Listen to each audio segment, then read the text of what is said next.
Classic Audiobooks presents The Works of Edgar Allan Poe, The Raven Edition, Volume 4. Before we continue, don't forget to subscribe. Your support is very important for us. The Devil in the Belfry. What o'clock is it? Old saying. Everybody knows, in a general way, that the finest place in the world is, or alas was, the Dutch borough of Vondervoort-Mytis. Yet as it lies some distance from any of the main roads, being in a somewhat out-of-the-way situation, there are perhaps very few of my readers who have ever paid it a visit. For the benefit of those who have not, therefore, it will be only proper that I should enter into some account of it.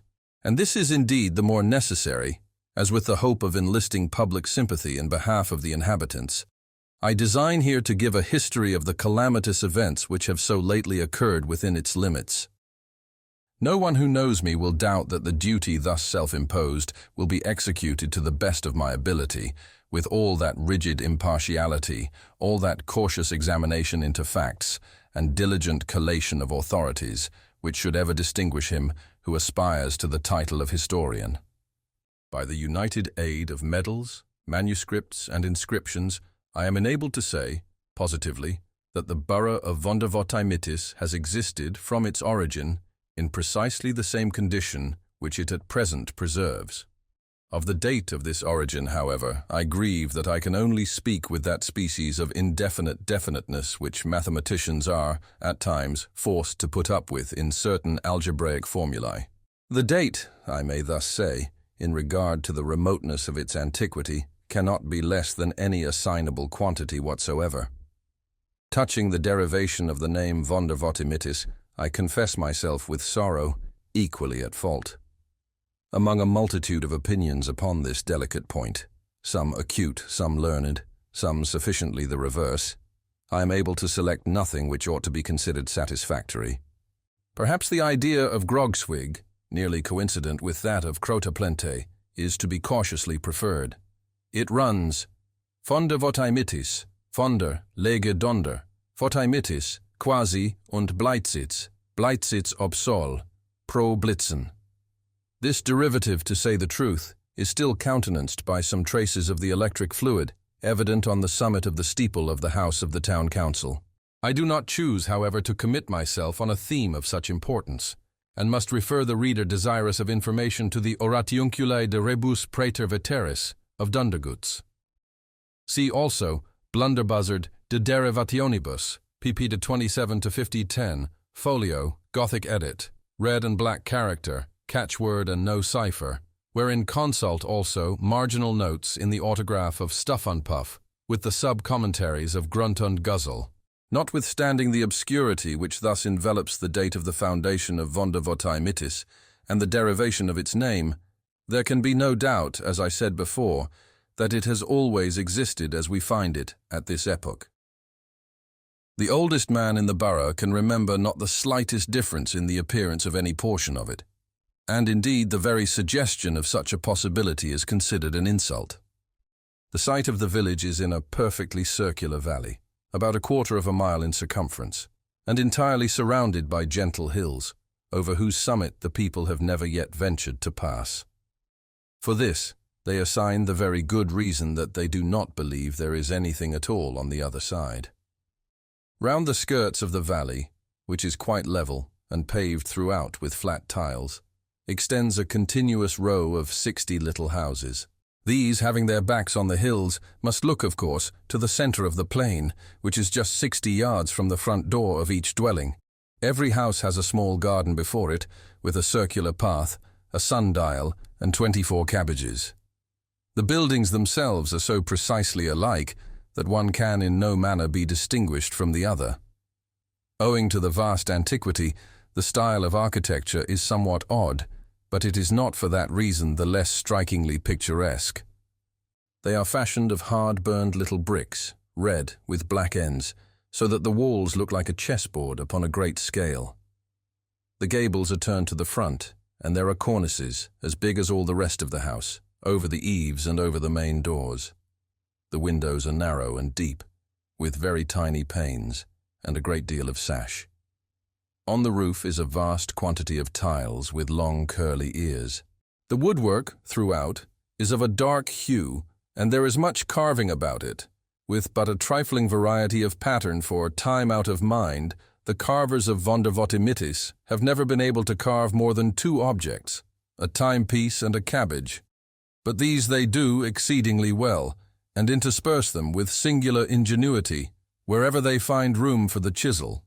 The dwellings are as much alike inside as out, and the furniture is all upon one plan.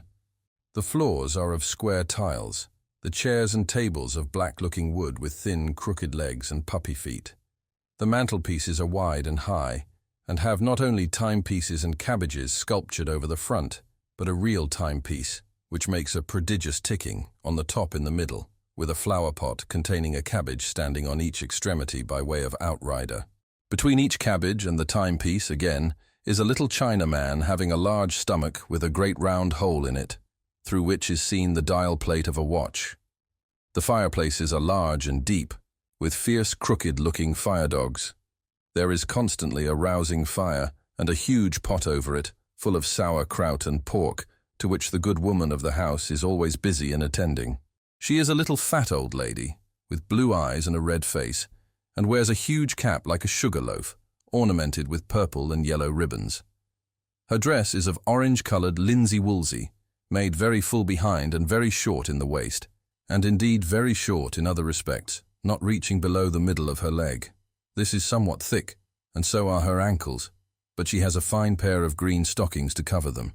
Her shoes, of pink leather, are fastened each with a bunch of yellow ribbons puckered up in the shape of a cabbage. In her left hand she has a little heavy Dutch watch. In her right she wields a ladle for the sauerkraut and pork. By her side there stands a fat tabby cat, with a gilt toy repeater tied to its tail, which the boys have there fastened by way of a quiz. The boys themselves are, all 3 of them, in the garden attending the pig. They are each 2 feet in height. They have 3-cornered cocked hats, purple waistcoats reaching down to their thighs, buckskin knee breeches, red stockings, heavy shoes with big silver buckles, long surtout coats with large buttons of mother-of-pearl. Each, too, has a pipe in his mouth and a little dumpy watch in his right hand. He takes a puff and a look, and then a look and a puff. The pig, which is corpulent and lazy, is occupied now in picking up the stray leaves that fall from the cabbages, and now in giving a kick behind at the gilt repeater, which the urchins have also tied to his tail in order to make him look as handsome as the cat. Right at the front door, in a high-backed, leather-bottomed armed chair, with crooked legs and puppy feet like the tables, is seated the old man of the house himself. He is an exceedingly puffy little old gentleman, with big circular eyes and a huge double chin. His dress resembles that of the boys, and I need say nothing farther about it. All the difference is that his pipe is somewhat bigger than theirs, and he can make a greater smoke.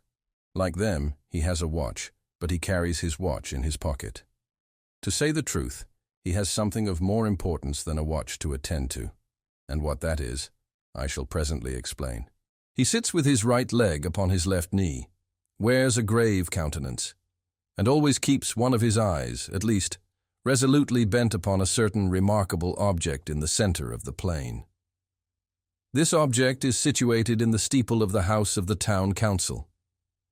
The town council are all very little, round, oily, intelligent men, with big saucer eyes and fat double chins, and have their coats much longer and their shoe buckles much bigger than the ordinary inhabitants of Vondervottimitis.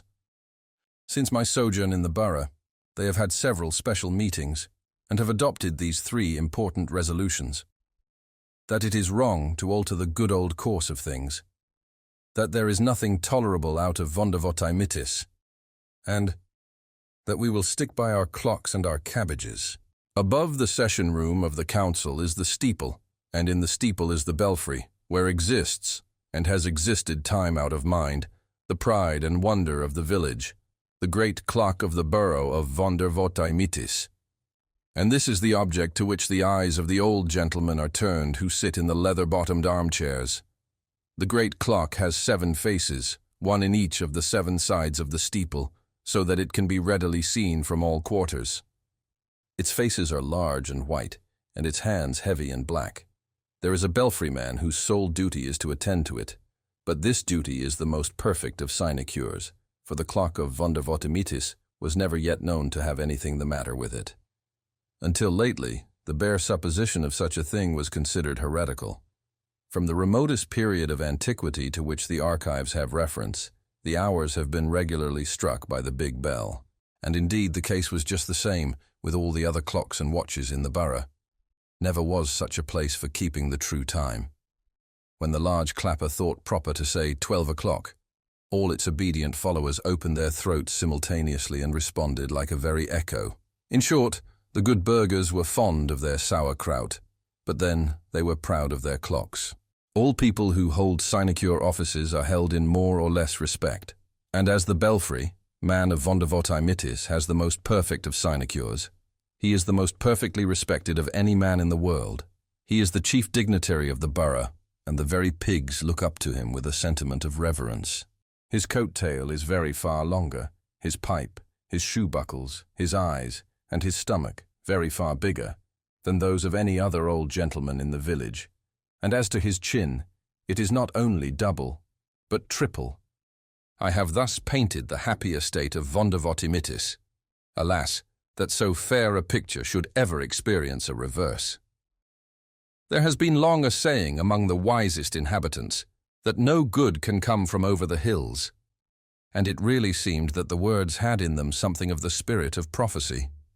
It wanted 5 minutes of noon, on the day before yesterday, when there appeared a very odd-looking object on the summit of the ridge of the eastward.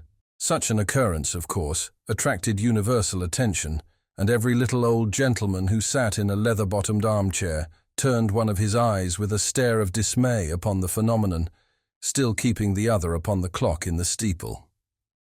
By the time that it wanted only 3 minutes to noon, the droll object in question was perceived to be a very diminutive, foreign-looking young man. He descended the hills at a great rate, so that everybody had soon a good look at him. He was really the most finicky little personage that had ever been seen in Vondervottimitis. His countenance was of a dark snuff color, and he had a long hooked nose, pea eyes, a wide mouth, and an excellent set of teeth, which latter he seemed anxious of displaying, as he was grinning from ear to ear. What with mustachios and whiskers, there was none of the rest of his face to be seen. His head was uncovered, and his hair neatly done up in papillotes. His dress was a tight-fitting, swallow-tailed black coat, from one of whose pockets dangled a vast length of white handkerchief, black kerseymere knee breeches, black stockings, and stumpy-looking pumps, with huge bunches of black satin ribbon for bows. Under one arm he carried a huge chapeau de bras, and under the other a fiddle nearly 5 times as big as himself. In his left hand was a gold snuff-box, from which, as he capered down the hill, cutting all manner of fantastic steps, he took snuff incessantly with an air of the greatest possible self-satisfaction. God bless me, here was a sight for the honest burghers of Vondervottimitis. To speak plainly, the fellow had, in spite of his grinning, an audacious and sinister kind of face, and as he curveted right into the village, the old stumpy appearance of his pumps excited no little suspicion, and many a burgher who beheld him that day would have given a trifle for a peep beneath the white cambric handkerchief which hung so obtrusively from the pocket of his swallow-tailed coat. But what mainly occasioned a righteous indignation was that the scoundrelly popinjay, while he cut a fandango here and a whirligig there, did not seem to have the remotest idea in the world of such a thing as keeping time in his steps.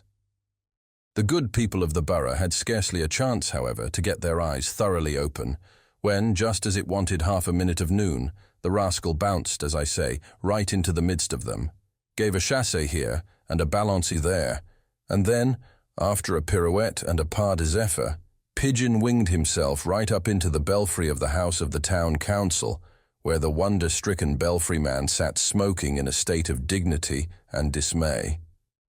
But the little chap seized him at once by the nose, gave it a swing and a pull, clapped the big chapeau de bras upon his head, knocked it down over his eyes and mouth, and then, lifting up the big fiddle, beat him with it so long and so soundly, that what with the belfry man being so fat, and the fiddle being so hollow, You would have sworn that there was a regiment of double-bass drummers all beating the devil's tattoo up in the belfry of the steeple of Vondervotteimittis. There is no knowing to what desperate act of vengeance this unprincipled attack might have aroused the inhabitants, but for the important fact that it now wanted only half a second of noon. The bell was about to strike, and it was a matter of absolute and preeminent necessity that every body should look well at his watch. It was evident, however, that just at this moment, the fellow in the steeple was doing something that he had no business to do with the clock.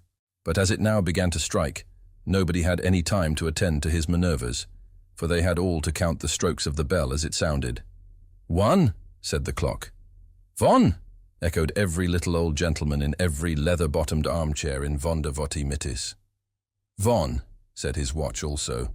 "Von," said the watch of his vrouw, and "Von," said the watches of the boys, and the little gilt repeaters on the tails of the cat and pig. "Two," continued the big bell, and "do," repeated all the repeaters. "3, 4, 5, 6, 7, 8, 9, 10, said the bell. "3, 4, 5, 6, 7, 8, 9, 10, answered the others. 11, said the big one. 11, assented the little ones. 12, said the bell. 12, they replied, perfectly satisfied and dropping their voices. "And 12 it is," said all the little old gentlemen, putting up their watches. But the big bell had not done with them yet. 13, said he. "Der Teufel," gasped the little old gentlemen, turning pale, dropping their pipes, and putting down all their right legs from over their left knees. "Der Teufel," groaned they. 13, 13, mein Gott, it is 13 o'clock. Why attempt to describe the terrible scene which ensued? All Vondervotteimittis flew at once into a lamentable state of uproar. "Vote is come to main Pelly," roared all the boys. "I've been hungry for this hour." "Vote is come to main Kraut," screamed all the vrouws. "It has been done to rags for this hour." "Vote is come to main Pipe," swore all the little old gentlemen. "Donder and Blitzen, it has been smoked out for this hour."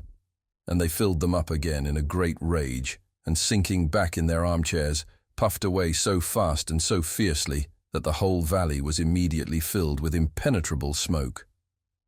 Meantime the cabbages all turned very red in the face, and it seemed as if old Nick himself had taken possession of everything in the shape of a timepiece. The clocks carved upon the furniture took to dancing as if bewitched, while those upon the mantelpieces could scarcely contain themselves for fury, and kept such a continual striking of 13, and such a frisking and wriggling of their pendulums, as was really horrible to see.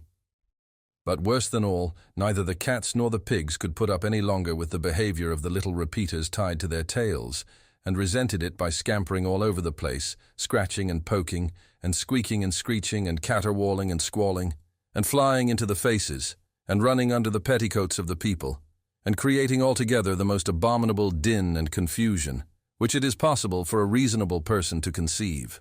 And to make matters still more distressing, the rascally little scapegrace in the steeple was evidently exerting himself to the utmost. Every now and then one might catch a glimpse of the scoundrel through the smoke. There he sat in the belfry upon the belfry man, who was lying flat upon his back. In his teeth the villain held the bell rope, which he kept jerking about with his head, raising such a clatter that my ears ring again even to think of it. On his lap lay the big fiddle, at which he was scraping, out of all time and tune, with both hands, making a great show, the nincompoop of playing Judy O'Flanagan and Paddy O'Rafferty. Affairs being thus miserably situated, I left the place in disgust, and now appeal for aid to all lovers of correct time and fine kraut. Let us proceed in a body to the borough, and restore the ancient order of things in Vondervotteimittis, by ejecting that little fellow from the steeple. Lionizing. All people went upon their 10 toes in wild wonderment. Bishop Hall's Satires. That is to say I was, a great man. But I am neither the author of Junius nor the man in the mask. For my name, I believe, is Robert Jones, and I was born somewhere in the city of Fum Fudge. The first action of my life was the taking hold of my nose with both hands. My mother saw this, and called me a genius. My father wept for joy and presented me with a treatise on nosology. This I mastered before I was breeched. I now began to feel my way in the science, and soon came to understand that, provided a man had a nose sufficiently conspicuous, he might, by merely following it, arrive at a lionship. But my attention was not confined to theories alone. Every morning I gave my proboscis a couple of pulls and swallowed a half-dozen of drams. When I came of age, my father asked me one day if I would step with him into his study. "My son," said he when we were seated, "what is the chief end of your existence?" "My father," I answered, "it is the study of nosology." "And what, Robert?" he inquired. "Is nosology?" "Sir," I said, "it is the science of noses." "And can you tell me," he demanded, "what is the meaning of a nose?" "A nose, my father," I replied, greatly softened, "has been variously defined by about 1,000 different authors." Here I pulled out my watch. "It is now noon or thereabouts. We shall have time enough to get through with them all before midnight. To commence then, the nose, according to Bartholinus, is that protuberance, that bump, that excrescence, that—" "Will do, Robert," interrupted the good old gentleman. "I am thunderstruck at the extent of your information. I am positively, upon my soul." Here he closed his eyes and placed his hand upon his heart. "Come here." Here he took me by the arm. "Your education may now be considered as finished. It is high time you should scuffle for yourself. And you cannot do a better thing than merely follow your nose. So. Here he kicked me downstairs and out of the door. "So get out of my house, and God bless you." As I felt within me the divine afflatus, I considered this accident rather fortunate than otherwise. I resolved to be guided by the paternal advice. I determined to follow my nose. I gave it a pull or two upon the spot, and wrote a pamphlet on nosology forthwith. All Fumfudge was in an uproar. "Wonderful genius," said the Quarterly. "Superb physiologist," said the Westminster. "Clever fellow," said the Foreign. "Fine writer," said the Edinburgh. "Profound thinker," said the Dublin. "Great man," said Bentley. "Divine soul," said Fraser. "One of us," said Blackwood. "Who can he be?" said Mrs. Bableu. "What can he be?" said Big Miss Bableu. "Where can he be?" said Little Miss Bableu. But I paid these people no attention whatever. I just stepped into the shop of an artist. The Duchess of Bless My Soul was sitting for her portrait. The Marquise of So-and-so was holding the Duchess's poodle. The Earl of this and that was flirting with her salts. And His Royal Highness of Touch-Me-Not was leaning upon the back of her chair. I approached the artist and turned up my nose. "Oh, beautiful," sighed her Grace. "Oh my," lisped the Marquis. "Oh, shocking," groaned the Earl. "Oh, abominable," growled His Royal Highness. "What will you take for it?" asked the artist. "For his nose," shouted her Grace. £1,000, said I, sitting down. £1,000, inquired the artist, musingly. £1,000, said I. Beautiful, said he, entranced. £1,000, said I. Do you warrant it? He asked, turning the nose to the light. I do, said I, blowing it well. Is it quite original? He inquired, touching it with reverence. Humph, said I, twisting it to one side. Has no copy been taken? He demanded, surveying it through a microscope. None, said I, turning it up. Admirable, he ejaculated, thrown quite off his guard by the beauty of the maneuver. £1,000, said I. £1,000, said he. Precisely, said I. £1,000, said he. Just so, said I. You shall have them, said he. What a piece of virtue! So he drew me a cheque upon the spot, and took a sketch of my nose. I engaged rooms in Jermyn Street, and sent Her Majesty the 99th edition of the Nosology, with a portrait of the proboscis. That sad little rake, the Prince of Wales, invited me to dinner. We were all lions and recherches. There was a modern Platonist. He quoted Porphyry, Iamblichus, Plotinus, Proclus, Hierocles, Maximus Tyrius, and Syrianus. There was a human perfectibility man. He quoted Turgot, Price, Priestley, Condorcet, de Staël, and the ambitious student in ill health. There was a positive paradox. He observed that all fools were philosophers, and that all philosophers were fools. There was aestheticus ethics. He spoke of fire, unity and atoms, bipart and pre-existent soul, affinity and discord, primitive intelligence and homo homeria. There was theologos theology. He talked of Eusebius and Arianus, heresy and the Council of Nice, Puseyism and consubstantialism, homusios and homoioisios. There was fricassé from the Rocher de Cancale. He mentioned muriton of red tongue, cauliflowers with velouté sauce, vielle à la Sainte-Menehoult, marinade à la Saint-Florentin, and orange jellies en mosaïque. There was bibulus au bumper. He touched upon Latour and Marc Brunen, upon Mousseux and Chambertin, upon Richebourg and Saint-Georges, upon Haut-Brion, Léonville and Médoc, upon Barac and Prégnac, upon Grave, upon Sauternes, upon Lafitte, and upon Saint-Péray. He shook his head at Claude de Vougeot and told with his eyes shut the difference between sherry and amontillado. There was Signor Tintontintino from Florence. He discoursed of Cimabue, Arpino, Carpaccio, and Argostino, of the gloom of Caravaggio, of the amenity of Albano, of the colors of Titian, of the frowns of Rubens, and of the waggeries of Jan Steen. There was the president of the Fumfudge University. He was of opinion that the moon was called Bendis in Thrace, Bubastis in Egypt, Dian in Rome, and Artemis in Greece. There was a Grand Turk from Stamboul. He could not help thinking that the angels were horses, cocks, and bulls, that somebody in the sixth heaven had 70,000 heads, and that the earth was supported by a sky-blue cow with an incalculable number of green horns. There was Delphinus Polyglot. He told us what had become of the 83 lost tragedies of Aeschylus, of the 54 orations of Aesius, of the 391 speeches of Lysias, of the 180 treatises of Theophrastus, of the 8th book of the conic sections of Apollonius, of Pindar's hymns and dithyrambics, and of the 45 tragedies of Homer Jr. There was Ferdinand Fitzfacilis Feldspar. He informed us all about internal fires and tertiary formations, about aeriforms, fluidiforms, and solidiforms, about quartz and marl, about schist and schorl, about gypsum and trap, about talc and calc, about blende and hornblende, about mica slate and pudding stone, about syenite and lepidolite, about hematite and tremolite, about antimony and chalcedony, about manganese and whatever you please. There was myself.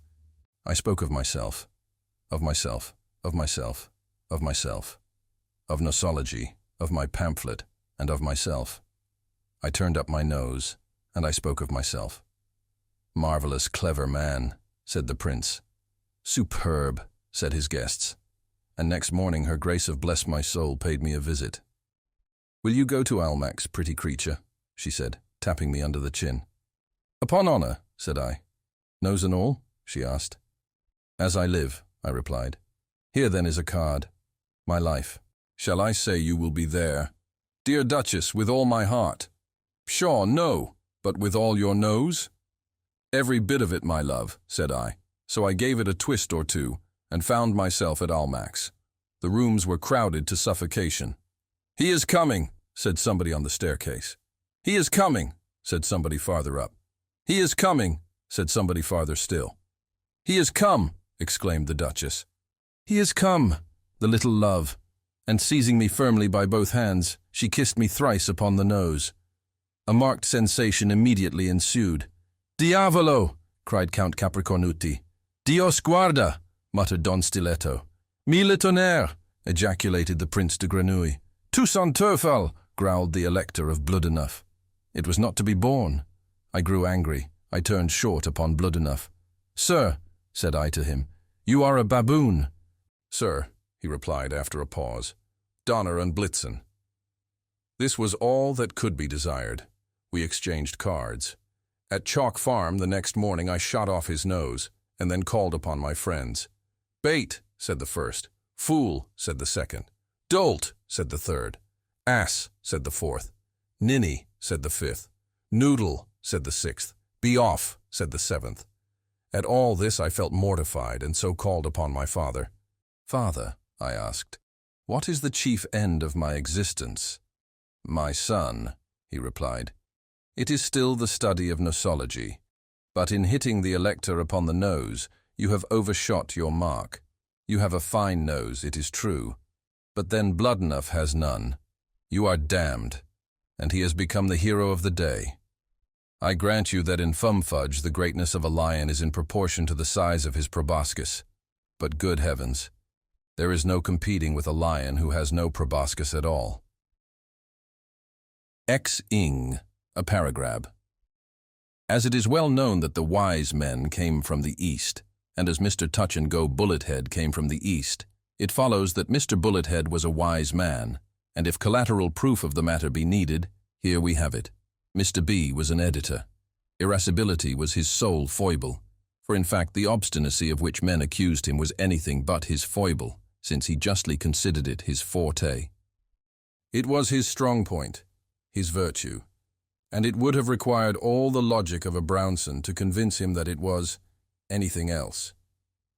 I have shown that Touch-and-Go Bullethead was a wise man, and the only occasion on which he did not prove infallible was when, abandoning that legitimate home for all wise men, the East, he migrated to the city of Alexander the Great Onopolis, or some place of a similar title out west.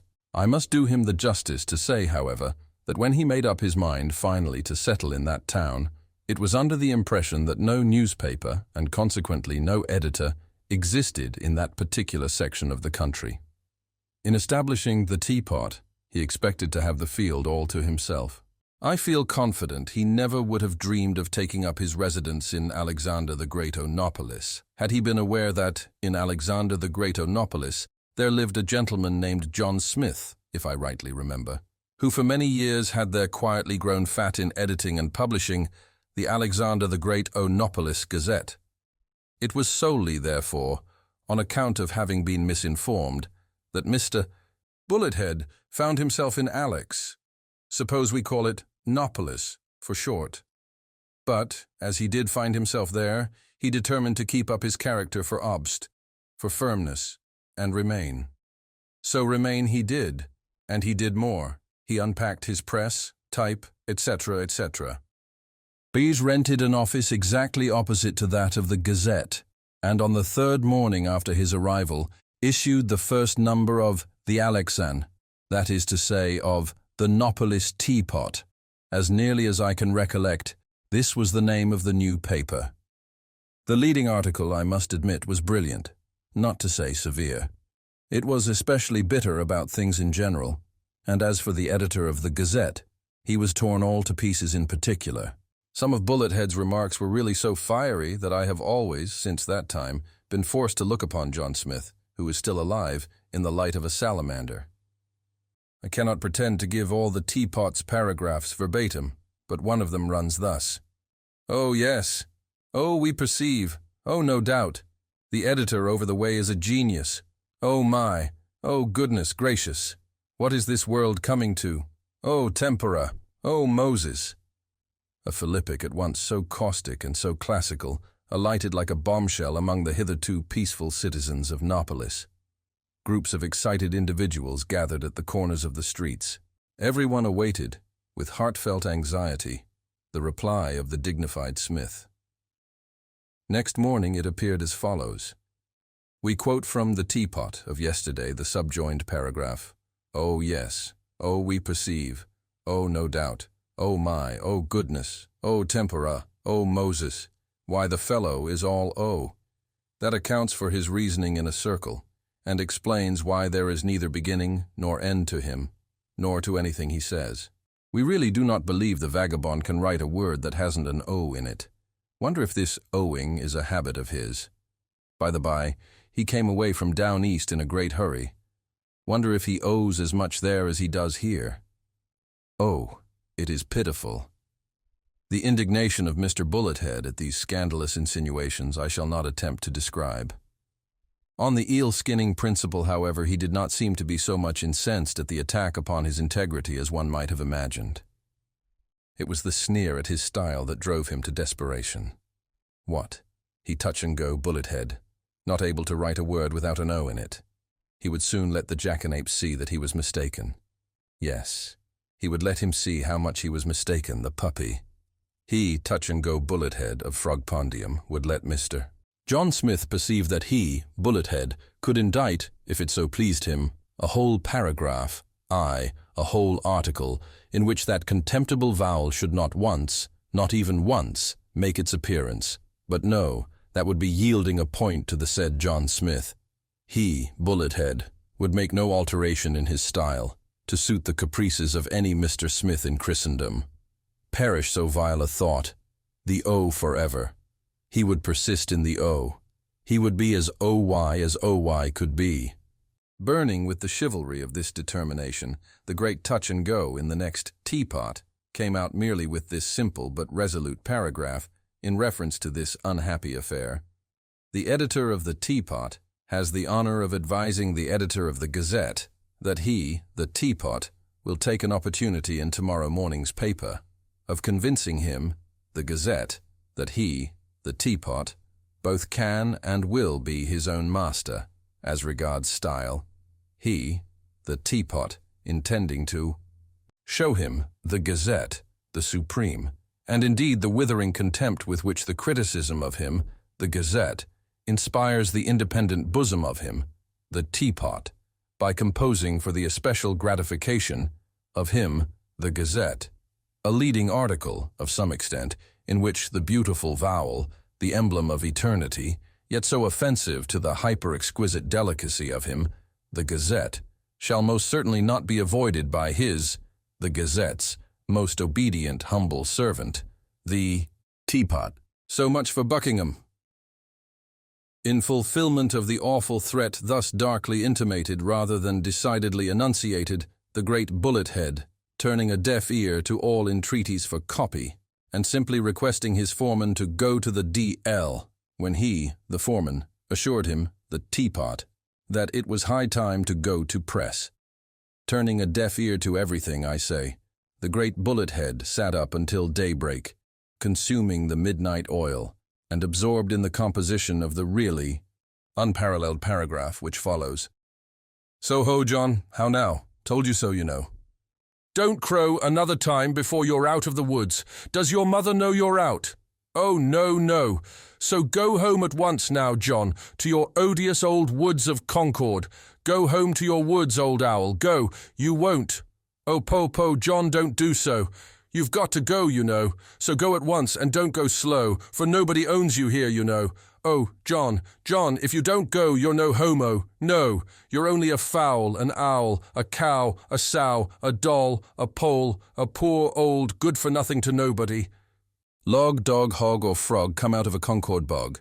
Cool now, cool. Do be cool, you fool. None of your crowing old cock. Don't frown so, don't. Don't hollow, nor howl, nor growl, nor bow, wow, wow. Good Lord, John, how you do look.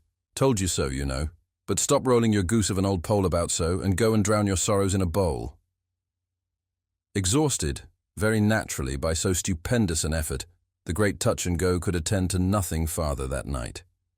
Firmly, composedly, yet with an air of conscious power, he handed his MS to the devil in waiting, and then, walking leisurely home, retired, with ineffable dignity, to bed. Meantime, the devil, to whom the copy was entrusted, ran upstairs to his case in an unutterable hurry, and forthwith made a commencement at setting the MS. Up. In the first place, of course, as the opening word was so, he made a plunge into the capital S hole and came out in triumph with a capital S. Elated by this success, he immediately threw himself upon the little O box with a blindfold impetuosity. But who shall describe his horror when his fingers came up without the anticipated letter in their clutch? Who shall paint his astonishment and rage at perceiving, as he rubbed his knuckles, that he had been only thumping them to no purpose, against the bottom of an empty box? Not a single little O was in the little O hole, and glancing fearfully at the capital O partition, he found that, to his extreme terror, in a precisely similar predicament. Awe-stricken, his first impulse was to rush to the foreman. "Sir," said he, gasping for breath, "I can't never set up nothing without no O's." "What do you mean by that?" growled the foreman, who was in a very ill humour at being kept so late. "Why, sir, they're bent to know in the office, neither a big un nor a little un." "What? What the d*l has become of all that were in the case?" "I don't know, sir," said the boy, "but one of them Gazetta devils is been prowling about here all night, and I expect he's gone and cabbaged 'em, everyone." "Dod rot him, I haven't a doubt of it," replied the foreman, getting purple with rage. "But I tell you what you do, Bob, that's a good boy. You go over the first chance you get, and hook every one of their eyes and end them, their izzards." "Just so," replied Bob, with a wink and a frown. "I'll be into 'em. I'll let 'em know a thing or two. But in the meantime, that paragrab must go in tonight, you know, else there'll be the deep L to pay, and not a bit of pitch hot," interrupted the foreman, with a deep sigh and an emphasis on the bit. "Is it a long paragraph, Bob?" "Shouldn't call it a very long paragrab," said Bob. "Ah, well then, do the best you can with it. We must get to press," said the foreman, who was over head and ears in work. "Just stick in some other letter for O. Nobody's going to read the fellow's trash anyhow." "Very well," replied Bob. "Here goes it." And off he hurried to his case, muttering as he went, "Considerable vell, the mere expressions, particular for a man as doesn't swore. So, I's to gouge out all their eyes, and dean all their gizzards. Well, this here's the chap as is just able for to do it." The fact is that although Bob was but 12 years old and 4 feet high, he was equal to any amount of fight, in a small way. The exigency here described is by no means of rare occurrence in printing offices, and I cannot tell how to account for it. But the fact is indisputable that when the exigency does occur, it almost always happens that X is adopted as a substitute for the letter deficient. The true reason, perhaps, is that X is rather the most superabundant letter in the cases, or at least was so in the old times, long enough to render the substitution in question an habitual thing with printers. As for Bob, he would have considered it heretical to employ any other character, in a case of this kind, than the X to which he had been accustomed. "I shall have to X this paragrab," said he to himself, as he read it over in astonishment. "But it's just about the awfullest OY paragrab I ever did see." So X it he did, unflinchingly, and to press it went Xed. Next morning the population of Nopolis were taken all aback by reading in the Teapot the following extraordinary leader. Sex Hax Jagshan, XW NAXW, TXLD XUSX, YXU KNXW. DXN Craigs W Angster Time, Bifster Xer XD F the word XDs, Dixis Xer Mixter Kanks Vixer Xut, Hishin Xnix, XGX Hex me at XNC next rejection Tex Xer XDXs XL do XDs XFix Nixert. Jigs Hex me Tex Xer Wextids XL Dex will, Gix, XU Waxent, Ish Pix Pix Jiction, Dixent DXX. Wixu GXD Tix GX Wixu KNXW, SXGX at XNC, and DXent GX SLXW. FX are next BXD XD wins YXU here, YXU KNXW. Ux Jakshan, if YXU Dexent GX Wixu or Nex, Chexmex, NX, YXU or XNly AFX well, an X well, a CXW, ASXW, a DexLL, a PXLL, a PXR, XLD, GXD, FXR, next thing TX, NX, BXDI, LXG, DXG, HeyXG, XR, FRXG, CXMe, XUT, XACX, XRD, BXG. XL, NXWs, TXL, DXB, XL, XUFXL, XNet, XXR, XWing, XLDSISC, DXNet, FRXN, DXNet, at XLX, NXR, Haxwell, NXR, Grexwell, NXR, BXR, XWX, XD, Lexard, Xan, Haxwell, XR, DXLASX, Dexla, XXL, XO, Coningso, but Shakespeare, Xling, Xfan, XL, Poisabx, and Gexen, Drexen, Yexer, Xerxes in a Bexwell. The uproar occasioned by this mystical and cabalistical article is not to be conceived. The first definite idea entertained by the populace was that some diabolical treason lay concealed in the hieroglyphics, and there was a general rush to Bullethead's residence for the purpose of riding him on a rail. But that gentleman was nowhere to be found. He had vanished, no one could tell how, and not even the ghost of him has ever been seen since. Unable to discover its legitimate object, the popular fury at length subsided, leaving behind it, by way of sediment, quite a medley of opinion about this unhappy affair. One gentleman thought the whole an excellent joke. Another said that indeed Bullethead had shown much exuberance of fancy. A third admitted him eccentric, but no more. A fourth could only suppose it the Yankees' design to express in a general way his ex-aspiration. Say, rather, to set an example to posterity, suggested a fifth.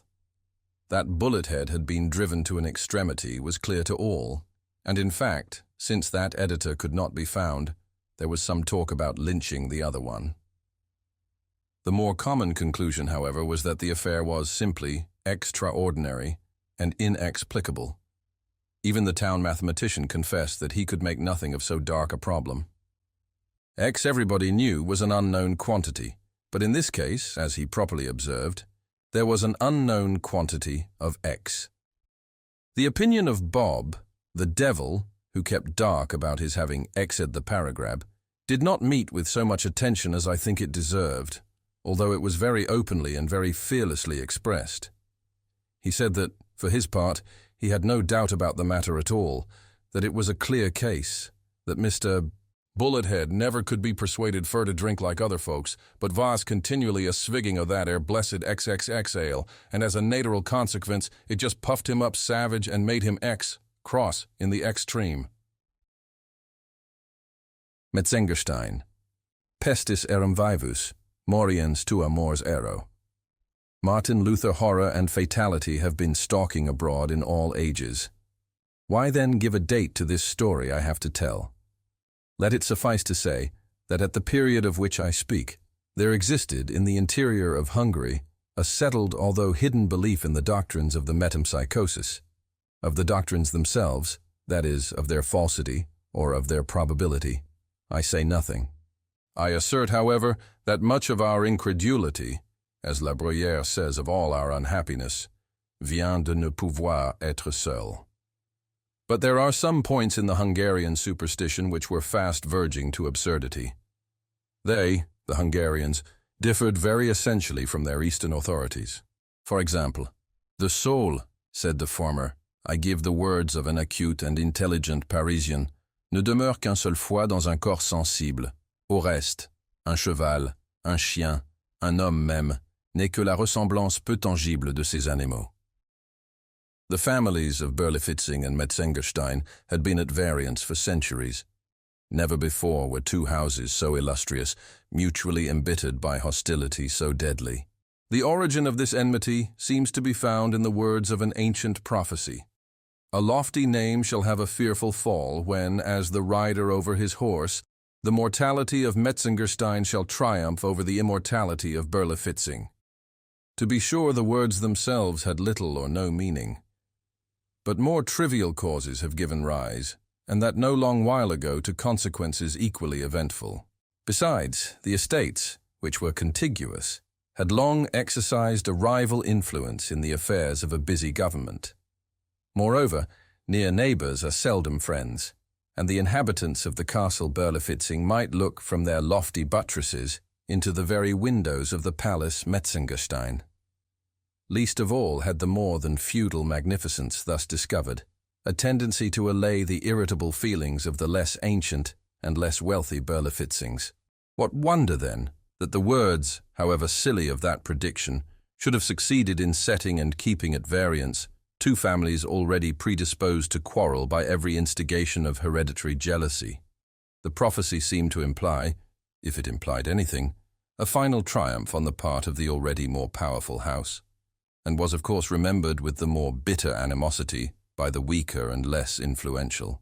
Wilhelm, Count Berlifitzing, although loftily descended, was, at the epoch of this narrative, an infirm and doting old man, remarkable for nothing but an inordinate and inveterate personal antipathy to the family of his rival, and so passionate a love of horses and of hunting, that neither bodily infirmity, great age, nor mental incapacity prevented his daily participation in the dangers of the chase.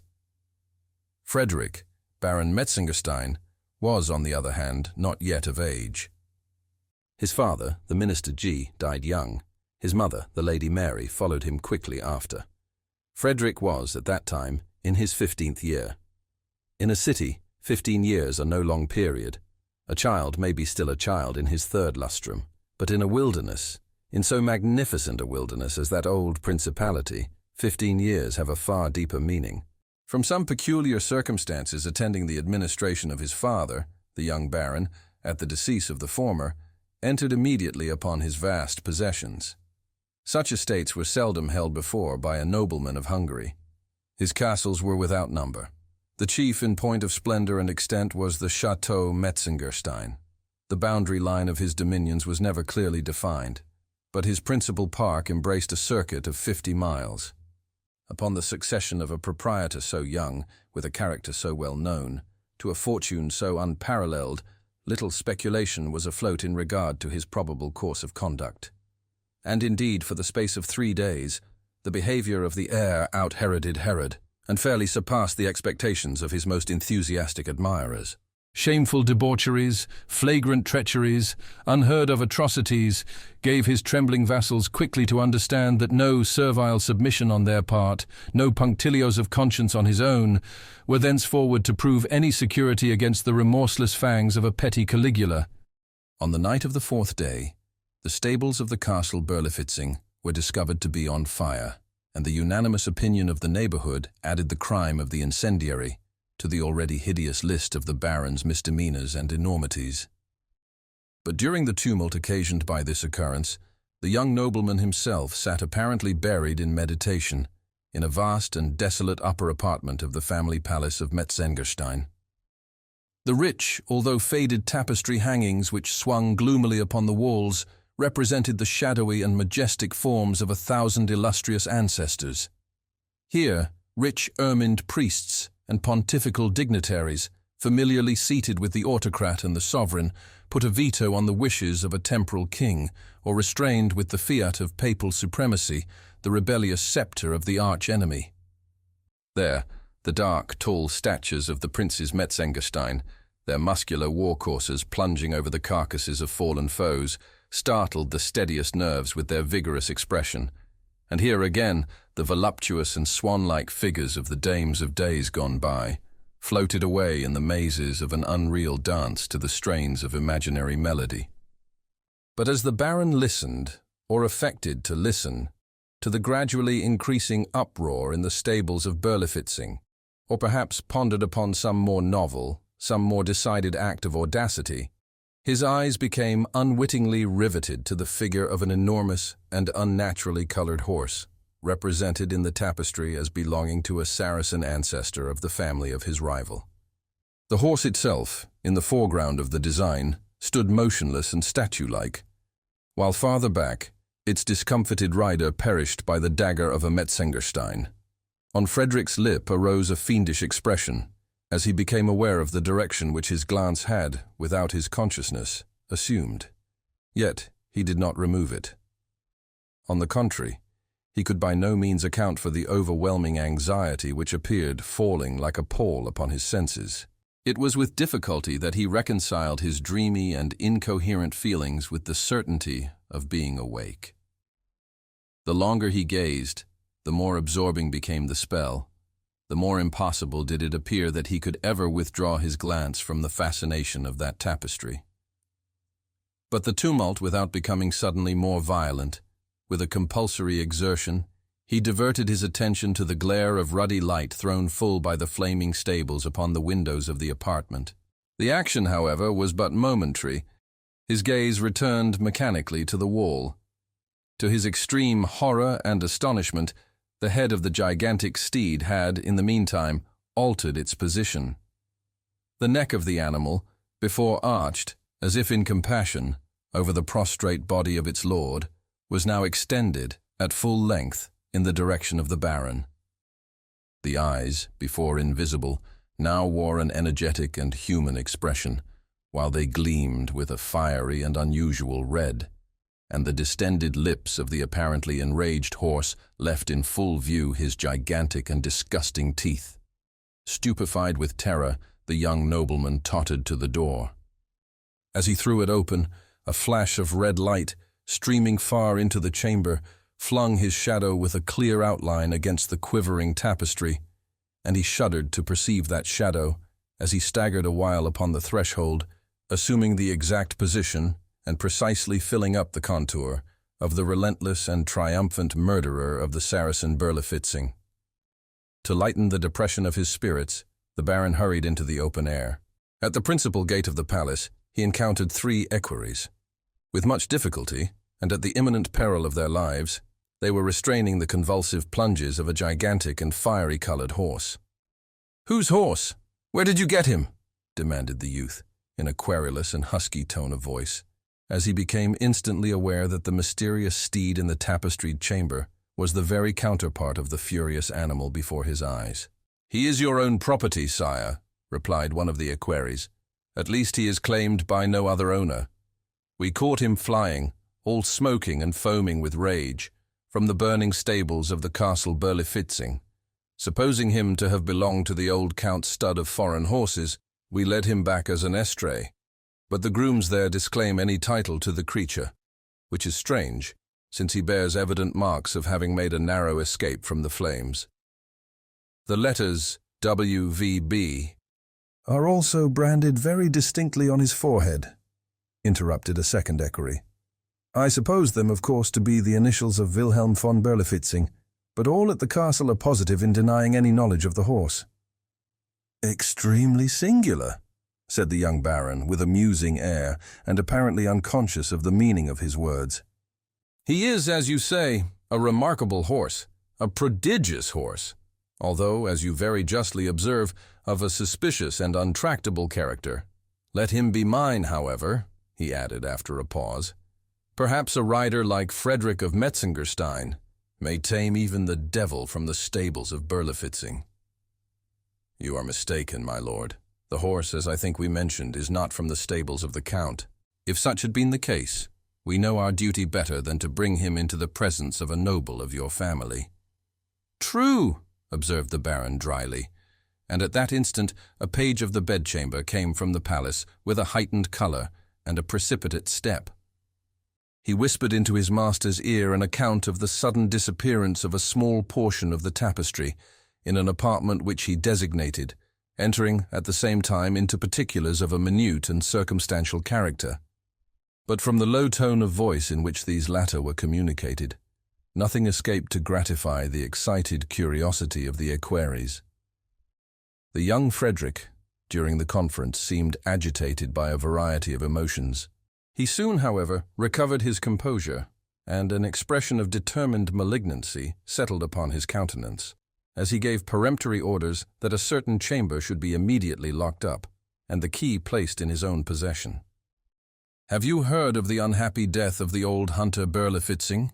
said one of his vassals to the Baron, as, after the departure of the page, the huge steed which that nobleman had adopted as his own plunged and curveted with redoubled fury down the long avenue which extended from the chateau to the stables of Metzengerstein. "No," said the Baron, turning abruptly toward the speaker. "Dead, say you?" "It is indeed true, my lord, and to a noble of your name will be, I imagine, no unwelcome intelligence." A rapid smile shot over the countenance of the listener. "How died he?" "In his rash exertions to rescue a favorite portion of his hunting stud, he has himself perished miserably in the flames." "Eid," ejaculated the Baron, as if slowly and deliberately impressed with the truth of some exciting idea. "Indeed," repeated the vassal. "Shocking," said the youth calmly, and turned quietly into the chateau. From this date, a marked alteration took place in the outward demeanor of the dissolute young Baron Frederick von Metzengerstein.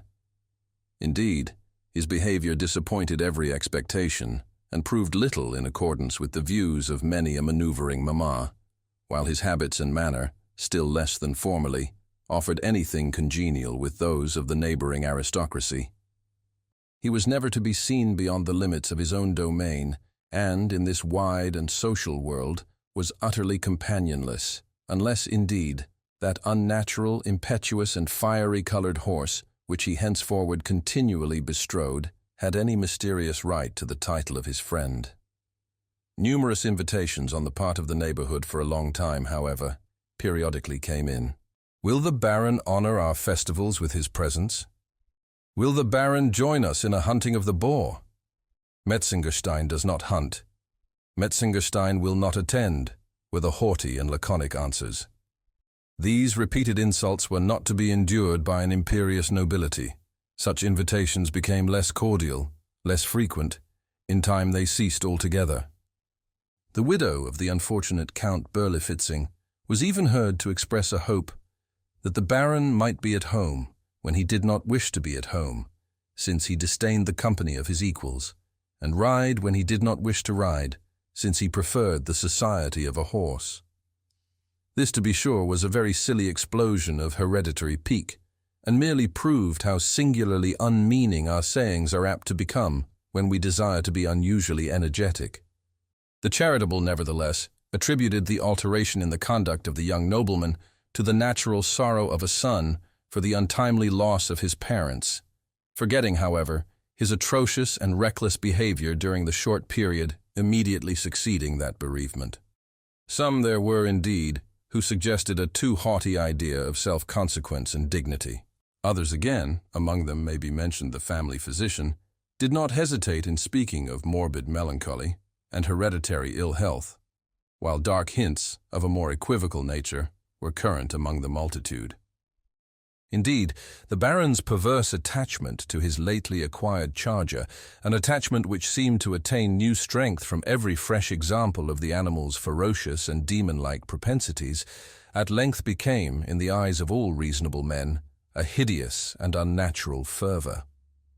In the glare of noon, at the dead hour of night, in sickness or in health, in calm or in tempest, the young Metzengerstein seemed riveted to the saddle of that colossal horse, whose intractable audacities so well accorded with his own spirit. There were circumstances, moreover, which, coupled with late events, gave an unearthly and portentous character to the mania of the rider and to the capabilities of the steed. The space passed over in a single leap had been accurately measured, and was found to exceed, by an astounding difference, the wildest expectations of the most imaginative. The Baron, besides, had no particular name for the animal, although all the rest in his collection were distinguished by characteristic appellations.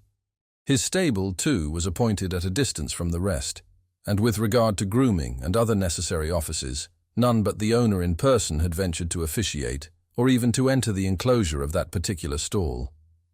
It was also to be observed that although the 3 grooms, who had caught the steed as he fled from the conflagration at Berlifitzing, had succeeded in arresting his course by means of a chain bridle and noose, yet no one of the 3 could with any certainty affirm that he had, during that dangerous struggle, or at any period thereafter, actually placed his hand upon the body of the beast. Instances of peculiar intelligence in the demeanor of a noble and high-spirited horse are not to be supposed capable of exciting unreasonable attention, especially among men who, daily trained to the labors of the chase, might appear well acquainted with the sagacity of a horse. But there were certain circumstances which intruded themselves perforce upon the most skeptical and phlegmatic, and it is said there were times when the animal caused the gaping crowd who stood around to recoil in horror from the deep and impressive meaning of his terrible stamp. Times when the young Metzengerstein turned pale and shrunk away from the rapid and searching expression of his earnest and human-looking eye. Among all the retinue of the Baron, however, none were found to doubt the ardor of that extraordinary affection which existed on the part of the young nobleman for the fiery qualities of his horse. At least, none but an insignificant and misshapen little page, whose deformities were in everybody's way, and whose opinions were of the least possible importance. He, if his ideas are worth mentioning at all, had the effrontery to assert that his master never vaulted into the saddle without an unaccountable and almost imperceptible shudder, and that, upon his return from every long-continued and habitual ride, an expression of triumphant malignity distorted every muscle in his countenance. One tempestuous night, Metzengerstein, awaking from a heavy slumber, descended like a maniac from his chamber, and, mounting in hot haste, bounded away into the mazes of the forest. An occurrence so common attracted no particular attention, but his return was looked for with intense anxiety on the part of his domestics, when, after some hours' absence, the stupendous and magnificent battlements of the Chateau Metzengerstein were discovered crackling and rocking to their very foundation under the influence of a dense and livid mass of ungovernable fire, as the flames, when first seen, had already made so terrible a progress that all efforts to save any portion of the building were evidently futile. The astonished neighborhood stood idly around in silent and pathetic wonder. But a new and fearful object soon riveted the attention of the multitude, and proved how much more intense is the excitement wrought in the feelings of a crowd by the contemplation of human agony than that brought about by the most appalling spectacles of inanimate matter. Up the long avenue of aged oaks, which led from the forest to the main entrance of the Chateau METZENGERSTEIN, a steed, bearing an unbonneted and disordered rider, was seen leaping with an impetuosity which outstripped the very demon of the tempest. The career of the horseman was indisputably, on his own part, uncontrollable. The agony of his countenance, the convulsive struggle of his frame, gave evidence of superhuman exertion, but no sound, save a solitary shriek, escaped from his lacerated lips, which were bitten through and through in the intensity of terror. One instant, and the clattering of hoofs resounded sharply and shrilly above the roaring of the flames and the shrieking of the winds. Another, and clearing at a single plunge the gateway and the moat, the steed bounded far up the tottering staircases of the palace, and with its rider disappeared amid the whirlwind of chaotic fire. The fury of the tempest immediately died away, and a dead calm sullenly succeeded. A white flame still enveloped the building like a shroud, and streaming far away into the quiet atmosphere, shot forth a glare of preternatural light, while a cloud of smoke settled heavily over the battlements in the distinct colossal figure of a horse. The system of Dr. TARR and Professor FETHER. During the autumn of 18, while on a tour through the extreme southern provinces of France, my route led me within a few miles of a certain maison de santé or private madhouse, about which I had heard much in Paris from my medical friends. As I had never visited a place of the kind, I thought the opportunity too good to be lost, and so proposed to my traveling companion, a gentleman with whom I had made casual acquaintance a few days before, that we should turn aside, for an hour or so, and look through the establishment. To this he objected, pleading haste in the first place, and in the second, a very usual horror at the sight of a lunatic. He begged me, however, not to let any mere courtesy towards himself interfere with the gratification of my curiosity, and said that he would ride on leisurely, so that I might overtake him during the day, or at all events, during the next. As he bade me goodbye, I bethought me that there might be some difficulty in obtaining access to the premises, and mentioned my fears on this point. He replied that, in fact, unless I had personal knowledge of the superintendent, Monsieur Maillard, or some credential in the way of a letter, a difficulty might be found to exist, as the regulations of these private madhouses were more rigid than the public hospital laws. For himself, he added, he had, some years since, made the acquaintance of Maillard, and would so far assist me as to ride up to the door and introduce me, although his feelings on the subject of lunacy would not permit of his entering the house. I thanked him, and turning from the main road, we entered a grass-grown bypath, which in half an hour nearly lost itself in a dense forest, clothing the base of a mountain. Through this dank and gloomy wood we rode some 2 miles, when the maison de santé came in view. It was a fantastic chateau, much dilapidated, and indeed scarcely tenantable through age and neglect. Its aspect inspired me with absolute dread, and checking my horse, I half resolved to turn back. I soon, however, grew ashamed of my weakness, and proceeded. As we rode up to the gateway, I perceived it slightly open, and the visage of a man peering through. In an instant afterward, this man came forth, accosted my companion by name, shook him cordially by the hand, and begged him to alight. It was Monsieur Maillard himself. He was a portly, fine-looking gentleman of the old school, with a polished manner, and a certain air of gravity, dignity, and authority which was very impressive.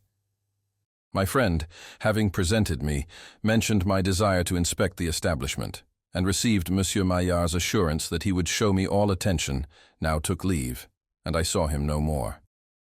When he had gone, the superintendent ushered me into a small and exceedingly neat parlor containing, among other indications of refined taste, many books, drawings, pots of flowers, and musical instruments. A cheerful fire blazed upon the hearth.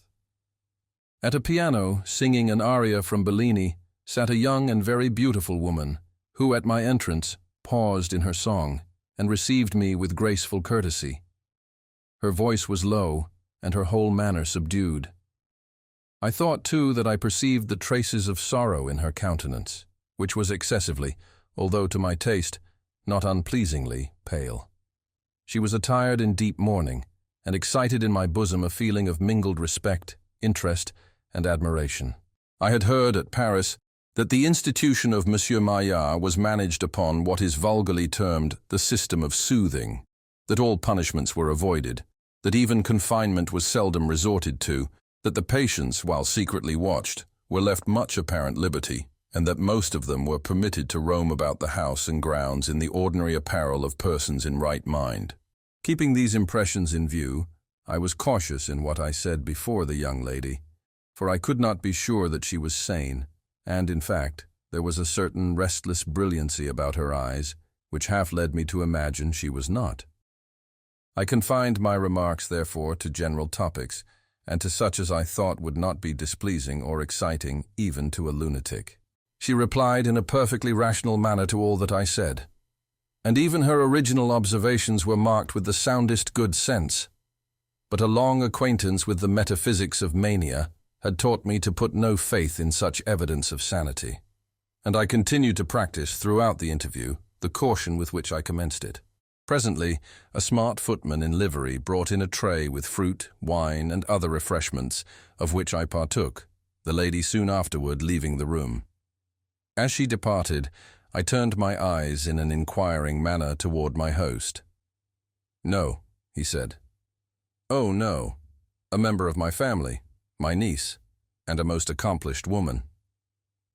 "I beg 1,000 pardons for the suspicion," I replied. "But of course you will know how to excuse me.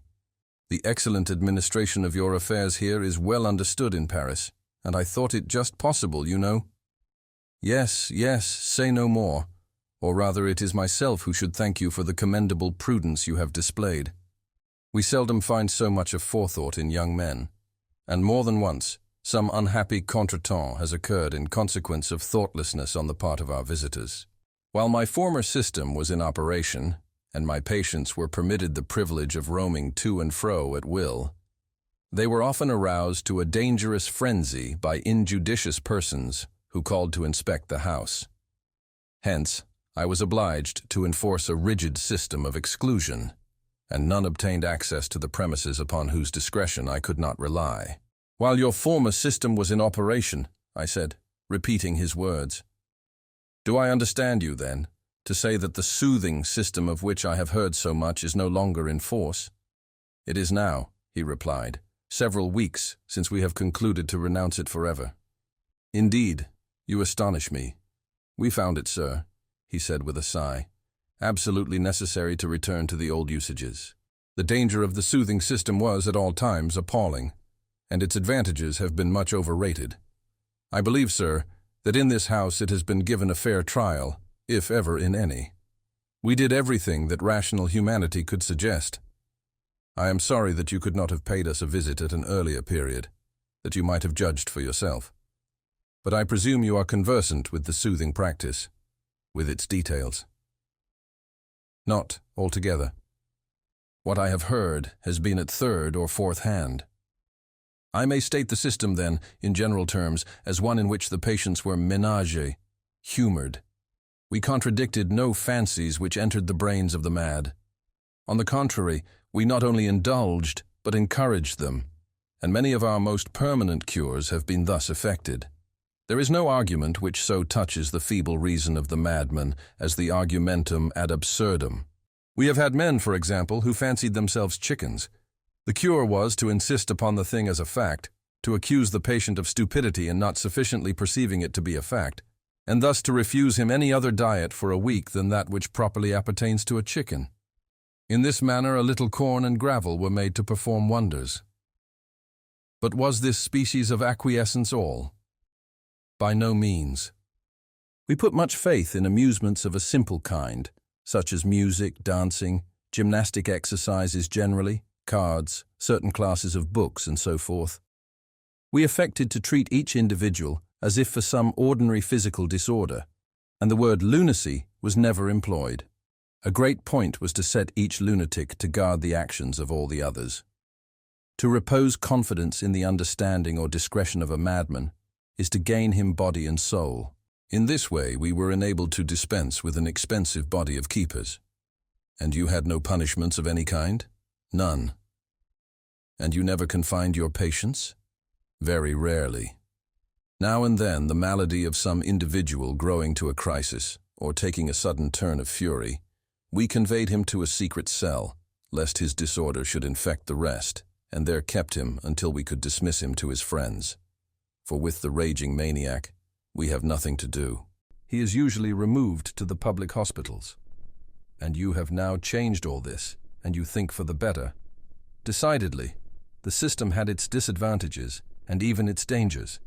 It is now happily exploded throughout all the maisons de santé of France.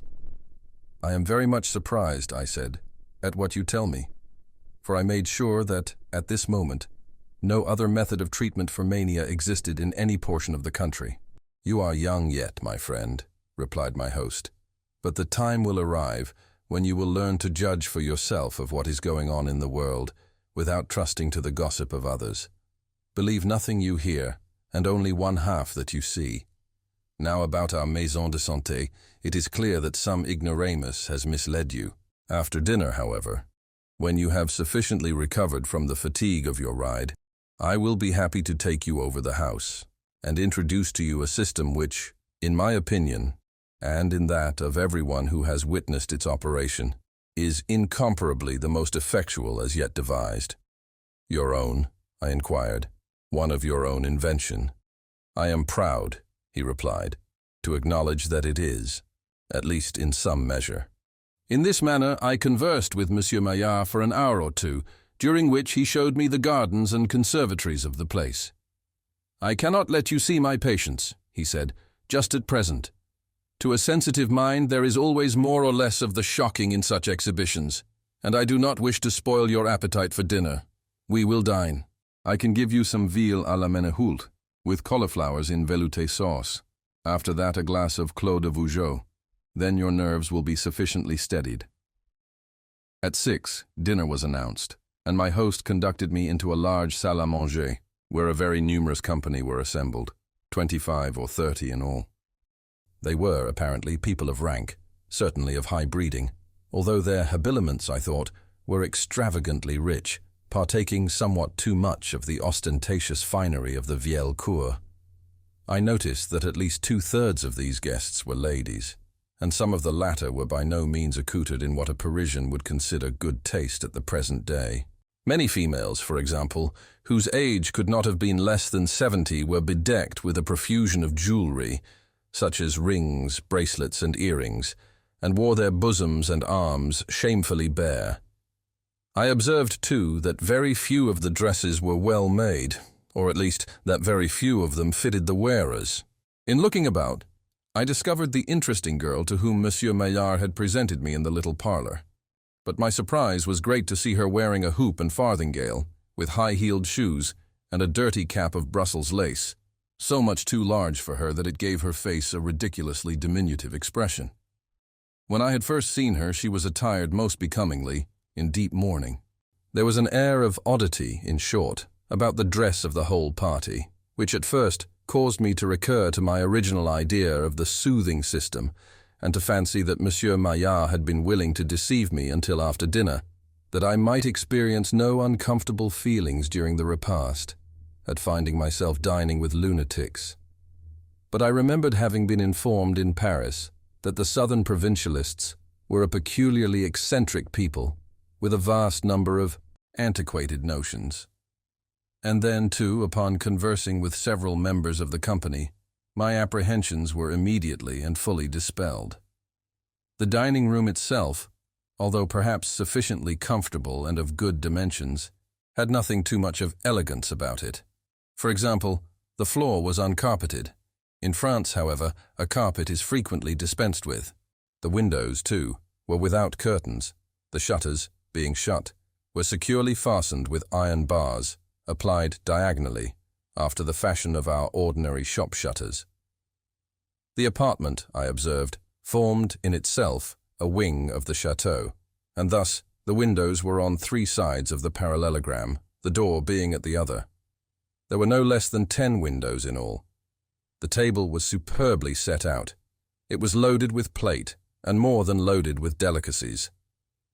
The profusion was absolutely barbaric. There were meats enough to have feasted the Anakim. Never in all my life had I witnessed so lavish, so wasteful an expenditure of the good things of life. There seemed very little taste, however, in the arrangements, and my eyes, accustomed to quiet lights, were sadly offended by the prodigious glare of a multitude of wax candles, which, in silver candelabra, were deposited upon the table and all about the room, wherever it was possible to find a place. There were several active servants in attendance, and upon a large table at the farther end of the apartment were seated 7 or 8 people with fiddles, fifes, trombones, and a drum. These fellows annoyed me very much at intervals during the repast by an infinite variety of noises, which were intended for music and which appeared to afford much entertainment to all present, with the exception of myself. Upon the whole, I could not help thinking that there was much of the bizarre about everything I saw.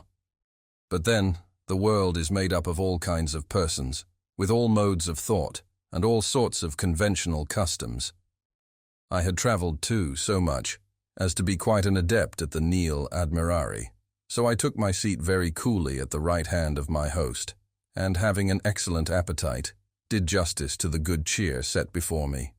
The conversation in the meantime was spirited and general. The ladies, as usual, talked a great deal.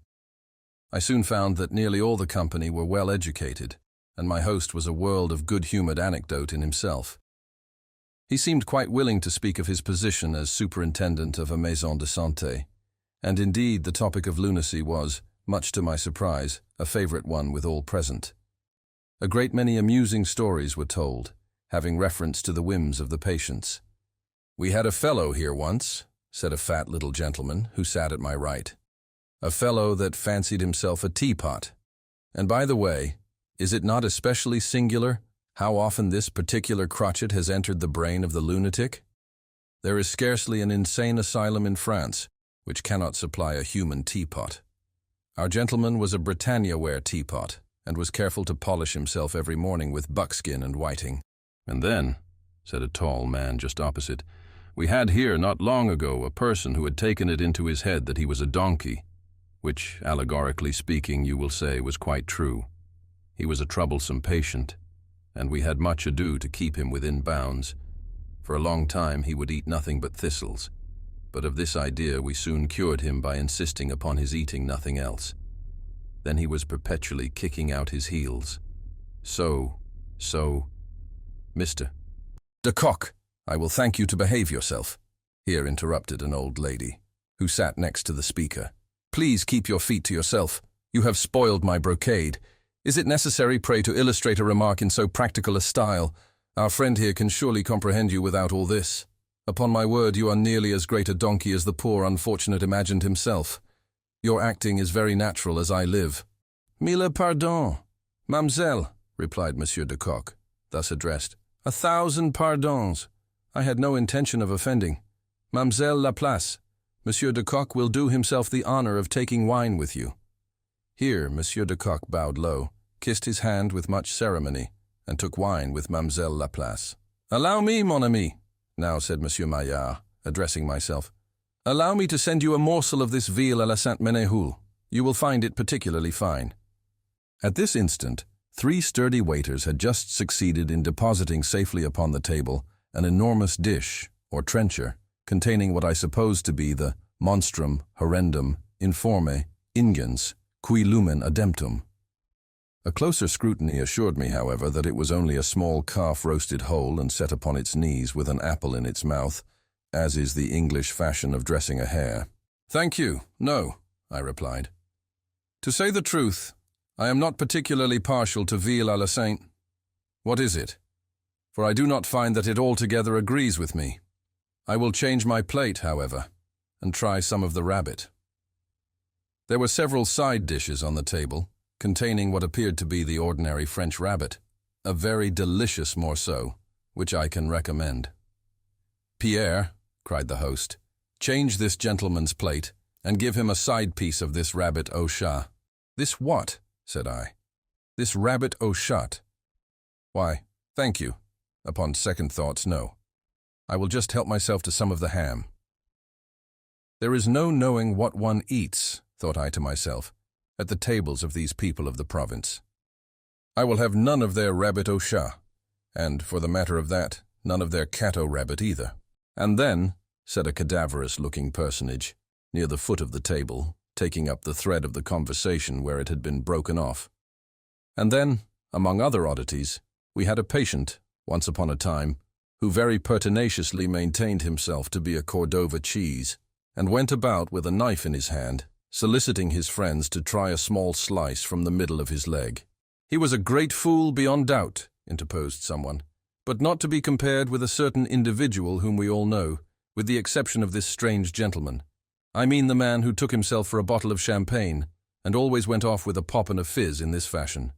Here the speaker, very rudely as I thought, put his right thumb in his left cheek, withdrew it with a sound resembling the popping of a cork, and then, by a dexterous movement of the tongue upon the teeth, created a sharp hissing and fizzing, which lasted for several minutes, in imitation of the frothing of champagne. This behavior, I saw plainly, was not very pleasing to Monsieur Maillard, but that gentleman said nothing, and the conversation was resumed by a very lean little man in a big wig. "And then there was an ignoramus," said he, "who mistook himself for a frog, which, by the way, he resembled in no little degree. I wish you could have seen him, sir." Here the speaker addressed myself. "It would have done your heart good to see the natural airs that he put on. Sir, if that man was not a frog, I can only observe that it is a pity he was not. His croak thus, oh, oh, oh, oh, oh, oh, oh, oh, was the finest note in the world, B flat.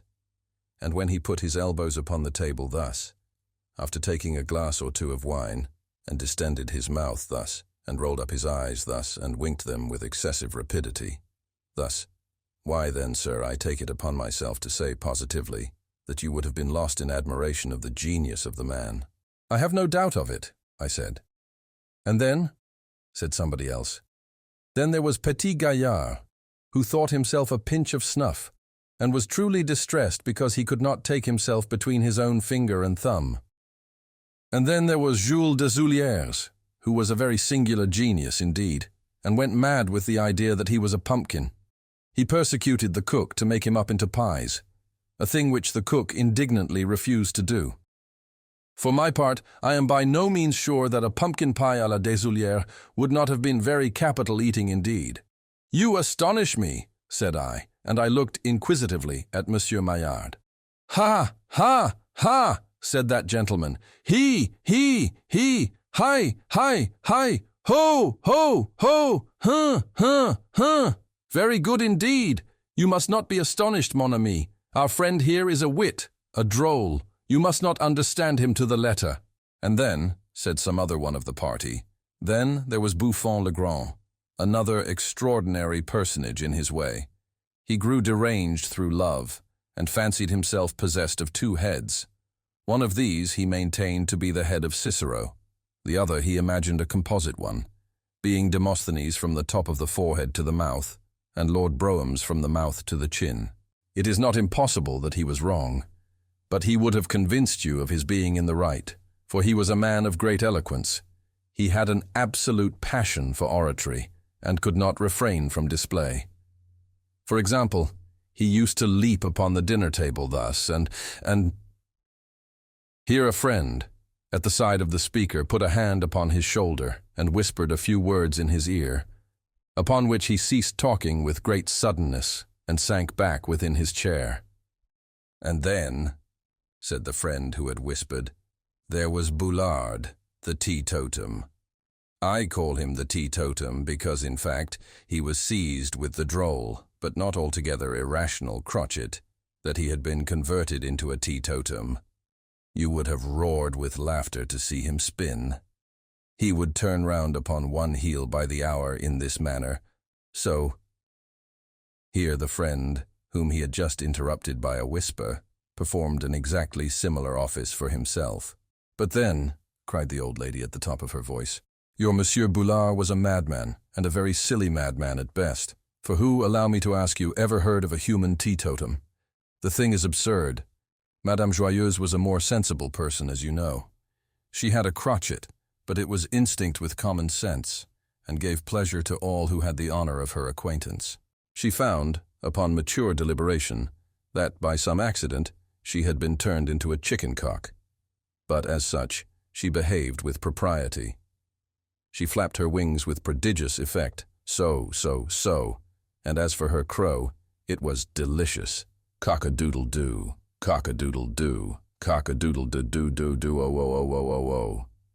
Madame Joyeuse, I will thank you to behave yourself," here interrupted our host very angrily. "You can either conduct yourself as a lady should do, or you can quit the table forthwith. Take your choice."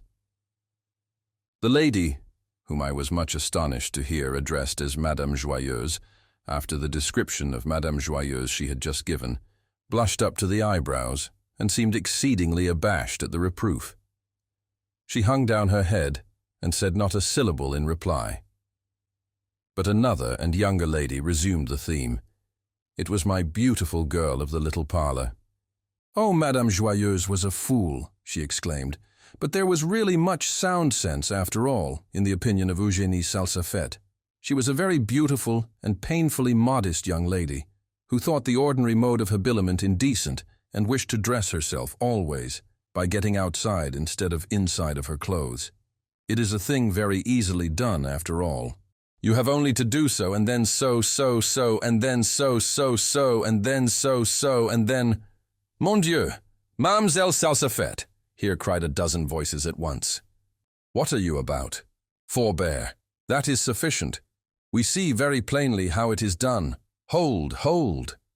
And several persons were already leaping from their seats to withhold Mademoiselle Salsafette from putting herself upon a par with the Medicean Venus, when the point was very effectually and suddenly accomplished by a series of loud screams, or yells, from some portion of the main body of the chateau.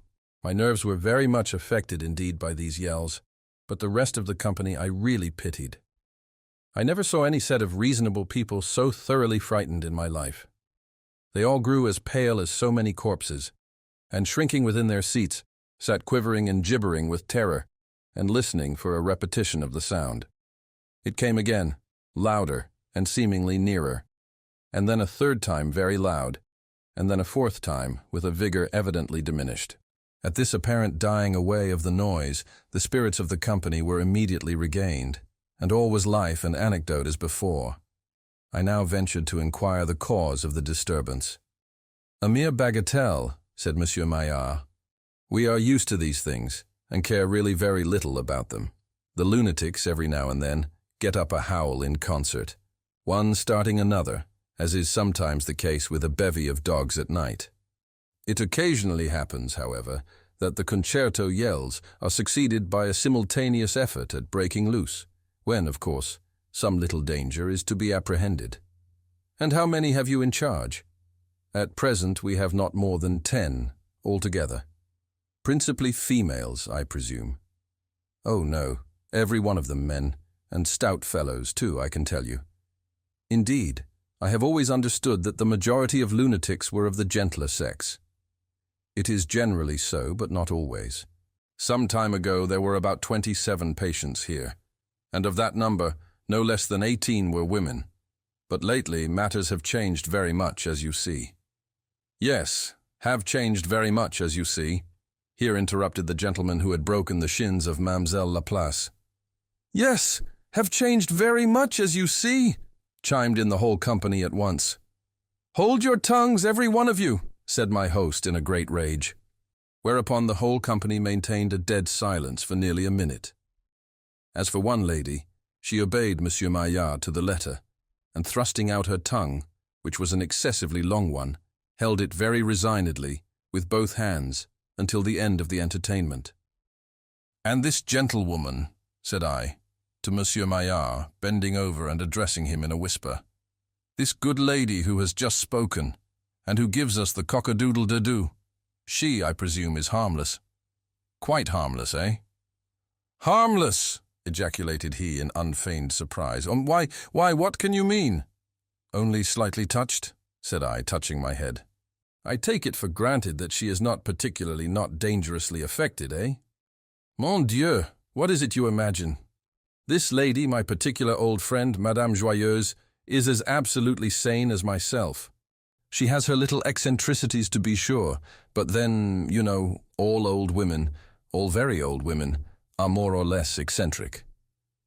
"To be sure," said I, "to be sure. And then the rest of these ladies and gentlemen?" "Are my friends and keepers," interrupted Monsieur Maillard, drawing himself up with hauteur. "My very good friends and assistants." "What, all of them?" I asked. "The women and all?" "Assuredly," he said. "We could not do it all without the women. They are the best lunatic nurses in the world. They have a way of their own, you know. Their bright eyes have a marvelous effect. Something like the fascination of the snake, you know." "To be sure," said I. "To be sure. They behave a little odd, eh? They are a little queer, eh? Don't you think so?" "Odd? Queer? Why, do you really think so? We are not very prudish, to be sure, here in the South. Do pretty much as we please. Enjoy life and all that sort of thing, you know." "To be sure," said I. "To be sure. And then perhaps this Clos de Vougeot is a little heady, you know. A little strong. You understand, eh?" "To be sure," said I. "To be sure." "By the by, monsieur, did I understand you to say that the system you have adopted, in place of the celebrated soothing system, was one of very rigorous severity?" "By no means. Our confinement is necessarily close, but the treatment, the medical treatment, I mean, is rather agreeable to the patients than otherwise." "And the new system is one of your own invention?" "Not altogether. Some portions of it are referable to Professor TARR, of whom you have necessarily heard. And again, there are modifications in my plan which I am happy to acknowledge as belonging of right to the celebrated FETHER, with whom, if I mistake not, you have the honor of an intimate acquaintance." "I am quite ashamed to confess," I replied, "that I have never even heard the names of either gentleman before." "Good heavens!" ejaculated my host, drawing back his chair abruptly and uplifting his hands. "I surely do not hear you aright. You did not intend to say, eh, that you had never heard either of the learned Dr. TARR or of the celebrated Professor FETHER?"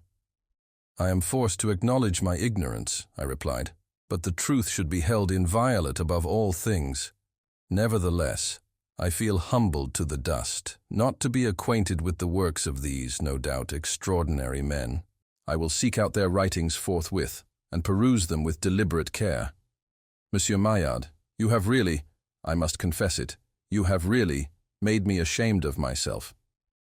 And this was the fact. "Say no more, my good young friend," he said kindly, pressing my hand. "Join me now in a glass of Sauterne." We drank. The company followed our example without stint. They chatted, they jested, they laughed. They perpetrated 1,000 absurdities. The fiddles shrieked, the drum ro-de-dowed, the trombones bellowed like so many brazen bulls of Phalaris, and the whole scene, growing gradually worse and worse as the wines gained the ascendancy, became at length a sort of pandemonium in petto. In the meantime, Monsieur Maillard and myself, with some bottles of Sauterne and Vougeot between us, continued our conversation at the top of the voice. A word spoken in an ordinary key stood no more chance of being heard than the voice of a fish from the bottom of Niagara Falls. "And, sir," said I, screaming in his ear, "you mentioned something before dinner about the danger incurred in the old system of soothing. How is that?" "Yes," he replied. "There was occasionally very great danger indeed. There is no accounting for the caprices of madmen, and in my opinion, as well as in that of Dr. TARR and Professor FETHER, it is never safe to permit them to run at large unattended. A lunatic may be soothed, as it is called, for a time, but, in the end, he is very apt to become obstreperous. His cunning, too, is proverbial and great. If he has a project in view, he conceals his design with a marvelous wisdom, and the dexterity with which he counterfeits sanity presents, to the metaphysician, one of the most singular problems in the study of mind. When a madman appears thoroughly sane, indeed it is high time to put him in a straitjacket. But the danger, my dear sir, of which you were speaking, in your own experience, during your control of this house, have you had practical reason to think liberty hazardous in the case of a lunatic? Here, in my own experience? Why, I may say yes. For example, no very long while ago, a singular circumstance occurred in this very house. The soothing system, you know, was then in operation, and the patients were at large. They behaved remarkably well, especially so. Anyone of sense might have known that some devilish scheme was brewing from that particular fact, that the fellows behaved so remarkably well. And sure enough, one fine morning the keepers found themselves pinioned hand and foot and thrown into the cells, where they were attended, as if they were the lunatics, by the lunatics themselves, who had usurped the offices of the keepers. You don't tell me so. I never heard of anything so absurd in my life. Fact. It all came to pass by means of a stupid fellow, a lunatic, who by some means had taken it into his head that he had invented a better system of government than any ever heard of before. Of lunatic government, I mean. He wished to give his invention a trial, I suppose, and so he persuaded the rest of the patients to join him in a conspiracy for the overthrow of the reigning powers. And he really succeeded? No doubt of it. The keepers and kept were soon made to exchange places. Not that exactly either, for the madmen had been free, but the keepers were shut up in cells forthwith, and treated, I am sorry to say, in a very cavalier manner. But I presume a counter-revolution was soon effected. This condition of things could not have long existed. The country people in the neighborhood, visitors coming to see the establishment, would have given the alarm. There you are out. The head rebel was too cunning for that. He admitted no visitors at all, with the exception one day of a very stupid-looking young gentleman of whom he had no reason to be afraid. He let him in to see the place, just by way of variety, to have a little fun with him.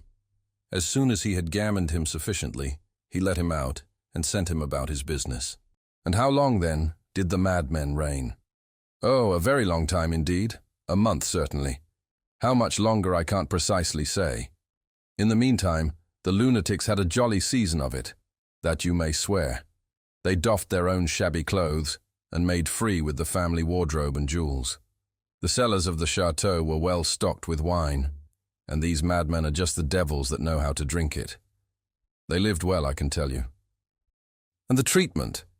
What was the particular species of treatment which the leader of the rebels put into operation? Why, as for that, a madman is not necessarily a fool, as I have already observed, and it is my honest opinion that his treatment was a much better treatment than that which it superseded. It was a very capital system indeed, simple, neat, no trouble at all. In fact, it was delicious. It was... Here my host's observations were cut short by another series of yells, of the same character as those which had previously disconcerted us. This time, however, they seemed to proceed from persons rapidly approaching. Gracious heavens, I ejaculated, the lunatics have most undoubtedly broken loose. I very much fear it is so, replied Monsieur Maillard, now becoming excessively pale. He had scarcely finished the sentence before loud shouts and imprecations were heard beneath the windows, and immediately afterward it became evident that some persons outside were endeavoring to gain entrance into the room. The door was beaten with what appeared to be a sledgehammer, and the shutters were wrenched and shaken with prodigious violence. A scene of the most terrible confusion ensued. Monsieur Maillard, to my excessive astonishment, threw himself under the sideboard. I had expected more resolution at his hands. The members of the orchestra, who, for the last 15 minutes, had been seemingly too much intoxicated to do duty, now sprang all at once to their feet and to their instruments, and scrambling upon their table broke out with one accord into Yankee Doodle, which they performed, if not exactly in tune, at least with an energy superhuman, during the whole of the uproar.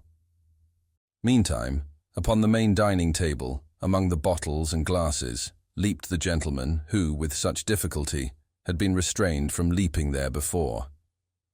As soon as he fairly settled himself, he commenced an oration, which no doubt was a very capital one, if it could only have been heard.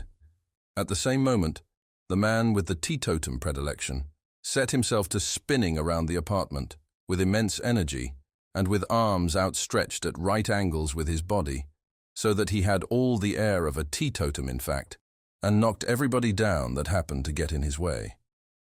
And now, too, hearing an incredible popping and fizzing of champagne, I discovered at length that it proceeded from the person who performed the bottle of that delicate drink during dinner.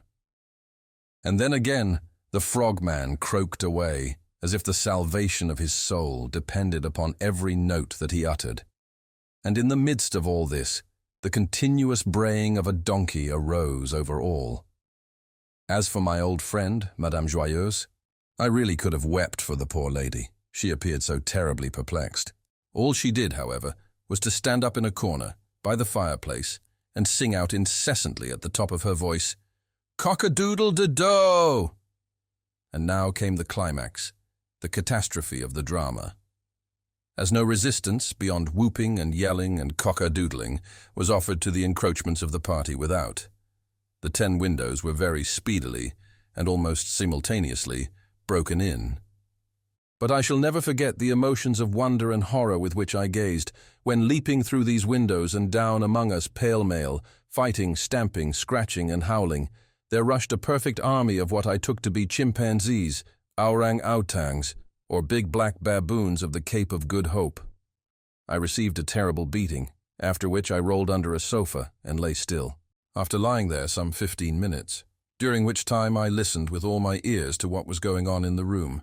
I came to same satisfactory denouement of this tragedy.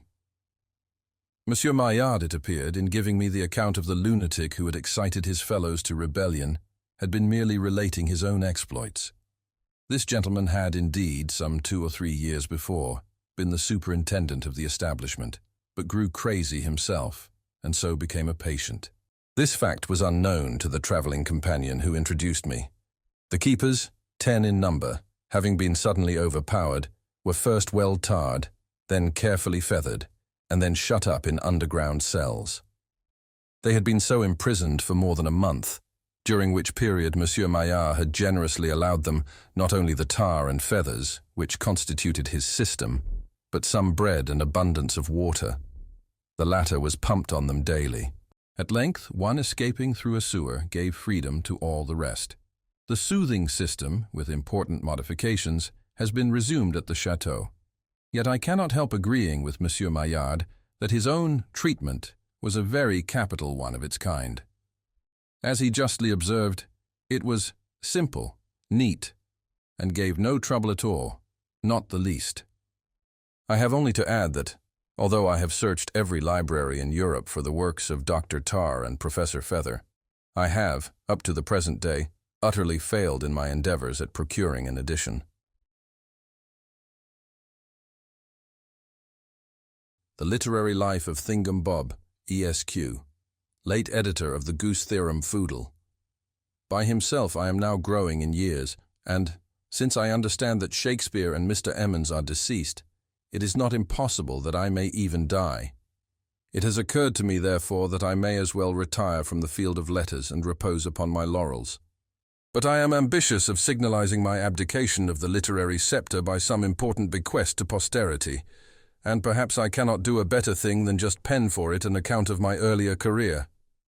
My name, indeed, has been so long and so constantly before the public eye, that I am not only willing to admit the naturalness of the interest which it has everywhere excited, but ready to satisfy the extreme curiosity which it has inspired.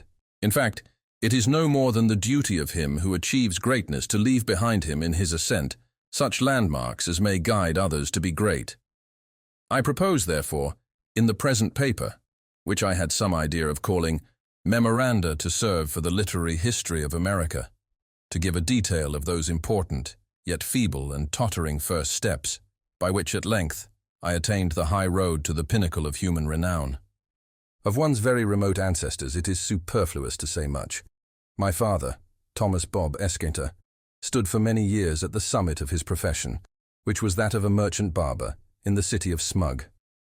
His warehouse was the resort of all the principal people of the place, and especially of the editorial corps, a body which inspires all about it with profound veneration and awe. For my own part, I regarded them as gods, and drank in with avidity the rich wit and wisdom which continuously flowed from their august mouths during the process of what is styled lather. My first moment of positive inspiration must be dated from that ever-memorable epoch, when the brilliant conductor of the gadfly, in the intervals of the important process just mentioned, recited aloud, before a conclave of our apprentices, an inimitable poem in honor of the only genuine oil of bob, so called from its talented inventor, my father, and for which effusion the editor of The Fly was remunerated with a regal liberality by the firm of Thomas Bob and Company, merchant barbers. The genius of the stanzas to the Oil of Bob first breathed into me, I say, the divine afflatus. I resolved at once to become a great man, and to commence by becoming a great poet. That very evening I fell upon my knees at the feet of my father. "Father," I said, "pardon me, but I have a soul above lather. It is my firm intention to cut the shop. I would be an editor. I would be a poet. I would pen stanzas to the Oil of Bob." "Pardon me and aid me to be great." "My dear Thingum," replied my father. I had been christened Thingum after a wealthy relative so surnamed.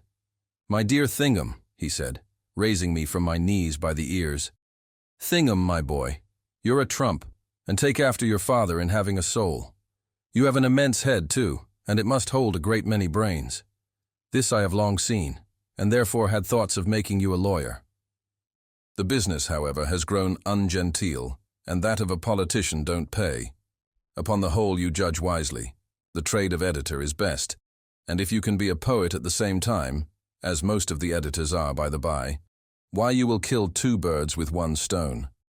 To encourage you in the beginning of things, I will allow you a garret, pen, ink, and paper, a rhyming dictionary, and a copy of the Gadfly. I suppose you would scarcely demand any more." "I would be an ungrateful villain if I did," I replied with enthusiasm. "Your generosity is boundless. I will repay it by making you the father of a genius." Thus ended my conference with the best of men, and immediately upon its termination, I betook myself with zeal to my poetical labors, as upon these, chiefly, I founded my hopes of ultimate elevation to the editorial chair. In my first attempts at composition, I found the stanzas to The Oil of Bob rather a drawback than otherwise. Their splendor more dazzled than enlightened me. The contemplation of their excellence tended, naturally, to discourage me by comparison with my own abortions, so that for a long time I labored in vain. At length there came into my head one of those exquisitely original ideas which now and then will permeate the brain of a man of genius. It was this, or rather, thus was it carried into execution. From the rubbish of an old bookstall, in a very remote corner of the town, I got together several antique and altogether unknown or forgotten volumes. The bookseller sold them to me for a song. From one of these, which purported to be a translation of one Dante's Inferno, I copied with remarkable neatness a long passage about a man named Ugolino, who had a parcel of brats. From another, which contained a good many old plays by some person whose name I forget, I extracted in the same manner, and with the same care, a great number of lines about angels, and ministers saying grace, and goblins damned, and more besides of that sort.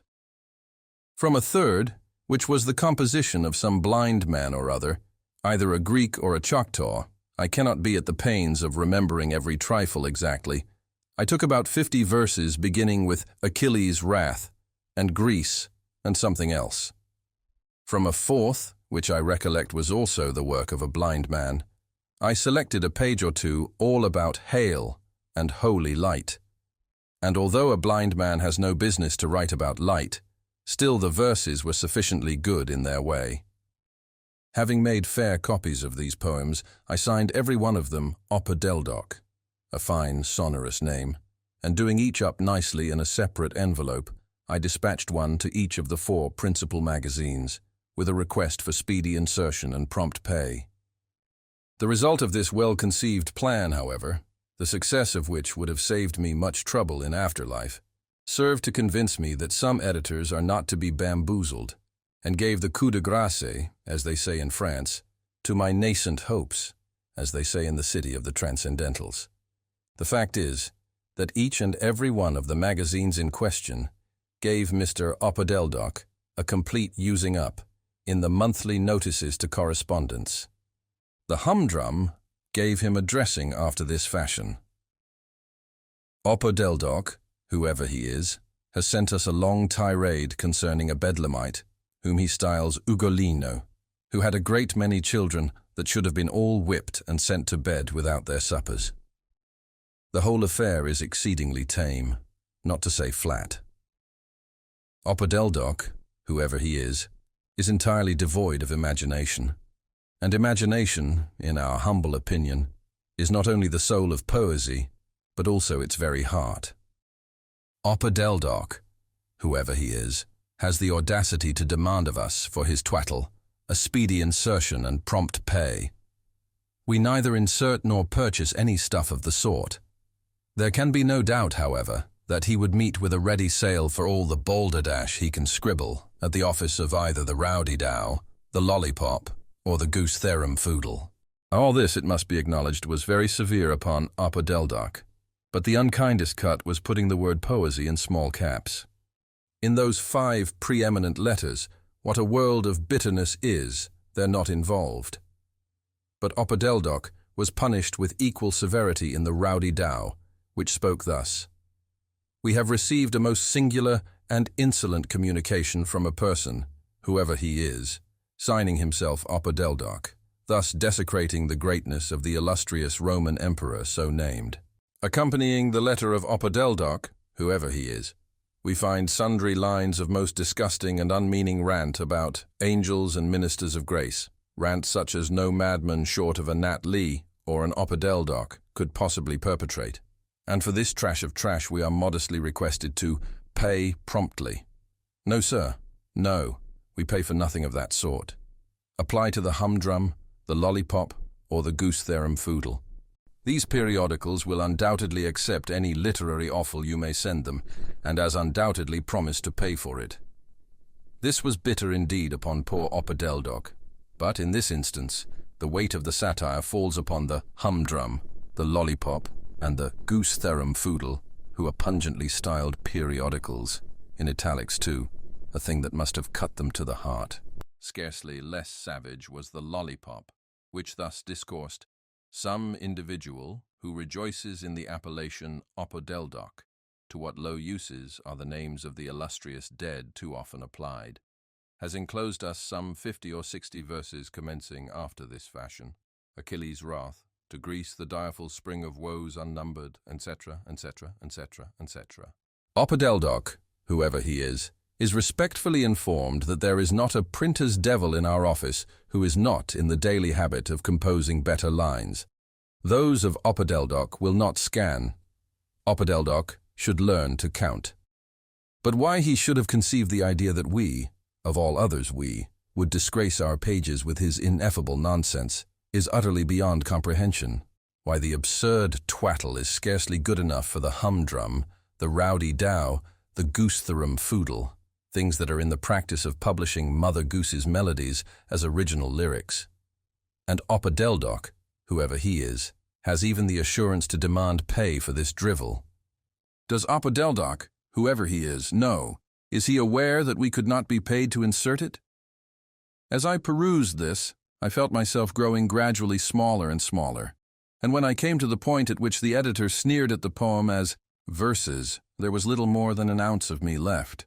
As for Opodeldoc, I began to experience compassion for the poor fellow, but the Goose Therum Foodle showed, if possible, less mercy than the Lollipop. It was the Goose Therum Foodle that said, "A wretched poetaster who signs himself Opodeldoc is silly enough to fancy that we will print and pay for a medley of incoherent and ungrammatical bombast which he has transmitted to us, and which commences with the following most intelligible line: Hail, holy light, offspring of heaven, firstborn, We say most intelligible. Opadeldoc, whoever he is, will be kind enough to tell us perhaps how hail can be holy light. We always regarded it as frozen rain. Will he inform us also how frozen rain can be, at one and the same time, both holy light, whatever that is, and an offspring, which latter term, if we understand anything about English, is only employed with propriety in reference to small babies of about 6 weeks old. But it is preposterous to descant upon such absurdity, although Opadeldoc, whoever he is, has the unparalleled effrontery to suppose that we will not only insert his ignorant ravings, but absolutely pay for them. Now this is fine, it is rich, and we have half a mind to punish this young scribbler for his egotism by really publishing his effusion, verbatim et literatim, as he has written it. We could inflict no punishment so severe, and we would inflict it, but for the boredom which we should cause our readers in so doing.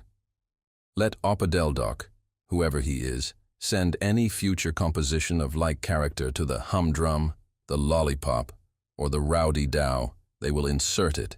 They insert every month just such stuff. Send it to them. We are not to be insulted with impunity. This made an end of me. And as for the humdrum, the rowdy dow, and the lollipop, I never could comprehend how they survived it.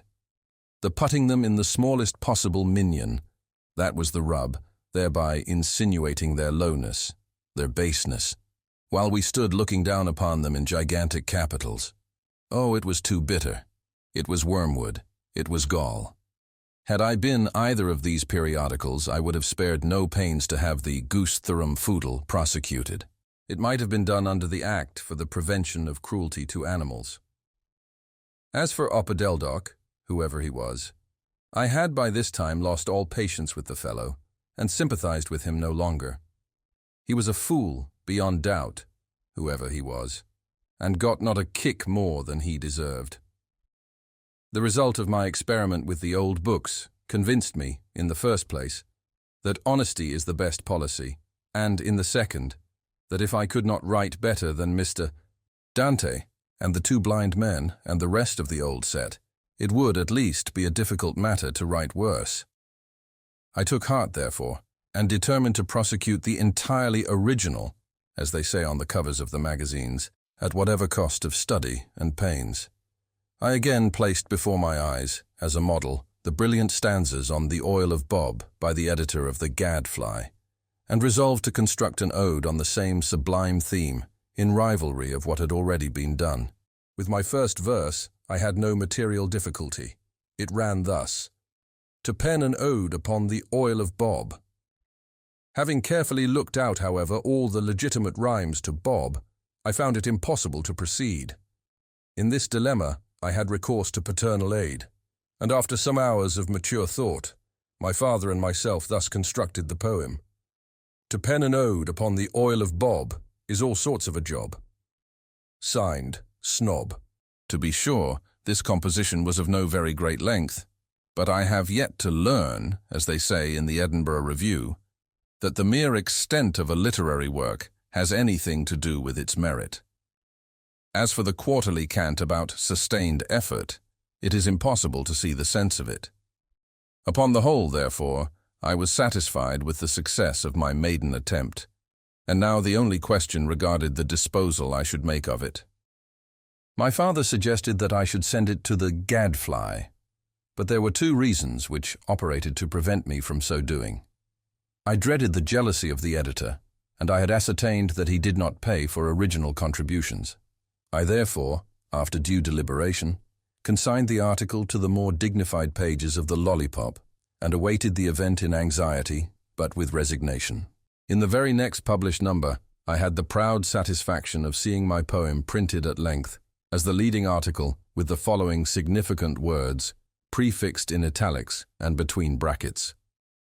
We call the attention of our readers to the subjoined admirable stanza on The Oil of Bob. We need say nothing of their sublimity or their pathos. It is impossible to peruse them without tears. Those who have been nauseated with a sad dose on the same august topic from the goose quill of the editor of the Gadfly will do well to compare the two compositions. P.S. We are consumed with anxiety to probe the mystery which envelops the evident pseudonym, Snob. May we hope for a personal interview? All this was scarcely more than justice, but it was, I confess, rather more than I had expected. I acknowledge this, be it observed, to the everlasting disgrace of my country and of mankind. I lost no time, however, in calling upon the editor of the Lollipop, and had the good fortune to find this gentleman at home. He saluted me with an air of profound respect, slightly blended with a fatherly and patronizing admiration, wrought in him, no doubt, by my appearance of extreme youth and inexperience. Begging me to be seated, he entered at once upon the subject of my poem, but modesty will ever forbid me to repeat the 1,000 compliments which he lavished upon me. The eulogies of Mr. Crabbe, such was the editor's name, were, however, by no means fulsomely indiscriminate. He analyzed my composition with much freedom and great ability, not hesitating to point out a few trivial defects, a circumstance which elevated him highly in my esteem. The gadfly was, of course, brought upon the tapis, and I hope never to be subjected to a criticism so searching, or to rebukes so withering, as were bestowed by Mr. Crabbe upon that unhappy effusion. I had been accustomed to regard the editor of the gadfly as something superhuman, but Mr. Crabbe soon disabused me of that idea. He set the literary as well as the personal character of the fly, so Mr. C satirically designated the rival editor, in its true light. He, the fly, was very little better than he should be. He had written infamous things. He was a penny-a-liner and a buffoon. He was a villain. He had composed a tragedy which set the whole country in a guffaw, and a farce which deluged the universe in tears.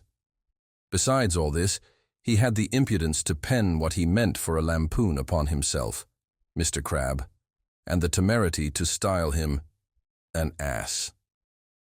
Should I at any time wish to express my opinion of Mr. Fry, the pages of the Lollipop, Mr. Crabbe assured me, were at my unlimited disposal. In the meantime, as it was very certain that I would be attacked in the fly for my attempt at composing a rival poem on the oil of Bob, he, Mr. Crabbe, would take it upon himself to attend, pointedly, to my private and personal interests. If I were not made a man of at once, it should not be the fault of himself, Mr. Crabbe. Mr. Crabbe having now paused in his discourse, the latter portion of which I found it impossible to comprehend, I ventured to suggest something about the remuneration which I had been taught to expect for my poem by an announcement on the cover of the Lollipop, declaring that it, the Lollipop, insisted upon being permitted to pay exorbitant prices for all accepted contributions, frequently expending more money for a single brief poem than the whole annual cost of the humdrum, the rowdy-dow, and the goose-thrum-foodle combined. As I mentioned the word remuneration, Mr. Crabbe first opened his eyes, and then his mouth, to quite a remarkable extent, causing his personal appearance to resemble that of a highly agitated elderly duck in the act of quacking, and in this condition he remained, ever and anon pressing his hands tightly to his forehead, as if in a state of desperate bewilderment, until I had nearly made an end of what I had to say. Upon my conclusion, he sank back into his seat, as if much overcome, letting his arms fall lifelessly by his side, but keeping his mouth still rigorously open, after the fashion of the duck. While I remained in speechless astonishment at behavior so alarming, he suddenly leaped to his feet and made a rush at the bell rope. But just as he reached this, he appeared to have altered his intention, whatever it was, for he dived under a table and immediately reappeared with a cudgel. This he was in the act of uplifting, for what purpose I am at a loss to imagine, when all at once there came a benign smile over his features, and he sank placidly back in his chair. "Mr. Bob," he said, for I had sent up my card before ascending myself. "Mr. Bob, you are a young man, I presume, very?" I assented, adding that I had not yet concluded my third lustrum. "Ah," he replied, "very good. I see how it is. Say no more. Touching this matter of compensation, what you observe is very just. In fact, it is excessively so. But the first contribution, the first, I say, it is never the magazine custom to pay for. You comprehend, eh? The truth is, we are usually the recipients in such case. Mr. Crabbe smiled blandly as he emphasized the word recipients. For the most part, we are paid for the insertion of a maiden attempt, especially in verse. In the second place, Mr. Bob, the magazine rule is never to disperse what we term in France the argent comptant. I have no doubt you understand. In a quarter or two after publication of the article, or in a year or two, we make no objection to giving our note at 9 months, provided always that we can so arrange our affairs as to be quite certain of a burst-up in 6. I really do hope, Mr. Bob, that you will look upon this explanation as satisfactory. Here, Mr. Day, Crabbe concluded, and the tears stood in his eyes. Grieved to the soul at having been, however innocently, the cause of pain to so eminent and so sensitive a man, I hasten to apologize and to reassure him by expressing my perfect coincidence with his views, as well as my entire appreciation of the delicacy of his position. Having done all this in a neat speech, I took leave. One fine morning, very shortly afterwards, I awoke and found myself famous. The extent of my renown will be best estimated by reference to the editorial opinions of the day. These opinions, it will be seen, were embodied in critical notices of the number of the lollipop containing my poem, and are perfectly satisfactory, conclusive and clear with the exception, perhaps, of the hieroglyphical marks, September 15, 1T, appended to each of the critiques.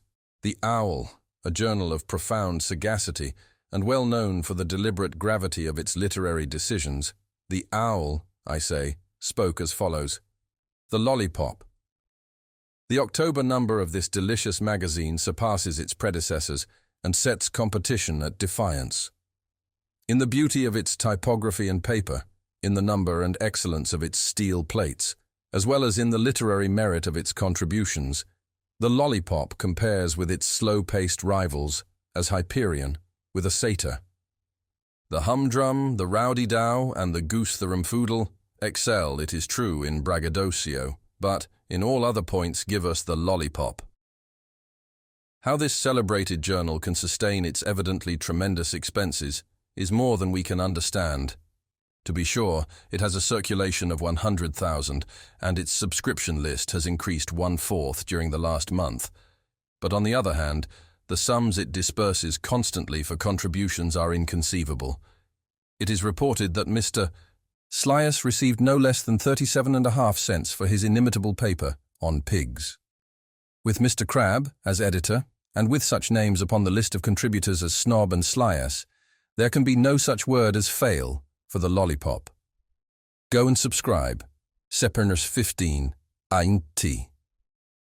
I must say that I was gratified with this high-toned notice from a paper so respectable as the Owl. The placing my name, that is to say, my nom de guerre, in priority of station to that of the great Slias, was a compliment as happy as I felt it to be deserved. My attention was next arrested by these paragraphs in the Toad, a print highly distinguished for its uprightness and independence, for its entire freedom from sycophancy and subservience to the givers of dinners. The Lollipop for October is out in advance of all its contemporaries, and infinitely surpasses them, of course, in the splendor of its embellishments, as well as in the richness of its literary contents.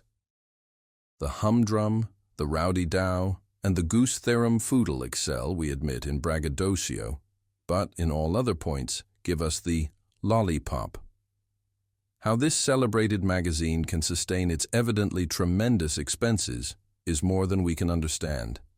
To be sure, it has a circulation of 200,000, and its subscription list has increased 1/3 during the last fortnight, but on the other hand, the sums it disperses monthly for contributions are fearfully great. We learn that Mr. Mumblethumb received no less than 50 cents for his late Monody in a Mud Puddle. Among the original contributors to the present number we notice, besides the eminent editor, Mr. Crabbe, such men as Snob, Slias, and Mumblethumb. Apart from the editorial matter, the most valuable paper, nevertheless, is, we think, a poetical gem by Snob on the oil of Bob, but our readers must not suppose from the title of this incomparable bijou that it bears any similitude to some balderdash on the same subject by a certain contemptible individual whose name is unmentionable to ears polite. The present poem on the oil of Bob has excited universal anxiety and curiosity in respect to the owner of the evident pseudonym Snob, a curiosity which, happily, we have it in our power to satisfy. Snob is the nom de plume of Mr. THINGUM Bob, of this city, a relative of the great Mr. THINGUM, after whom he is named, and otherwise connected with the most illustrious families of the state. His father, Thomas Bob, Esquire, is an opulent merchant in Smug, Seperius 15, 1t. This generous approbation touched me to the heart, the more especially as it emanated from a source so avowedly, so proverbially pure as the toad. The word balderdash, as applied to the oil of Bob of the fly, I considered singularly pungent and appropriate. The words gem and bijou, however, used in reference to my composition, struck me as being in some degree feeble, and seemed to me to be deficient in force. They were not sufficiently prononcés, as we have it in France. I had hardly finished reading The Toad, when a friend placed in my hands a copy of The Mole, a daily enjoying high reputation for the keenness of its perception about matters in general, and for the open, honest, above-ground style of its editorials. The Mole spoke of the lollipop as follows: "We have just received the lollipop for October, and must say that never before have we perused any single number of any periodical which afforded us a felicity so supreme. We speak advisedly. The humdrum, the rowdy-dow, and the goosetherum foodle must look well to their laurels. These prints, no doubt, surpass everything in loudness of pretension, but in all other points, give us the lollipop. How this celebrated magazine can sustain its evidently tremendous expenses is more than we can comprehend.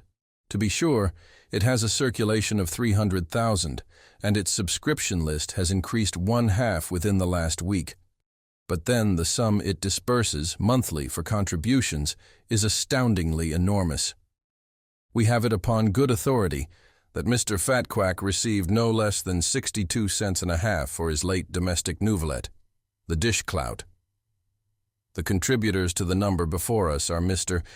Crab, the eminent editor, Snob, Mumblethumb, Fatquack, and others, but after the inimitable compositions of the editor himself, we prefer a diamond-like effusion from the pen of a rising poet who writes over the signature Snob, a nom de guerre which we predict will one day extinguish the radiance of Boz.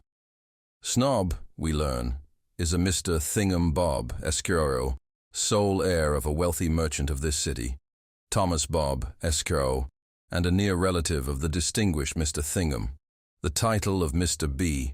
His admirable poem is The Oil of Bob, a somewhat unfortunate name, by the by, as some contemptible vagabond connected with the penny press has already disgusted the town with a great deal of drivel upon the same topic. There will be no danger, however, of confounding the compositions. September 15, 1t. The generous approbation of so clear-sighted a journal as The Mole penetrated my soul with delight.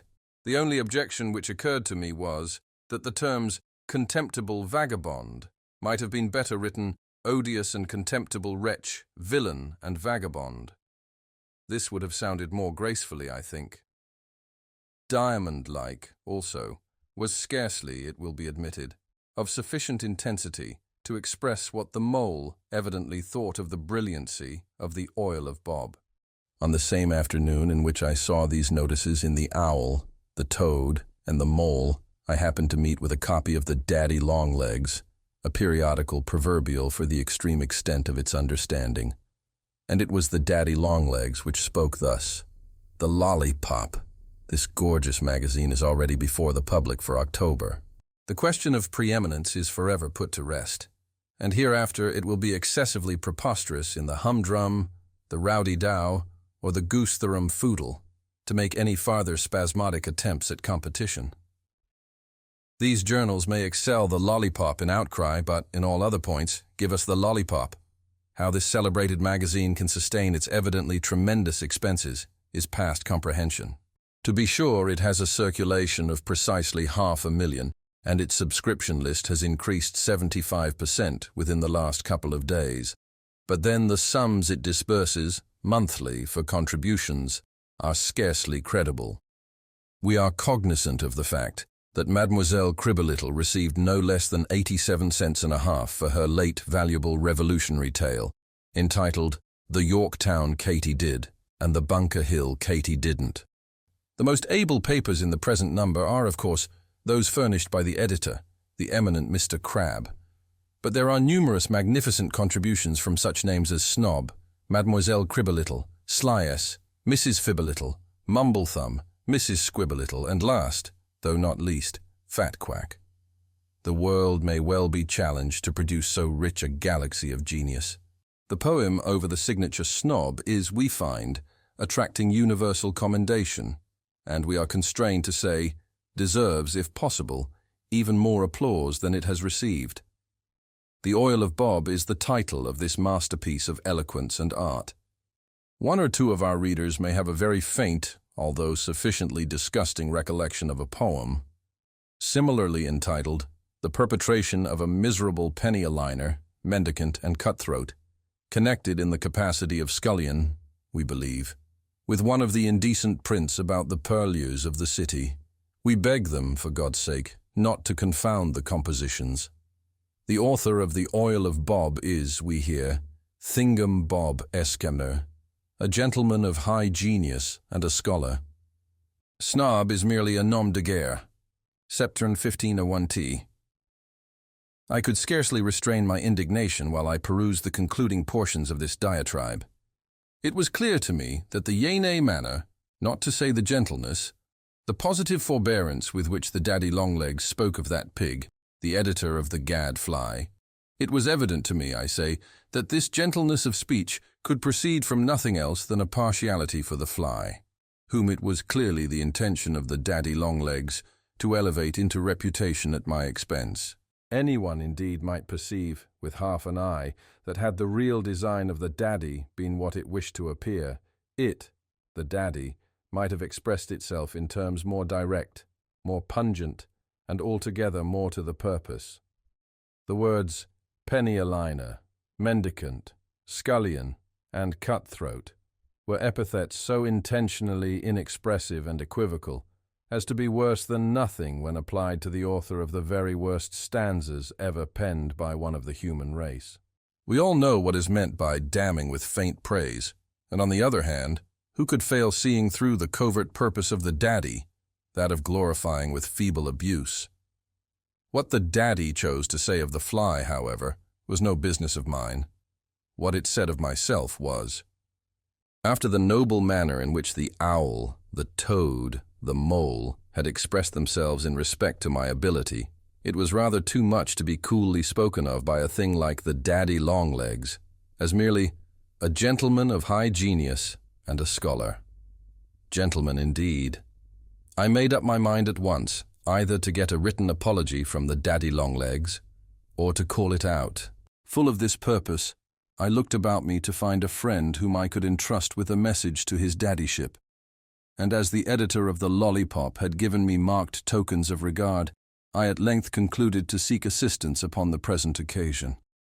I have never yet been able to account in a manner satisfactory to my own understanding for the very peculiar countenance and demeanor with which Mr. Crabbe listened to me as I unfolded to him my design. He again went through the scene of the bell rope and cudgel, and did not omit the duck. At one period, I thought he really intended to quack.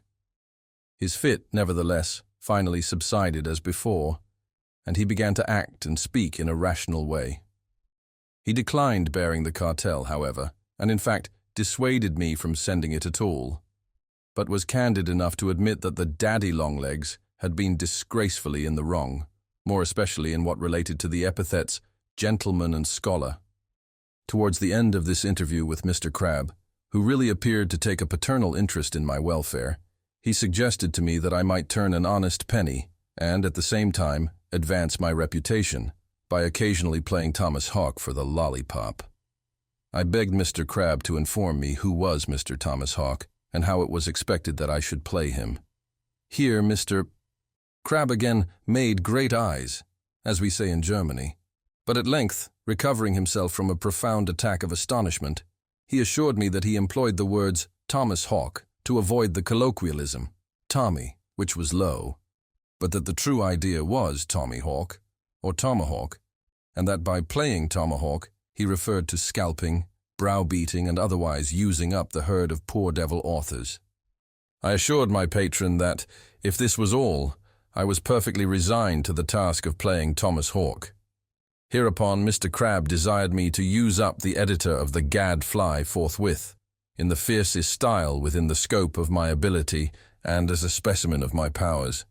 This I did upon the spot in a review of the original Oil of Bob, occupying 36 pages of the lollipop. I found playing Thomas Hawk indeed a far less onerous occupation than poetizing, for I went upon system altogether, and thus it was easy to do the thing thoroughly and well. My practice was this. I bought auction copies cheap of Lord Brougham's speeches, Cobbett's complete works, the new slang syllabus, the whole art of snubbing, Prentice's Billingsgate, folio edition, and Lewis G. Clark on tongue. These works I cut up thoroughly with a currycomb, and then, throwing the shreds into a sieve, sifted out carefully all that might be thought decent, a mere trifle, reserving the hard phrases, which I threw into a large tin pepper caster with longitudinal holes, so that an entire sentence could get through without material injury. The mixture was then ready for use.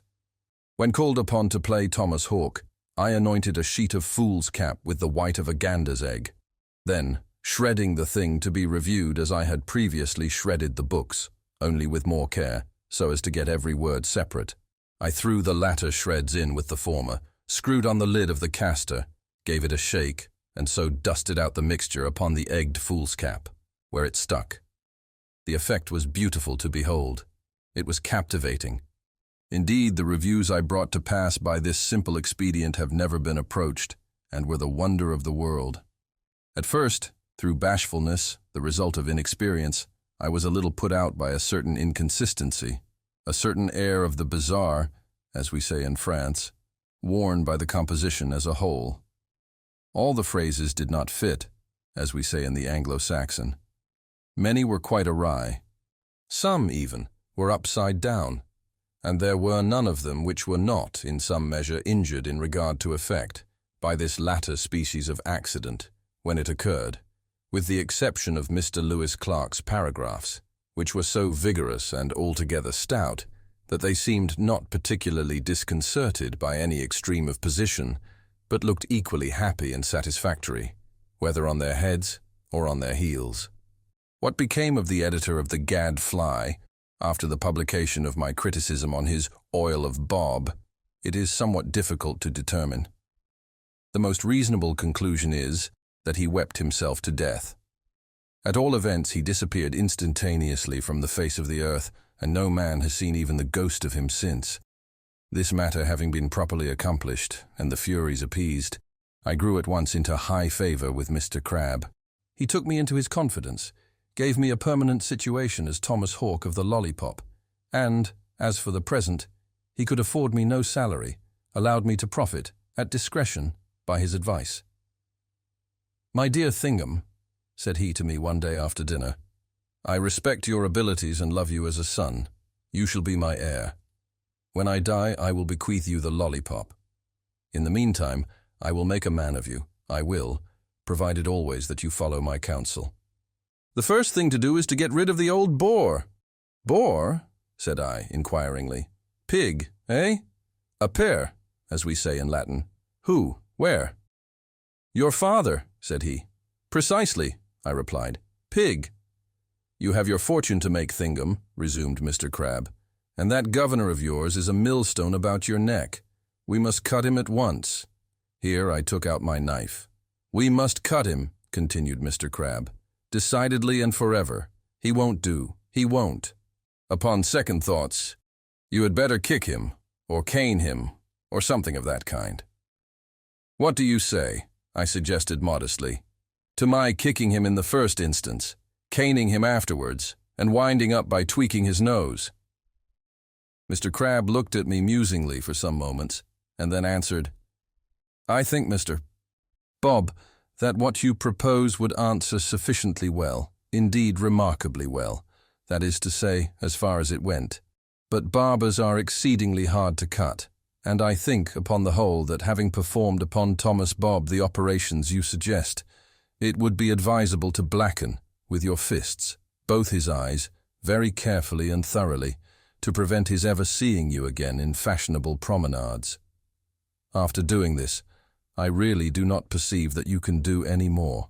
However, it might be just as well to roll him once or twice in the gutter and then put him in charge of the police. Any time the next morning you can call at the watch-house and swear an assault." I was much affected by the kindness of feeling towards me personally, which was evinced in this excellent advice of Mr. Crabbe, and I did not fail to profit by it forthwith. The result was that I got rid of the old bore and began to feel a little independent and gentlemanlike. The want of money, however, was, for a few weeks, a source of some discomfort. But at length, by carefully putting to use my 2 eyes and observing how matters went just in front of my nose, I perceived how the thing was to be brought about. I say thing, be it observed, for they tell me the Latin, for it is rem. By the way, talking of Latin, can anyone tell me the meaning of quocunque, or what is the meaning of modo? My plan was exceedingly simple.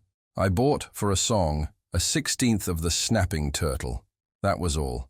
The thing was done, and I put money in my purse.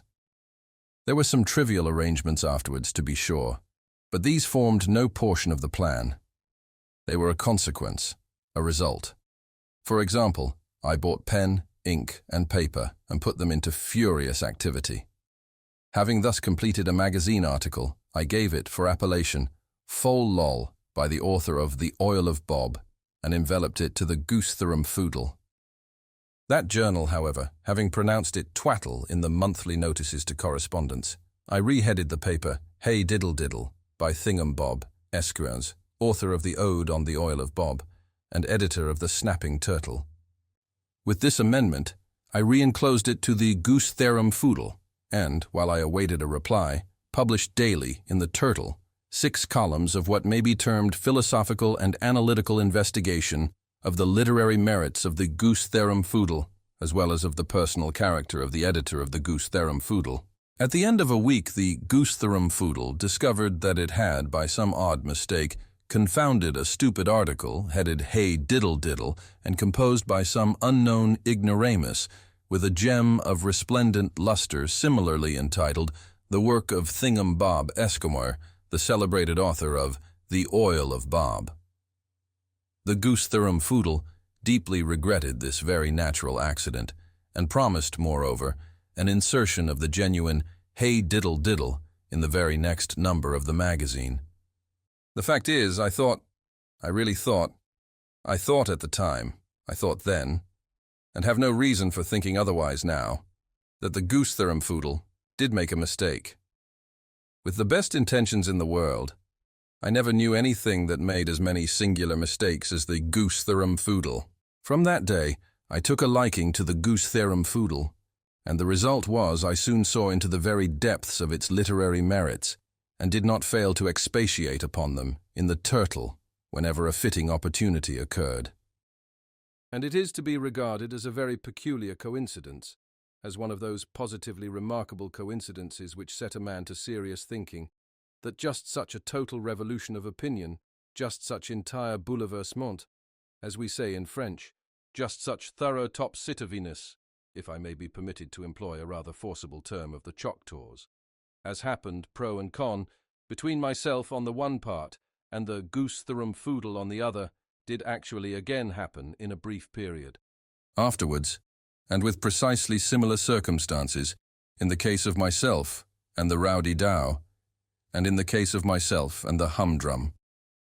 Thus it was that, by a master stroke of genius, I at length consummated my triumphs by putting money in my purse, and thus may be said really and fairly to have commenced that brilliant and eventful career which rendered me illustrious, and which now enables me to say with Chateaubriand, I have made history. J'ai fait l'histoire. I have indeed made history. From the bright epoch which I now record, My actions, my works, are the property of mankind. They are familiar to the world. It is, then, needless for me to detail how, soaring rapidly, I fell heir to the lollipop, how I merged this journal in the humdrum, how again I made purchase of the rowdy Dow, thus combining the 3 periodicals, how lastly I effected a bargain for the sole remaining rival, and united all the literature of the country in one magnificent magazine, known everywhere as the Rowdy Dow, Lollipop, Humdrum, and Goosetherum Foodle. Yes, I have made history. My fame is universal. It extends to the uttermost ends of the earth. You cannot take up a common newspaper in which you shall not see some allusion to the immortal Thingham Bob. It is Mr. Thingham Bob said so, and Mr. Thingham Bob wrote this, and Mr. Thingham Bob did that. But I am meek and expire with an humble heart. After all, what is it? This indescribable something which men will persist in terming genius? I agree with Buffon, with Hogarth. It is but diligence after all. Look at me, how I labored, how I toiled, how I wrote. Ye gods, did I not write? I knew not the word ease. By day I adhered to my desk, and at night, a pale student, I consumed the midnight oil. You should have seen me. You should. I leaned to the right. I leaned to the left. I sat forward. I sat backward. I sat upon end. I sat tête baissée, as they have it in the Kickapoo, bowing my head close to the alabaster page.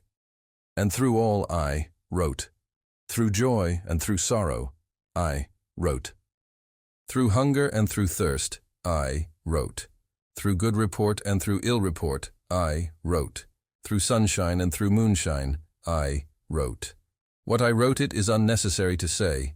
The style, that was the thing. I caught it from Fat Quack, whiz, fizz, and I am giving you a specimen of it now. How to write a Blackwood article. In the name of the prophet, figs. Cry of the Turkish fig peddler. I presume everybody has heard of me. My name is the Signora Psyche Zenobia. This I know to be a fact. Nobody but my enemies ever calls me Suki Snobs. I have been assured that Suki is but a vulgar corruption of Psyche, which is good Greek, and means the soul. That's me, I'm all soul. And sometimes a butterfly, which latter meaning undoubtedly alludes to my appearance in my new crimson satin dress, with the sky-blue Arabian mantilla, and the trimmings of green agraffas, and the 7 flounces of orange-colored auriculas. As for snobs, any person who should look at me would be instantly aware that my name wasn't Snobs. Miss Tabitha Turnip propagated that report through sheer envy. Tabitha Turnip indeed, oh the little wretch. But what can we expect from a turnip? Wonder if she remembers the old adage about blood out of a turnip, etc. Mem put her in mind of it the first opportunity. Mem again, pull her nose. Where was I? I have been assured that Snobs is a mere corruption of Zenobia, and that Zenobia was a queen. So am I, Doctor. Moneypenny always calls me the Queen of the Hearts, and that Zenobia, as well as Psyche, is good Greek, and that my father was a Greek, and that consequently I have a right to our patronymic, which is Zenobia, and not by any means Snobs. Nobody but Tabitha Turnip calls me Suki Snobs. I am the Signora Psyche Zenobia. As I said before, everybody has heard of me.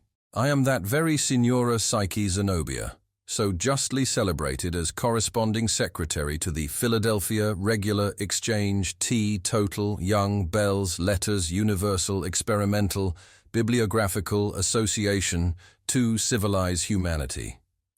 Dr. Moneypenny made the title for us, and says he chose it because it sounded big like an empty rum puncheon. A vulgar man that sometimes, but he's deep. We all sign the initials of the society after our names, in the fashion of the RSA. The Royal Society of Arts, the SDUK, Society for the Diffusion of Useful Knowledge, etc., etc. Dr. Moneypenny says that S stands for stale, and that DUK spells duck, but it don't. That SDUK stands for stale duck, and not for Lord Brougham's Society, but then Dr. Moneypenny is such a queer man that I am never sure when he is telling me the truth. At any rate, we always add to our names the initials PRETTYBLUEBATCH. That is to say, Philadelphia, regular, exchange, T, total, young, bells, letters, universal, experimental, bibliographical, association, to, civilize, humanity, one letter for each word, which is a decided improvement upon Lord Brougham. Dr. Moneypenny will have it that our initials give our true character, but for my life I can't see what he means. Notwithstanding the good offices of the doctor, and the strenuous exertions of the association to get itself into notice, it met with no very great success until I joined it. The truth is, the members indulged in too flippant a tone of discussion. The papers read every Saturday evening were characterized less by depth than buffoonery. They were all whipped syllabub. There was no investigation of first causes, first principles. There was no investigation of anything at all. There was no attention paid to that great point, the fitness of things. In short, there was no fine writing like this. It was all low, very. No profundity, no reading, no metaphysics, nothing which the learned call spirituality, and which the unlearned choose to stigmatize as cant. Dr. M says I ought to spell cant with a capital K, but I know better. When I joined the society, it was my endeavor to introduce a better style of thinking and writing, and all the world knows how well I have succeeded. We get up as good papers now in the PRETTYBLUEBATCH as any to be found even in Blackwood. I say Blackwood, because I have been assured that the finest writing, upon every subject, is to be discovered in the pages of that justly celebrated magazine. We now take it for our model upon all themes, and are getting into rapid notice accordingly. And after all, it's not so very difficult a matter to compose an article of the genuine Blackwood stamp, if one only goes properly about it. Of course, I don't speak of the political articles. Everybody knows how they are managed, since Dr. Moneypenny explained it. Mr. Blackwood has a pair of tailor's shears and 3 apprentices who stand by him for orders. One hands him the Times, another the Examiner, and a third a Cully's New Compendium of Slang Wang. Mr. B merely cuts out and intersperses. It is soon done, nothing but Examiner, Slang Wang, and Times, then Times, Slang Wang, and Examiner, and then Times, Examiner, and Slang Wang. But the chief merit of the magazine lies in its miscellaneous articles, and the best of these come under the head of what Dr. Moneypenny calls the bizarreries, whatever that may mean, and what everybody else calls the intensities. This is a species of writing which I have long known how to appreciate, although it is only since my late visit to Mr. Blackwood, deputed by the Society, that I have been made aware of the exact method of composition.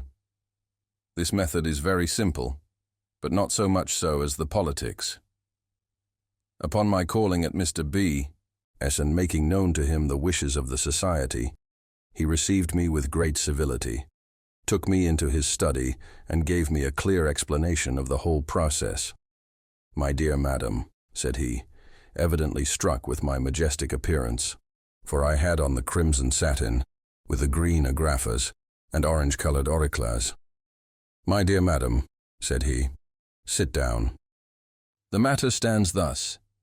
In the first place, your writer of intensities must have very black ink, and a very big pen, with a very blunt nib. And mark me, Miss Psyche Zenobia," he continued after a pause, with the most expressive energy and solemnity of manner, "mark me, that pen must never be mended. Herein, madam, lies the secret, the soul, of intensity. I assume upon myself to say that no individual, of however great genius, ever wrote with a good pen, understand me, a good article. You may take it for granted that when manuscript can be read, it is never worth reading. This is a leading principle in our faith, to which if you cannot readily assent, our conference is at an end." He paused. But of course, as I had no wish to put an end to the conference, I assented to a proposition so very obvious, and one too of whose truth I had all along been sufficiently aware. He seemed pleased and went on with his instructions. It may appear invidious in me, Miss Psyche Zenobia, to refer you to any article, or set of articles, in the way of model or study, yet perhaps I may as well call your attention to a few cases. Let me see. There was The Dead Alive, a capital thing, the record of a gentleman's sensations when entombed before the breath was out of his body, full of tastes, terror, sentiment, metaphysics, and erudition. You would have sworn that the writer had been born and brought up in a coffin. Then we had the Confessions of an Opium Eater, fine, very fine, glorious imagination, deep philosophy, acute speculation, plenty of fire and fury, and a good spicing of the decidedly unintelligible. That was a nice bit of flummery, and went down the throats of the people delightfully. They would have it that Coleridge wrote the paper, but not so. It was composed by my pet baboon, Juniper, over a rummer of Hollands and water, hot, without sugar. This I could scarcely have believed, had it been anybody but Mr. Blackwood who assured me of it. Then there was The Involuntary Experimentalist, all about a gentleman who got baked in an oven and came out alive and well, although certainly done to a turn. And then there was The Diary of a Late Physician, where the merit lay in good rant, and indifferent Greek, both of them taking things with the public. And then there was The Man in the Bell, a paper by the by, Miss Zenobia, which I cannot sufficiently recommend to your attention. It is the history of a young person who goes to sleep under the clapper of a church bell, and is awakened by its tolling for a funeral. The sound drives him mad, and, accordingly, pulling out his tablets, he gives a record of his sensations. Sensations are the great things after all. Should you ever be drowned or hung, be sure and make a note of your sensations. They will be worth to you 10 guineas a sheet. If you wish to write forcibly, Miss Zenobia, pay minute attention to the sensations. That I certainly will, Mr. Blackwood, said I. Good, he replied. I see you are a pupil after my own heart. But I must put you au fait to the details necessary in composing what may be denominated a genuine Blackwood article of the sensation stamp, the kind which you will understand me to say I consider the best for all purposes. The first thing requisite is to get yourself into such a scrape as no one ever got into before. The oven, for instance, that was a good hit. But if you have no oven or big bell at hand, and if you cannot conveniently tumble out of a balloon, or be swallowed up in an earthquake, or get stuck fast in a chimney, you will have to be contented with simply imagining some similar misadventure. I should prefer, however, that you have the actual fact to bear you out. Nothing so well assists the fancy as an experimental knowledge of the matter in hand. Truth is strange, you know, stranger than fiction, besides being more to the purpose. Here I assured him I had an excellent pair of garters, and would go and hang myself forthwith. Good, he replied, do so. Although hanging is somewhat hackneyed, perhaps you might do better. Take a dose of Brandreth's pills, and then give us your sensations. However, my instructions will apply equally well to any variety of misadventure, and in your way home you may easily get knocked in the head, or run over by an omnibus, or bitten by a mad dog, or drowned in a gutter. But to proceed. Having determined upon your subject, you must next consider the tone or manner of your narration. There is the tone didactic, the tone enthusiastic, the tone natural, all commonplace enough. But then there is the tone laconic, or curt, which has lately come much into use. It consists in short sentences. Somehow thus, can't be too brief, can't be too snappish, always a full stop, and never a paragraph. Then there is the tone elevated, diffusive, and interjectional. Some of our best novelists patronize this tone.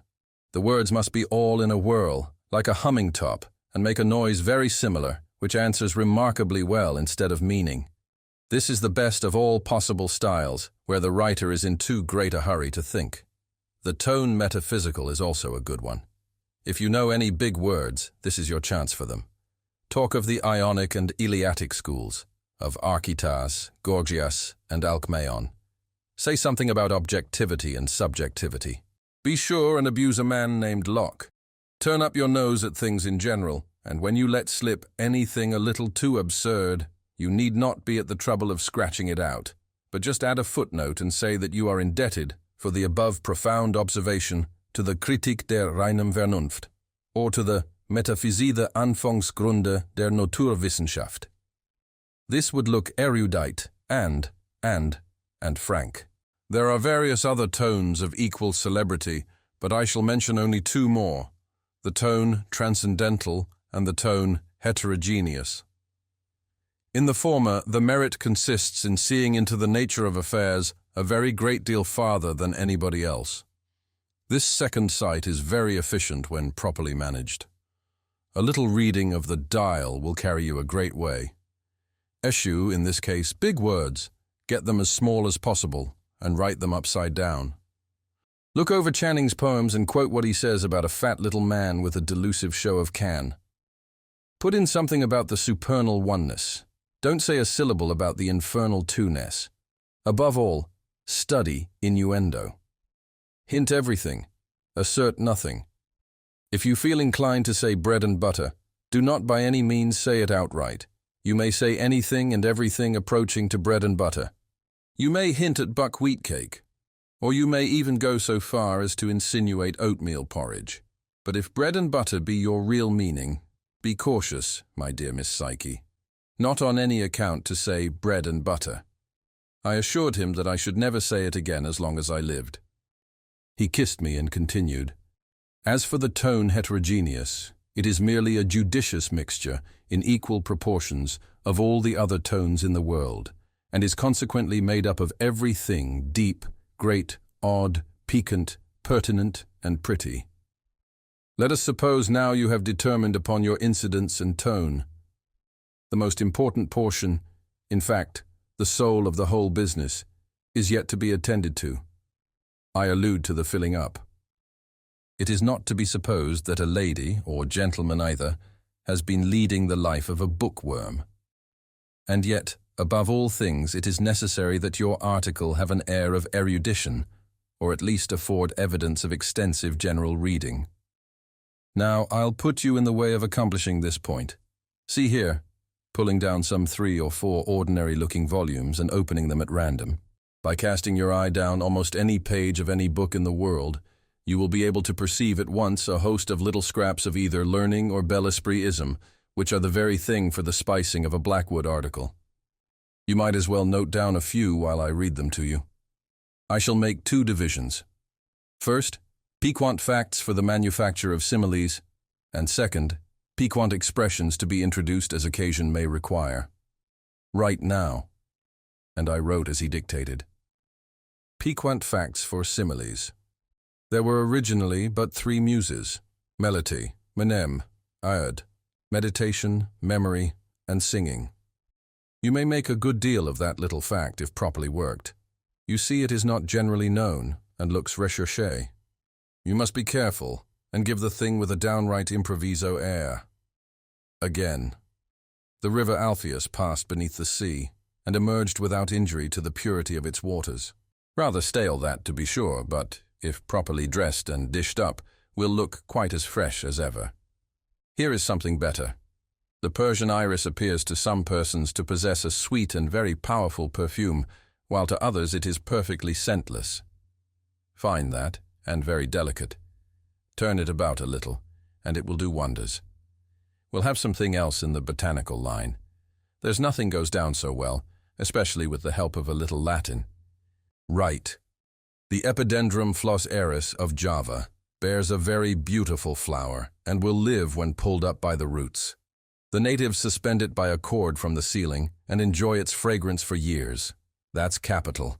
That will do for the similes. Now for the piquant expressions.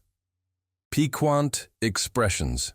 The venerable Chinese novel, Zhu Qiao Li. Good.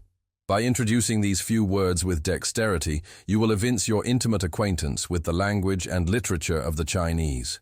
With the aid of this, you may either get along without either Arabic, or Sanskrit, or Chickasaw. There is no passing muster, however, without Spanish, Italian, German, Latin, and Greek. I must look you out a little specimen of each. Any scrap will answer, because you must depend upon your own ingenuity to make it fit into your article. Now write, aussi tendre que Zaire, as tender as Zaire French, alludes to the frequent repetition of the phrase la tendre Zaire in the French tragedy of that name. Properly introduced, will show not only your knowledge of the language, but your general reading and wit. You can say, for instance, that the chicken you were eating, write an article about being choked to death by a chicken bone, was not altogether aussi tendre que Zaire. Brit, van muerte tan escondida, que no te sienta venir, porque el placer del morir no me estorne a dar la vida. But that's Spanish, from Miguel de Cervantes. Come quickly, O death, but be sure, and don't let me see you coming, lest the pleasure I shall feel at your appearance should unfortunately bring me back again to life. This you may slip in quite a propos when you are struggling in the last agonies with the chicken bone. Rit. Il pover uomo che non se n'era accorto, andava combattendo, e era morto. That's Italian, you perceive, from Ariosto. It means that a great hero, in the heat of combat, not perceiving that he had been fairly killed, continued to fight valiantly, dead as he was. The application of this to your own case is obvious, for I trust, Miss Psyche, that you will not neglect to kick for at least an hour and a half after you have been choked to death by that chicken bone. Please to write. Und sterb ich doch, no sterb ich denn durch sie. That's German, from Schiller. And if I die, at least I die, for thee. Here it is clear that you are apostrophizing the cause of your disaster, the chicken. Indeed, what gentleman or lady either of sense wouldn't die, I should like to know, for a well-fattened capon of the right Molucca breed, stuffed with capers and mushrooms, and served up in a salad bowl, with orange jellies on mosaics. Right. You can get them that way at Tortoni's. Right, if you please. Here is a nice little Latin phrase, and rare too. One can't be too recherché or brief in one's Latin. It's getting so common. Ignoratio elenchi. He has committed an ignoratio elenchi. That is to say, he has understood the words of your proposition, but not the idea. The man was a fool, you see. Some poor fellow whom you address while choking with that chicken bone, and who therefore didn't precisely understand what you were talking about. Throw the ignoratio elenchi in his teeth, and at once you have him annihilated. If he dares to reply, you can tell him from Lucan, here it is, that speeches are mere anemone verborum, anemone words. The anemone, with great brilliancy, has no smell. Or if he begins to bluster, you may be down upon him with insomnia Jovis, reveries of Jupiter, a phrase which Silius Italicus, see here, applies to thoughts pompous and inflated. This will be sure and cut him to the heart. He can do nothing but roll over and die. Will you be kind enough to write? In Greek we must have something pretty, from Demosthenes, for example. Anero phevon ke palin machesete, anero fugoen kai palin machesetai. There is a tolerably good translation of it in Hudibras. For he that flies may fight again, which he can never do that's slain. In a Blackwood article, nothing makes so fine a show as your Greek. The very letters have an air of profundity about them. Only observe, madam, the astute look of that epsilon, that phi ought certainly to be a bishop. Was ever there a smarter fellow than that omicron? Just twig that tau. In short, there is nothing like Greek for a genuine sensation paper. In the present case, your application is the most obvious thing in the world. Rap out the sentence with a huge oath, and by way of ultimatum at the good-for-nothing, dunder-headed villain who couldn't understand your plain English in relation to the chicken bone. He'll take the hint and be off. You may depend upon it. These were all the instructions Mr. B could afford me upon the topic in question, but I felt they would be entirely sufficient. I was, at length, able to write a genuine Blackwood article, and determined to do it forthwith. In taking leave of me, Mr. B made a proposition for the purchase of the paper when written, but as he could offer me only 50 guineas a sheet, I thought it better to let our society have it, than sacrifice it for so paltry a sum. Notwithstanding this niggardly spirit, however, the gentleman showed his consideration for me in all other respects, and indeed treated me with the greatest civility. His parting words made a deep impression upon my heart, and I hope I shall always remember them with gratitude. "My dear Miss Zenobia," he said, while the tears stood in his eyes, "is there anything else I can do to promote the success of your laudable undertaking? Let me reflect. It is just possible that you may not be able, so soon as convenient, to get yourself drowned or choked with a chicken bone or hung or bitten by a... But stay. Now I think me of it. There are a couple of very excellent bulldogs in the yard. Fine fellows, I assure you. Savage. And all that. Indeed, just the thing for your money. They'll have you eaten up, auricula and all, in less than 5 minutes. Here's my watch. And then only think of the sensations. Here. I say, Tom, Peter, Dick, you villain, let out those. But as I was really in a great hurry and had not another moment to spare, I was reluctantly forced to expedite my departure, and accordingly took leave at once, somewhat more abruptly, I admit, than strict courtesy would have otherwise allowed. It was my primary object upon quitting Mr. Blackwood to get into some immediate difficulty, pursuant to his advice, and with this view I spent the greater part of the day in wandering about Edinburgh, seeking for desperate adventures adequate to the intensity of my feelings, and adapted to the vast character of the article I intended to write. In this excursion, I was attended by one Negro servant, Pompey, and my little lapdog Diana, whom I had brought with me from Philadelphia. It was not, however, until late in the afternoon that I fully succeeded in my arduous undertaking. An important event then happened of which the following Blackwood article, in the tone heterogeneous, is the substance and result. A predicament. What chance, good lady, hath bereft you thus? Comus. It was a quiet and still afternoon when I strolled forth in the goodly city of Edina. The confusion and bustle in the streets were terrible. Men were talking, women were screaming, children were choking, pigs were whistling, carts they rattled, bulls they bellowed, cows they lowed, horses they neighed, cats they caterwauled, dogs they danced. Danced. Could it then be possible? Danced. Alas, thought I, my dancing days are over. Thus it is ever.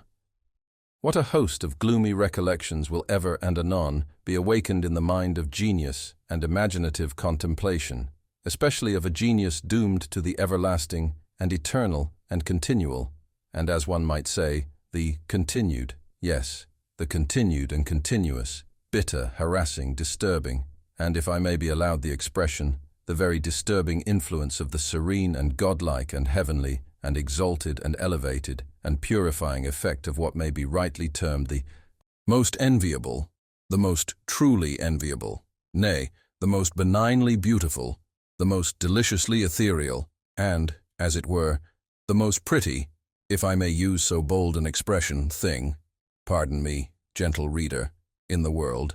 But I am always led away by my feelings. In such a mind, I repeat, what a host of recollections are stirred up by a trifle. The dogs danced. I could not. They frisked. I wept. They capered.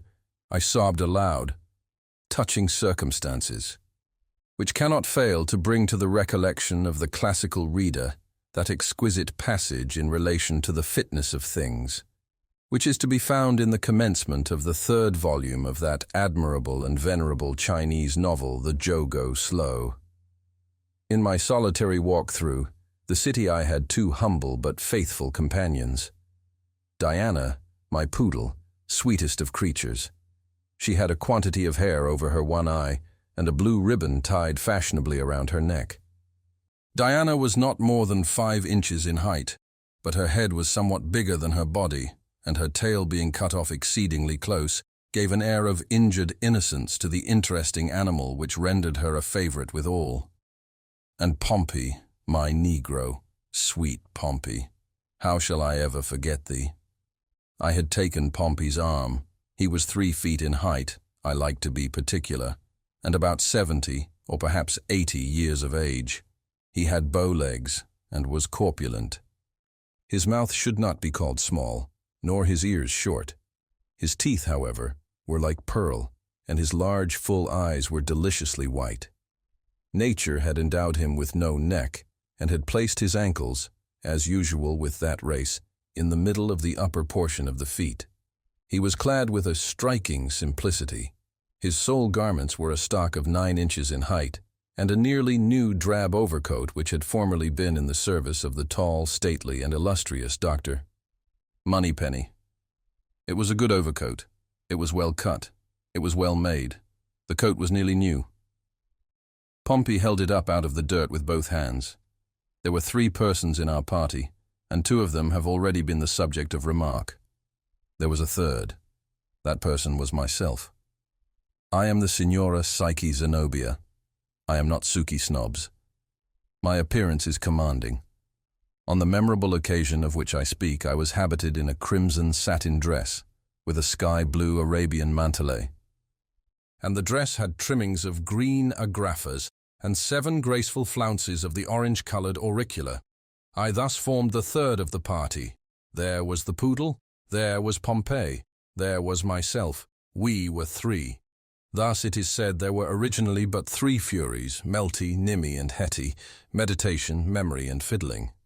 Leaning upon the arm of the gallant Pompey, and attended at a respectable distance by Diana, I proceeded down one of the populous and very pleasant streets of the now deserted Edina. On a sudden, there presented itself to view a church, a Gothic cathedral, vast, venerable, and with a tall steeple, which towered into the sky. What madness now possessed me? Why did I rush upon my fate? I was seized with an uncontrollable desire to ascend the giddy pinnacle, and then survey the immense extent of the city. The door of the cathedral stood invitingly open. My destiny prevailed. I entered the ominous archway. Where then was my guardian angel, if indeed such angels there be? If, distressing monosyllable, what world of mystery and meaning and doubt and uncertainty is there involved in thy 2 letters? I entered the ominous archway. I entered, and without injury to my orange-colored auriculars, I passed beneath the portal and emerged within the vestibule. Thus it is said the immense river Alfred passed, unscathed and unwetted beneath the sea. I thought the staircase would never have an end. Round.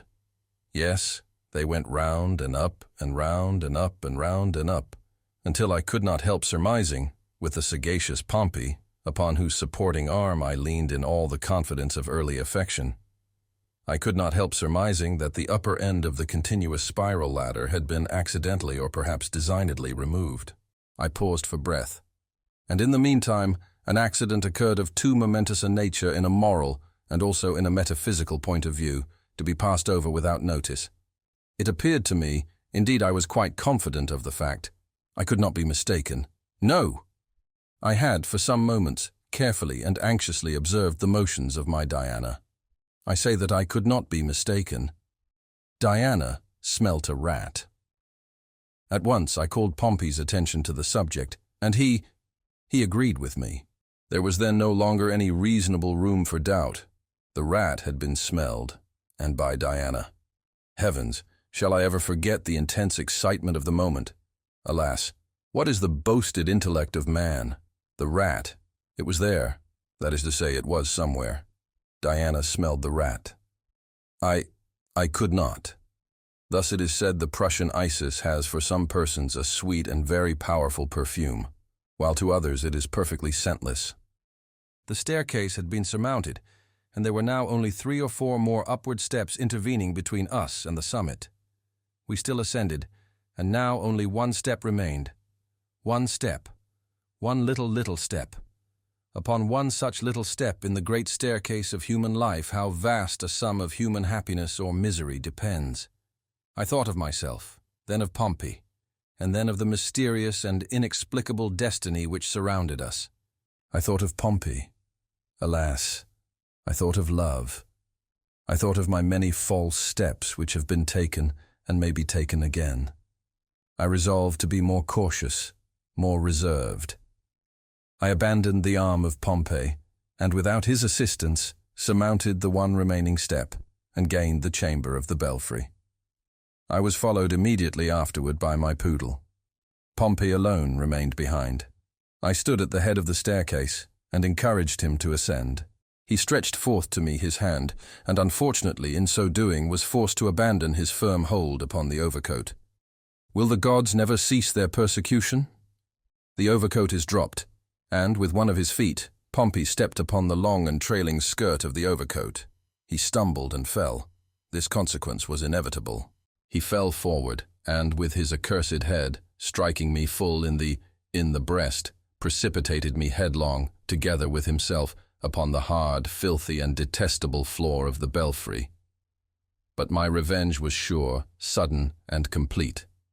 Seizing him furiously by the wool with both hands, I tore out a vast quantity of black and crisp and curling material and tossed it from me with every manifestation of disdain. It fell among the ropes of the Belfry and remained. Pompey arose and said no word, but he regarded me piteously with his large eyes and sighed. Ye gods, that sigh! It sunk into my heart. And the hair, the wool. Could I have reached that wool, I would have bathed it with my tears, in testimony of regret. But alas, it was now far beyond my grasp. As it dangled among the cordage of the bell, I fancied it alive.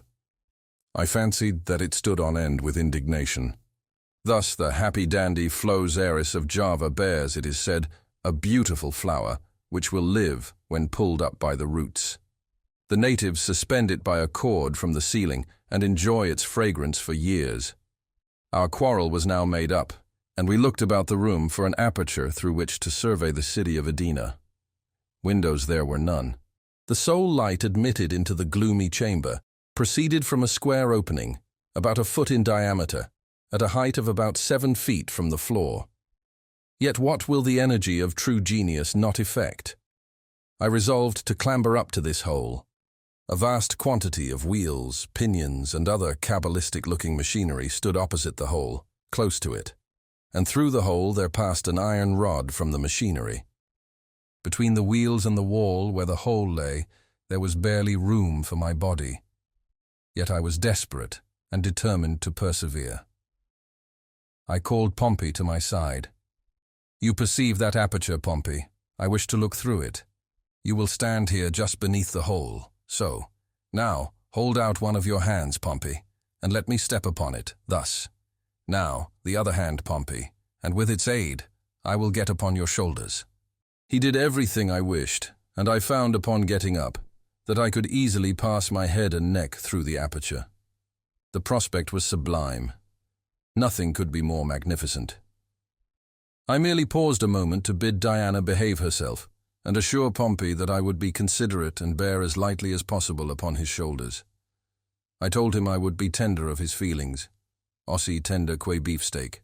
Having done this justice to my faithful friend, I gave myself up with great zest and enthusiasm to the enjoyment of the scene which so obligingly spread itself out before my eyes. Upon this subject, however, I shall forbear to dilate. I will not describe the city of Edinburgh. Everyone has been to the city of Edinburgh. Everyone has been to Edinburgh, the classic Edina. I will confine myself to the momentous details of my own lamentable adventure. Having in some measure satisfied my curiosity in regard to the extent, situation, and general appearance of the city, I had leisure to survey the church in which I was, and the delicate architecture of the steeple.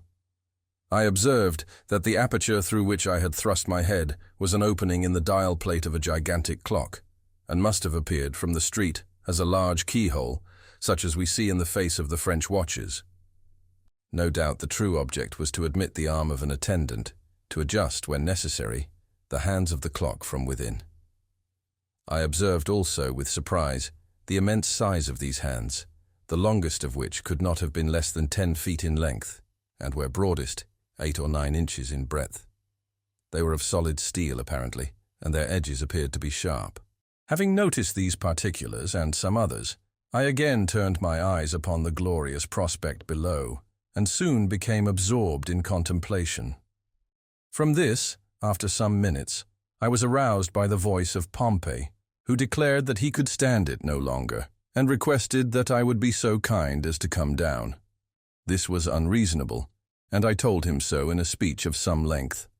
He replied, but with an evident misunderstanding of my ideas upon the subject. I accordingly grew angry, and told him in plain words that he was a fool, that he had committed an ignoramus e clench eye, that his notions were mere in summary bovis, and his words little better than an enemy weriborum. With this, he appeared satisfied, and I resumed my contemplations. It might have been half an hour after this altercation when, as I was deeply absorbed in the heavenly scenery beneath me, I was startled by something very cold, which pressed with a gentle pressure on the back of my neck. It is needless to say that I felt inexpressibly alarmed. I knew that Pompey was beneath my feet, and that Diana was sitting, according to my explicit directions, upon her hind legs, in the farthest corner of the room. What could it be? Alas, I but too soon discovered. Turning my head gently to one side, I perceived, to my extreme horror, that the huge, glittering, scimitar-like minute hand of the clock had, in the course of its hourly revolution, descended upon my neck. There was, I knew, not a second to be lost. I pulled back at once, but it was too late. There was no chance of forcing my head through the mouth of that terrible trap in which it was so fairly caught, and which grew narrower and narrower with a rapidity too horrible to be conceived. The agony of that moment is not to be imagined. I threw up my hands and endeavored with all my strength to force upward the ponderous iron bar. I might as well have tried to lift the cathedral itself. Down, down, down it came, closer and yet closer. I screamed to Pompey for aid, but he said that I had hurt his feelings by calling him an ignorant old squint-eye. I yelled to Diana, but she only said bow wow wow, and that I had told her on no account to stir from the corner. Thus I had no relief to expect from my associates. Meantime, the ponderous and terrific scythe of time, for I now discovered the literal import of that classical phrase, had not stopped, nor was it likely to stop in its career. Down and still down it came. It had already buried its sharp edge a full inch in my flesh, and my sensations grew indistinct and confused.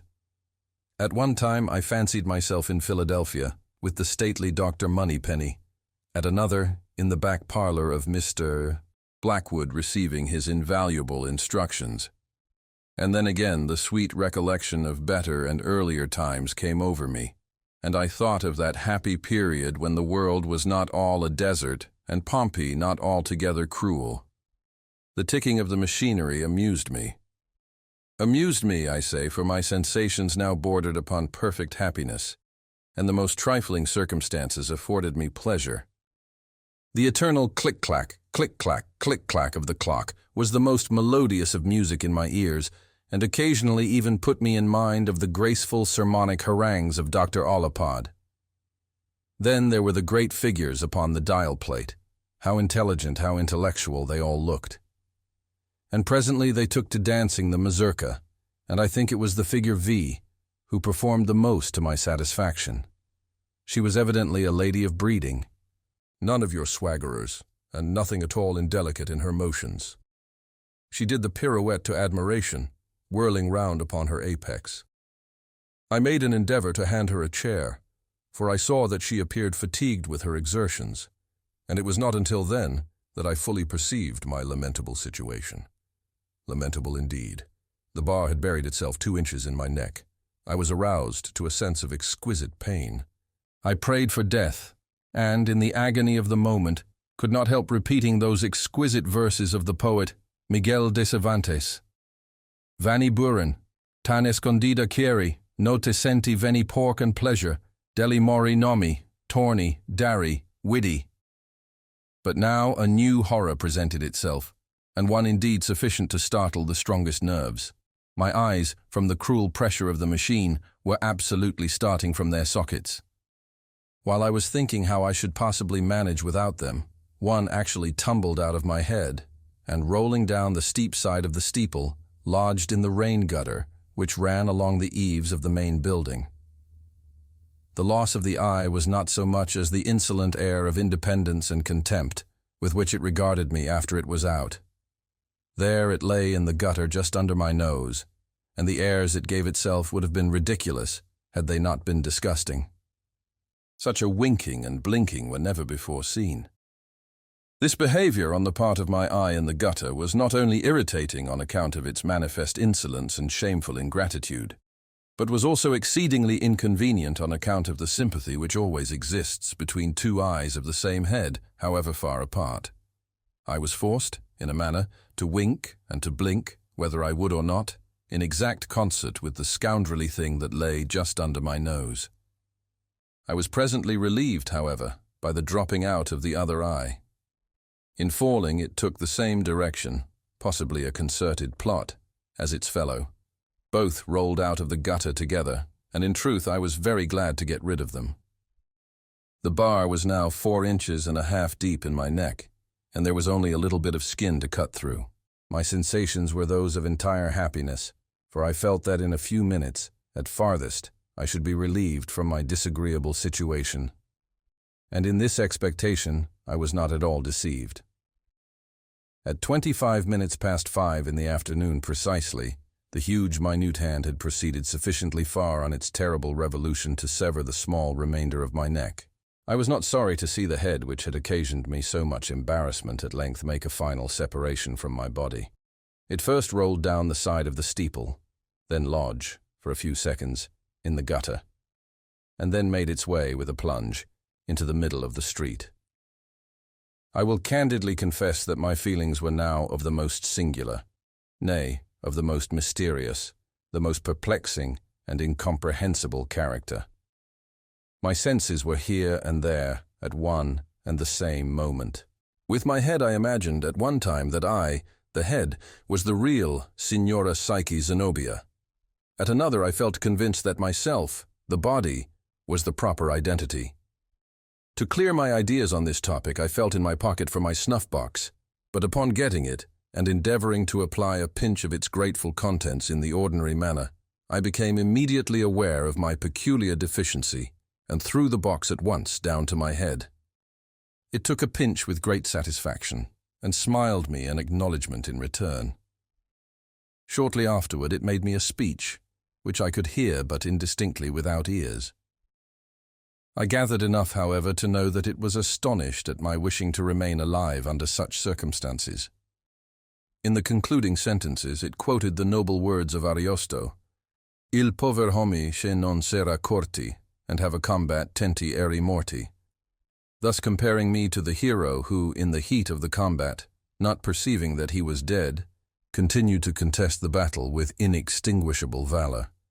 There was nothing now to prevent my getting down from my elevation, and I did so. What it was that Pompey saw so very peculiar in my appearance, I have never yet been able to find out. The fellow opened his mouth from ear to ear and shut his 2 eyes, as if he were endeavoring to crack nuts between the lids. Finally, throwing off his overcoat, he made one spring for the staircase and disappeared. I hurled after the scoundrel these vehement words of Demosthenes, Andrew O'Phlegethon, you really make haste to fly, and then turned to the darling of my heart, to the one-eyed, the shaggy-haired Diana. Alas, what a horrible vision affronted my eyes! Was that a rat I saw skulking into his hole? Are these the picked bones of the little angel who has been cruelly devoured by the monster? Ye gods! And what do I behold? Is that the departed spirit, the shade, the ghost of my beloved puppy, which I perceive sitting with a grace so melancholy in the corner? Hearken, for she speaks, and, heavens, it is in the German of Schiller. Unt stubby duke, so stubby dan duke she. Alas, and are not her words too true? And if I died, at least I died for thee, for thee. Sweet creature, she too has sacrificed herself in my behalf. Dogless, niggerless, headless, what now remains for the unhappy Signora Psyche Zenobia? Alas, nothing. I have done. Mystification. Slid, if these be your passados and montantes, I'll have none of them. Ned Knowles. The Baron Ritzner von Jung was a noble Hungarian family, every member of which, at least as far back into antiquity as any certain records extend, was more or less remarkable for talent of some description. The majority for that species of grotesquerie, in conception of which Tieck, a scion of the house, has given a vivid, although by no means the most vivid exemplifications. My acquaintance with Ritzner commenced at the magnificent Chateau Jung, into which a train of droll adventures, not to be made public, threw me during the summer months of the year 18. Here it was that I obtained a place in his regard, and here, with somewhat more difficulty, a partial insight into his mental conformation. In later days, this insight grew more clear, as the intimacy which had at first permitted it became more close, and when, after 3 years' separation, we met at G.N., I knew all that it was necessary to know of the character of the Baron Ritzner von Jung.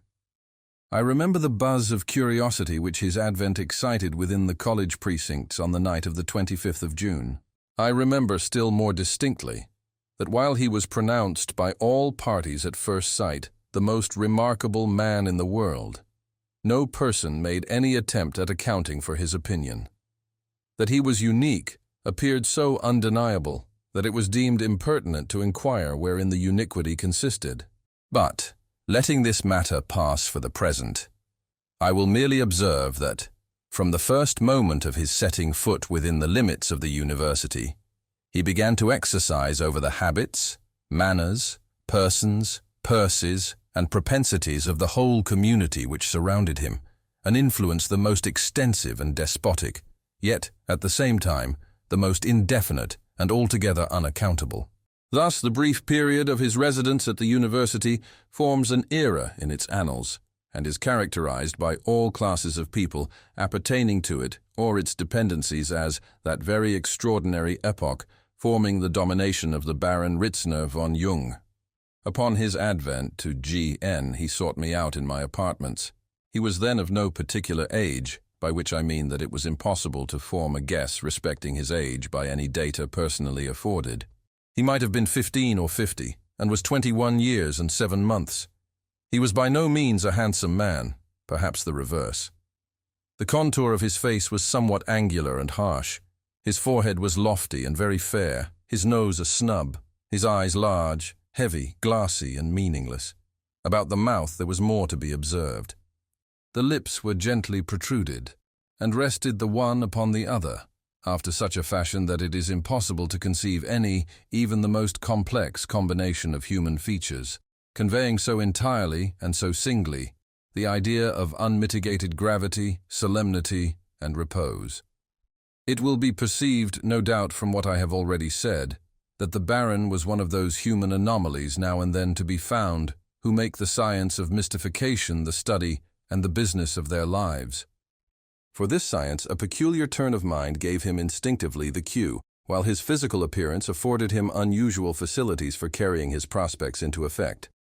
I firmly believe that no student at G.N., during that renowned epoch so quaintly termed the domination of the Baron Ritzner von Jung, ever rightly entered into the mystery which overshadowed his character. I truly think that no person at the university, with the exception of myself, ever suspected him to be capable of a joke, verbal or practical. The old bulldog at the garden gate would sooner have been accused, the ghost of Heraclitus, or the wig of the emeritus professor of theology. This, too, when it was evident that the most egregious and unpardonable of all conceivable tricks, whimsicalities, and buffooneries were brought about, if not directly by him, at least plainly through his intermediate agency or connivance.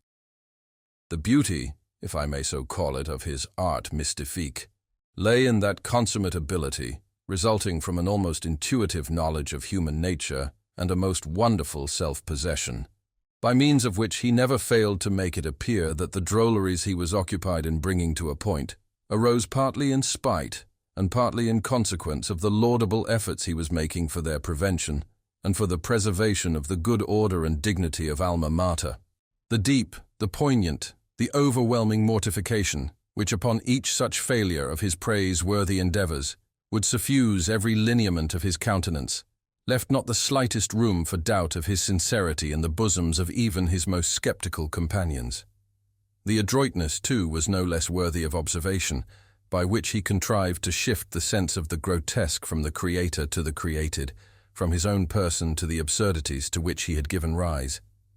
In no instance before that of which I speak have I known the habitual mystific escape the natural consequence of his manoeuvres, an attachment of the ludicrous to his own character and person.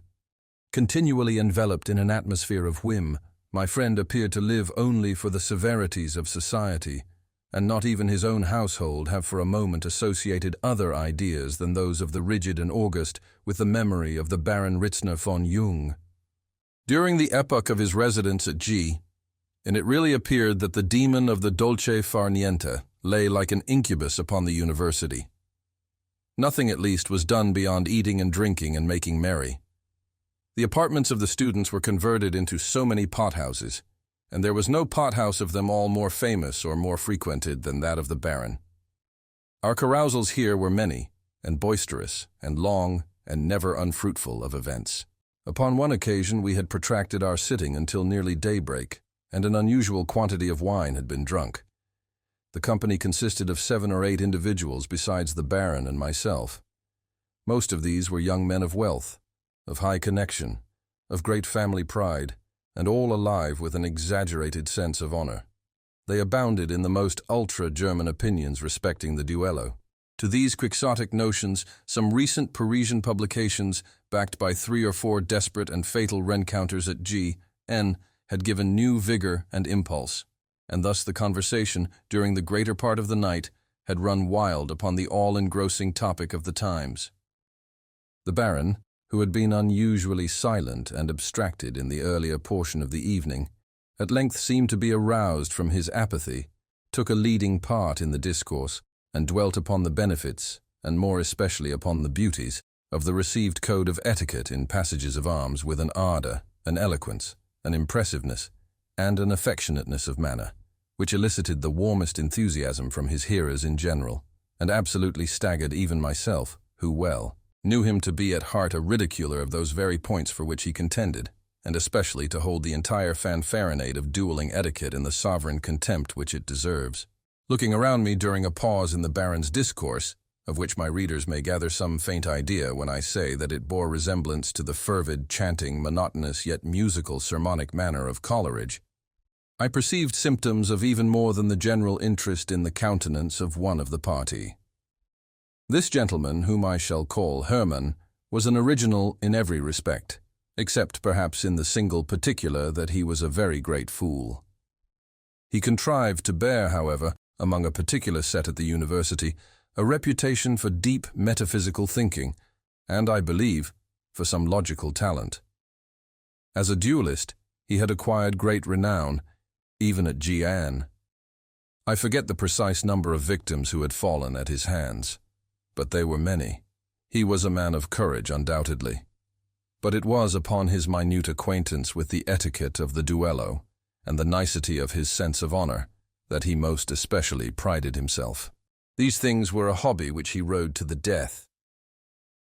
To Ritzner, ever upon the lookout for the grotesque, his peculiarities had for a long time past afforded food for mystification.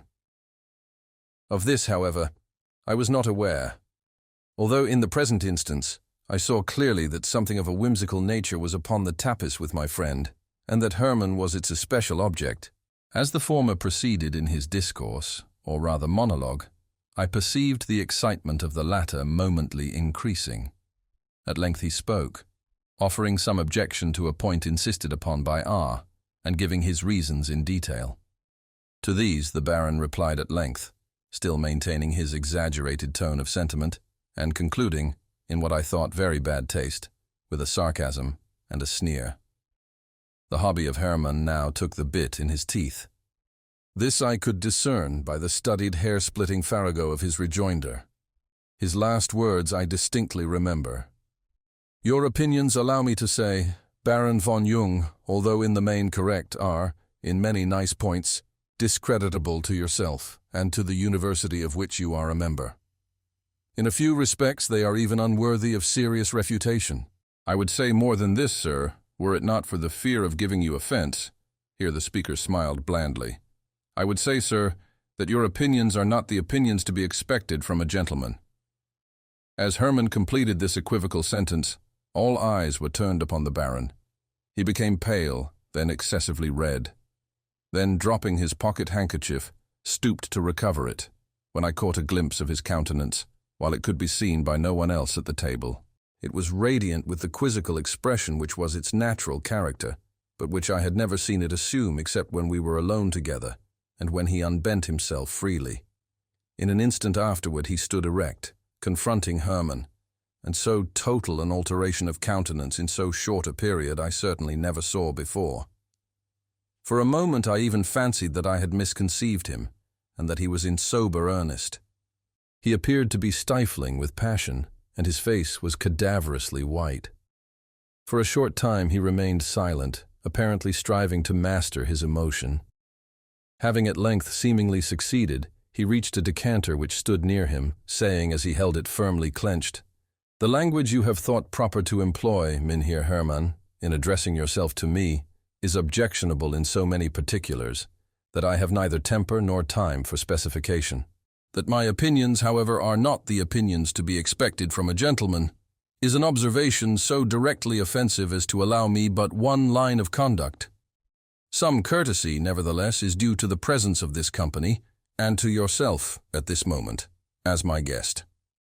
You will pardon me, therefore, if, upon this consideration, I deviate slightly from the general usage among gentlemen in similar cases of personal affront. You will forgive me for the moderate tax I shall make upon your imagination, and endeavor to consider, for an instant, the reflection of your person in yonder mirror as the living Mynheer Hermann himself. This being done, there will be no difficulty whatever. I shall discharge this decanter of wine at your image in yonder mirror, and thus fulfill all the spirit, if not the exact letter, of resentment for your insult, while the necessity of physical violence to your real person will be obviated." With these words he hurled the decanter full of wine against the mirror which hung directly opposite Hermann, striking the reflection of his person with great precision, and of course shattering the glass into fragments. The whole company at once started to their feet, and with the exception of myself and Ritzner, took their departure. As Hermann went out, the Baron whispered me that I should follow him and make an offer of my services. To this I agreed, not knowing precisely what to make of so ridiculous a piece of business. The duellist accepted my aid with his stiff and ultra-recherché air, and, taking my arm, led me to his apartment. I could hardly forbear laughing in his face while he proceeded to discuss with the profoundest gravity what he termed the refinedly peculiar character of the insult he had received. After a tiresome harangue in his ordinary style, he took down from his bookshelves a number of musty volumes on the subject of the duello, and entertained me for a long time with their contents, reading aloud and commenting earnestly as he read. I can just remember the titles of some of the works. There were the Ordonnance of Philippe le Bel on single combat, the Theatre of Honor by Favin, and a treatise on the permission of duels by Andiguier. He displayed also, with much pomposity, Brantôme's Memoirs of Duels, published at Cologne, 1666, in the types of Elsevier, a precious and unique vellum paper volume, with a fine margin and bound by Derome. But he requested my attention particularly, and with an air of mysterious sagacity, to a thick octavo, written in barbarous Latin by one Heidelin, a Frenchman, and having the quaint title, Duelli lex scripta, et non, aliterque.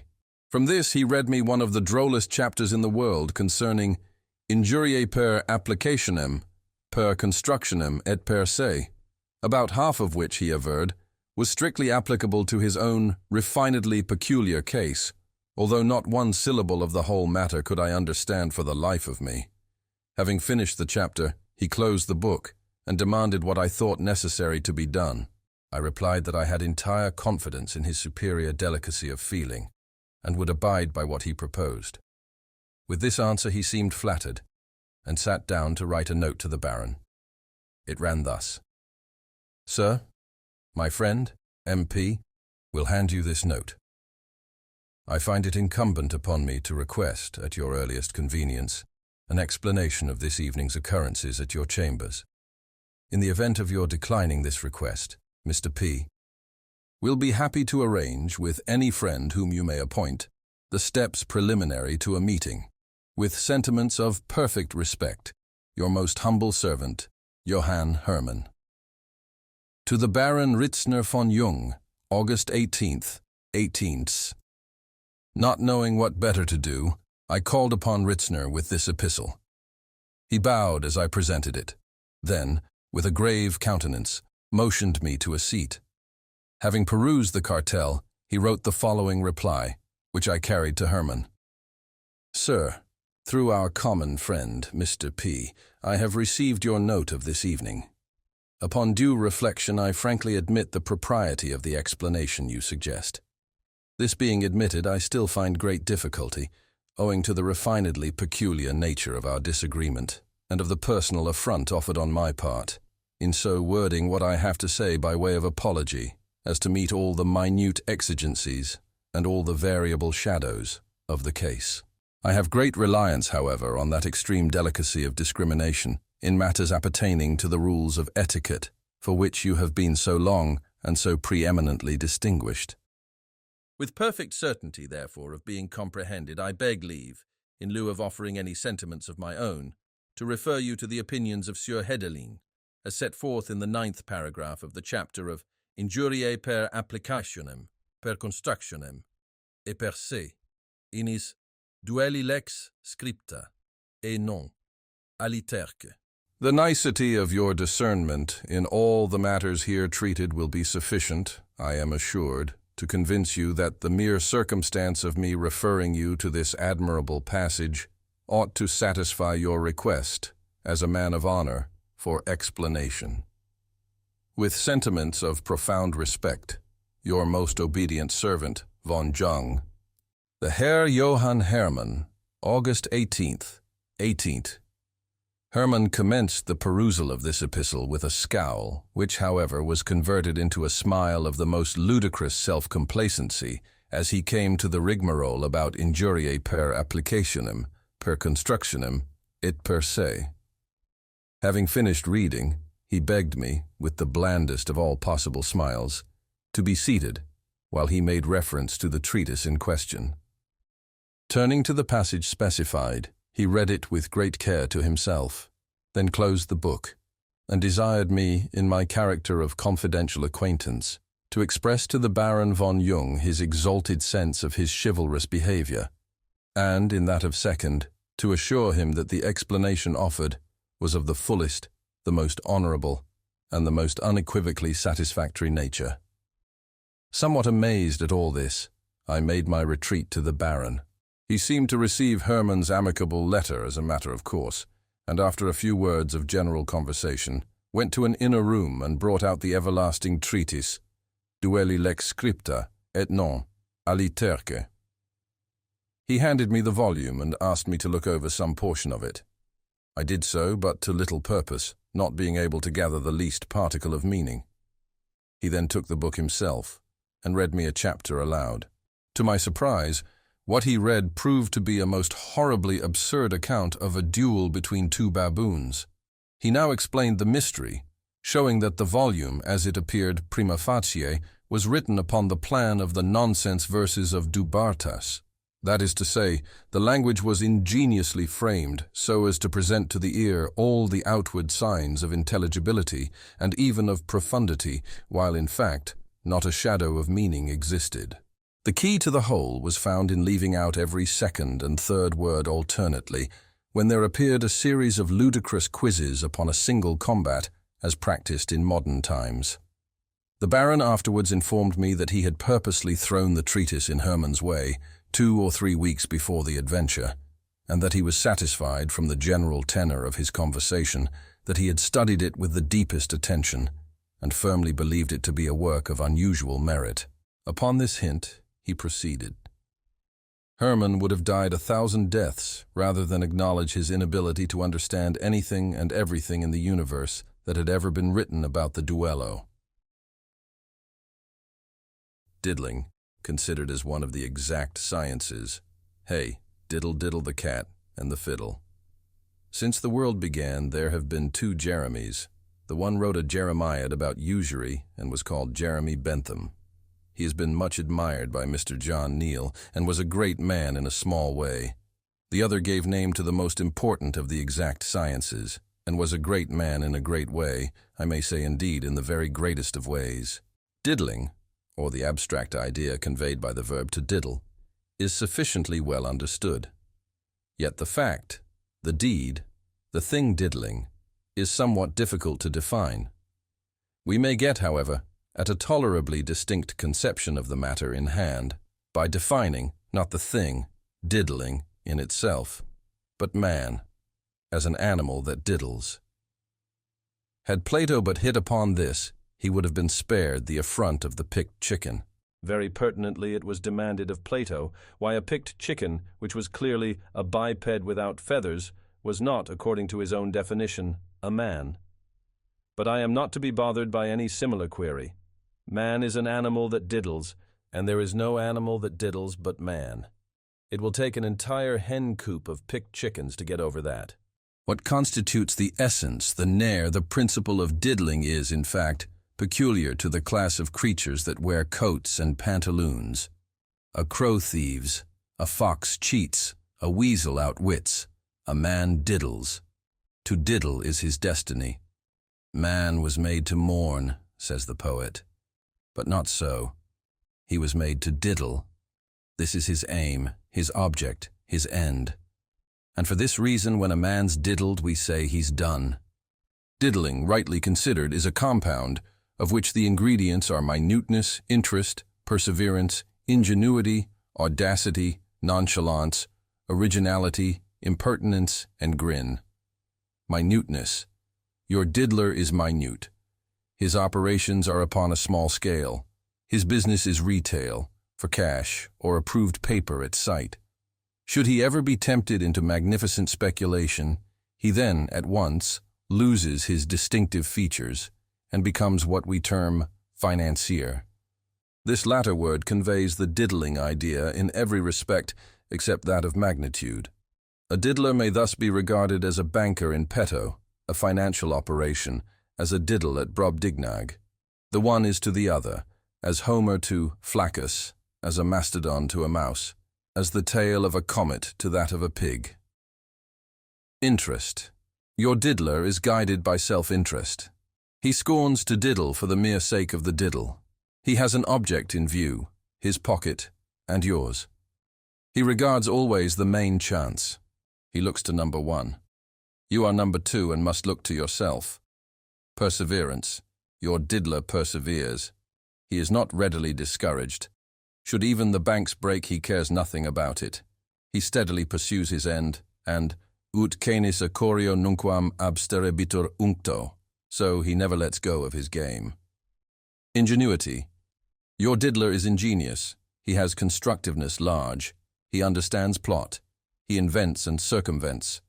Were he not Alexander, he would be Diogenes.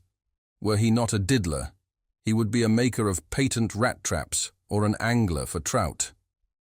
Audacity. Your diddler is audacious. He is a bold man. He carries the war into Africa. He conquers all by assault. He would not fear the daggers of Frey Heron. With a little more prudence, Dick Turpin would have made a good diddler. With a trifle less blarney, Daniel O'Connell. With a pound or two more brains, Charles XII. Nonchalance. Your diddler is nonchalant. He is not at all nervous. He never had any nerves. He is never seduced into a flurry. He is never put out, unless put out of doors. He is cool, cool as a cucumber. He is calm, calm as a smile from Lady Berry. He is easy, easy as an old glove, or the damsels of ancient Baiae. Originality. Your diddler is original, conscientiously so. His thoughts are his own. He would scorn to employ those of another. A stale trick is his aversion. He would return a purse, I am sure, upon discovering that he had obtained it by an unoriginal diddle. Impertinence. Your diddler is impertinent. He swaggers. He sets his arms akimbo. He thrusts his hands in his trousers pockets. He sneers in your face. He treads on your corns. He eats your dinner. He drinks your wine. He borrows your money. He pulls your nose. He kicks your poodle. and he kisses your wife. Grin. Your true diddler winds up all with a grin, but this nobody sees but himself. He grins when his daily work is done, when his allotted labors are accomplished, at night in his own closet, and altogether for his own private entertainment. He goes home. He locks his door. He divests himself of his clothes. He puts out his candle. He gets into bed. He places his head upon the pillow. All this done, and your diddler grins. This is no hypothesis. It is a matter of course. I reason a priori, and a diddle would be no diddle without a grin. The origin of the diddle is referable to the infancy of the human race. Perhaps the first diddler was Adam. At all events, we can trace the science back to a very remote period of antiquity. The moderns, however, have brought it to a perfection never dreamed of by our thick-headed progenitors. Without pausing to speak of the old saws, therefore, I shall content myself with a compendious account of some of the more modern instances. A very good diddle is this. A housekeeper, in want of a sofa, for instance, is seen to go in and out of several cabinet warehouses. At length she arrives at one offering an excellent variety. She is accosted and invited to enter by a polite and voluble individual at the door. She finds a sofa well adapted to her views, and upon inquiring the price, is surprised and delighted to hear a sum named at least 20%, lower than her expectations. She hastens to make the purchase, gets a bill and receipt, leaves her address with a request that the article be sent home as speedily as possible, and retires amid a profusion of bows from the shopkeeper. The night arrives, and no sofa. A servant is sent to make inquiry about the delay. The whole transaction is denied. No sofa has been sold, no money received, except by the diddler, who played shopkeeper for the nonce. Our cabinet warehouses are left entirely unattended, and thus afford every facility for a trick of this kind. Visitors enter, look at furniture, and depart unheeded and unseen. Should anyone wish to purchase or to inquire the price of an article, a bell is at hand, and this is considered amply sufficient. Again, quite a respectable diddle is this. A well-dressed individual enters a shop, makes a purchase to the value of $1, finds, much to his vexation, that he has left his pocketbook in another coat pocket, and so says to the shopkeeper, "My dear sir, never mind. Just oblige me, will you, by sending the bundle home? But stay, I really believe that I have nothing less than a $5 bill even there. However, you can send $4 in change with the bundle, you know." "Very good, sir," replies the shopkeeper, who entertains at once a lofty opinion of the high-mindedness of his customer. "I know fellows," he says to himself, "who would just have put the goods under their arm and walked off with a promise to call and pay the $1 as they came by in the afternoon." A boy is sent with the parcel and change. On the route, quite accidentally, he is met by the purchaser, who exclaims, "Ah, this is my bundle, I see. I thought you had been home with it long ago. Well, go on. My wife, Mrs. Trotter, will give you the $5. I left instructions with her to that effect. The change you might as well give to me. I shall want some silver for the post office. Very good. 1, 2. Is this a good quarter? 3, 4. Quite right. Say to Mrs. Trotter that you met me, and be sure now and do not loiter on the way." The boy doesn't loiter at all, but he is a very long time in getting back from his errand, for no lady of the precise name of Mrs. Trotter is to be discovered. He consoles himself, however, that he has not been such a fool as to leave the goods without the money, and re-entering his shop with a self-satisfied air, feels sensibly hurt and indignant when his master asks him what has become of the change. A very simple diddle indeed is this. The captain of a ship which is about to sail is presented by an official-looking person with an unusually moderate bill of city charges. Glad to get off so easily, and confused by 100 duties pressing upon him all at once, he discharges the claim forthwith. In about 15 minutes, another and less reasonable bill is handed him by one who soon makes it evident that the first collector was a diddler, and the original collection a diddle. And here, too, is a somewhat similar thing. A steamboat is casting loose from the wharf.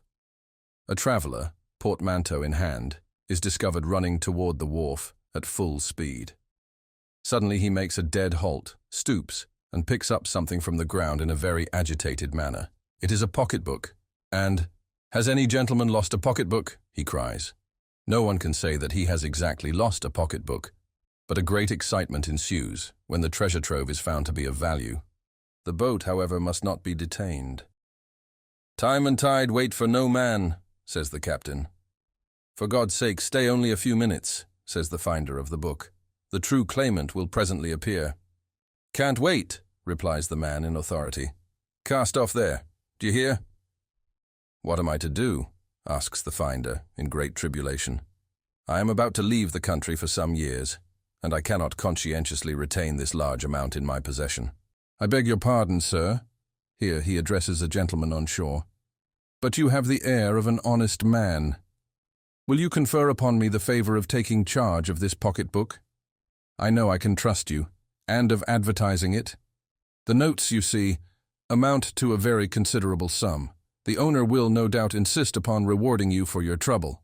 "Me? No, you. It was you who found the book. Well, if you must have it so, I will take a small reward, just to satisfy your scruples." "Let me see. Why, these notes are all hundreds. Bless my soul, 100 is too much to take. 50 would be quite enough, I am sure." "Cast off there," says the captain.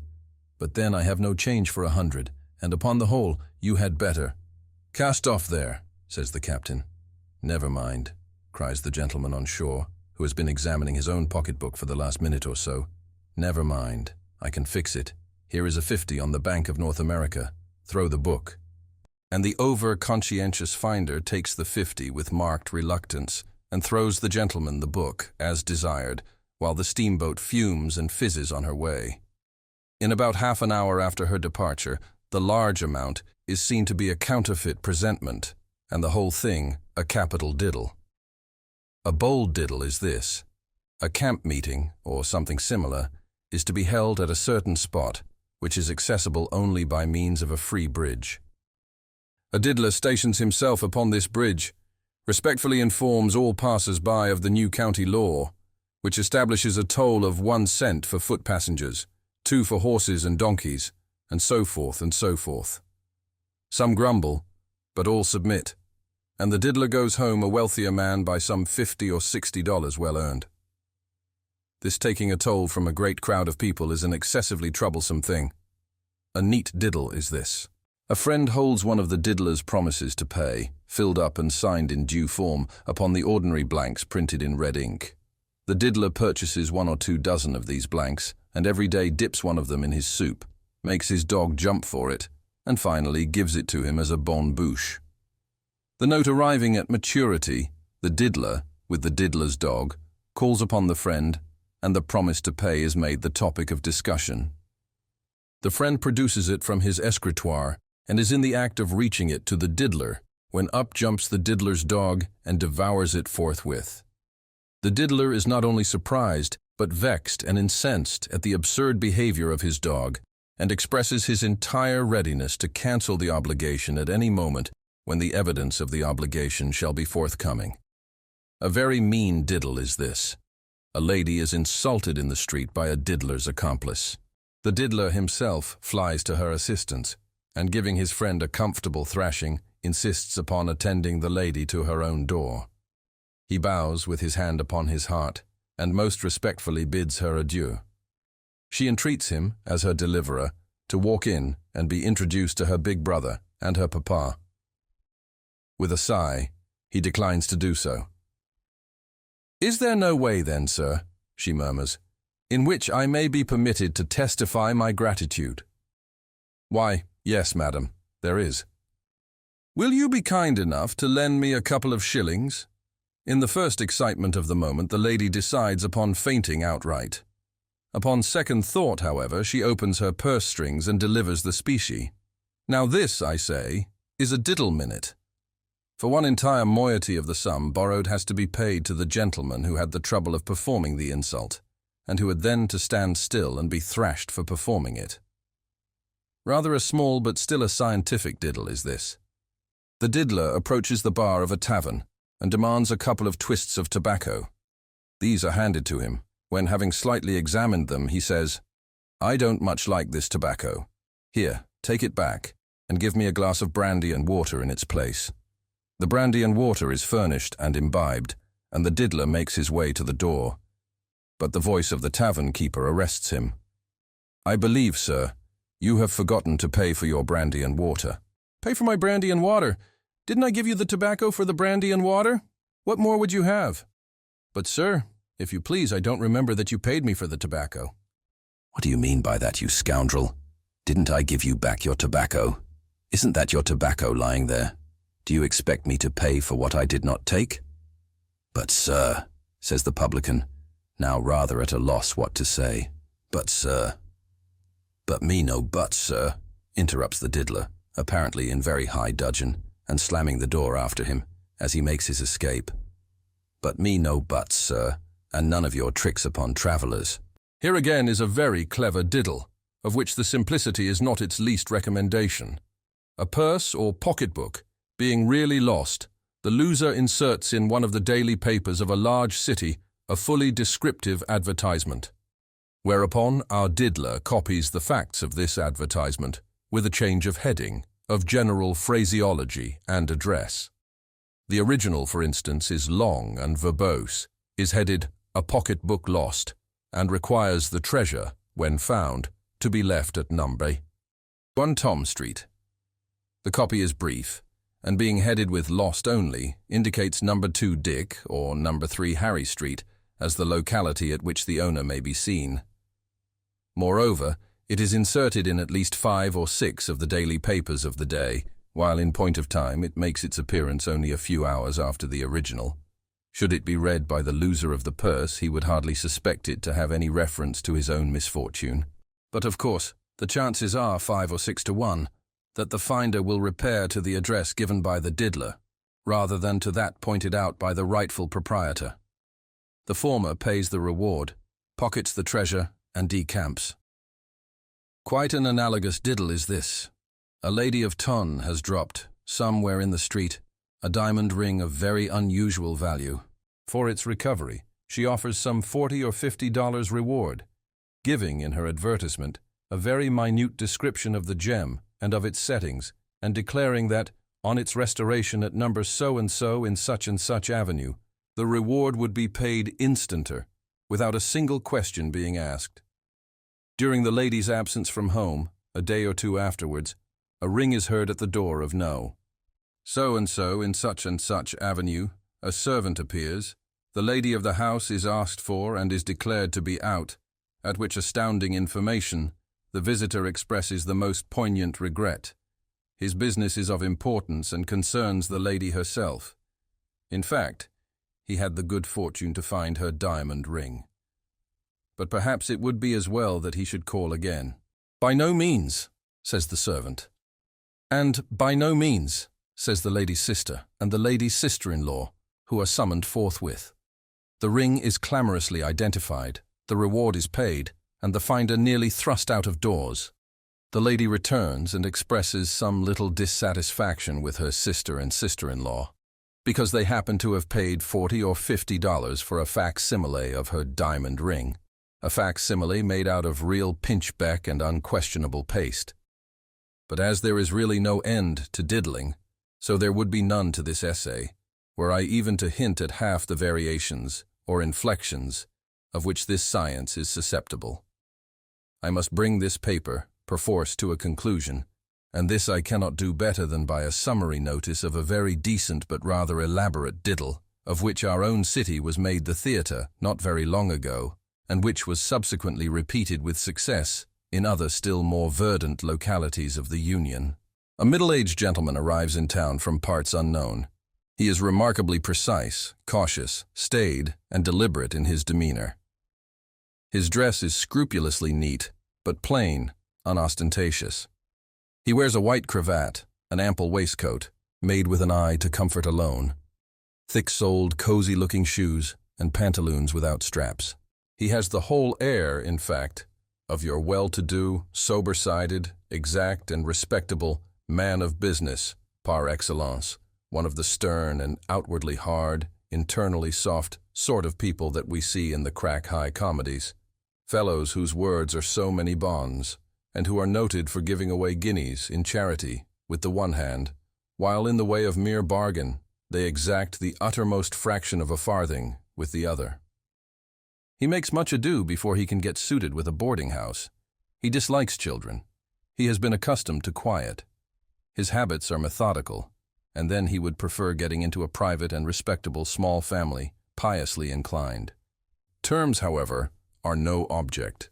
Only he must insist upon settling his bill on the 1st of every month. It is now the 2nd, and begs his landlady, when he finally obtains one to his mind, not on any account to forget his instructions upon this point, but to send in a bill and receipt, precisely at 10 o'clock, on the 1st day of every month, and under no circumstances to put it off to the 2nd. These arrangements made, our man of business rents an office in a reputable rather than a fashionable quarter of the town. There is nothing he more despises than pretense. Where there is much show, he says, there is seldom anything very solid behind. An observation which so profoundly impresses his landlady's fancy, that she makes a pencil memorandum of it forthwith, in her great family Bible, on the broad margin of the Proverbs of Solomon. The next step is to advertise, after some such fashion as this, in the principal business 6 pennies of the city. The pennies are eschewed as not respectable, and as demanding payment for all advertisements in advance. Our man of business holds it as a point of his faith that work should never be paid for until done. Wanted. The advertisers, being about to commence extensive business operations in this city, will require the services of 3 or 4 intelligent and competent clerks, to whom a liberal salary will be paid. The very best recommendations, not so much for capacity as for integrity, will be expected. Indeed, as the duties to be performed involve high responsibilities, and large amounts of money must necessarily pass through the hands of those engaged, it is deemed advisable to demand a deposit of $50 from each clerk employed. No person need apply, therefore, who is not prepared to leave this sum in the possession of the advertisers and who cannot furnish the most satisfactory testimonials of morality. Young gentlemen piously inclined will be preferred. Application should be made between the hours of 10 and 11 a.m. and 4 and 5 p.m. of Messrs. Boggs, Hoggs, Logs, Frogs & Co., Nome, 110 Dog Street. By the 31st day of the month, this advertisement has brought to the office of Messrs. Boggs, Hoggs, Logs, Frogs & Company some 15 or 20 young gentlemen piously inclined. But our man of business is in no hurry to conclude a contract with any. No man of business is ever precipitate.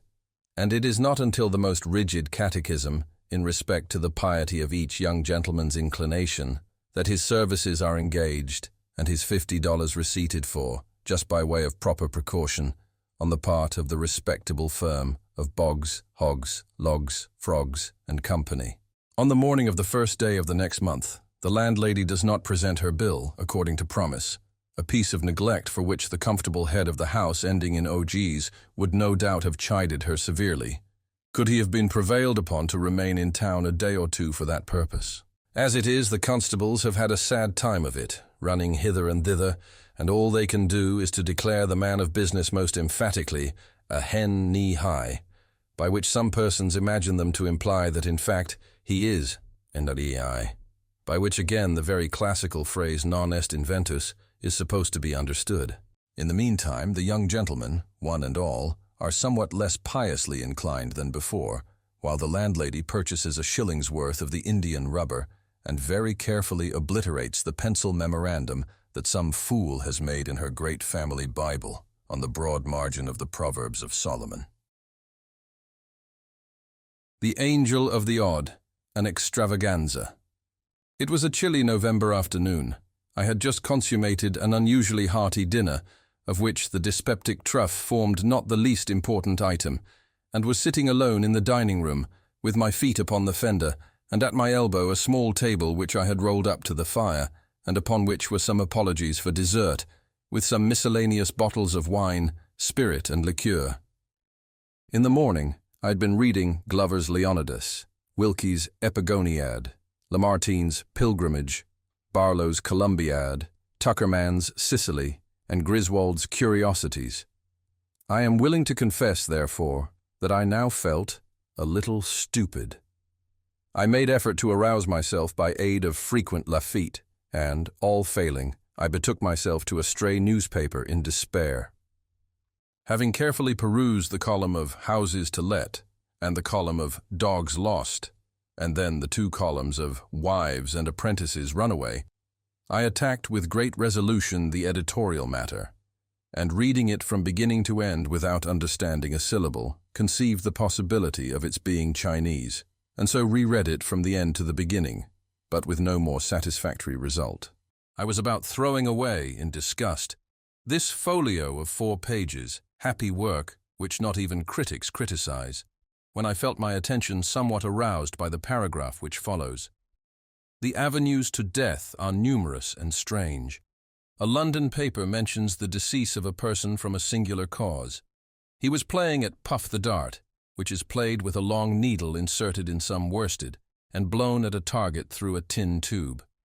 He placed the needle at the wrong end of the tube, and drawing his breath strongly to puff the dart forward with force, drew the needle into his throat. It entered the lungs, and in a few days killed him. Upon seeing this, I fell into a great rage, without exactly knowing why. "This thing," I exclaimed, "is a contemptible falsehood, a poor hoax, the lees of the invention of some pitiable penny-a-liner, of some wretched concocter of accidents in cocaine. These fellows, knowing the extravagant gullibility of the age, set their wits to work in the imagination of improbable possibilities, of odd accidents, as they term them. But to a reflecting intellect, like mine," I added, in parenthesis, putting my forefinger unconsciously to the side of my nose, "to a contemplative understanding such as I myself possess, it seems evident at once that the marvelous increase of late in these odd accidents is by far the oddest accident of all. For my own part, I intend to believe nothing henceforward that has anything of the singular about it." "Mein Gott, denn, wat a vool you bees for dat," replied one of the most remarkable voices I ever heard. At first I took it for a rumbling in my ears, such as a man sometimes experiences when getting very drunk. But upon second thought, I considered the sound as more nearly resembling that which proceeds from an empty barrel beaten with a big stick. And in fact, this I should have concluded it to be, but for the articulation of the syllables and words. I am by no means naturally nervous, and the very few glasses of Lafitte which I had sipped served to embolden me no little, so that I felt nothing of trepidation, but merely uplifted my eyes with a leisurely movement and looked carefully around the room for the intruder. I could not, however, perceive anyone at all. "Humph," resumed the voice as I continued my survey. "You must be so drunk as de pig, den, for not see me as I sit here at your side." Hereupon I bethought me of looking immediately before my nose, and there, sure enough, confronting me at the table, sat a personage nondescript, although not altogether indescribable. His body was a wine-pipe, or a rum-puncheon, or something of that character, and had a truly Falstaffian air. In its nether extremity were inserted 2 kegs, which seemed to answer all the purposes of legs. For arms there dangled from the upper portion of the carcass 2 tolerably long bottles, with the necks outward for hands. All the head that I saw the monster possessed of was one of those Hessian canteens which resemble a large snuff-box with a hole in the middle of the lid. This canteen, with a funnel on its top, like a cavalier cap slouched over the eyes, was set on edge upon the puncheon, with the hole toward myself. And through this hole, which seemed puckered up like the mouth of a very precise old maid, the creature was emitting certain rumbling and grumbling noises which he evidently intended for intelligible talk. "I say," said he, "you must be drunk as de pig, vor zit dare and not ze me zit air. And I say, do you must be pigger vool as de goose, vor to disbelief vat is print in de print. 'Tis de truth, dat it is every vord of it." "Who are you, pray?" said I with much dignity, although somewhat puzzled. "How did you get here, and what is it you are talking about?" "As vor how I come there," replied the figure, "dat is none of your pitsness. And as vor vat I be talking about, I be talk about vat I tink proper. And as for who I be, why dat is de very ting I comed here for to let you see for yourself." "You are a drunken vagabond," said I, and I shall ring the bell and order my footman to kick you into the street." "He, said the fellow. That you can't do." "Can't do," said I. "What do you mean? I can't do what?" "Ring the bell," he replied, attempting a grin with his little villainous mouth. Upon this I made an effort to get up, in order to put my threat into execution. But the ruffian just reached across the table very deliberately, and hitting me a tap on the forehead with the neck of one of the long bottles, knocked me back into the armchair from which I had half arisen. I was utterly astounded, and for a moment was quite at a loss what to do. In the meantime, he continued his talk. "You see," said he, "it is to best vor sit still, and now you shall know who I be. Look at me. See, I am the angel of the odd." "And odd enough, too," I ventured to reply, "but I was always under the impression that an angel had wings." "To wing," he cried, highly incensed. "Vat I do mit to wing? Mein Gott, do you take me for a chicken?" "No, oh no," I replied, much alarmed. "You are no chicken, certainly not." "Well den, sit still and behave yourself, or I'll rap you again mid me vist. It is the chicken up to wing, und the owl up to wing, und the imp up to wing, und the head teufel up to wing, the angel up not to wing, and I am the angel of the odd. And your business with me at present is my pitsness," ejaculated the thing. "Why vat a low-bred buppy you must pivor to ask a gentleman and an angel about his pitsiness." This language was rather more than I could bear, even from an angel. So, plucking up courage, I seized a salt-cellar, which lay within reach, and hurled it at the head of the intruder. Either he dodged, however, or my aim was inaccurate, for all I accomplished was the demolition of the crystal which protected the dial of the clock upon the mantelpiece. As for the angel, he evinced his sense of my assault by giving me 2 or 3 hard consecutive raps upon the forehead as before. These reduced me at once to submission, and I am almost ashamed to confess that either through pain or vexation, there came a few tears into my eyes. "Mein Gott," said the angel of the odd, apparently much softened at my distress. "Mein Gott, the man is either very drunk or very sorry. You must not drink it so strong. You must put the water into wine. Here, drink this, like a good fella, and don't cry now. Don't." Hereupon the angel of the odd replenished my goblet, which was about 1/3 full of port, with a colorless fluid that he poured from one of his hand bottles. I observed that these bottles had labels about their necks, and that these labels were inscribed Kirchenwasser. The considerate kindness of the angel mollified me in no little measure, and, aided by the water with which he diluted my port more than once, I at length regained sufficient temper to listen to his very extraordinary discourse.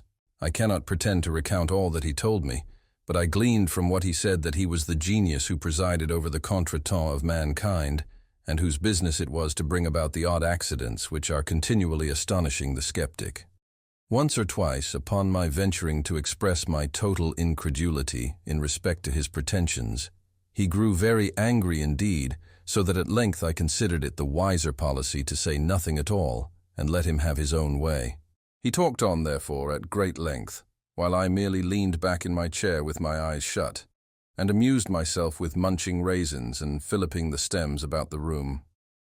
But, by and by, the angel suddenly construed this behavior of mine into contempt. He arose in a terrible passion, slouched his funnel down over his eyes, swore a vast oath, uttered a threat of some character which I did not precisely comprehend, and finally made me a low bow and departed, wishing me, in the language of the Archbishop in Gil Blas, beaucoup de bonheur et un peu plus de bon sens. His departure afforded me relief. The very few glasses of Lafitte that I had sipped had the effect of rendering me drowsy, and I felt inclined to take a nap of some 15 or 20 minutes, as is my custom after dinner. At 6, I had an appointment of consequence, which it was quite indispensable that I should keep. The policy of insurance for my dwelling house had expired the day before, and some dispute having arisen, it was agreed that, at 6, I should meet the board of directors of the company and settle the terms of a renewal. Glancing upward at the clock on the mantelpiece, for I felt too drowsy to take out my watch, I had the pleasure to find that I had still 25 minutes to spare. It was 5:30. I could easily walk to the insurance office in 5 minutes, and my usual siestas had never been known to exceed 5 and 20. I felt sufficiently safe, therefore, and composed myself to my slumbers forthwith. Having completed them to my satisfaction, I again looked toward the timepiece and was half inclined to believe in the possibility of odd accidents when I found that, instead of my ordinary 15 or 20 minutes, I had been dozing only 3, for it still wanted 7 and 20 of the appointed hour. I betook myself again to my nap, and at length a second time awoke, when, to my utter amazement, it still wanted 27 minutes of 6. I jumped up to examine the clock and found that it had ceased running. My watch informed me that it was 7:30, and of course, having slept 2 hours, I was too late for my appointment. "It will make no difference," I said. "I can call at the office in the morning and apologize. In the meantime, what can be the matter with the clock?" Upon examining it, I discovered that one of the raisin stems which I had been filliping about the room during the discourse of the Angel of the Odd had flown through the fractured crystal, and lodging, singularly enough, in the keyhole, with an end projecting outward, had thus arrested the revolution of the minute hand. "Ah," said I see how it is. This thing speaks for itself. A natural accident such as will happen now and then." I gave the matter no further consideration, and at my usual hour retired to bed. Here, having placed a candle upon a reading stand at the bedhead, and having made an attempt to peruse some pages of the Omnipresence of the Deity, I unfortunately fell asleep in less than 20 seconds, leaving the light burning as it was. My dreams were terrifically disturbed by visions of the Angel of the Odd. Methought he stood at the foot of the couch, drew aside the curtains, and, in the hollow, detestable tones of a rum puncheon, menaced me with the bitterest vengeance for the contempt with which I had treated him. He concluded a long harangue by taking off his funnel cap, inserting the tube into my gullet, and thus deluging me with an ocean of Kirschenwasser, which he poured, in a continuous flood, from one of the long-necked bottles that stood him instead of an arm. My agony was at length insufferable, and I awoke just in time to perceive that a rat had ran off with the lighted candle from the stand, but not in season to prevent his making his escape with it through the hole. Very soon, a strong, suffocating odor assailed my nostrils. The house, I clearly perceived, was on fire. In a few minutes the blaze broke forth with violence, and in an incredibly brief period, the entire building was wrapped in flames. All egress from my chamber, except through a window, was cut off. The crowd, however, quickly procured and raised a long ladder. By means of this, I was descending rapidly, and in apparent safety, when a huge hog, about whose rotund stomach, and indeed about whose whole air and physiognomy, there was something which reminded me of the Angel of the Odd. When this hog, I say, which hitherto had been quietly slumbering in the mud, took it suddenly into his head that his left shoulder needed scratching, and could find no more convenient rubbing post than that afforded by the foot of the ladder. In an instant I was precipitated and had the misfortune to fracture my arm. This accident, with the loss of my insurance, and with the more serious loss of my hair, the whole of which had been singed off by the fire, predisposed me to serious impressions, so that, finally, I made up my mind to take a wife. There was a rich widow disconsolate for the loss of her 7th husband, and to her wounded spirit I offered the balm of my vows. She yielded a reluctant consent to my prayers. I knelt at her feet in gratitude and adoration. She blushed and bowed her luxuriant tresses into close contact with those supplied me, temporarily, by Grandjean. I know not how the entanglement took place, but so it was. I arose with a shining pate, wigless, she in disdain and wrath, half buried in alien hair. Thus ended my hopes of the widow by an accident which could not have been anticipated, to be sure, but which the natural sequence of events had brought about. Without despairing, however, I undertook the siege of a less implacable heart. The fates were again propitious for a brief period, but again a trivial incident interfered.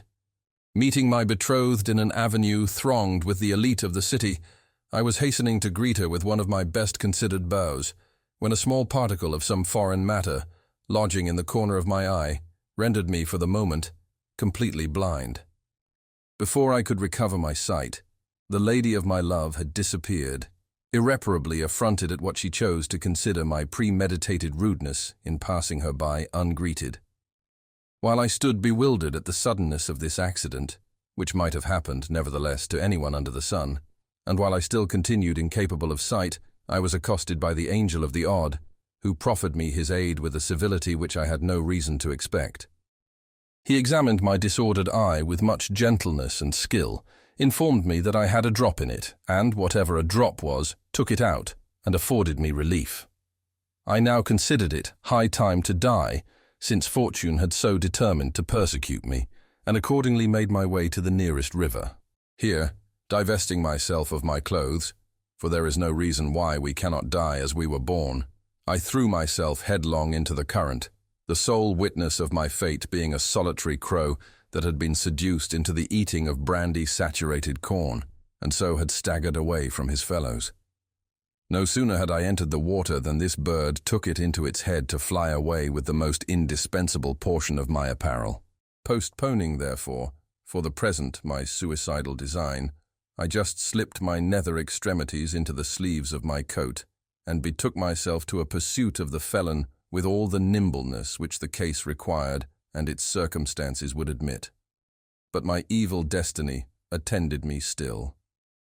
As I ran at full speed, with my nose up in the atmosphere, and intent only upon the purloiner of my property, I suddenly perceived that my feet rested no longer upon terra firma.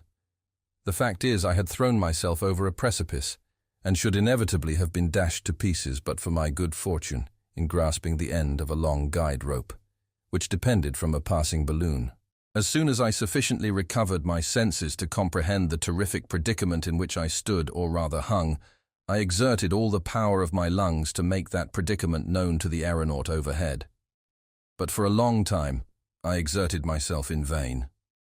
Either the fool could not, or the villain would not perceive me. Meantime, the machine rapidly soared, while my strength even more rapidly failed. I was soon upon the point of resigning myself to my fate and dropping quietly into the sea, when my spirits were suddenly revived by hearing a hollow voice from above, which seemed to be lazily humming an opera air. Looking up, I perceived the Angel of the Odd.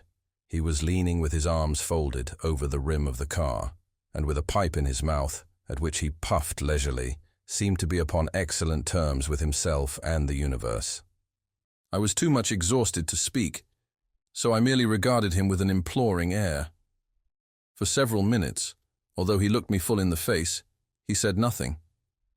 At length, removing carefully his meerschaum from the right to the left corner of his mouth, he condescended to speak. "Who be you?" he asked. "And what the Teufel you be do dare?" To this piece of impudence, cruelty, and affectation, I could reply only by ejaculating the monosyllable, "Help!" "Help!" echoed the ruffian, "not I." "Dare is te pottle, help yourself, und be damned." With these words, he let fall a heavy bottle of Kirchenwasser, which, dropping precisely upon the crown of my head, caused me to imagine that my brains were entirely knocked out.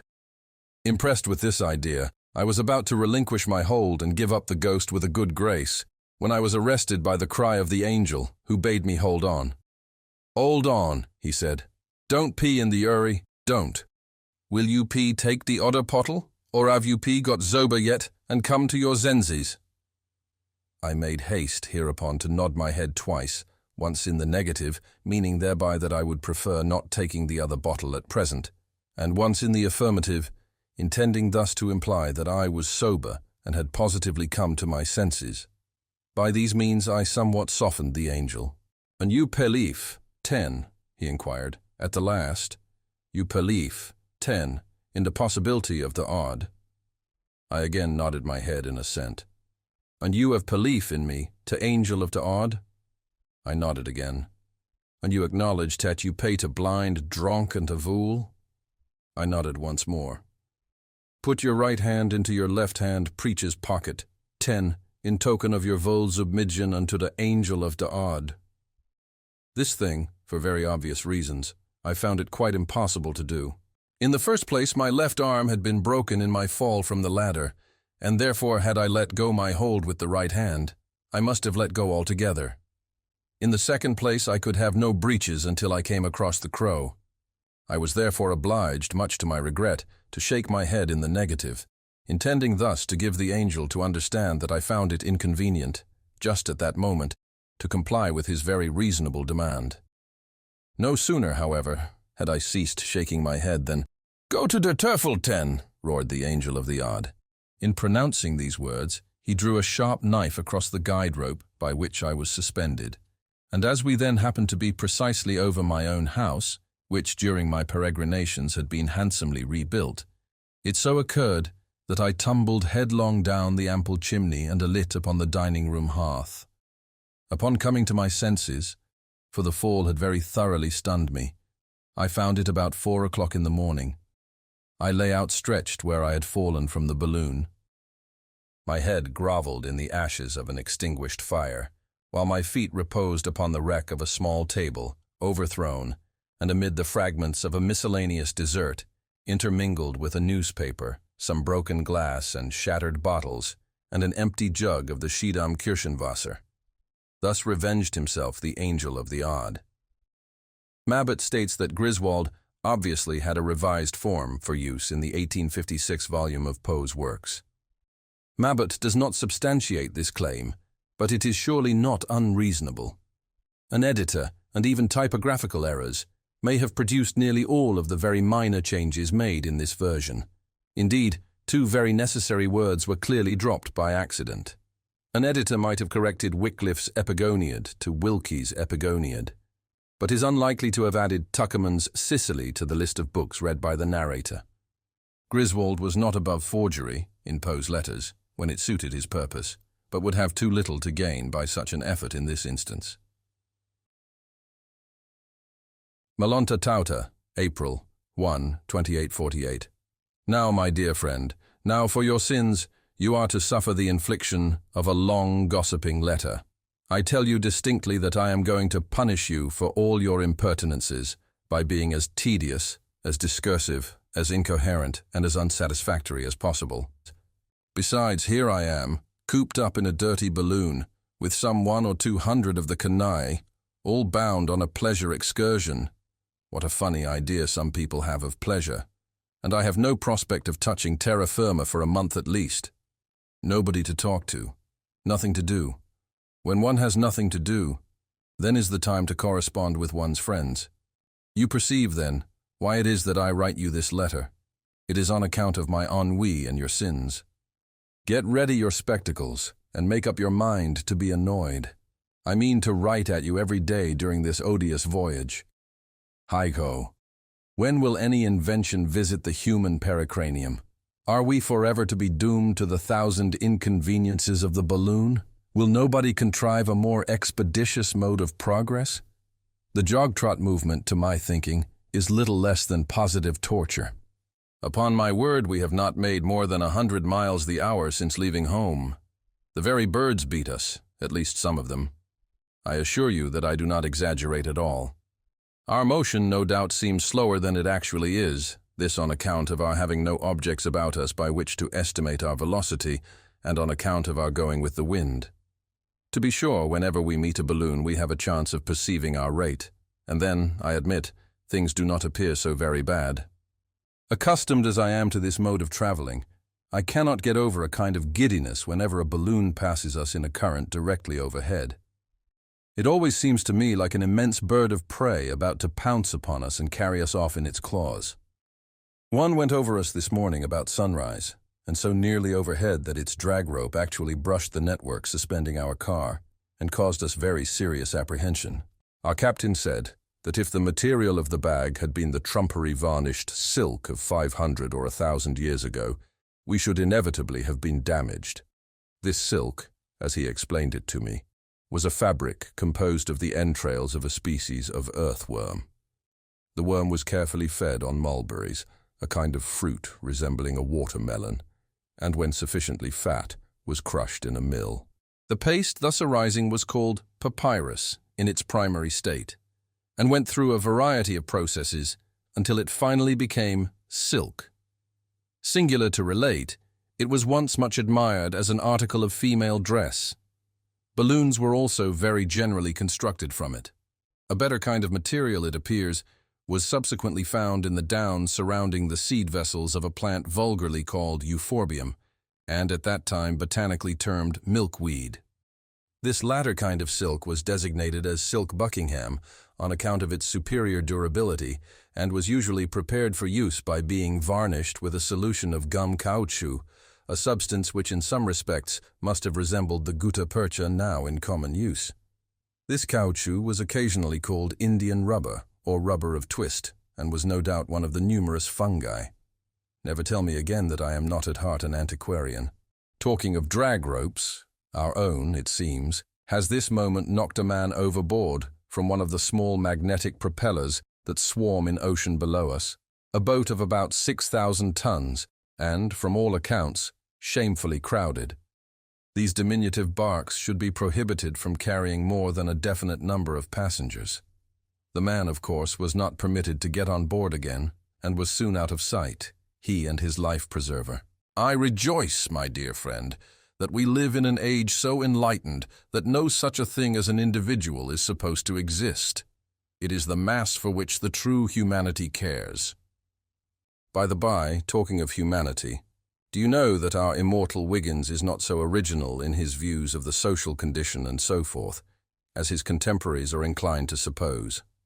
Pundit assures me that the same ideas were put nearly in the same way, about 1,000 years ago, by an Irish philosopher called Furrier, on account of his keeping a retail shop for cat peltries and other furs.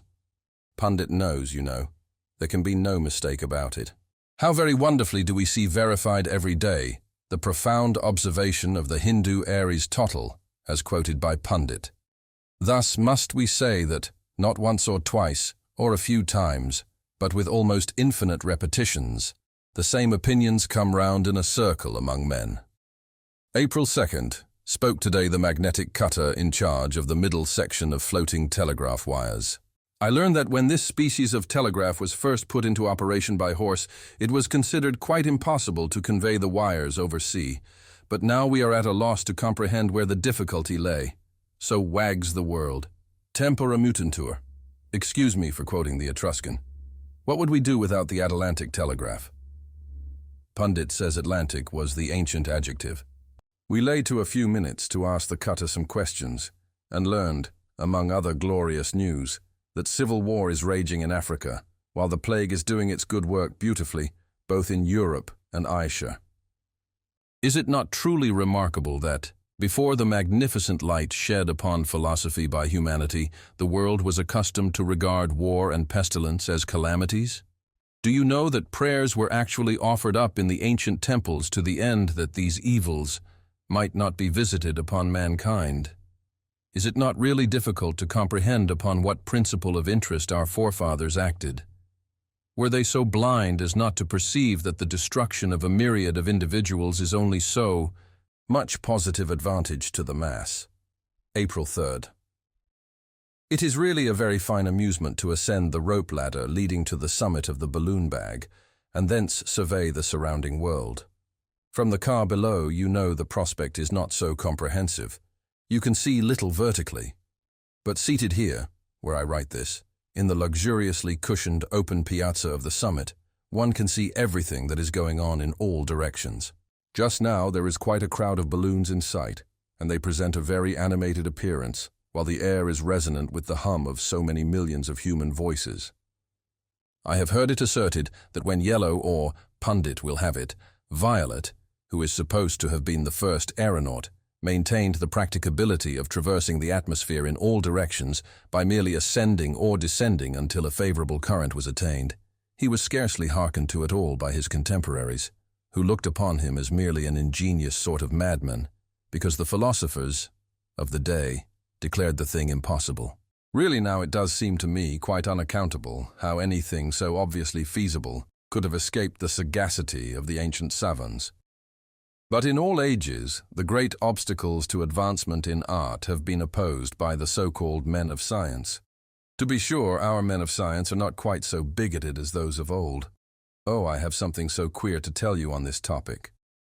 Do you know that it is not more than 1,000 years ago since the metaphysicians consented to relieve the people of the singular fancy that there existed but two possible roads for the attainment of truth? Believe it if you can. It appears that long, long ago, in the night of time, there lived a Turkish philosopher, or Hindu possibly, called Aristotle. This person introduced, or at all events propagated, what was termed the deductive or a priori mode of investigation. He started with what he maintained to be axioms or self-evident truths, and thence proceeded logically to results. His greatest disciples were one Euclid and one Kant. Well, Aristotle flourished supreme until advent of one Hogg, surnamed the Ettrick Shepherd, who preached an entirely different system, which he called the a posteriori, or inductive. His plan referred altogether to sensation. He proceeded by observing, analyzing, and classifying facts instantiae naturae, as they were affectedly called, into general laws. Aristotle's mode, in a word, was based on noumena, Hogg's on phenomena. Well, so great was the admiration excited by this latter system that, at its first introduction, Aristotle fell into disrepute. But finally, he recovered ground and was permitted to divide the realm of truth with his more modern rival. The savants now maintained the Aristotelian and Baconian roads were the sole possible avenues to knowledge. Baconian, you must know, was an adjective invented as equivalent to Hoggian and more euphonious and dignified. Now, my dear friend, I do assure you most positively that I represent this matter fairly, on the soundest authority. And you can easily understand how a notion so absurd on its very face must have operated to retard the progress of all true knowledge, which makes its advances almost invariably by intuitive bounds. The ancient idea confined investigations to crawling, and for hundreds of years so great was the infatuation about Hogg especially, that a virtual end was put to all thinking, properly so called. No man dared utter a truth to which he felt himself indebted to his soul alone. It mattered not whether the truth was even demonstrably a truth, for the bullet-headed savants of the time regarded only the road by which he had attained it. They would not even look at the end. "Let us see the means," they cried. "The means!" If, upon investigation of the means, it was found to come under neither the category Aries, that is to say Ram, nor under the category Hogg, why then the savants went no farther, but pronounced the theorist a fool, and would have nothing to do with him or his truth. Now it cannot be maintained even that by the crawling system the greatest amount of truth would be attained in any long series of ages, for the repression of imagination was an evil not to be compensated for by any superior certainty in the ancient modes of investigation. The error of these Germains, these Vrinch, these English, and these Amricans, the latter, by the way, were our own immediate progenitors, was an error quite analogous with that of the wiseacre, who fancies that he must necessarily see an object the better the more closely he holds it to his eyes. These people blinded themselves by details. When they proceeded hoggishly, their facts were by no means always facts, a matter of little consequence, had it not been for assuming that they were facts, and must be facts because they appeared to be such. When they proceeded on the path of the ram, their course was scarcely as straight as a ram's horn, for they never had an axiom which was an axiom at all. They must have been very blind not to see this, even in their own day, for even in their own day, many of the long-established axioms had been rejected. For example, ex nihilo nihil fit. A body cannot act where it is not. There cannot exist antipodes. Darkness cannot come out of light. All these and a dozen other similar propositions, formerly admitted without hesitation as axioms, were, even at the period of which I speak, seen to be untenable. How absurd in these people, then, to persist in putting faith in axioms as immutable bases of truth. But even out of the mouths of their soundest reasoners, it is easy to demonstrate the futility, the impalpability of their axioms in general. Who was the soundest of their logicians? Let me see. I will go and ask Pundit and be back in a minute. Ah, here we have it. Here is a book written nearly 1,000 years ago and lately translated from the English, which, by the way, appears to have been the rudiment of the American. Pundit says it is decidedly the cleverest ancient work on its topic, logic.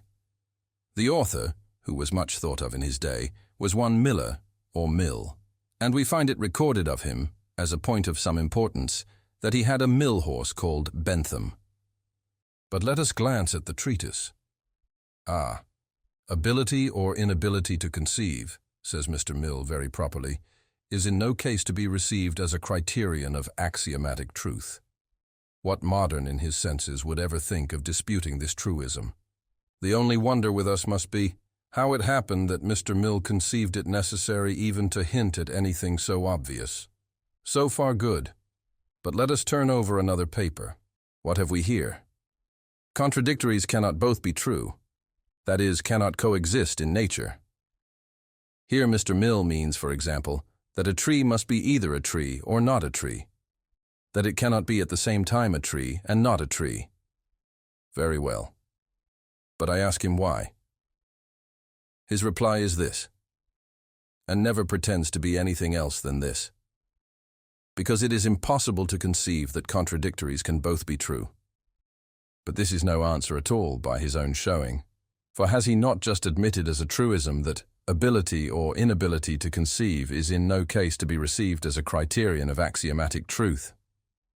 Now I do not complain of these ancients so much because their logic is, by their own showing, utterly baseless, worthless and fantastic altogether, as because of their pompous and imbecile prescription of all other roads of truth, of all other means for its attainment than the two preposterous paths, the one of creeping and the one of crawling, to which they have dared to confine the soul that loves nothing so well as to soar.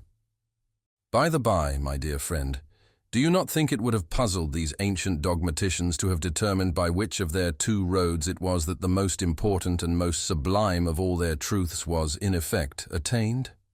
I mean the truth of gravitation. Newton owed it to Kepler. Kepler admitted that his three laws were guessed at.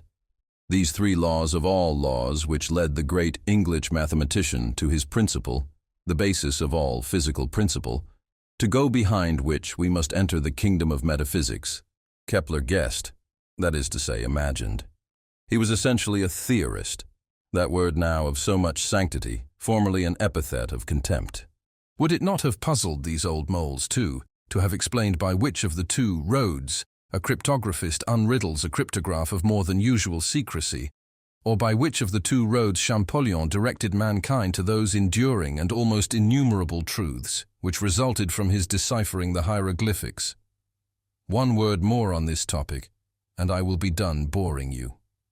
Is it not passing strange that, with their eternal prattling about roads to truth, these bigoted people missed what we now so clearly perceive to be the great highway, that of consistency? Does it not seem singular how they should have failed to deduce from the works of God the vital fact that a perfect consistency must be an absolute truth?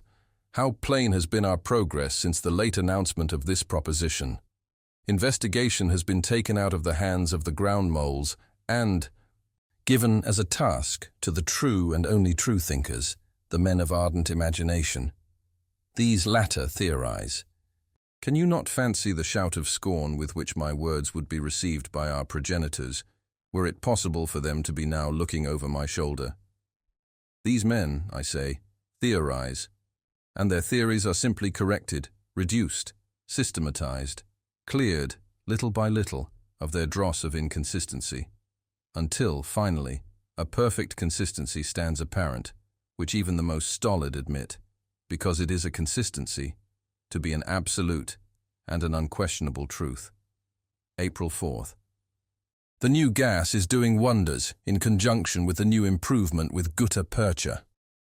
How very safe, commodious, manageable, and in every respect convenient are our modern balloons. Here is an immense one approaching us at the rate of at least 150 miles an hour. It seems to be crowded with people. Perhaps there are 300 or 400 passengers. And yet it soars to an elevation of nearly a mile, looking down upon poor us with sovereign contempt. Still 100 or even 200 miles an hour is slow traveling after all. Do you remember our flight on the railroad across the Canada continent? Fully 300 miles the hour? That was traveling. Nothing to be seen, though, nothing to be done but flirt, feast, and dance in the magnificent saloons. Do you remember what an odd sensation was experienced when, by chance, we caught a glimpse of external objects while the cars were in full flight? Everything seemed unique, in one mass. For my part, I cannot say but that I preferred the traveling by the slow train of 100 miles the hour. Here we were permitted to have glass windows, even to have them open, and something like a distinct view of the country was attainable. Pundit says that the route for the Great Canada Railroad must have been in some measure marked out about 900 years ago. In fact, he goes so far as to assert that actual traces of a road are still discernible, traces referable to a period quite as remote as that mentioned. The track, it appears, was double only. Ours, you know, has 12 paths, and 3 or 4 new ones are in preparation. The ancient rails were very slight, and placed so close together as to be, according to modern notions, quite frivolous, if not dangerous in the extreme. The present width of track, 50 feet, is considered, indeed, scarcely secure enough. For my part, I make no doubt that a track of some sort must have existed in very remote times, as Pundit asserts. For nothing can be clearer, to my mind, than that, at some period, not less than 7 centuries ago certainly, the northern and southern Canada continents were united. The Canadians, then, would have been driven by necessity to a great railroad across the continent. April 5th. I am almost devoured by ennui. Pundit is the only conversable person on board, and he, poor soul, can speak of nothing but antiquities. He has been occupied all the day in the attempt to convince me that the ancient Amricans governed themselves. Did ever anybody hear of such an absurdity? That they existed in a sort of every-man-for-himself confederacy, after the fashion of the prairie dogs that we read of in fable. He says that they started with the queerest idea conceivable, viz., that all men are born free and equal. This, in the very teeth of the laws of gradation, so visibly impressed upon all things both in the moral and physical universe. Every man voted, as they called it, that is to say, meddled with public affairs, until at length it was discovered that what is everybody's business is nobody's, and that the Republic, so the absurd thing was called, was without a government at all. It is related, however, that the first circumstance which disturbed, very particularly, the self-complacency of the philosophers who constructed this republic was the startling discovery that universal suffrage gave opportunity for fraudulent schemes, by means of which any desired number of votes might at any time be polled, without the possibility of prevention or even detection, by any party which should be merely villainous enough not to be ashamed of the fraud. A little reflection upon this discovery sufficed to render evident the consequences, which were that rascality must predominate. In a word, that a republican government could never be anything but a rascally one. While the philosophers, however, were busied in blushing at their stupidity in not having foreseen these inevitable evils and intent upon the invention of new theories, the matter was put to an abrupt issue by a fellow of the name of Mob, who took everything into his own hands and set up a despotism, in comparison with which those of the fabulous Zeros and Heliophagabaluses were respectable and delectable. This Mob, a foreigner by the by, is said to have been the most odious of all men that ever encumbered the earth. He was a giant in stature, insolent, rapacious, filthy, had the gall of a bullock with the heart of a hyena and the brains of a peacock. He died at length by dint of his own energies, which exhausted him. Nevertheless, he had his uses, as everything has, however vile, and taught mankind a lesson which to this day it is in no danger of forgetting, never to run directly contrary to the natural analogies. As for republicanism, no analogy could be found for it upon the face of the earth, unless we accept the case of the prairie dogs, an exception which seems to demonstrate, if anything, that democracy is a very admirable form of government for dogs. April 6th. Last night had a fine view of Alpha Lyrae, whose disk, through our captain's spyglass, subtends an angle of 1/2 degree, looking very much as our sun does to the naked eye on a misty day. Alpha Lyrae, although so very much larger than our sun, by the by, resembles him closely as regards its spots, its atmosphere, and in many other particulars. It is only within the last century, pundit tells me, that the binary relation existing between these two orbs began even to be suspected. The evident motion of our system in the heavens was, strange to say, referred to an orbit about a prodigious star in the center of the galaxy. About this star, or at all events about a center of gravity common to all the globes of the Milky Way and supposed to be near Alcyone in the Pleiades, every one of these globes was declared to be revolving, our own performing the circuit in a period of 117,000 of years. We, with our present lights, our vast telescopic improvements, and so forth, of course find it difficult to comprehend the ground of an idea such as this. Its first propagator was one Muddler. He was led, we must presume, to this wild hypothesis by mere analogy in the first instance, but this being the case, he should have at least adhered to analogy in its development. A great central orb was, in fact, suggested. So far, Muddler was consistent. This central orb, however, dynamically, should have been greater than all its surrounding orbs taken together. The question might then have been asked, why do we not see it? We, especially, who occupy the mid-region of the cluster, the very locality near which at least must be situated this inconceivable central sun. The astronomer, perhaps at this point, took refuge in the suggestion of non-luminosity, and here analogy was suddenly let fall. But even admitting the central orb non-luminous, how did he manage to explain its failure to be rendered visible by the incalculable host of glorious suns glaring in all directions about it? No doubt what he finally maintained was merely a center of gravity common to all the revolving orbs, but here again analogy must have been let fall. Our system revolves, it is true, about a common center of gravity, but it does this in connection with and in consequence of a material sun, whose mass more than counterbalances the rest of the system. The mathematical circle is a curve composed of an infinity of straight lines. But this idea of the circle, this idea of it which, in regard to all earthly geometry, we consider as merely the mathematical, in contradistinction from the practical idea, is, in sober fact, the practical conception which alone we have any right to entertain in respect to those titanic circles with which we have to deal, at least in fancy, when we suppose our system, with its fellows, revolving about a point in the center of the galaxy. Let the most vigorous of human imaginations but attempt to take a single step toward the comprehension of a circuit so unutterable. It would scarcely be paradoxical to say that a flash of lightning itself, traveling forever upon the circumference of this inconceivable circle, would still forever be traveling in a straight line. That the path of our sun along such a circumference, that the direction of our system in such an orbit, would, to any human perception, deviate in the slightest degree from a straight line, even in 1,000,000 of years, is a proposition not to be entertained. And yet these ancient astronomers were absolutely cajoled, it appears, into believing that a decisive curvature had become apparent during the brief period of their astronomical history, during the mere point, during the utter nothingness of 2 or 3,000 years. How incomprehensible that considerations such as this did not at once indicate to them the true state of affairs, that of the binary revolution of our sun and Alpha Lyrae around a common center of gravity. April 7th. Continued last night our astronomical amusements. Had a fine view of the 5 Neptunian asteroids, and watched with much interest the putting up of a huge impost on a couple of lintels in the new temple at Daphnis in the moon.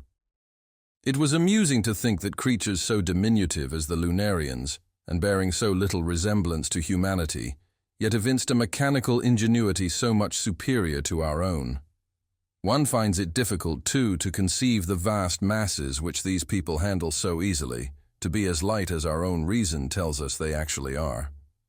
April 8th. Eureka, pundit is in his glory. A balloon from Canada spoke us today and threw on board several late papers. They contain some exceedingly curious information relative to Canadian, or rather, Amrican antiquities. You know, I presume, that laborers have for some months been employed in preparing the ground for a new fountain at Paradise, the Emperor's principal pleasure garden. Paradise, it appears, has been, literally speaking, an island time out of mind. That is to say, its northern boundary was always, as far back as any record extends, a rivulet, or rather a very narrow arm of the sea. This arm was gradually widened until it attained its present breadth, a mile. The whole length of the island is 9 miles. The breadth varies materially. The entire area, so pundit says, was, about 800 years ago, densely packed with houses, some of them 20 stories high. Land, for some most unaccountable reason, being considered as especially precious just in this vicinity.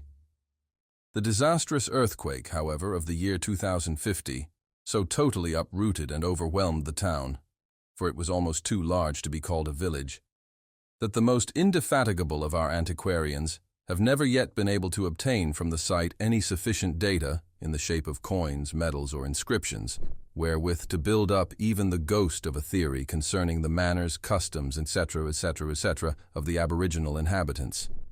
Nearly all that we have hitherto known of them is that they were a portion of the Knickerbocker tribe of savages infesting the continent at its first discovery by Recorder Riker, a knight of the Golden Fleece.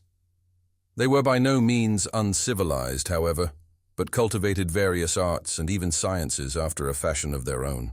It is related of them that they were acute in many respects, but were oddly afflicted with monomania for building what, in the ancient Amrican, was denominated churches, a kind of pagoda instituted for the worship of 2 idols that went by the names of wealth and fashion. In the end, it is said, the island became 9/10 of it church. The women, too, it appears, were oddly deformed by a natural protuberance of the region just below the small of the back, although, most unaccountably, this deformity was looked upon altogether in the light of a beauty. 1 or 2 pictures of these singular women have, in fact, been miraculously preserved. They look very odd, very like something between a turkey cock and a dromedary. Well, these few details are nearly all that have descended to us respecting the ancient Knickerbockers.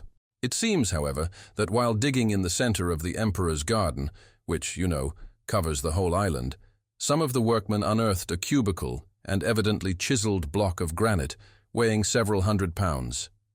It was in good preservation, having received, apparently, little injury from the convulsion which entombed it. On one of its surfaces was a marble slab with, only think of it, an inscription. A legible inscription. Pundit is in ecstasies. Upon detaching the slab, a cavity appeared, containing a leaden box filled with various coins, a long scroll of names, several documents which appear to resemble newspapers, with other matters of intense interest to the antiquarian. There can be no doubt that all these are genuine Amrican relics belonging to the tribe called Knickerbocker. The papers thrown on board our balloon are filled with facsimiles of the coins, MSS, typography, etc., etc.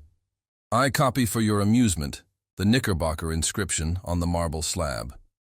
This cornerstone of a monument to the memory of George Washington was laid with appropriate ceremonies on the 19th day of October, 1847, the anniversary of the surrender of Lord Cornwallis to General Washington at Yorktown A.D., 1781, under the auspices of the Washington Monument Association of the City of New York. This, as I give it, is a verbatim translation done by Pundit himself, so there can be no mistake about it. From the few words thus preserved, we glean several important items of knowledge, not the least interesting of which is the fact that, 1,000 years ago, actual monuments had fallen into disuse, as was all very proper, the people contenting themselves, as we do now, with a mere indication of the design to erect a monument at some future time. A cornerstone being cautiously laid by itself, solitary and alone, excuse me for quoting the great American poet Benton, as a guarantee of the magnanimous intention. We ascertain, too, very distinctly from this admirable inscription, the how, as well as the where and the what, of the great surrender in question. As to the where, it was Yorktown, wherever that was, And as to the what, it was General Cornwallis, no doubt some wealthy dealer in corn. He was surrendered. The inscription commemorates the surrender of what, why, of Lord Cornwallis. The only question is, what could the savages wish him surrendered for? But when we remember that these savages were undoubtedly cannibals, we are led to the conclusion that they intended him for sausage. As to the how of the surrender, no language can be more explicit. Lord Cornwallis was surrendered, for sausage, under the auspices of the Washington Monument Association, no doubt a charitable institution for the depositing of cornerstones. But, heaven bless me, what is the matter? Ah, I see. The balloon has collapsed, and we shall have a tumble into the sea.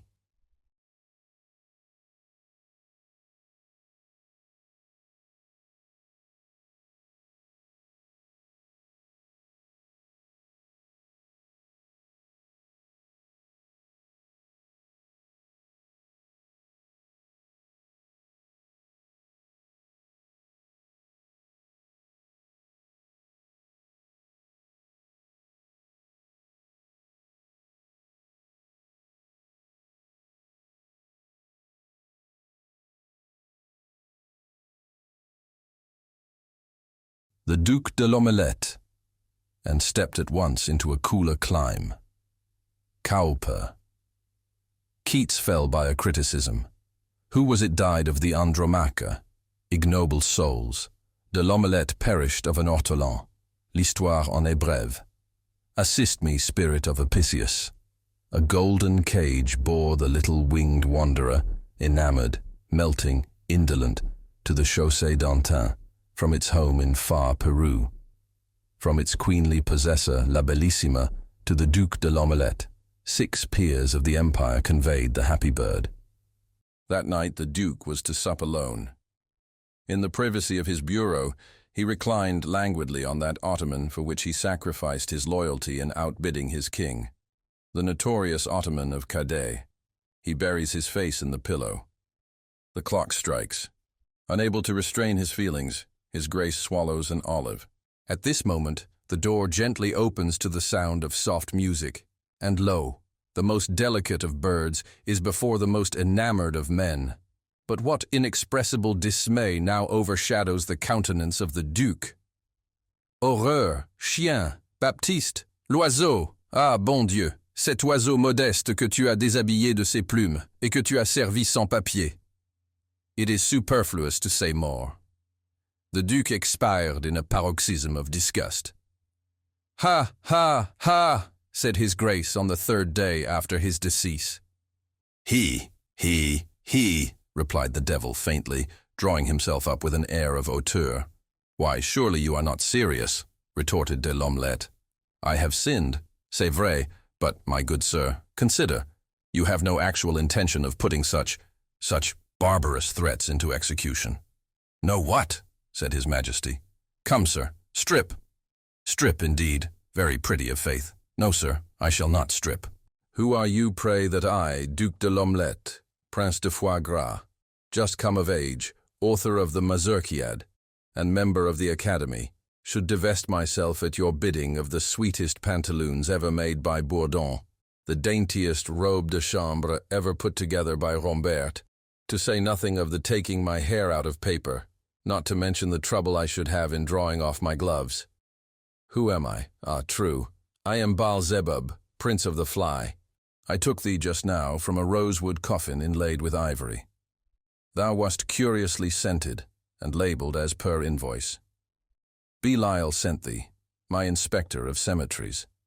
The pantaloons which thou sayest were made by Bourdon are an excellent pair of linen drawers, and thy robe de chambre is a shroud of no scanty dimensions.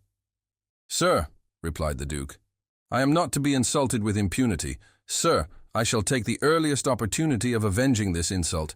Sir, you shall hear from me. In the meantime, au revoir. And the Duke was bowing himself out of the satanic presence, when he was interrupted and brought back by a gentleman in waiting. Hereupon, His Grace rubbed his eyes, yawned, shrugged his shoulders, reflected. Having become satisfied of his identity, He took a bird's-eye view of his whereabouts. The apartment was superb. Even de L'Omelette pronounced it bien comme il faut. It was not its length nor its breadth, but its height. Ah, that was appalling. There was no ceiling, certainly none, but a dense, whirling mass of fiery-colored clouds. His Grace's brain reeled as he glanced upward. From above hung a chain of an unknown blood-red metal, its upper end lost, like the city of Boston, parmi les nuages. From its nether extremity swung a large cresset. The Duke knew it to be a ruby, but from it there poured a light so intense, so still, so terrible.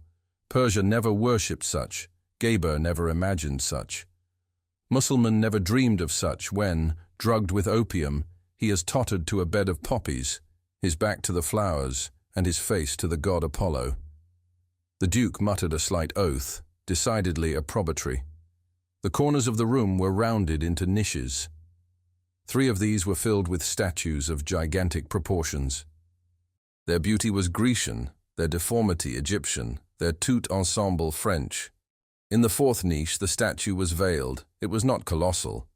But then there was a taper ankle, a sandaled foot. De L'Omelette pressed his hand upon his heart, closed his eyes, raised them, and caught his satanic majesty in a blush. But the paintings, Caprice, Astarte, Astoreth, 1,000 and the same, and Raphael has beheld them. Yes, Raphael has been here, for did he not paint the... And was he not consequently damned? The paintings, oh luxury, oh love! Who, gazing on those forbidden beauties, shall have eyes for the dainty devices of the golden frames that besprinkled like stars the hyacinth and the porphyry walls? But the Duke's heart is fainting within him. He is not, however, as you suppose, dizzy with magnificence, nor drunk with the ecstatic breath of those innumerable censers. C'est vrai que de toutes ces choses il a pensé beaucoup, mais the Duc de L'Omelette is terror-stricken, for through the lurid vista which a single uncurtained window is affording, lo gleams the most ghastly of all fires, le pauvre Duc. He could not help imagining that the glorious, the voluptuous, the never-dying melodies which pervaded that hall, as they passed filtered and transmuted through the alchemy of the enchanted window-panes, were the wailings and the howlings of the hopeless and the damned. And there too, there, upon the ottoman, who could he be? He, the petit maître, no, the deity, who sat as if carved in marble et qui sourit with his pale countenance si amèrement. Mais il faut agir. That is to say, a Frenchman never faints outright. Besides, his Grace hated a scene. De L'Omelette is himself again. There were some foils upon a table, some points also. The Duke had studied under B. Il avait tué ses 6 hommes. Now then, il peut s'échapper. He measures 2 points, and with a grace inimitable, offers His Majesty the choice. Horreur, His Majesty does not fence. Mais il joue. How happy a thought. But His Grace had always an excellent memory. He had dipped in the Diable of Abbé Gualtier. Therein it is said que le diable n'ose pas refuser un jeu d'écarté. But the chances, true, desperate, but scarcely more desperate than the Duc. Besides, was he not in the secret? Had he not skimmed over Père Lebrun? Was he not a member of the Club 21? Si je perds, said he, je serai 2 fois perdu. I shall be doubly damned. Voilà tout. Here His Grace shrugged his shoulders. Si je gagne, je reviendrai à mes ortolans, que les cartes soient préparées. His Grace was all care, all attention. His Majesty, all confidence. A spectator would have thought of Francis and Charles. His Grace thought of his game. His Majesty did not think. He shuffled. The Duke cut. The cards were dealt. The trump is turned. It is the King. No, it was the Queen. His Majesty cursed her masculine habiliments. De L'Omelette placed his hand upon his heart. They play. The Duke counts. The hand is out. His Majesty counts heavily, smiles, and is taking wine. The Duke slips a card. C'est à vous à faire, said His Majesty, cutting. His Grace bowed, dealt, and arose from the table en présentant le roi. His Majesty looked chagrined. Had Alexander not been Alexander, he would have been Diogenes, and the Duke assured his antagonist in taking leave que s'il n'eût été de l'omelette, il n'aurait point d'objection d'être le diable. The Oblong Box. Some years ago I engaged passage from Charleston, SC to the city of New York, in the fine packet ship Independence, Captain Hardy. We were to sail on the 15th of the month, June, weather permitting, and on the 14th, I went on board to arrange some matters in my stateroom. I found that we were to have a great many passengers, including a more than usual number of ladies. On the list were several of my acquaintances, and among other names, I was rejoiced to see that of Mr. Cornelius Wyatt, a young artist, for whom I entertained feelings of warm friendship. He had been with me a fellow student at Sayre University, where we were very much together. He had the ordinary temperament of genius and was a compound of misanthropy, sensibility, and enthusiasm. To these qualities he united the warmest and truest heart which ever beat in a human bosom. I observed that his name was carded upon 3 staterooms, and, upon again referring to the list of passengers, I found that he had engaged passage for himself, wife, and 2 sisters, his own. The staterooms were sufficiently roomy, and each had 2 berths, one above the other. These berths, to be sure, were so exceedingly narrow as to be insufficient for more than one person. Still, I could not comprehend why there were 3 staterooms for these 4 persons. I was, just at that epoch, in one of those moody frames of mind which make a man abnormally inquisitive about trifles, and I confess with shame that I busied myself in a variety of ill-bred and preposterous conjectures about this matter of the supernumerary stateroom. It was no business of mine, to be sure, but with none the less pertinacity did I occupy myself in attempts to resolve the enigma. At last I reached a conclusion which wrought in me great wonder why I had not arrived at it before. "It is a servant, of course," I said. "What a fool I am not sooner to have thought of so obvious a solution." And then I again repaired to the list, but here I saw distinctly that no servant was to come with the party, although in fact it had been the original design to bring one, for the words "and servant" had been first written and then overscored. "Oh, extra baggage, to be sure," I now said to myself. "Something he wishes not to be put in the hold, something to be kept under his own eye. Ah, I have it, a painting or so. And this is what he has been bargaining about with Nicolino, the Italian Jew." This idea satisfied me, and I dismissed my curiosity for the nonce. Wyatt's 2 sisters I knew very well, and most amiable and clever girls they were. His wife he had newly married, and I had never yet seen her. He had often talked about her in my presence, however, and in his usual style of enthusiasm. He described her as of surpassing beauty, wit, and accomplishment. I was, therefore, quite anxious to make her acquaintance. On the day in which I visited the ship, the 14th, Wyatt and party were also to visit it, so the captain informed me, and I waited on board an hour longer than I had designed, in hope of being presented to the bride. But then an apology came. Mrs. W. was a little indisposed, and would decline coming on board until tomorrow, at the hour of sailing.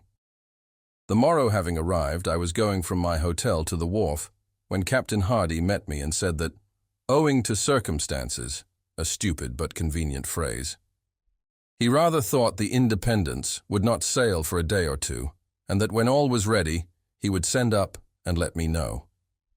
This I thought strange, for there was a stiff, southerly breeze, but as the circumstances were not forthcoming, although I pumped for them with much perseverance, I had nothing to do but to return home and digest my impatience at leisure.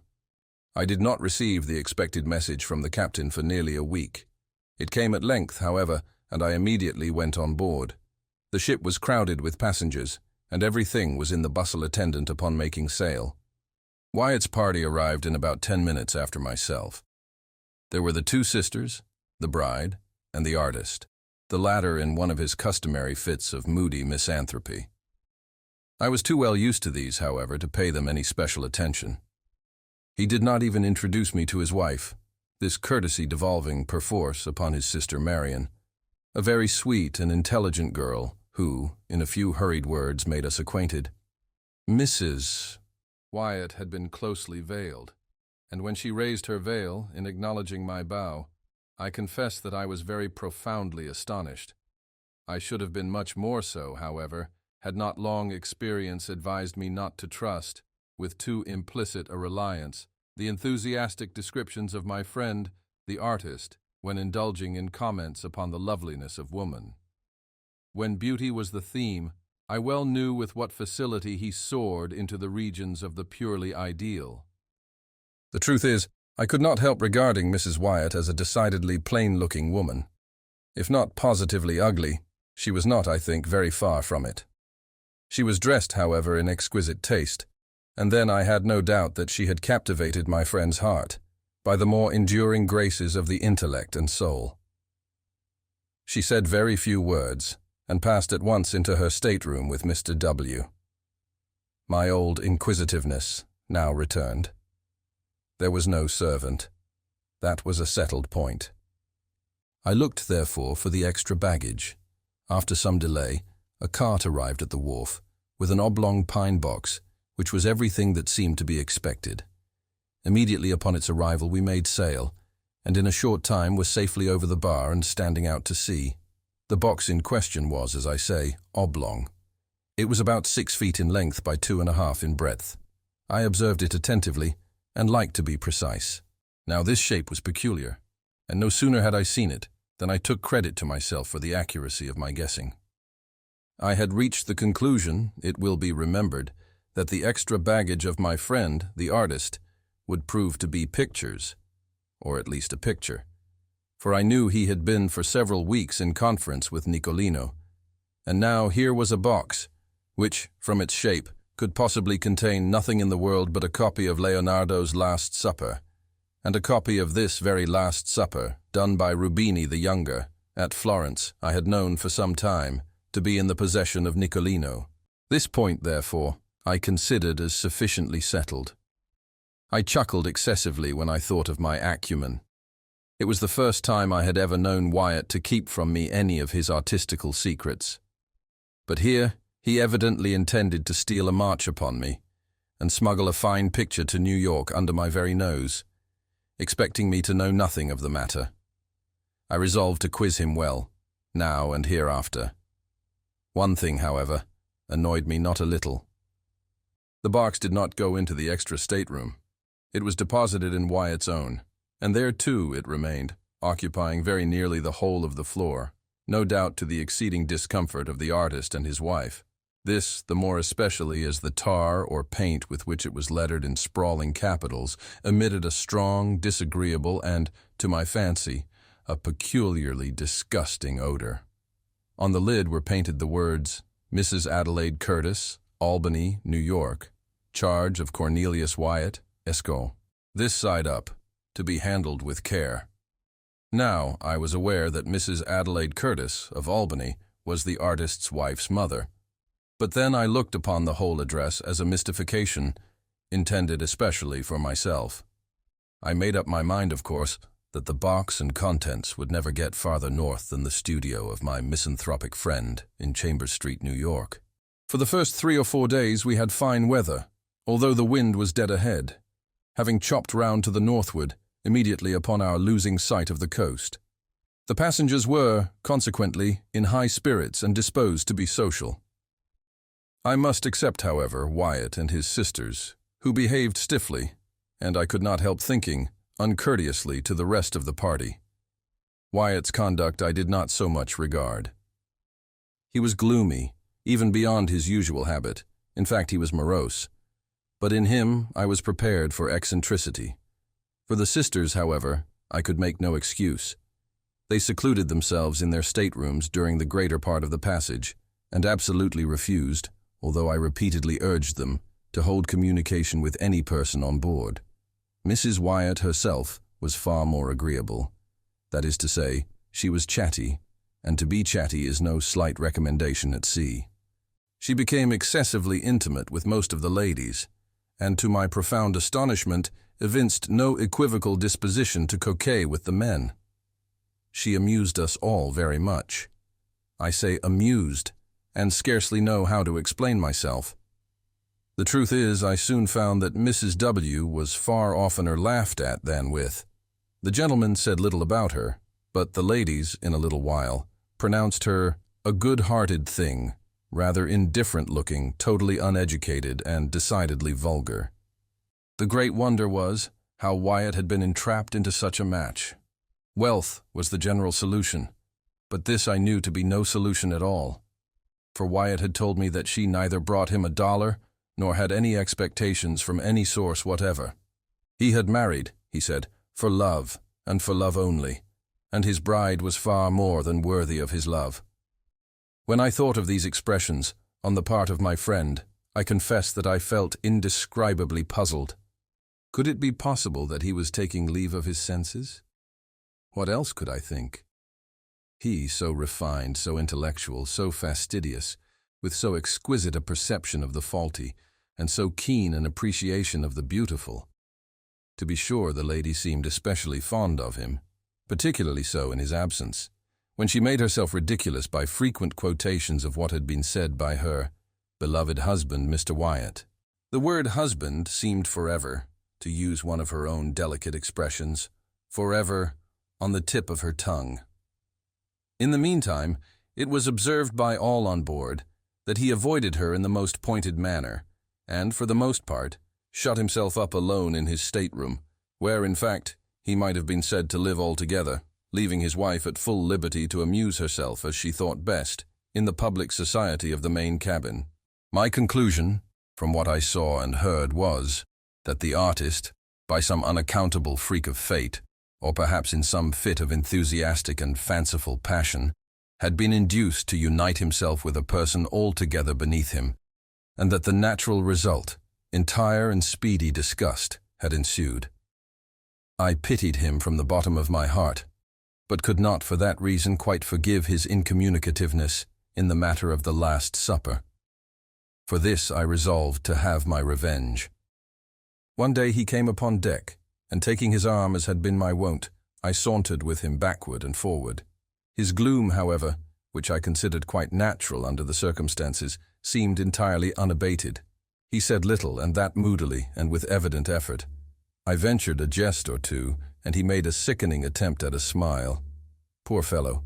As I thought of his wife, I wondered that he could have heart to put on even the semblance of mirth. I determined to commence a series of covert insinuations, or innuendos, about the oblong box, just to let him perceive, gradually, that I was not altogether the butt, or victim, of his little bit of pleasant mystification. My first observation was by way of opening a masked battery. I said something about the peculiar shape of that box, and as I spoke the words, I smiled knowingly, winked, and touched him gently with my forefinger in the ribs. The manner in which Wyatt received this harmless pleasantry convinced me, at once, that he was mad. At first he stared at me as if he found it impossible to comprehend the witticism of my remark, but as its point seemed slowly to make its way into his brain, his eyes, in the same proportion, seemed protruding from their sockets. Then he grew very red, then hideously pale. Then, as if highly amused with what I had insinuated, he began a loud and boisterous laugh, which, to my astonishment, he kept up, with gradually increasing vigor, for 10 minutes or more. In conclusion, he fell flat and heavily upon the deck. When I ran to uplift him, to all appearance he was dead. I called assistance, and with much difficulty, we brought him to himself. Upon reviving, he spoke incoherently for some time. At length, we bled him and put him to bed. The next morning he was quite recovered, so far as regarded his mere bodily health. Of his mind I say nothing, of course. I avoided him during the rest of the passage by advice of the captain, who seemed to coincide with me altogether in my views of his insanity, but cautioned me to say nothing on this head to any person on board. Several circumstances occurred immediately after this fit of Wyatt, which contributed to heighten the curiosity with which I was already possessed. Among other things, this. I had been nervous, drank too much strong green tea, and slept ill at night. In fact, for 2 nights I could not be properly said to sleep at all. Now, my stateroom opened into the main cabin, or dining room, as did those of all the single men on board. Wyatt's 3 rooms were in the after cabin, which was separated from the main one by a slight sliding door, never locked even at night. As we were almost constantly on a wind, and the breeze was not a little stiff, the ship heeled to leeward very considerably, and whenever her starboard side was to leeward, the sliding door between the cabins slid open, and so remained, nobody taking the trouble to get up and shut it. But my berth was in such a position that when my own stateroom door was open, as well as the sliding door in question, and my own door was always open on account of the heat, I could see into the after cabin quite distinctly, and just at that portion of it too, where were situated the staterooms of Mr. Wyatt.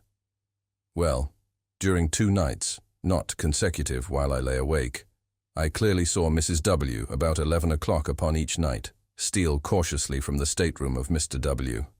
and enter the extra room, where she remained until daybreak, when she was called by her husband and went back. That they were virtually separated was clear. They had separate apartments, no doubt in contemplation of a more permanent divorce. And here, after all, I thought was the mystery of the extra stateroom. There was another circumstance, too, which interested me much. During the 2 wakeful nights in question, and immediately after the disappearance of Mrs.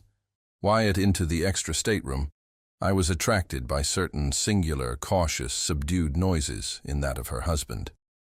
After listening to them for some time, with thoughtful attention, I at length succeeded perfectly in translating their import. They were sounds occasioned by the artist in prying open the oblong box by means of a chisel and mallet, the latter being apparently muffled or deadened by some soft woolen or cotton substance in which its head was enveloped. In this manner, I fancied I could distinguish the precise moment when he fairly disengaged the lid. Also, that I could determine when he removed it altogether, and when he deposited it upon the lower berth in his room. This latter point I knew, for example, by certain slight taps which the lid made in striking against the wooden edges of the berth, as he endeavored to lay it down very gently, there being no room for it on the floor. After this, there was a dead stillness, and I heard nothing more, upon either occasion, until nearly daybreak, unless, perhaps, I may mention a low sobbing or murmuring sound, so very much suppressed as to be nearly inaudible, if, indeed, the whole of this latter noise were not rather produced by my own imagination. I say it seemed to resemble sobbing or sighing, but of course it could not have been either. I rather think it was a ringing in my own ears. Mr. Wyatt, no doubt, according to custom, was merely giving the rein to one of his hobbies, indulging in one of his fits of artistic enthusiasm. He had opened his oblong box in order to feast his eyes on the pictorial treasure within. There was nothing in this, however, to make him sob. I repeat, therefore, that it must have been simply a freak of my own fancy, distempered by good Captain Hardy's green tea. Just before dawn, on each of the 2 nights of which I speak, I distinctly heard Mr. Wyatt replace the lid upon the oblong box and force the nails into their old places by means of the muffled mallet. Having done this, he issued from his stateroom, fully dressed, and proceeded to call Mrs. W. from hers. We had been at sea 7 days, and were now off Cape Hatteras, when there came a tremendously heavy blow from the southwest. We were, in a measure, prepared for it, however, as the weather had been holding out threats for some time. Everything was made snug, alow and aloft, and as the wind steadily freshened, we lay to at length under spanker and foretopsail, both double-reefed. In this trim we rode safely enough for 48 hours, the ship proving herself an excellent sea-boat in many respects, and shipping no water of any consequence. At the end of this period, however, the gale had freshened into a hurricane, and our aftersail split into ribbons, bringing us so much in the trough of the water that we shipped several prodigious seas, one immediately after the other. By this accident we lost 3 men overboard with the caboose, and nearly the whole of the larboard bulwarks, Scarcely had we recovered our senses before the fore topsail went into shreds when we got up a storm staysail, and with this did pretty well for some hours, the ship heading the sea much more steadily than before. The gale still held on, however, and we saw no signs of its abating. The rigging was found to be ill-fitted and greatly strained, and on the third day of the blow, about 5 in the afternoon, our mizzenmast, in a heavy lurch to windward, went by the board. For an hour or more, we tried in vain to get rid of it, on account of the prodigious rolling of the ship, and, before we had succeeded, the carpenter came aft and announced 4 feet of water in the hold. To add to our dilemma, we found the pumps choked and nearly useless. All was now confusion and despair, but an effort was made to lighten the ship by throwing overboard as much of her cargo as could be reached, and by cutting away the 2 masts that remained. This we at last accomplished, but we were still unable to do anything at the pumps, and in the meantime, the leak gained on us very fast. At sundown, the gale had sensibly diminished in violence, and as the sea went down with it, we still entertained faint hopes of saving ourselves in the boats. At 8 p.m., the clouds broke away to windward, and we had the advantage of a full moon, a piece of good fortune which served wonderfully to cheer our drooping spirits. After incredible labor, we succeeded at length in getting the longboat over the side without material accident, and into this we crowded the whole of the crew and most of the passengers. This party made off immediately, and after undergoing much suffering, finally arrived in safety at Ocracoke Inlet on the 3rd day after the wreck. 14 passengers, with the captain, remained on board, resolving to trust their fortunes to the jolly-boat at the stern. We lowered it without difficulty, although it was only by a miracle that we prevented it from swamping as it touched the water. It contained, when afloat, the captain and his wife, Mr. Wyatt and party, a Mexican officer, wife, 4 children, and myself, with a Negro valet. We had no room, of course, for anything except a few positively necessary instruments, some provisions, and the clothes upon our backs. No one had thought of even attempting to save anything more. What must have been the astonishment of all, then, when having proceeded a few fathoms from the ship, Mr. Wyatt stood up in the stern sheets and coolly demanded of Captain Hardy that the boat should be put back for the purpose of taking in his oblong box. "Sit down, Mr. Wyatt," replied the captain somewhat sternly. "You will capsize us if you do not sit quite still. Our gunwale is almost in the water now." "The box!" vociferated Mr. Wyatt, still standing. "The box, I say. Captain Hardy, you will not refuse me. Its weight will be but a trifle. It is nothing, mere nothing. By the mother who bore you, for the love of heaven, by your hope of salvation, I implore you to put back for the box." The captain for a moment seemed touched by the earnest appeal of the artist, but he regained his stern composure and merely said, "Mr. Wyatt, you are mad. I cannot listen to you. Sit down, I say, or you will swamp the boat." "Stay, hold him, seize him. He is about to spring overboard. There, I knew it. He is over."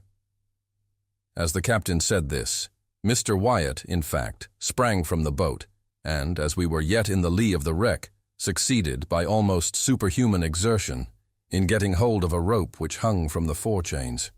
In another moment he was on board, and rushing frantically down into the cabin. In the meantime, we had been swept astern of the ship, and being quite out of her lee, were at the mercy of the tremendous sea which was still running.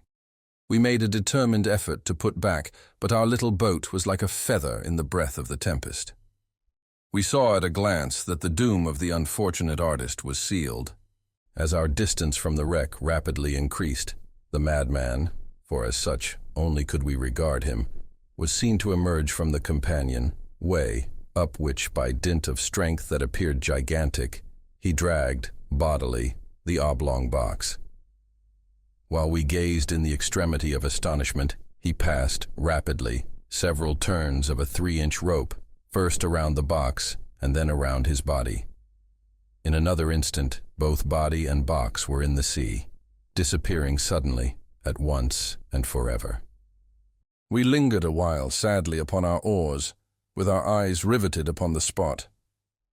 At length we pulled away. The silence remained unbroken for an hour. Finally, I hazarded a remark. "Did you observe, Captain, how suddenly they sank? Was not that an exceedingly singular thing?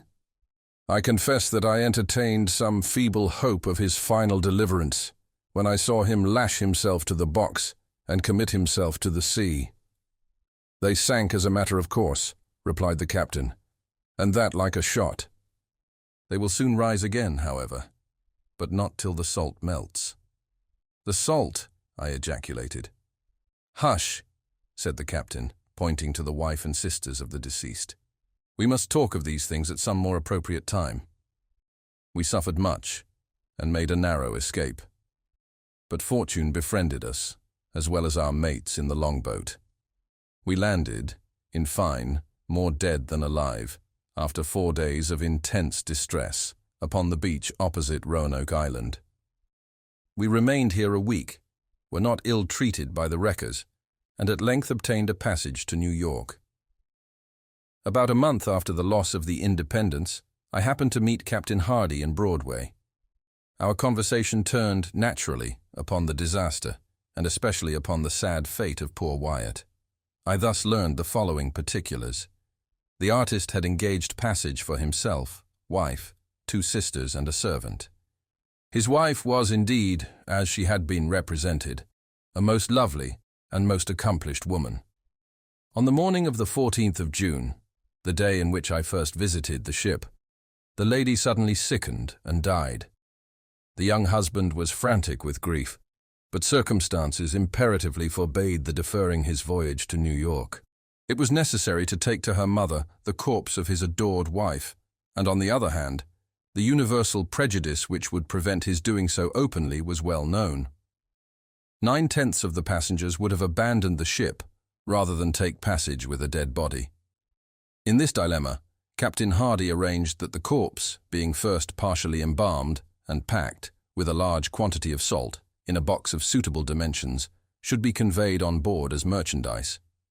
Nothing was to be said of the lady's decease, and as it was well understood that Mr. Wyatt had engaged passage for his wife, it became necessary that some person should personate her during the voyage. This the deceased lady's maid was easily prevailed on to do.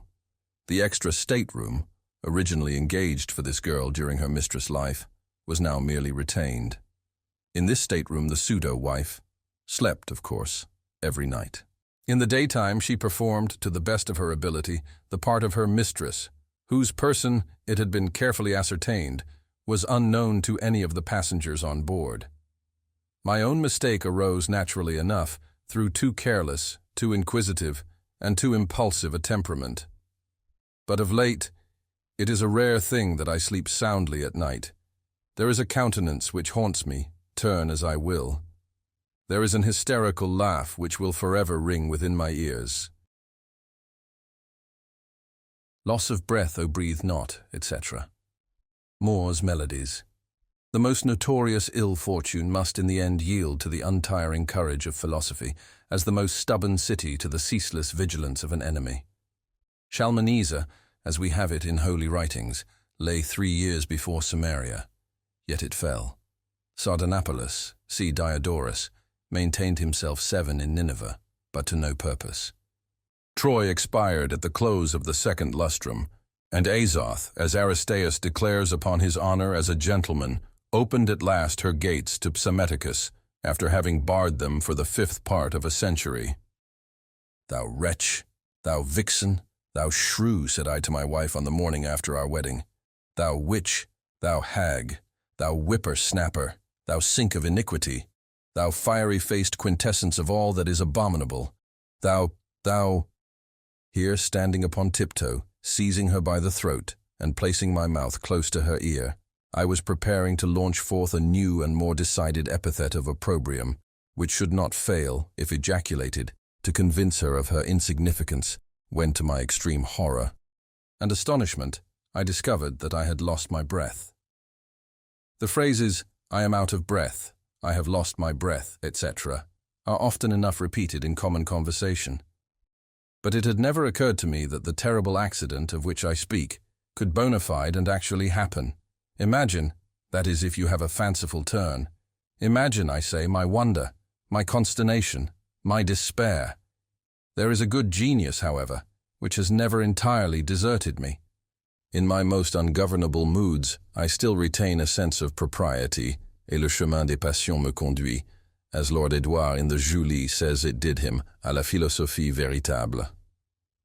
Although I could not at first precisely ascertain to what degree the occurrence had affected me, I determined at all events to conceal the matter from my wife, until further experience should discover to me the extent of this, my unheard-of calamity.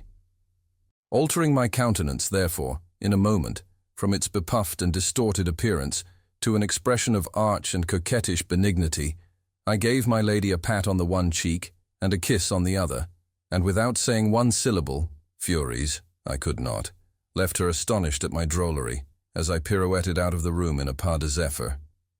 Behold me then safely ensconced in my private boudoir, a fearful instance of the ill consequences attending upon irascibility, alive with the qualifications of the dead, dead with the propensities of the living, an anomaly on the face of the earth, being very calm, yet breathless. Yes, breathless. I am serious in asserting that my breath was entirely gone. I could not have stirred with it a feather if my life had been at issue, or sullied even the delicacy of a mirror. Hard fate. Yet there was some alleviation to the first overwhelming paroxysm of my sorrow. I found upon trial that the powers of utterance which, upon my inability to proceed in the conversation with my wife, I then concluded to be totally destroyed, were in fact only partially impeded, and I discovered that had I, at that interesting crisis, dropped my voice to a singularly deep guttural, I might still have continued to her the communication of my sentiments. This pitch of voice, the guttural, depending, I find, not upon the current of the breath, but upon a certain spasmodic action of the muscles of the throat. Throwing myself upon a chair, I remained for some time absorbed in meditation. My reflections, be sure, were of no consolatory kind. 1,000 vague and lachrymatory fancies took possession of my soul, and even the idea of suicide flitted across my brain. But it is a trait in the perversity of human nature to reject the obvious and the ready for the far distant and equivocal. Thus I shuddered at self-murder as the most decided of atrocities, while the tabby cat purred strenuously upon the rug, and the very water-dog wheezed assiduously under the table, each taking to itself much merit for the strength of its lungs, and all obviously done in derision of my own pulmonary incapacity. Oppressed with a tumult of vague hopes and fears, I at length heard the footsteps of my wife descending the staircase. Being now assured of her absence, I returned with a palpitating heart to the scene of my disaster. Carefully locking the door on the inside, I commenced a vigorous search. It was possible, I thought, that, concealed in some obscure corner, or lurking in some closet or drawer, might be found the lost object of my inquiry. It might have a vapory. It might even have a tangible form. Most philosophers, upon many points of philosophy, are still very unphilosophical.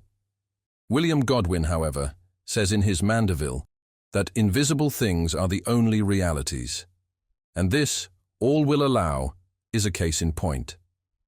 I would have the judicious reader pause before accusing such asseverations of an undue quantum of absurdity. Anaxagoras, it will be remembered, maintained that snow is black, and this I have since found to be the case. Long and earnestly did I continue the investigation. But the contemptible reward of my industry and perseverance proved to be only a set of false teeth, 2 pair of hips, an eye, and a bundle of billets due from Mr. Windenow to my wife. I might as well here observe that this confirmation of my lady's partiality for Mr. W. occasioned me little uneasiness. That Mrs. Lackabreath should admire anything so dissimilar to myself was a natural and necessary evil. I am, it is well known, of a robust and corpulent appearance, and at the same time somewhat diminutive in stature. What wonder, then, that the lath-like tenuity of my acquaintance, and his altitude, which has grown into a proverb, should have met with all due estimation in the eyes of Mrs. Lackabreath. But to return. My exertions, as I have before said, proved fruitless. Closet after closet, drawer after drawer, corner after corner, were scrutinized to no purpose. At one time, however, I thought myself sure of my prize, having, in rummaging a dressing case, accidentally demolished a bottle of Grandjean's oil of archangels, which, as an agreeable perfume, I here take the liberty of recommending. With a heavy heart, I returned to my boudoir, there to ponder upon some method of eluding my wife's penetration, until I could make arrangements prior to my leaving the country, for to this I had already made up my mind. In a foreign climate, being unknown, I might, with some probability of success, endeavor to conceal my unhappy calamity, a calamity calculated, even more than beggary, to estrange the affections of the multitude, and to draw down upon the wretch the well-merited indignation of the virtuous and the happy. I was not long in hesitation. Being naturally quick, I committed to memory the entire tragedy of Metamora. I had the good fortune to recollect that in the accentuation of this drama, or at least of such portion of it as is allotted to the hero, the tones of voice in which I found myself deficient were altogether unnecessary, and the deep guttural was expected to reign monotonously throughout. I practiced for some time by the borders of a well-frequented marsh. Herein, however, having no reference to a similar proceeding of Demosthenes, but from a design peculiarly and conscientiously my own. Thus armed at all points, I determined to make my wife believe that I was suddenly smitten with a passion for the stage. In this, I succeeded to a miracle, and to every question or suggestion found myself at liberty to reply in my most frog-like and sepulchral tones with some passage from the tragedy, any portion of which, as I soon took great pleasure in observing, would apply equally well to any particular subject. It is not to be supposed, however, that in the delivery of such passages I was found at all deficient in the looking asquint, the showing my teeth, the working my knees, the shuffling my feet, or in any of those unmentionable graces which are now justly considered the characteristics of a popular performer. To be sure, they spoke of confining me in a straitjacket, but, good God, they never suspected me of having lost my breath. Having at length put my affairs in order, I took my seat very early one morning in the mail stage for, giving it to be understood among my acquaintances that business of the last importance required my immediate personal attendance in that city. The coach was crammed to repletion, but in the uncertain twilight the features of my companions could not be distinguished. Without making any effectual resistance, I suffered myself to be placed between two gentlemen of colossal dimensions, while a third, of a size larger, requesting pardon for the liberty he was about to take, threw himself upon my body at full length, and falling asleep in an instant, drowned all my guttural ejaculations for relief, in a snore which would have put to blush the roarings of the bull of Phalaris. Happily, the state of my respiratory faculties rendered suffocation an accident entirely out of the question. As, however, the day broke more distinctly in our approach to the outskirts of the city, my tormentor, arising and adjusting his shirt-collar, thanked me in a very friendly manner for my civility.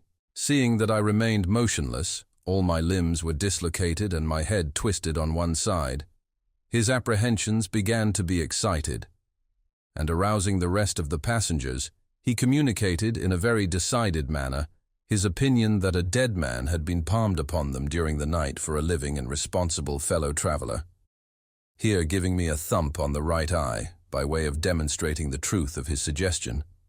Hereupon all, one after another, there were 9 in company, believed it their duty to pull me by the ear. A young practicing physician, too, having applied a pocket mirror to my mouth, and found me without breath, the assertion of my persecutor was pronounced a true bill, and the whole party expressed a determination to endure tamely no such impositions for the future, and to proceed no farther with any such carcasses for the present.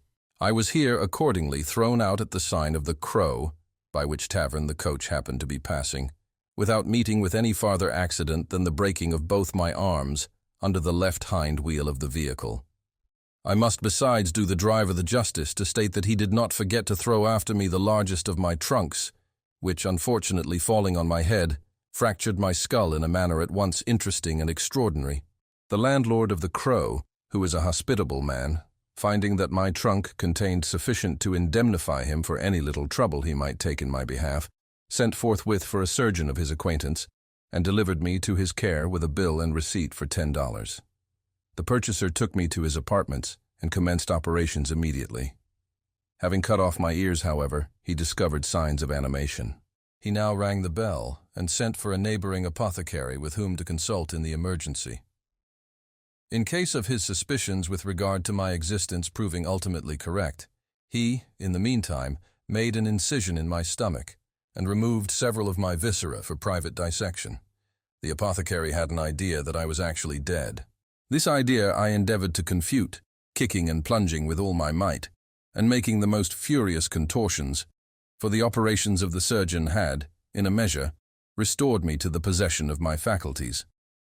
All, however, was attributed to the effects of a new galvanic battery, wherewith the apothecary, who is really a man of information, performed several curious experiments, in which, from my personal share in their fulfillment, I could not help feeling deeply interested. It was a course of mortification to me, nevertheless, that although I made several attempts at conversation, my powers of speech were so entirely in abeyance that I could not even open my mouth, much less then make reply to some ingenious but fanciful theories of which, under other circumstances, my minute acquaintance with the Hippocratian pathology would have afforded me a ready confutation. Not being able to arrive at a conclusion, the practitioners remanded me for farther examination. I was taken up into a garret, and the surgeon's lady having accommodated me with drawers and stockings, the surgeon himself fastened my hands and tied up my jaws with a pocket handkerchief, then bolted the door on the outside as he hurried to his dinner, leaving me alone to silence and to meditation. I now discovered, to my extreme delight, that I could have spoken had not my mouth been tied up with the pocket handkerchief. Consoling myself with this reflection, I was mentally repeating some passages of the omnipresence of the deity, as is my custom before resigning myself to sleep, when two cats, of a greedy and vituperative turn, entering at a hole in the wall, leaped up with a flourish a la Catalani, and alighting opposite one another on my visage, betook themselves to indecorous contention for the paltry consideration of my nose. But, as the loss of his ears proved the means of elevating to the throne of Cyrus, the Magian or Mige-Gush of Persia, and as the cutting off his nose gave Zopyrus possession of Babylon, so the loss of a few ounces of my countenance proved the salvation of my body. Aroused by the pain and burning with indignation, I burst, at a single effort, the fastenings and the bandage. Stalking across the room, I cast a glance of contempt at the belligerents, and throwing open the sash to their extreme horror and disappointment, precipitated myself, very dexterously, from the window. The male robber W.I., to whom I bore a singular resemblance, was at this moment passing from the city jail to the scaffold erected for his execution in the suburbs. His extreme infirmity and long-continued ill health had obtained him the privilege of remaining unmanacled, and habited in his gallows costume, one very similar to my own. He lay at full length in the bottom of the hangman's cart, which happened to be under the windows of the surgeon at the moment of my precipitation, without any other guard than the driver, who was asleep, and two recruits of the 6th Infantry, who were drunk. As ill luck would have it, I alit upon my feet within the vehicle. Q, who was an acute fellow, perceived his opportunity. Leaping up immediately, he bolted out behind, and turning down an alley, was out of sight in the twinkling of an eye. The recruits, aroused by the bustle, could not exactly comprehend the merits of the transaction. Seeing, however, a man, the precise counterpart of the felon, standing upright in the cart before their eyes, they were of the opinion that the rascal, meaning W, was after making his escape, so they expressed themselves. And having communicated this opinion to one another, they took each a dram, and then knocked me down with the butt ends of their muskets. It was not long ere we arrived at the place of destination. Of course, nothing could be said in my defense. Hanging was my inevitable fate. I resigned myself thereto with a feeling half stupid, half acrimonious. Being little of a cynic, I had all the sentiments of a dog. The hangman, however, adjusted the noose about my neck. The drop fell. I forbear to depict my sensations upon the gallows, although here, undoubtedly, I could speak to the point, and it is a topic upon which nothing has been well said. In fact, to write upon such a theme it is necessary to have been hanged. Every author should confine himself to matters of experience. Thus, Mark Antony composed a treatise upon getting drunk. I may just mention, however, that die I did not. My body was, but I had no breath to be, suspended, and but for the knot under my left ear, which had the feel of a military stock, I dare say that I should have experienced very little inconvenience. As for the jerk given to my neck upon the falling of the drop, it merely proved a corrective to the twist afforded me by the fat gentleman in the coach. For good reasons, however, I did my best to give the crowd the worth of their trouble. My convulsions were said to be extraordinary. My spasms it would have been difficult to beat. The populace encored. Several gentlemen swooned, and a multitude of ladies were carried home in hysterics. Pinxit availed himself of the opportunity to retouch, from a sketch taken upon the spot, his admirable painting of the Marsyas flayed alive. When I had afforded sufficient amusement, it was thought proper to remove my body from the gallows. This the more especially as the real culprit had in the meantime been retaken and recognized, a fact which I was so unlucky as not to know. Much sympathy was, of course, exercised in my behalf, and as no one made claim to my corpse, it was ordered that I should be interred in a public vault. Here, after due interval, I was deposited. The sexton departed, and I was left alone. A line of Marston's Malcontent, "Death's a good fellow and keeps open house," struck me at that moment as a palpable lie. I knocked off, however, the lid of my coffin and stepped out.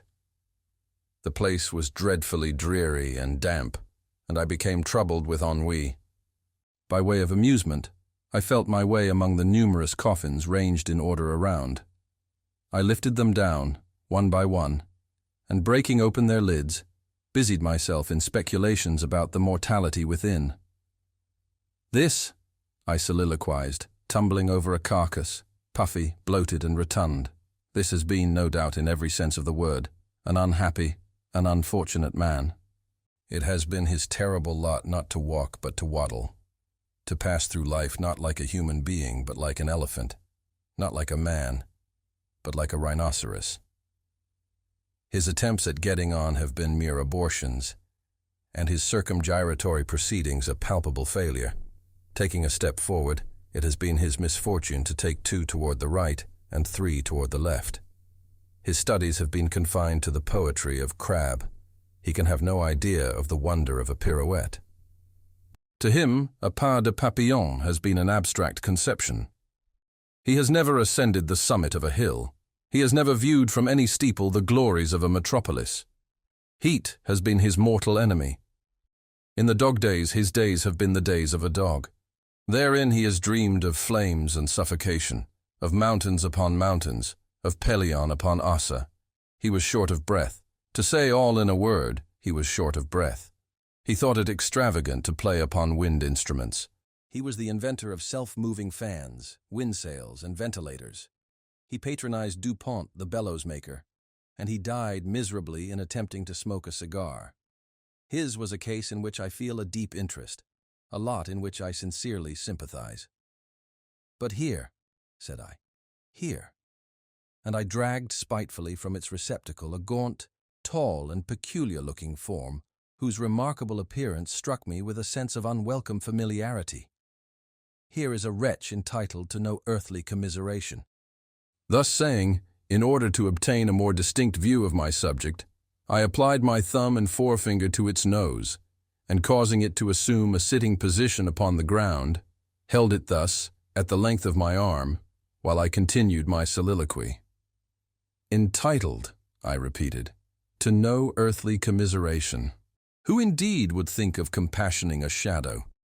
Besides, has he not had his full share of the blessings of mortality? He was the originator of tall monuments, shot towers, lightning rods, Lombardy poplars. His treatise upon shades and shadows has immortalized him. He edited with distinguished ability the last edition of South on the Bones. He went early to college and studied pneumatics. He then came home, talked eternally, and played upon the French horn. He patronized the bagpipes. Captain Barclay, who walked against time, would not walk against him. Wyndham and Allbreath were his favorite writers, his favorite artist, Phiz. He died gloriously while inhaling gas. Levique flatu corrupitur, like the fama pudicitae in Hieronymus. He was indubitably a— How can you, interrupted the object of my animadversions, gasping for breath and tearing off, with a desperate exertion, the bandage around its jaws. How can you, Mr. Lackobreath, be so infernally cruel as to pinch me in that manner by the nose? Did you not see how they had fastened up my mouth? And you must know, if you know anything, how vast a superfluity of breath I have to dispose of. If you do not know, however, sit down, and you shall see. In my situation, it is really a great relief to be able to open one's mouth, to be able to expatiate, to be able to communicate with a person like yourself, who do not think yourself called upon at every period to interrupt the thread of a gentleman's discourse. Interruptions are annoying and should undoubtedly be abolished. Don't you think so? No reply, I beg you. One person is enough to be speaking at a time. I shall be done by, and then you may begin. How the devil, sir, did you get into this place? Not a word, I beseech you. Been here some time myself. Terrible accident. Heard of it, I suppose. Awful calamity. Walking under your windows. Some short while ago, about the time you were stage-struck. Horrible occurrence. Heard of catching one's breath, eh? Hold your tongue, I tell you. I caught somebody else's. Had always too much of my own. Met Blab at the corner of the street. Wouldn't give me a chance for a word. Couldn't get in a syllable. Edgeways, attacked consequently with epilepsis. Blab made his escape. Damn all fools. They took me up for dead and put me in this place. Pretty doings, all of them. Heard all you said about me. Every word a lie. Horrible, wonderful, outrageous, hideous, incomprehensible, etc., etc., etc., etc. It is impossible to conceive my astonishment at so unexpected a discourse, or the joy with which I became gradually convinced that the breath so fortunately caught by the gentleman, whom I soon recognized as my neighbor Windenough, was, in fact, the identical expiration mislaid by myself in the conversation with my wife. Time, place, and circumstances rendered it a matter beyond question. I did not, however, immediately release my hold upon Mr. W.'s proboscis, not at least during the long period in which the inventor of Lombardy poplars continued to favor me with his explanations. In this respect, I was actuated by that habitual prudence which has ever been my predominating trait. I reflected that many difficulties might still lie in the path of my preservation, which only extreme exertion on my part would be able to surmount. Many persons, I considered, are prone to estimate commodities in their possession, however valueless to the then proprietor, however troublesome or distressing, in direct ratio with the advantages to be derived by others from their attainment, or by themselves from their abandonment. Might not this be the case with Mr. Windenough, in displaying anxiety for the breath of which he was at present so willing to get rid?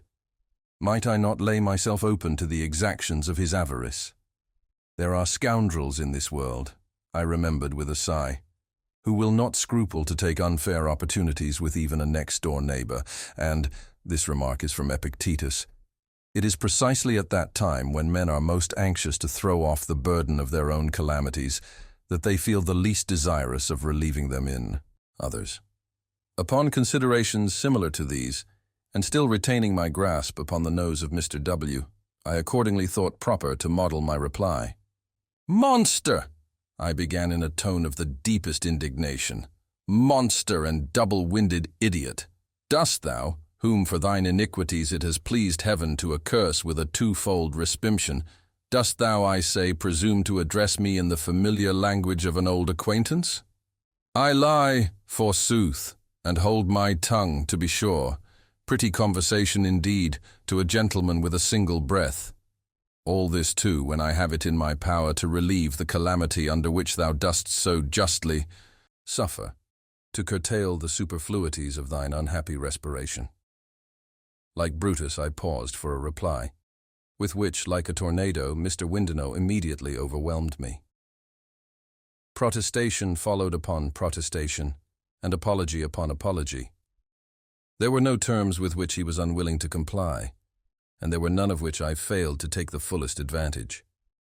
Preliminaries being at length arranged, my acquaintance delivered me the respiration, for which, having carefully examined it, I gave him afterward a receipt. I am aware that by many I shall be held to blame for speaking in a manner so cursory of a transaction so impalpable. It will be thought that I should have entered more minutely into the details of an occurrence by which, and this is very true, much new light might be thrown upon a highly interesting branch of physical philosophy. To all this I am sorry that I cannot reply. A hint is the only answer which I am permitted to make. There were circumstances, but I think it much safer upon consideration to say as little as possible about an affair so delicate. So delicate, I repeat, and at the time involving the interests of a third party whose sulphurous resentment I have not the least desire at this moment of incurring. We were not long after this necessary arrangement in effecting an escape from the dungeons of the sepulchre. The united strength of our resuscitated voices was soon sufficiently apparent. Scissors, the Whig editor, republished a treatise upon the nature and origin of subterranean noises. A reply, rejoinder, confutation, and justification followed in the columns of a democratic gazette. It was not until the opening of the vault to decide the controversy that the appearance of Mr. Windenow and myself proved both parties to have been decidedly in the wrong. I cannot conclude these details of some very singular passages in a life at all times sufficiently eventful, without again recalling to the attention of the reader the merits of that indiscriminate philosophy, which is a sure and ready shield against those shafts of calamity which can neither be seen, felt, nor fully understood. It was in the spirit of this wisdom that, among the ancient Hebrews, it was believed the gates of heaven would be inevitably opened to that sinner, or saint, who, with good lungs and implicit confidence, should vociferate the word Amen. It was in the spirit of this wisdom that, when a great plague raged at Athens, and every means had been in vain attempted for its removal, Epimenides, as Laertius relates in his second book of that philosopher, advised the erection of a shrine and temple to the proper god, Littletonbury. The man that was used up a tale of the late Bougaboo and Kickapoo campaign. Pleurez, pleurez, mes yeux, et fondez-vous en eau. La moitié de ma vie a mis l'autre au tombeau. Corneille. I cannot just now remember when or where I first made the acquaintance of that truly fine-looking fellow, Brevet Brigadier General John A. B. C. Smith. Someone did introduce me to the gentleman, I am sure, at some public meeting I know very well, held about something of great importance, no doubt, at some place or other, I feel convinced, whose name I have unaccountably forgotten. The truth is that the introduction was attended, upon my part, with a degree of anxious embarrassment, which operated to prevent any definite impressions of either time or place. I am constitutionally nervous. This, with me, is a family failing, and I can't help it. In especial, the slightest appearance of mystery, of any point I cannot exactly comprehend, puts me at once into a pitiable state of agitation. There was something, as it were, remarkable. Yes, remarkable, although this is but a feeble term to express my full meaning, about the entire individuality of the personage in question. He was perhaps 6 feet in height, and of a presence singularly commanding. There was an air distingué pervading the whole man, which spoke of high breeding and hinted at high birth. Upon this topic, the topic of Smith's personal appearance, I have a kind of melancholy satisfaction in being minute. His head of hair would have done honor to a Brutus. Nothing could be more richly flowing or possess a brighter gloss. It was of a jetty black, which was also the color, or more properly the no color, of his unimaginable whiskers. You perceive I cannot speak of these latter without enthusiasm. It is not too much to say that they were the handsomest pair of whiskers under the sun.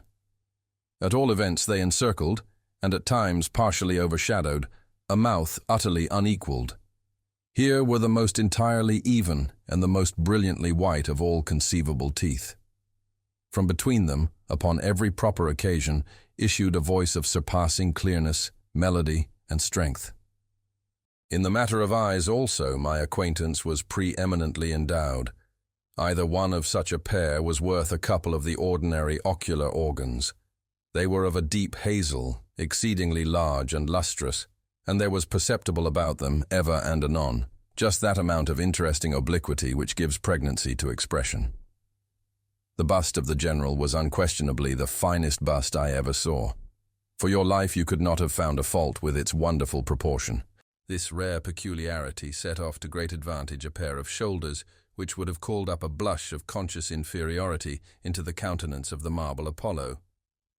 I have a passion for fine shoulders, and may say that I never beheld them in perfection before.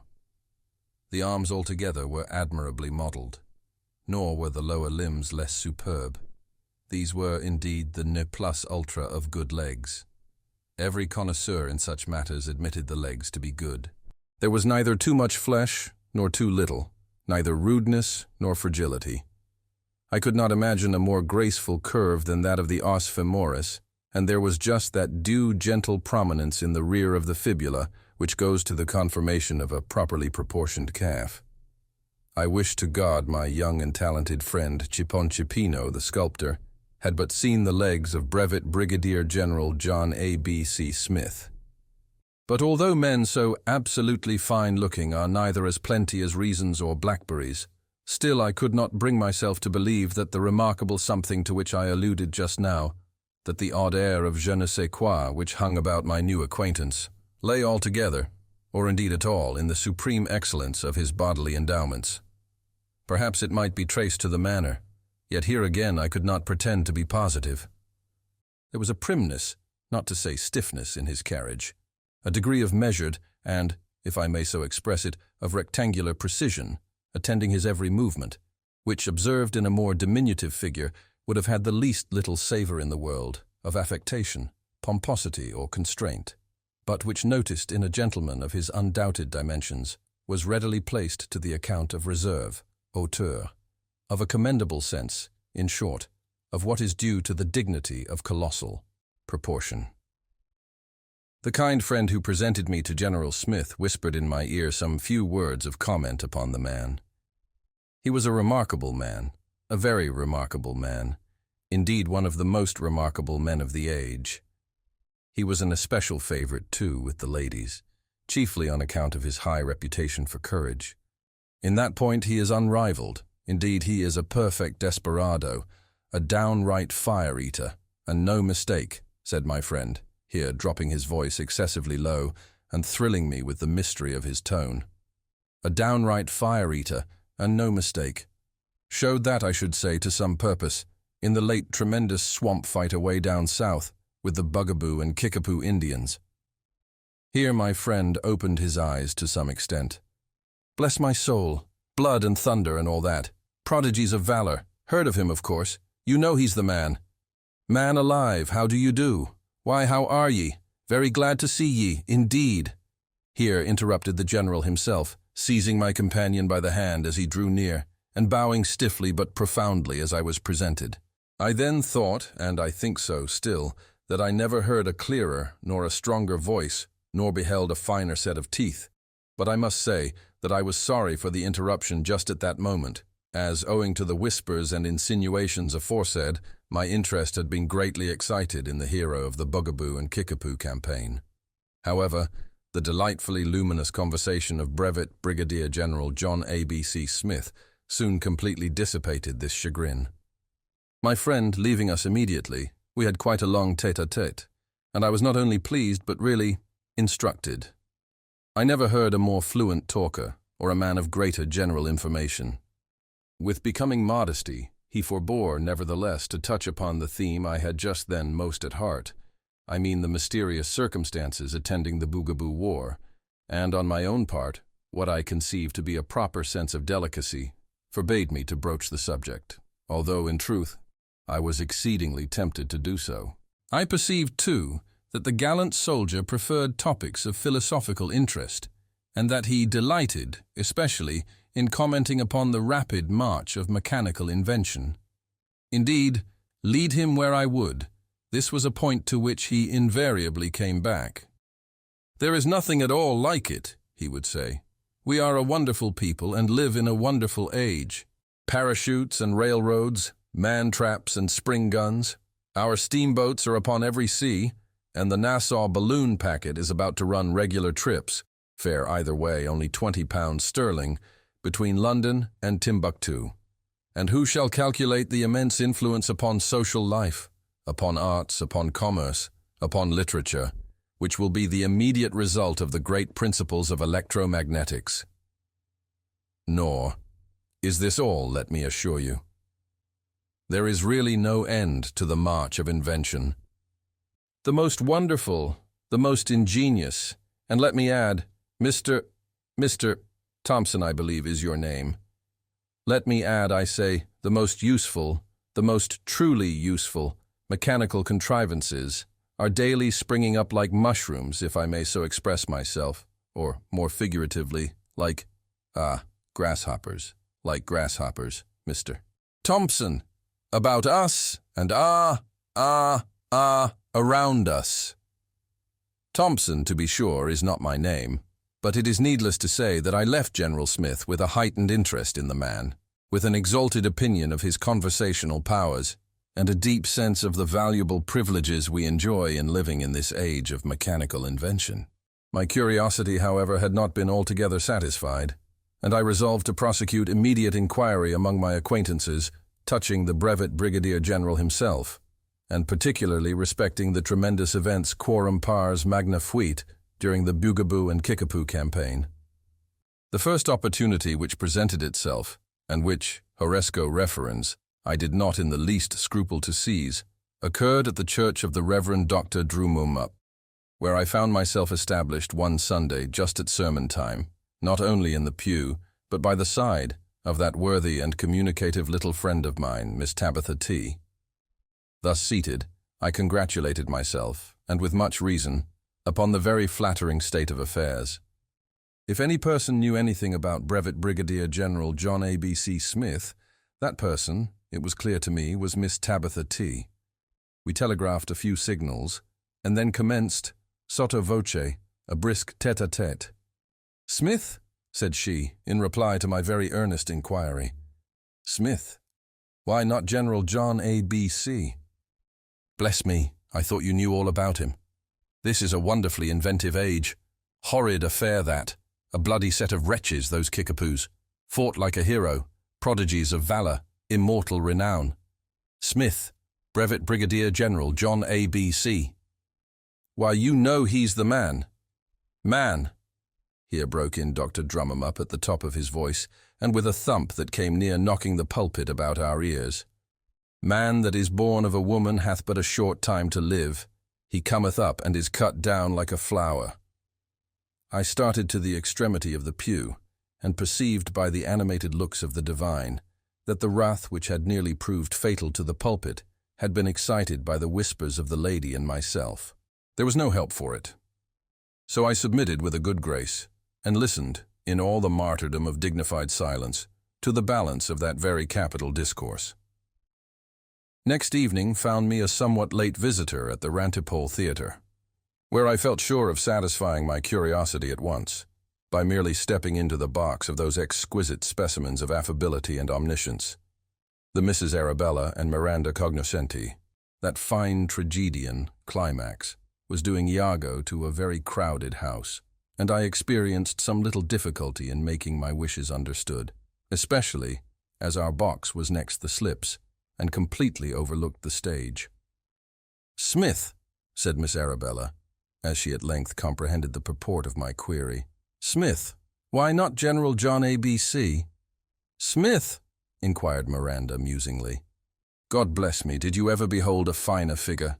Never, madam, but do tell me, or so inimitable grace. Never, upon my word, but pray inform me. Or so just an appreciation of stage effect. Madam, or a more delicate sense of the true beauties of Shakespeare. Be so good as to look at that leg. The devil." And I turned again to her sister.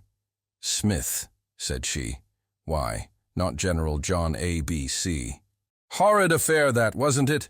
Great wretches, those bugaboos, savage and so on. But we live in a wonderfully inventive age. Smith. Oh yes, great man, perfect desperado, immortal renown, prodigies of valor. Never heard. This was given in a scream. Bless my soul. Why, he's the man. Mandragora, nor all the drowsy syrups of the world shall ever medicine thee to that sweet sleep which thou owedst yesterday. Here roared our climax just in my ear, and shaking his fist in my face all the time, in a way that I couldn't stand, and I wouldn't. I left the Mrs. Cognoscenti immediately, went behind the scenes forthwith, and gave the beggarly scoundrel such a thrashing as I trust he will remember to the day of his death. At the soirée of the lovely widow, Mrs. Kathleen O'Trump, I was confident that I should meet with no similar disappointment. Accordingly, I was no sooner seated at the card table, with my pretty hostess for a vis-à-vis, than I propounded those questions the solution of which had become a matter so essential to my peace. "Smith," said my partner. "Why, not General John A.B.C. Horrid affair that, wasn't it?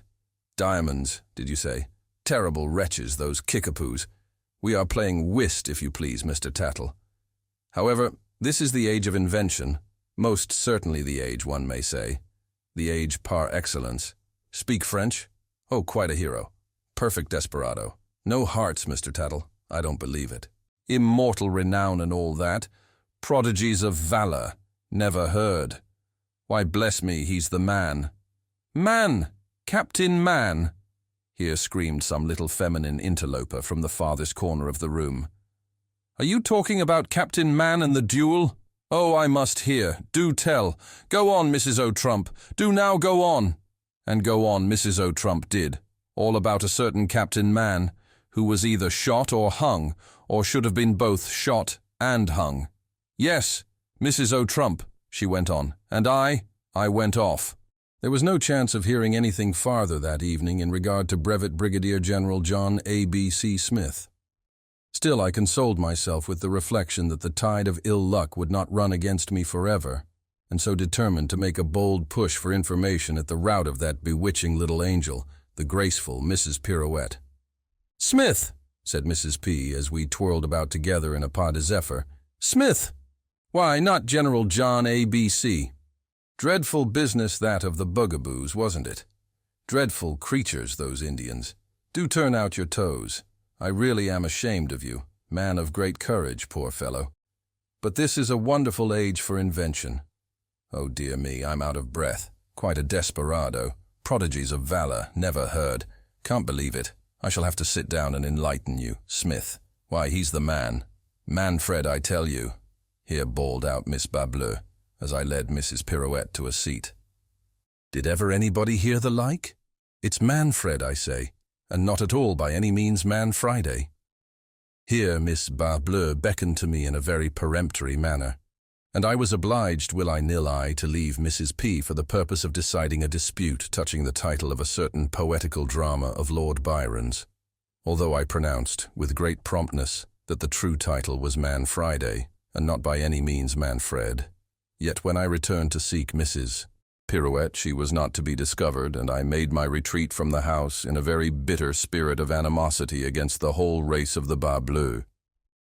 Matters had now assumed a really serious aspect, and I resolved to call at once upon my particular friend, Mr. Theodore Sinovate, for I knew that here at least I should get something like definite information. "Smith," said he, in his well-known peculiar way of drawling out his syllables. "Smith, why not General John A.B.C. Savage affair that with the Kickapoo-Oos, wasn't it? Say, don't you think so? Perfect desperado. Great pity. 'Pon my honor. Wonderfully inventive age. Prodigies of valor. By the by, did you ever hear about Captain Man? Captain Man be dud, said I. Please to go on with your story. Oh well, quite la même chose, as we say in France. Smith, eh? Brigadier General John A. B. C. I say, here, Mr. S. thought proper to put his finger to the side of his nose. I say, you don't mean to insinuate now, really and truly, and conscientiously, that you don't know all about that affair of Smith's, as well as I do, eh? Smith? John A. B. C.? Why, bless me, he's the and Mr. Sinovate, said I imploringly. Is he the man in the mask? No, said he, looking wise, nor the man in the mo-on. This reply I considered a pointed and positive insult, and so left the house at once in high dudgeon, with a firm resolve to call my friend, Mr. Sinovate, to a speedy account for his ungentlemanly conduct and ill-breeding. In the meantime, however, I had no notion of being thwarted touching the information I desired. There was one resource left me yet. I would go to the fountainhead. I would call forthwith upon the general himself, and demand, in explicit terms, a solution of this abominable piece of mystery. Here, at least, there should be no chance for equivocation. I would be plain, positive, peremptory, as short as pie crust, as concise as Tacitus or Montesquieu. It was early when I called, and the general was dressing, but I pleaded urgent business and was shown at once into his bedroom by an old Negro valet, who remained in attendance during my visit. As I entered the chamber, I looked about, of course, for the occupant, but did not immediately perceive him. There was a large and exceedingly odd-looking bundle of something which lay close by my feet on the floor, and as I was not in the best humor in the world, I gave it a kick out of the way. "Him. Ha-him! Rather civil that, I should say," said the bundle, in one of the smallest and altogether the funniest little voices, between a squeak and a whistle, that I ever heard in all the days of my existence. "Ahem! Rather civil that, I should observe." I fairly shouted with terror, and made off at a tangent, into the farthest extremity of the room. "God bless me, my dear fellow," here again whistled the bundle. What? Why, what is the matter? I really believe you don't know me at all." What could I say to all this? What could I? I staggered into an armchair, and with staring eyes and open mouth, awaited the solution of the wonder. Strange you shouldn't know me, though, isn't it? Presently re-squeaked the nondescript, which I now perceived was performing upon the floor some inexplicable evolution, very analogous to the drawing on of a stocking.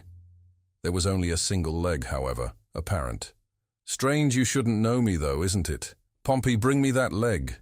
Here Pompey handed the bundle, a very capital cork leg, already dressed, which it screwed on in a trice, and then it stood up before my eyes. "And a bloody action it was," continued the thing, as if in a soliloquy. "But then one mustn't fight with the boogaboos and kickapoos and think of coming off with a mere scratch. Pompey, I'll thank you now for that arm. Thomas," turning to me, "is decidedly the best hand at a cork leg, but if you should ever want an arm, my dear fellow, you must really let me recommend you to Bishop." Here Pompey screwed on an arm. We had rather hot work of it, that you may say. "Now, you dog, slip on my shoulders and bosom. Pettit makes the best shoulders, but for a bosom you will have to go to Ducrot." "Bosom," said I. "Pompey, will you never be ready with that wig? Scalping is a rough process after all, but then you can procure such a capital scratch at Delorme's. Scratch. Now you nigger my teeth. For a good set of these you had better go to Parmley's at once. High prices but excellent work." I swallowed some very capital articles, though, when the big bugaboo rammed me down with the butt end of his rifle. "Butt end! Rammed down! My eye!" "Oh yes, by the by, my eye. Here, Pompey, you scamp. Screw it in. Those kickapoos are not so very slow at a gouge, but he's a belied man, that Dr. Williams, after all. You can't imagine how well I see with the eyes of his make." I now began very clearly to perceive that the object before me was nothing more nor less than my new acquaintance, Brevet Brigadier General John A. B. C. Smith. The manipulations of Pompey had made, I must confess, a very striking difference in the appearance of the personal man. The voice, however, still puzzled me no little. But even this apparent mystery was speedily cleared up. "Pompey, you black rascal," squeaked the general, "I really do believe you would let me go out without my pallet." Hereupon the Negro, grumbling out an apology, went up to his master, opened his mouth with the knowing air of a horse jockey, and adjusted therein a somewhat singular-looking machine in a very dexterous manner that I could not altogether comprehend. The alteration, however, in the entire expression of the general's countenance was instantaneous and surprising. When he again spoke, his voice had resumed all that rich melody and strength which I had noticed upon our original introduction. "Den the vagabonds," said he, in so clear a tone that I positively started at the change. "Den the vagabonds. They not only knocked in the roof of my mouth, but took the trouble to cut off at least 7/8 of my tongue. There isn't Bonfanti's equal, however, in America, for really good articles of this description." "I can recommend you to him with confidence," here the general bowed, "and assure you that I have the greatest pleasure in so doing." I acknowledged his kindness in my best manner, and took leave of him at once with a perfect understanding of the true state of affairs, with a full comprehension of the mystery which had troubled me so long. It was evident. It was a clear case. Brevet Brigadier General John A. B. C. Smith was the man that was used up. The businessman method is the soul of business. Old saying. I am a businessman. I am a methodical man. Method is the thing, after all. But there are no people I more heartily despise than your eccentric fools who prate about method without understanding it, attending strictly to its letter and violating its spirit. These fellows are always doing the most out-of-the-way things in what they call an orderly manner. Now here, I conceive, is a positive paradox. True method appertains to the ordinary and the obvious alone, and cannot be applied to the outre. What definite idea can a body attach to such expressions as methodical jack-o'-dandy or a systematical will-o'-the-wisp? My notions upon this head might not have been so clear as they are, but for a fortunate accident which happened to me when I was a very little boy. A good-hearted old Irish nurse, whom I shall not forget in my will, took me up one day by the heels, when I was making more noise than was necessary, and swinging me round 2 or 3 times, to my eyes for a squeaking little spalpeen, and then knocked my head into a cocked hat against the bedpost. This, I say, decided my fate and made my fortune. A bump arose at once on my sinciput, and turned out to be as pretty an organ of order as one shall see on a summer's day. Hence that positive appetite for system and regularity which has made me the distinguished man of business that I am. If there is anything on earth I hate, it is a genius. Your geniuses are all arrant asses. The greater the genius, the greater the ass. And to this rule there is no exception whatever. Especially, you cannot make a man of business out of a genius any more than money out of a Jew or the best nutmegs out of pine knots. The creatures are always going off at a tangent into some fantastic employment or ridiculous speculation, entirely at variance with the fitness of things, and having no business whatever to be considered as a business at all. Thus you may tell these characters immediately by the nature of their occupations. If you ever perceive a man setting up as a merchant or a manufacturer, or going into the cotton or tobacco trade, or any of those eccentric pursuits, or getting to be a dry goods dealer, or soap boiler, or something of that kind, or pretending to be a lawyer, or a blacksmith, or a physician, anything out of the usual way, you may set him down at once as a genius, and then, according to the rule of 3, he's an ass. Now I am not in any respect a genius, but a regular businessman. My daybook and ledger will evince this in a minute. They are well kept, though I say it myself, and in my general habits of accuracy and punctuality, I am not to be beat by a clock. Moreover, my occupations have been always made to chime in with the ordinary habitudes of my fellow men. Not that I feel the least indebted upon this score to my exceedingly weak-minded parents, who, beyond doubt, would have made an arrant genius of me at last, if my guardian angel had not come, in good time, to the rescue.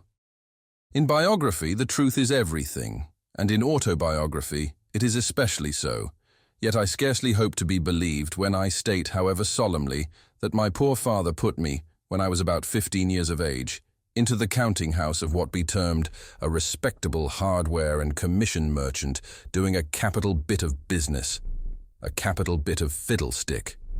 However, the consequence of this folly was that in 2 or 3 days I had to be sent home to my button-headed family in a high state of fever and with a most violent and dangerous pain in the sinciput all around about my organ of order. It was nearly a gone case with me then, just touch and go for 6 weeks, the physicians giving me up and all that sort of thing. But although I suffered much, I was a thankful boy in the main. I was saved from being a respectable hardware and commission merchant, doing a capital bit of business, and I felt grateful to the protuberance which had been the means of my salvation, as well as to the kind-hearted female who had originally put these means within my reach. The most of boys run away from home at 10 or 12 years of age, but I waited till I was 16. I don't know that I should have gone even then, if I had not happened to hear my old mother talk about setting me up on my own hook in the grocery way.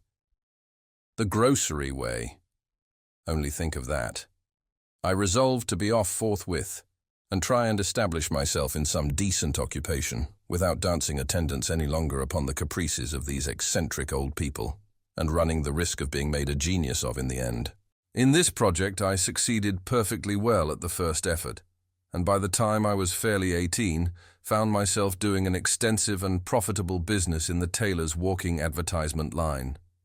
I was enabled to discharge the onerous duties of this profession only by that rigid adherence to system which formed the leading feature of my mind.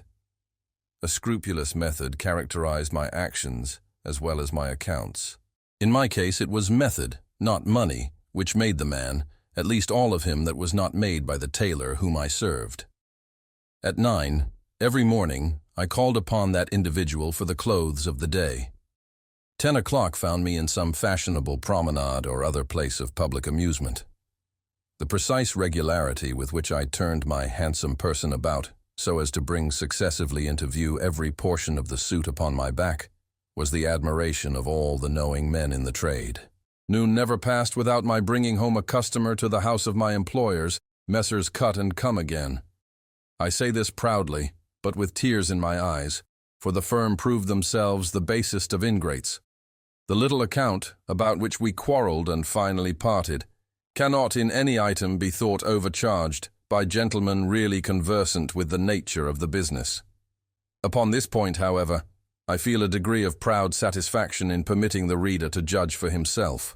My bill ran thus: Messrs. Cut and Come Again, Merchant Tailors, to Peter Profit, Walking Advertiser, Doctors, July 10th, to Promenade as usual, and customer brought home $100, $25, July 11th, to do, $25, July 12th, to One Lie, second class, damaged black cloth sold for invisible green, 25, July 13th, to One Lie, first class, extra quality and size, recommended milled satinette as broadcloth, 75, July 20th, to purchasing brand new paper shirt collar or dicky, to set off grey Petersham, Euro 2 Org.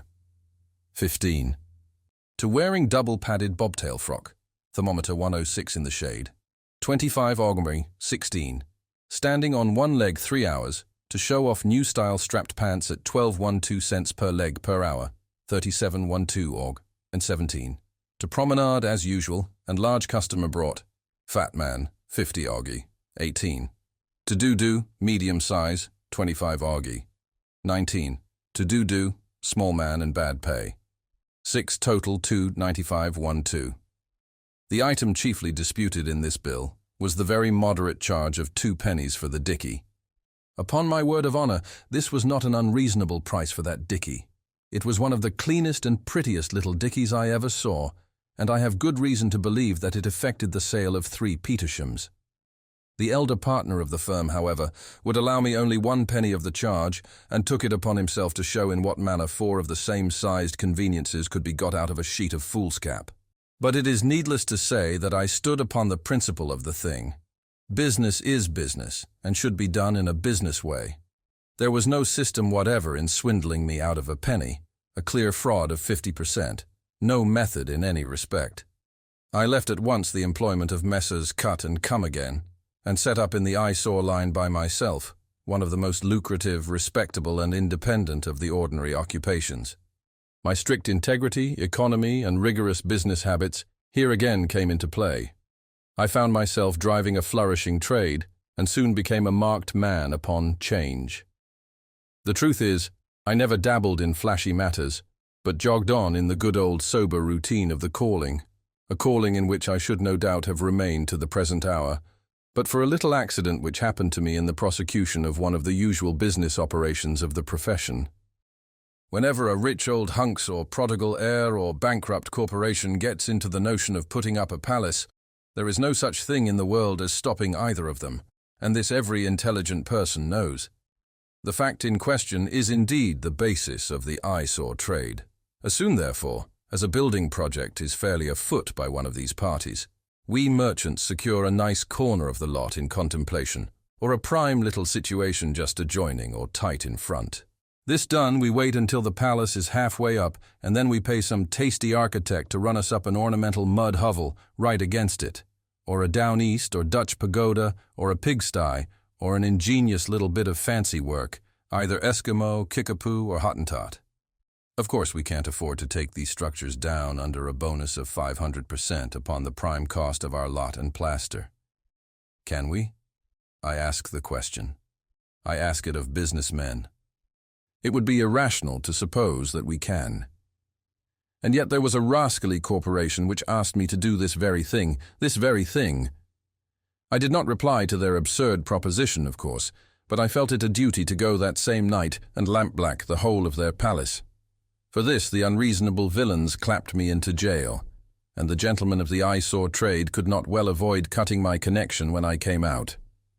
The assault and battery business, into which I was now forced to adventure for a livelihood, was somewhat ill-adapted to the delicate nature of my constitution, but I went to work in it with a good heart, and found my account here as heretofore in those stern habits of methodical accuracy which had been thumped into me by that delightful old nurse.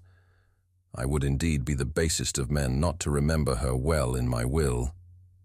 By observing, as I say, the strictest system in all my dealings, and keeping a well-regulated set of books, I was enabled to get over many serious difficulties, and, in the end, to establish myself very decently in the profession.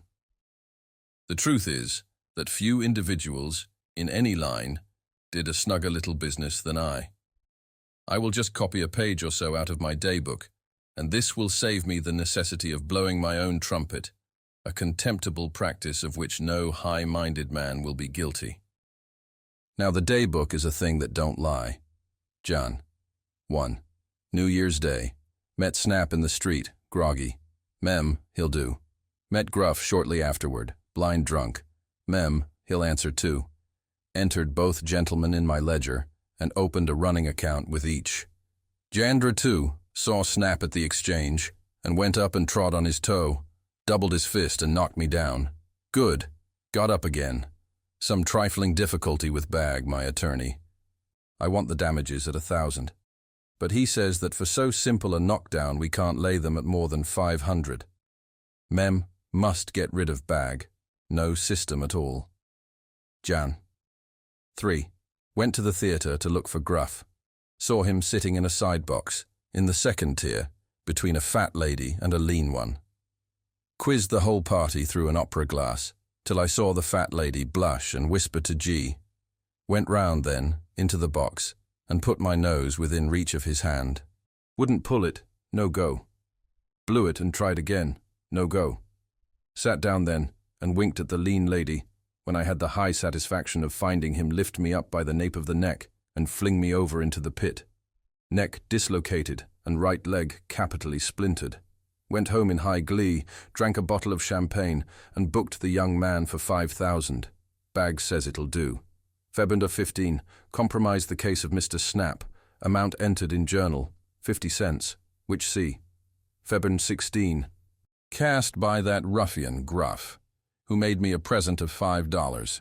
Costs of suit, $4.25. Net profit, see journal, 75 cents. Now here is a clear gain, in a very brief period, of no less than $1.25. This is in the mere cases of Snap and Gruff, and I solemnly assure the reader that these extracts are taken at random from my daybook. It's an old saying, and a true one, however, that money is nothing in comparison with health. I found the exactions of the profession somewhat too much for my delicate state of body. and discovering at last that I was knocked all out of shape, so that I didn't know very well what to make of the matter, and so that my friends, when they met me in the street, couldn't tell that I was Peter Prophet at all, it occurred to me that the best expedient I could adopt was to alter my line of business. I turned my attention, therefore, to mud dabbling, and continued it for some years. The worst of this occupation is that too many people take a fancy to it, and the competition is in consequence excessive. Every ignoramus of a fellow who finds that he hasn't brains in sufficient quantity to make his way as a walking advertiser, or an eyesore prig, or a salt and batter man, thinks, of course, that he'll answer very well as a dabbler of mud. But there never was entertained a more erroneous idea than that it requires no brains to mud dabble. Especially, there is nothing to be made in this way without method. I did only a retail business myself, but my old habits of system carried me swimmingly along. I selected my street crossing in the first place, with great deliberation, and I never put down a broom in any part of the town but that. I took care, too, to have a nice little puddle at hand, which I could get at in a minute. By these means I got to be well known as a man to be trusted. And this is one half the battle, let me tell you, in trade. Nobody ever failed to pitch me a copper and got over my crossing with a clean pair of pantaloons. And as my business habits in this respect were sufficiently understood, I never met with any attempt at imposition. I wouldn't have put up with it if I had. Never imposing upon anyone myself, I suffered no one to play the possum with me. The frauds of the banks, of course, I couldn't help. Their suspension put me to ruinous inconvenience. These, however, are not individuals, but corporations. And corporations, it is very well known, have neither bodies to be kicked nor souls to be damned. I was making money at this business when, in an evil moment, I was induced to merge it in the cur spattering, a somewhat analogous but by no means so respectable a profession. My location, to be sure, was an excellent one, being central, and I had capital blacking and brushes. My little dog, too, was quite fat and up to all varieties of snuff. He had been in the trade a long time, and, I may say, understood it. Our general routine was this. Pompey, having rolled himself well in the mud, sat upon end at the shop door until he observed a dandy approaching in bright boots. He then proceeded to meet him and gave the Wellingtons a rub or two with his wool. Then the dandy swore very much and looked about for a bootblack. There I was, full in his view, with blacking and brushes. It was only a minute's work, and then came a sixpence. This did moderately well for a time. In fact, I was not avaricious, but my dog was. I allowed him a third of the profit, but he was advised to insist upon half. This I couldn't stand, so we quarrelled and parted. I next tried my hand at the organ grinding for a while, and may say that I made out pretty well. It is a plain, straightforward business, and requires no particular abilities. You can get a music mill for a mere song, and to put it in order, you have but to open the works, and give them 3 or 4 smart raps with a hammer. It improves the tone of the thing, for business purposes, more than you can imagine. This done, you have only to stroll along, with the mill on your back, until you see tanbark in the street, and a knocker wrapped up in buckskin. Then you stop and grind, looking as if you meant to stop and grind till doomsday. Presently a window opens, and somebody pitches you a sixpence with a request to hush up and go on, etc. I am aware that some grinders have actually afforded to go on for this sum. But for my part, I found the necessary outlay of capital too great to permit of my going on under a shilling. At this occupation I did a good deal, but somehow I was not quite satisfied, and so finally abandoned it. The truth is, I labored under the disadvantage of having no monkey, and American streets are so muddy, and a democratic rabble is so obtrusive, and so full of demnition mischievous little boys. I was now out of employment for some months, but at length succeeded, by dint of great interest, in procuring a situation in the sham post. The duties here are simple, and not altogether unprofitable. For example, very early in the morning I had to make up my packet of sham letters. Upon the inside of each of these, I had to scrawl a few lines on any subject which occurred to me as sufficiently mysterious, signing all the epistles Tom Dobson, or Bobby Tompkins, or anything in that way. Having folded and sealed all, and stamped them with sham postmarks, New Orleans, Bengal, Botany Bay, or any other place a great way off, I set out, forthwith, upon my daily route, as if in a very great hurry. I always called at the big houses to deliver the letters and receive the postage. Nobody hesitates at paying for a letter, especially for a double one. People are such fools, and it was no trouble to get round a corner before there was time to open the epistles. The worst of this profession was that I had to walk so much and so fast, and so frequently to vary my route. Besides, I had serious scruples of conscience. I can't bear to hear innocent individuals abused, and the way the whole town took to cursing Tom Dobson and Bobby Tompkins was really awful to hear. I washed my hands of the matter in disgust. My eighth and last speculation has been in the cat-growing way. I have found that a most pleasant and lucrative business, and really no trouble at all. The country, it is well known, has become infested with cats. So much so of late that a petition for relief, most numerously and respectably signed, was brought before the legislature at its late memorable session.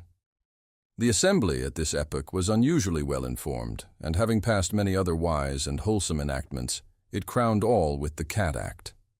In its original form, this law offered a premium for cat heads, 4 pence apiece, but the Senate succeeded in amending the main clause so as to substitute the word tails for heads. This amendment was so obviously proper that the House concurred in it nematamen, comprenez. As soon as the governor had signed the bill, I invested my whole estate in the purchase of Toms and Tabbies. At first I could only afford to feed them upon mice, which are cheap, but they fulfilled the scriptural injunction at so marvelous a rate that I at length considered it my best policy to be liberal, and so indulged them in oysters and turtle. Their tails, at a legislative price, now bring me in a good income, for I have discovered a way in which, by means of Macassar oil, I can force 3 crops in a year. It delights me to find, too, that the animals soon get accustomed to the thing, and would rather have the appendages cut off than otherwise. I consider myself, therefore, a made man, and am bargaining for a country seat on the Hudson. The Landscape Garden. The garden like a lady fair was cut, that lay as if she slumbered in delight, and to the open skies her eyes did shut. The azure fields of heaven were sembled right in a large round set with flowers of light. The flowers de luce and the round sparks of dew that hung upon their azure leaves did show like twinkling stars that sparkle in the evening blue. Giles Fletcher, no more remarkable man ever lived than my friend, the young Ellison. He was remarkable in the entire and continuous profusion of good gifts ever lavished upon him by fortune. From his cradle to his grave, a gale of the blandest prosperity bore him along. Nor do I use the word prosperity in its mere wordly or external sense. I mean it as synonymous with happiness. The person of whom I speak seemed born for the purpose of foreshadowing the wild doctrines of Turgot, Price, Priestley, and Condorcet, of exemplifying by individual instance what has been deemed the mere chimera of the perfectionists. In the brief existence of Ellison, I fancy that I have seen refuted the dogma that in man's physical and spiritual nature lies some hidden principle, the antagonist of bliss. An intimate and anxious examination of his career has taught me to understand that, in general, from the violation of a few simple laws of humanity arises the wretchedness of mankind. That, as a species, we have in our possession the as yet unwrought elements of content, and that even now, in the present blindness and darkness of all idea on the great question of the social condition, it is not impossible that man, the individual, under certain unusual and highly fortuitous conditions, may be happy. With opinions such as these was my young friend fully imbued, and thus is it especially worthy of observation that the uninterrupted enjoyment which distinguished his life was in great part the result of preconcert. It is indeed evident that with less of the instinctive philosophy which now and then stands so well in the stead of experience, Mr. Ellison would have found himself precipitated by the very extraordinary successes of his life into the common vortex of unhappiness which yawns for those of preeminent endowments. But it is by no means my present object to pen an essay on happiness. The ideas of my friend may be summed up in a few words. He admitted but 4 unvarying laws, or rather elementary principles, of bliss. That which he considered chief was, strange to say, the simple and purely physical one of free exercise in the open air. The health, he said, attainable by other means than this is scarcely worth the name. He pointed to the tillers of the earth, the only people who, as a class, are proverbially more happy than others. And then he instanced the high ecstasies of the fox hunter. His second principle was the love of woman. His third was the contempt of ambition. His fourth was an object of unceasing pursuit. And he held that, other things being equal, the extent of happiness was proportioned to the spirituality of this object. I have said that Ellison was remarkable in the continuous profusion of good gifts lavished upon him by fortune. In personal grace and beauty, he exceeded all men. His intellect was of that order to which the attainment of knowledge is less a labor than a necessity and an intuition. His family was one of the most illustrious of the empire. His bride was the loveliest and most devoted of women.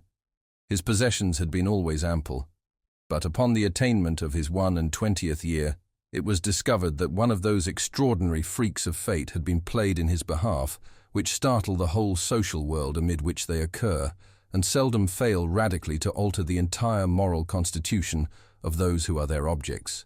It appears that about 100 years prior to Mr. Ellison's attainment of his majority, there had died in a remote province one Mr. Seabright Ellison.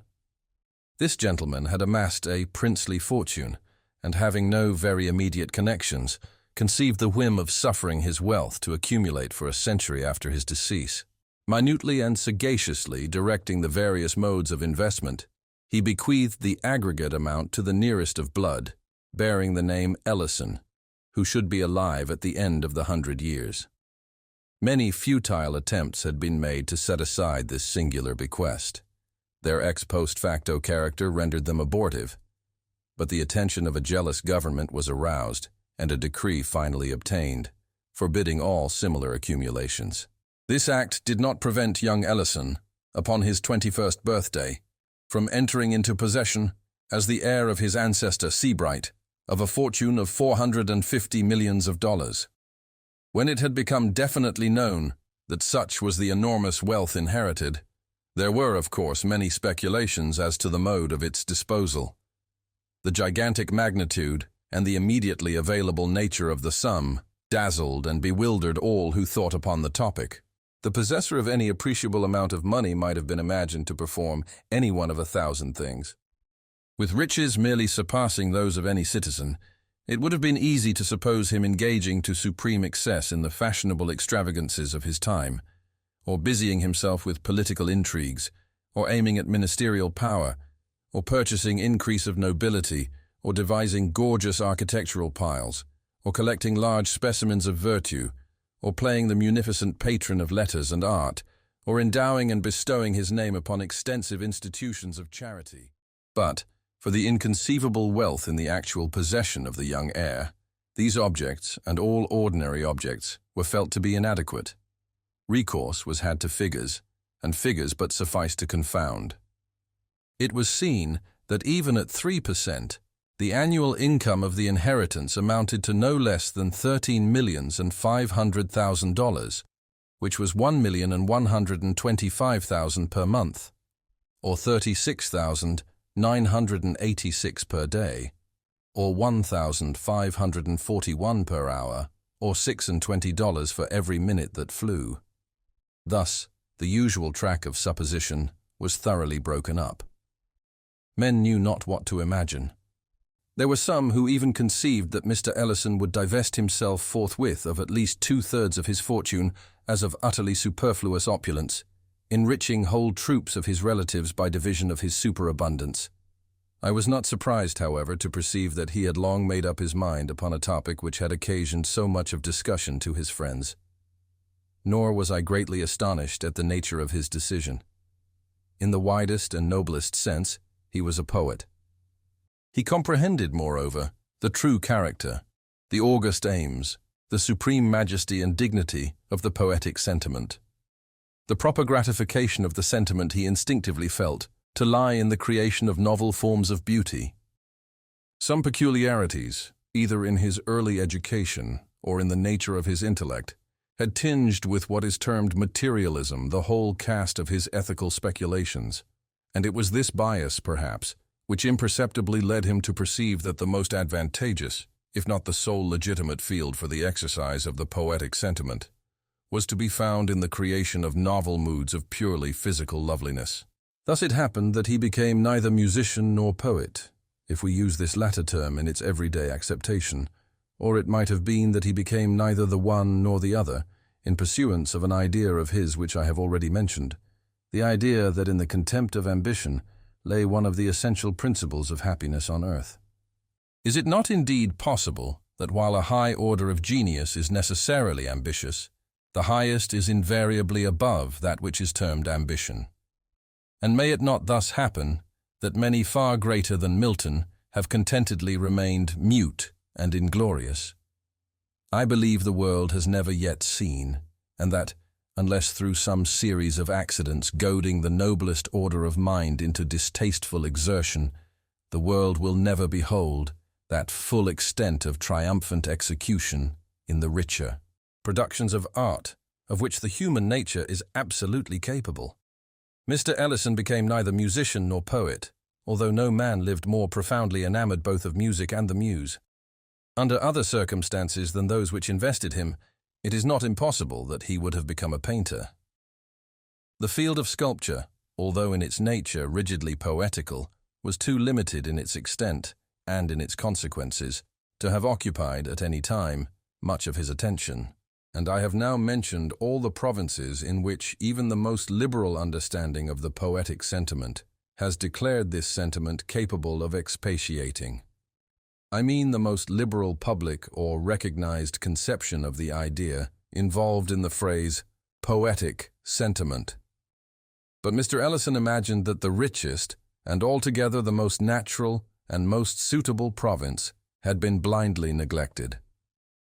No definition had spoken of the landscape gardener as of the poet, yet my friend could not fail to perceive that the creation of the landscape garden offered to the true muse the most magnificent of opportunities. Here was indeed the fairest field for the display of invention or imagination in the endless combining of forms of novel beauty, the elements which should enter into combination being, at all times, and by a vast superiority, the most glorious which the earth could afford. In the multiform of the tree, and in the multicolor of the flower, he recognized the most direct and the most energetic efforts of nature at physical loveliness, and in the direction or concentration of this effort, or, still more properly, in its adaptation to the eyes which were to behold it upon earth, he perceived that he should be employing the best means, laboring to the greatest advantage, in the fulfillment of his destiny as poet, its adaptation to the eyes which were to behold it upon earth.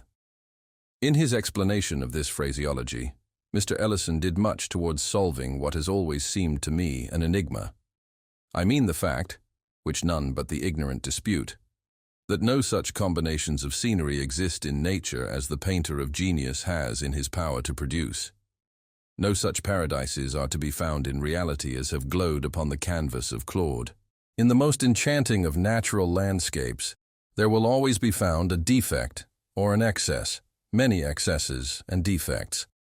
While the component parts may exceed individually the highest skill of the artist, the arrangement of the parts will always be susceptible of improvement.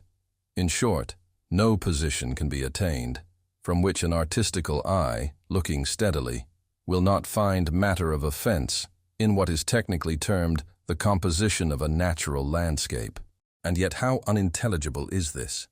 In all other matters, we are justly instructed to regard nature as supreme. With her details we shrink from competition. Who shall presume to imitate the colors of the tulip, or to improve the proportions of the lily of the valley? The criticism which says, of sculpture or of portraiture, that nature is to be exalted rather than imitated, is in error. No pictorial or sculptural combinations of points of human loveliness do more than approach the living and breathing human beauty as it gladdens our daily path. Byron, who often erred not in saying, "I've seen more living beauty, ripe and real, than all the nonsense of their stone ideal." In landscape alone is the principle of the critic true, and having felt its truth here, it is but the headlong spirit of generalization which has induced him to pronounce it true throughout all the domains of art. Having, I say, felt its truth here. For the feeling is no affectation or chimera. The mathematics afford no more absolute demonstrations than the sentiment of his art yields to the artist. He not only believes but positively knows that such and such apparently arbitrary arrangements of matter or form constitute, and alone constitute, the true beauty. Yet his reasons have not yet been matured into expression. It remains for a more profound analysis than the world has yet seen, fully to investigate and express them. Nevertheless is he confirmed in his instinctive opinions, by the concurrence of all his compeers.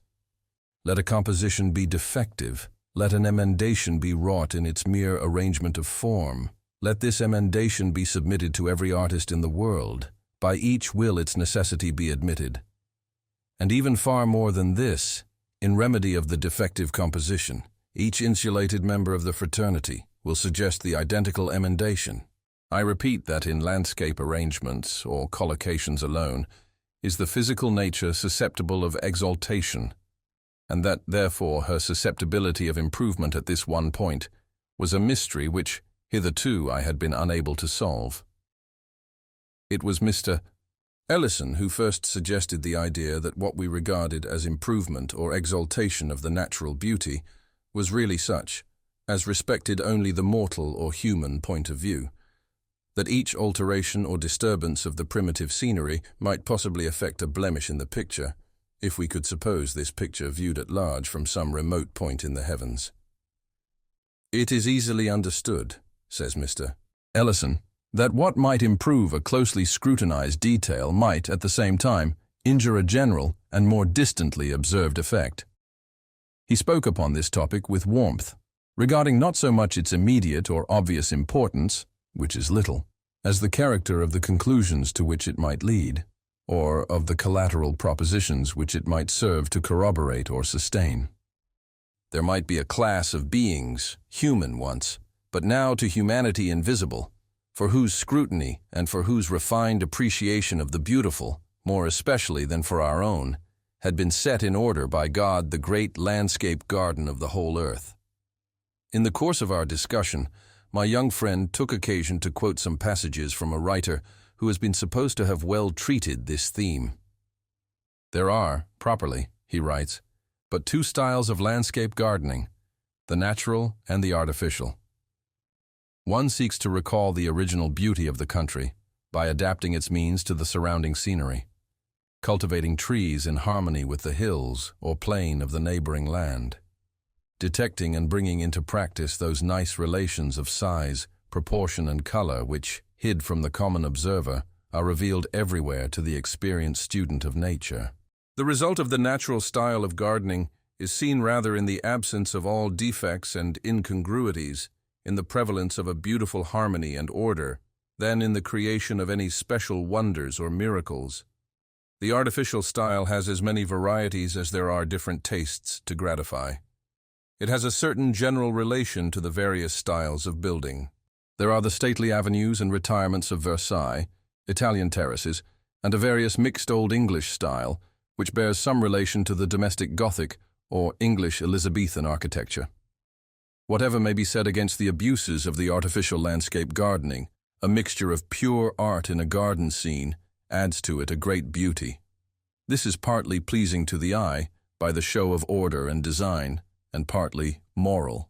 A terrace, with an old moss-covered balustrade, calls up at once to the eye the fair forms that have passed there in other days.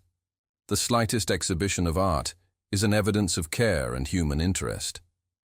From what I have already observed, said Mr. Ellison, you will understand that I reject the idea, here expressed, of recalling the original beauty of the country. The original beauty is never so great as that which may be introduced. Of course, much depends upon the selection of a spot with capabilities. What is said in respect to the detecting and bringing into practice those nice relations of size, proportion, and color is a mere vagueness of speech, which may mean much or little or nothing, and which guides in no degree. That the true result of the natural style of gardening is seen rather in the absence of all defects and incongruities than in the creation of any special wonders or miracles is a proposition better suited to the groveling apprehension of the herd than to the fervid dreams of the man of genius. The merit suggested is, at best, negative, and appertains to that hobbling criticism which, in letters, would elevate Addison into apotheosis. In truth, while that merit which consists in the mere avoiding demerit appeals directly to the understanding and can thus be foreshadowed in rule, the loftier merit, which breathes and flames in invention or creation, can be apprehended solely in its results. Rule applies but to the excellences of avoidance, to the virtues which deny or refrain. Beyond these, the critical art can but suggest. We may be instructed to build an Odyssey, but it is in vain that we are told how to conceive a tempest, an inferno, a Prometheus bound, a nightingale, such as that of Keats, or the sensitive plant of Shelley. But, the thing done, the wonder accomplished, and the capacity for apprehension becomes universal. The sophists of the negative school, who, through inability to create, have scoffed at creation, are now found the loudest in applause. What, in its chrysalis condition of principle, affronted their demure reason, never fails, in its maturity of accomplishment, to extort admiration from their instinct of the beautiful or of the sublime. Our author's observations on the artificial style of gardening, continued Mr. Ellison, are less objectionable. A mixture of pure art in a garden scene adds to it a great beauty. This is just, and the reference to the sense of human interest is equally so. I repeat that the principle here expressed is incontrovertible, but there may be something even beyond it. There may be an object in full keeping with the principle suggested, an object unattainable by the means ordinarily in possession of mankind, yet which, if attained, would lend a charm to the landscape garden immeasurably surpassing that which a merely human interest could bestow. The true poet, possessed of very unusual pecuniary resources, might possibly, while retaining the necessary idea of art or interest or culture, so imbue his designs at once with extent and novelty of beauty as to convey the sentiment of spiritual interference. It will be seen that in bringing about such result, he secures all the advantages of interest or design, while relieving his work of all the harshness and technicality of art. In the most rugged of wildernesses, in the most savage of the scenes of pure nature, there is apparent the art of a creator. Yet is this art apparent only to reflection. In no respect has it the obvious force of a feeling. Now, if we imagine this sense of the almighty design to be harmonized in a measurable degree, if we suppose a landscape whose combined strangeness, vastness, definitiveness, and magnificence shall inspire the idea of culture, or care, or superintendence, on the part of intelligences superior yet akin to humanity, then the sentiment of interest is preserved, while the art is made to assume the air of an intermediate or secondary nature, a nature which is not God, nor an emanation of God, but which still is nature in the sense that it is the handiwork of the angels that hover between man and God. It was in devoting his gigantic wealth to the practical embodiment of a vision such as this, in the free exercise in the open air, which resulted from personal direction of his plans, in the continuous and unceasing object which these plans afforded, in the high spirituality of the object itself, in the contempt of ambition which it enabled him more to feel than to affect. And lastly, it was in the companionship and sympathy of a devoted wife that Ellison thought to find, and found, an exemption from the ordinary cares of humanity, with a far greater amount of positive happiness than ever glowed in the rapt daydreams of de Staël. MAELZEL'S chess player. Perhaps no exhibition of the kind has ever elicited so general attention as the chess player of MAELZEL. Wherever seen it has been an object of intense curiosity to all persons who think. Yet the question of its modus operandi is still undetermined. Nothing has been written on this topic which can be considered as decisive, and accordingly we find everywhere men of mechanical genius, of great general acuteness, and discriminative understanding, who make no scruple in pronouncing the automaton a pure machine, unconnected with human agency in its movements, and consequently, beyond all comparison, the most astonishing of the inventions of mankind. And such it would undoubtedly be, were they right in their supposition. Assuming this hypothesis, it would be grossly absurd to compare with the chess player any similar thing of either modern or ancient days. Yet there have been many and wonderful automata. In Brewster's Letters on Natural Magic, we have an account of the most remarkable. Among these may be mentioned, as having beyond doubt existed, firstly, the coach invented by Monsieur Camus for the amusement of Louis XIV when a child. A table, about 4 feet square, was introduced into the room appropriated for the exhibition. Upon this table was placed a carriage, 6 inches in length, made of wood, and drawn by 2 horses of the same material. One window being down, a lady was seen on the back seat. A coachman held the reins on the box, and a footman and page were in their places behind. Camus now touched a spring, whereupon the coachman smacked his whip, and the horses proceeded in a natural manner along the edge of the table, drawing after them the carriage. Having gone as far as possible in this direction, a sudden turn was made to the left, and the vehicle was driven at right angles to its former course, and still closely along the edge of the table. In this way the coach proceeded until it arrived opposite the chair of the young prince. It then stopped. The page descended and opened the door. The lady alighted and presented a petition to her sovereign. She then re-entered. The page put up the steps, closed the door, and resumed his station. The coachman whipped his horses, and the carriage was driven back to its original position. The magician of Monsieur Maillardet is also worthy of notice. We copy the following account of it from the letters, before mentioned of Dr. B. This who derived his information principally from the Edinburgh Encyclopedia. One of the most popular pieces of mechanism which we have seen is the magician constructed by Monsieur Maillardet, for the purpose of answering certain given questions. A figure, dressed like a magician, appears seated at the bottom of a wall, holding a wand in one hand and a book in the other. A number of questions, ready prepared, are inscribed on oval medallions, and the spectator takes any of these he chooses and to which he wishes an answer, and having placed it in a drawer ready to receive it, the drawer shuts with a spring till the answer is returned. The magician then arises from his seat, bows his head, describes circles with his wand, and consulting the book as if in deep thought, he lifts it towards his face. Having thus appeared to ponder over the proposed question, he raises his wand, and striking with it the wall above his head, 2 folding doors fly open and display an appropriate answer to the question. The doors again close, the magician resumes his original position, and the drawer opens to return the medallion. There are 20 of these medallions, all containing different questions, to which the magician returns the most suitable and striking answers. The medallions are thin plates of brass, of an elliptical form, exactly resembling each other.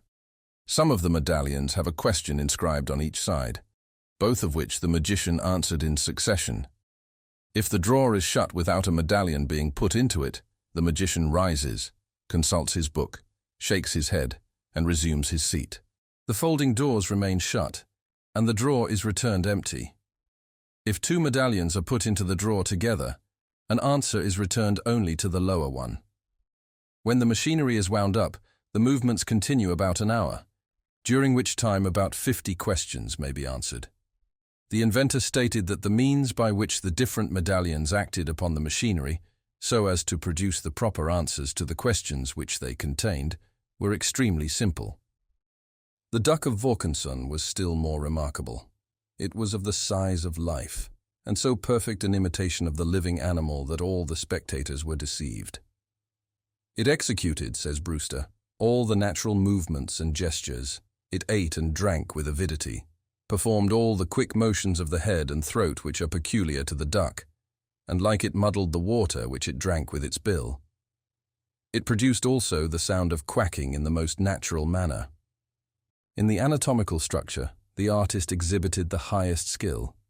Every bone in the real duck had its representative in the automaton, and its wings were anatomically exact. Every cavity, apophysis, and curvature was imitated, and each bone executed its proper movements. When corn was thrown down before it, the duck stretched out its neck to pick it up, swallowed, and digested it. But if these machines were ingenious, what shall we think of the calculating machine of Mr. Babbage? What shall we think of an engine of wood and metal which can not only compute astronomical and navigation tables to any given extent, but render the exactitude of its operations mathematically certain through its power of correcting its possible errors?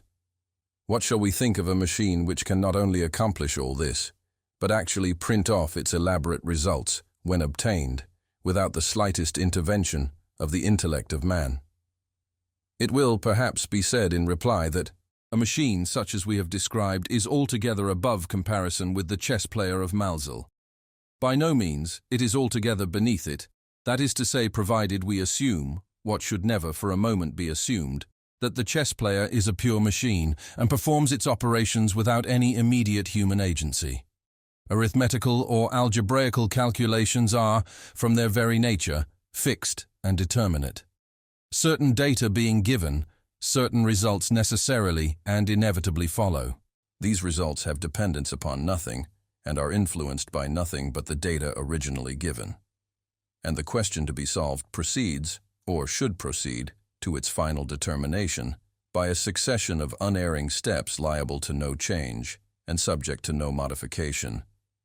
This being the case, we can without difficulty conceive the possibility of so arranging a piece of mechanism that upon starting in accordance with the data of the question to be solved, it should continue its movements regularly, progressively, and undeviatingly towards the required solution, since these movements, however complex, are never imagined to be otherwise than finite and determinate.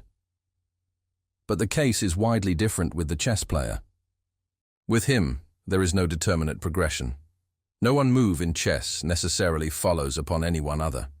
From no particular disposition of the men at one period of a game can we predicate their disposition at a different period. Let us place the first move in a game of chess in juxtaposition with the data of an algebraical question, and their great difference will be immediately perceived. From the latter, from the data, the second step of the question, dependent thereupon, inevitably follows. It is modeled by the data. It must be thus and not otherwise. But from the first move in the game of chess, no especial second move follows of necessity. In the algebraical question, as it proceeds toward solution, the certainty of its operations remains altogether unimpaired. The second step, having been a consequence of the data, the third step is equally a consequence of the second, the fourth of the third, the fifth of the fourth, and so on, and not possibly otherwise, to the end. But in proportion to the progress made in a game of chess is the uncertainty of each ensuing move. A few moves having been made, no step is certain. Different spectators of the game would advise different moves. All is then dependent upon the variable judgment of the players. Now, even granting, what should not be granted, that the movements of the automaton chess player were in themselves determinate, they would be necessarily interrupted and disarranged by the indeterminate will of his antagonist. There is then no analogy whatever between the operations of the chess player and those of the calculating machine of Mr. Babbage, and if we choose to call the former a pure machine, we must be prepared to admit that it is, beyond all comparison, the most wonderful of the inventions of mankind. Its original projector, however, Baron Kempelen, had no scruple in declaring it to be a very ordinary piece of mechanism, a bagatelle whose effects appeared so marvelous only from the boldness of the conception and the fortunate choice of the methods adopted for promoting the illusion. But it is needless to dwell upon this point. It is quite certain that the operations of the automaton are regulated by mind and by nothing else. Indeed, this matter is susceptible of a mathematical demonstration, a priori. The only question then is of the manner in which human agency is brought to bear. Before entering upon this subject, it would be as well to give a brief history and description of the chess player, for the benefit of such of our readers as may never have had an opportunity of witnessing Mr. MAELZEL'S exhibition.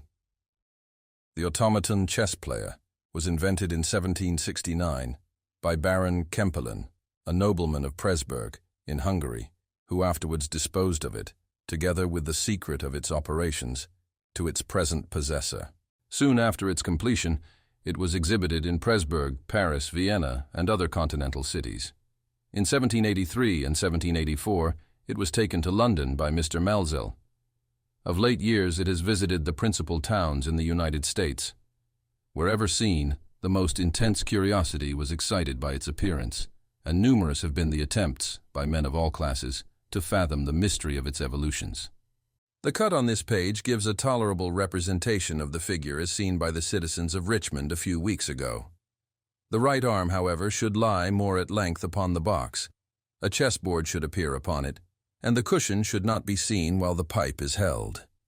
Some immaterial alterations have been made in the costume of the player since it came into the possession of MAELZEL. The plume, for example, was not originally worn. At the hour appointed for exhibition, a curtain is withdrawn, or folding doors are thrown open, and the machine rolled to within about 12 feet of the nearest of the spectators, between whom and it, the machine, a rope is stretched. A figure is seen habited as a Turk, and seated with its legs crossed at a large box apparently of maple wood, which serves it as a table. The exhibitor will, if requested, roll the machine to any portion of the room, suffer it to remain altogether on any designated spot, or even shift its location repeatedly during the progress of a game. The bottom of the box is elevated considerably above the floor by means of the casters or brazen rollers on which it moves, a clear view of the surface immediately beneath the automaton being thus afforded to the spectators. The chair on which the figure sits is affixed permanently to the box. On the top of this latter is a chessboard, also permanently affixed. The right arm of the chess player is extended at full length before him, at right angles with his body, and lying, in an apparently careless position, by the side of the board. The back of the hand is upwards. The board itself is 18 inches square. The left arm of the figure is bent at the elbow, and in the left hand is a pipe. A green drapery conceals the back of the Turk and falls partially over the front of both shoulders. To judge from the external appearance of the box, it is divided into 5 compartments, 3 cupboards of equal dimensions, and 2 drawers occupying that portion of the chest lying beneath the cupboards. The foregoing observations apply to the appearance of the automaton upon its first introduction into the presence of the spectators. MAELZEL now informs the company that he will disclose to their view the mechanism of the machine.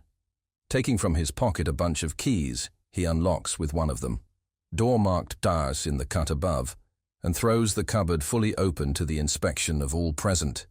Its whole interior is apparently filled with wheels, pinions, levers, and other machinery, crowded very closely together, so that the eye can penetrate but a little distance into the mass. Leaving this door open to its full extent, he goes now round to the back of the box, and raising the drapery of the figure, opens another door situated precisely in the rear of the one first opened. Holding a lighted candle at this door, and shifting the position of the whole machine repeatedly at the same time, a bright light is thrown entirely through the cupboard, which is now clearly seen to be full, completely full, of machinery. The spectators being satisfied of this fact, MAELZEL closes the back door, locks it, takes the key from the lock, lets fall the drapery of the figure, and comes round to the front. The door marked I, it will be remembered, is still open. The exhibitor now proceeds to open the drawer which lies beneath the cupboards at the bottom of the box, for although there are apparently 2 drawers, there is really only one, the 2 handles and 2 keyholes being intended merely for ornament. Having opened this drawer to its full extent, a small cushion and a set of chessmen, fixed in a framework made to support them perpendicularly, are discovered. Leaving this drawer, as well as cupboard number 1 open, MAELZEL now unlocks door number 2 and door number 3, which are discovered to be folding doors, opening into one and the same compartment. To the right of this compartment, however, that is to say the spectator's right, a small division, 6 inches wide and filled with machinery, is partitioned off. The main compartment itself, In speaking of that portion of the box visible upon opening doors 2 and 3, we shall always call it the main compartment, is lined with dark cloth and contains no machinery whatever beyond 2 pieces of steel, quadrant-shaped, and situated one in each of the rear top corners of the compartment. A small protuberance about 8 inches square, and also covered with dark cloth, lies on the floor of the compartment near the rear corner on the spectator's left hand.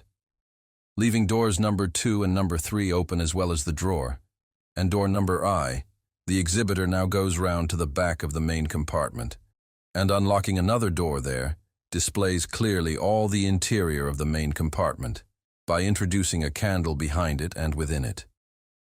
The whole box being thus apparently disclosed to the scrutiny of the company, Maelzel, still leaving the doors and drawer open, rolls the automaton entirely round and exposes the back of the Turk by lifting up the drapery.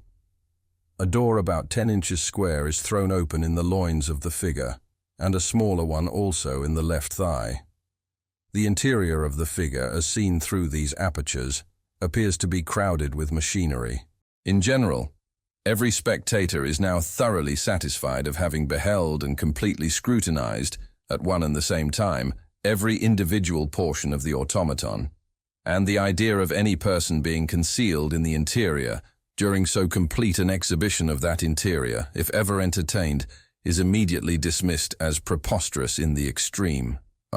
Maelzel, having rolled the machine back into its original position, now informs the company that the automaton will play a game of chess with anyone disposed to encounter him.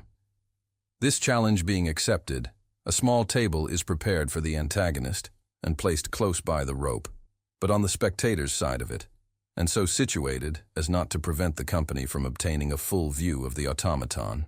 From a drawer in this table is taken a set of chessmen, and Maelzel arranges them generally, but not always with his own hands, on the chessboard, which consists merely of the usual number of squares painted upon the table. The antagonist having taken his seat, the exhibitor approaches the drawer of the box, and takes therefrom the cushion, which, after removing the pipe from the hand of the automaton, he places under its left arm as a support. Then taking also from the drawer the automaton's set of chessmen, he arranges them upon the chessboard before the figure. He now proceeds to close the doors and to lock them, leaving the bunch of keys in door number 1. He also closes the drawer and finally winds up the machine by applying a key to an aperture in the left end, the spectator's left, of the box. The game now commences, the automaton taking the first move. The duration of the contest is usually limited to half an hour, but if it be not finished at the expiration of this period, and the antagonist still contend that he can beat the automaton, Monsieur Maelzel has seldom any objection to continue it. Not to weary the company is the ostensible, and no doubt the real object of the limitation. It wits of course be understood that when a move is made at his own table by the antagonist, the corresponding move is made at the box of the automaton by Maelzel himself, who then acts as the representative of the antagonist. On the other hand, when the Turk moves, the corresponding move is made at the table of the antagonist, also by Monsieur Maelzel, who then acts as the representative of the automaton. In this manner, it is necessary that the exhibitor should often pass from one table to the other. He also frequently goes in rear of the figure to remove the chessmen which it has taken and which it deposits when taken, on the box to the left, to its own left, of the board. When the automaton hesitates in relation to its move, the exhibitor is occasionally seen to place himself very near its right side, and to lay his hand, now and then in a careless manner, upon the box. He has also a peculiar shuffle with his feet, calculated to induce suspicion of collusion with the machine in minds which are more cunning than sagacious. These peculiarities are, no doubt, mere mannerisms of Monsieur Maelzel, or, if he is aware of them at all, he puts them in practice with a view of exciting in the spectators a false idea of the pure mechanism in the automaton. The Turk plays with his left hand. All the movements of the arm are at right angles. In this manner, the hand, which is gloved and bent in a natural way, being brought directly above the piece to be moved, descends finally upon it, the fingers receiving it, in most cases, without difficulty. Occasionally, however, when the piece is not precisely in its proper situation, the automaton fails in his attempt at seizing it. When this occurs, no second effort is made, but the arm continues its movement in the direction originally intended, precisely as if the piece were in the fingers. Having thus designated the spot whither the move should have been made, the arm returns to its cushion, and MELLZE'L performs the evolution which the automaton pointed out. At every movement of the figure, machinery is heard in motion. During the progress of the game, the figure now and then rolls its eyes, as if surveying the board, moves its head, and pronounces the word check when necessary. If a false move be made by his antagonist, he raps briskly on the box with the fingers of his right hand, shakes his head roughly, and replacing the piece falsely moved in its former situation, assumes the next move himself. Upon beating the game, he waves his head with an air of triumph, looks round complacently upon the spectators, and drawing his left arm farther back than usual, suffers his fingers alone to rest upon the cushion. In general, the Turk is victorious. Once or twice he has been beaten. The game being ended, MELLZE'L will again, if desired, exhibit the mechanism of the box in the same manner as before. The machine is then rolled back, and a curtain hides it from the view of the company. There have been many attempts at solving the mystery of the automaton. The most general opinion in relation to it, an opinion too not unfrequently adopted by men who should have known better, was, as we have before said, that no immediate human agency was employed. In other words, that the machine was purely a machine and nothing else. Many, however, maintained that the exhibitor himself regulated the movements of the figure by mechanical means operating through the feet of the box. Others again spoke confidently of a magnet. Of the first of these opinions we shall say nothing at present more than we have already said. In relation to the second, it is only necessary to repeat what we have before stated, that the machine is rolled about on casters and will, at the request of a spectator, be moved to and fro to any portion of the room, even during the progress of a game. The supposition of the magnet is also untenable, for if a magnet were the agent, any other magnet in the pocket of a spectator would disarrange the entire mechanism. The exhibitor, however, will suffer the most powerful lodestone to remain even upon the box during the whole of the exhibition. The first attempt at a written explanation of the secret, at least the first attempt of which we ourselves have any knowledge, was made in a large pamphlet printed at Paris in 1785. The author's hypothesis amounted to this, that a dwarf actuated the machine. This dwarf he supposed to conceal himself during the opening of the box by thrusting his legs into two hollow cylinders, which were represented to be, but which are not, among the machinery in the cupboard numbered Hern, while his body was out of the box entirely and covered by the drapery of the Turk. When the doors were shut, the dwarf was enabled to bring his body within the box, the noise produced by some portion of the machinery allowing him to do so unheard, and also to close the door by which he entered.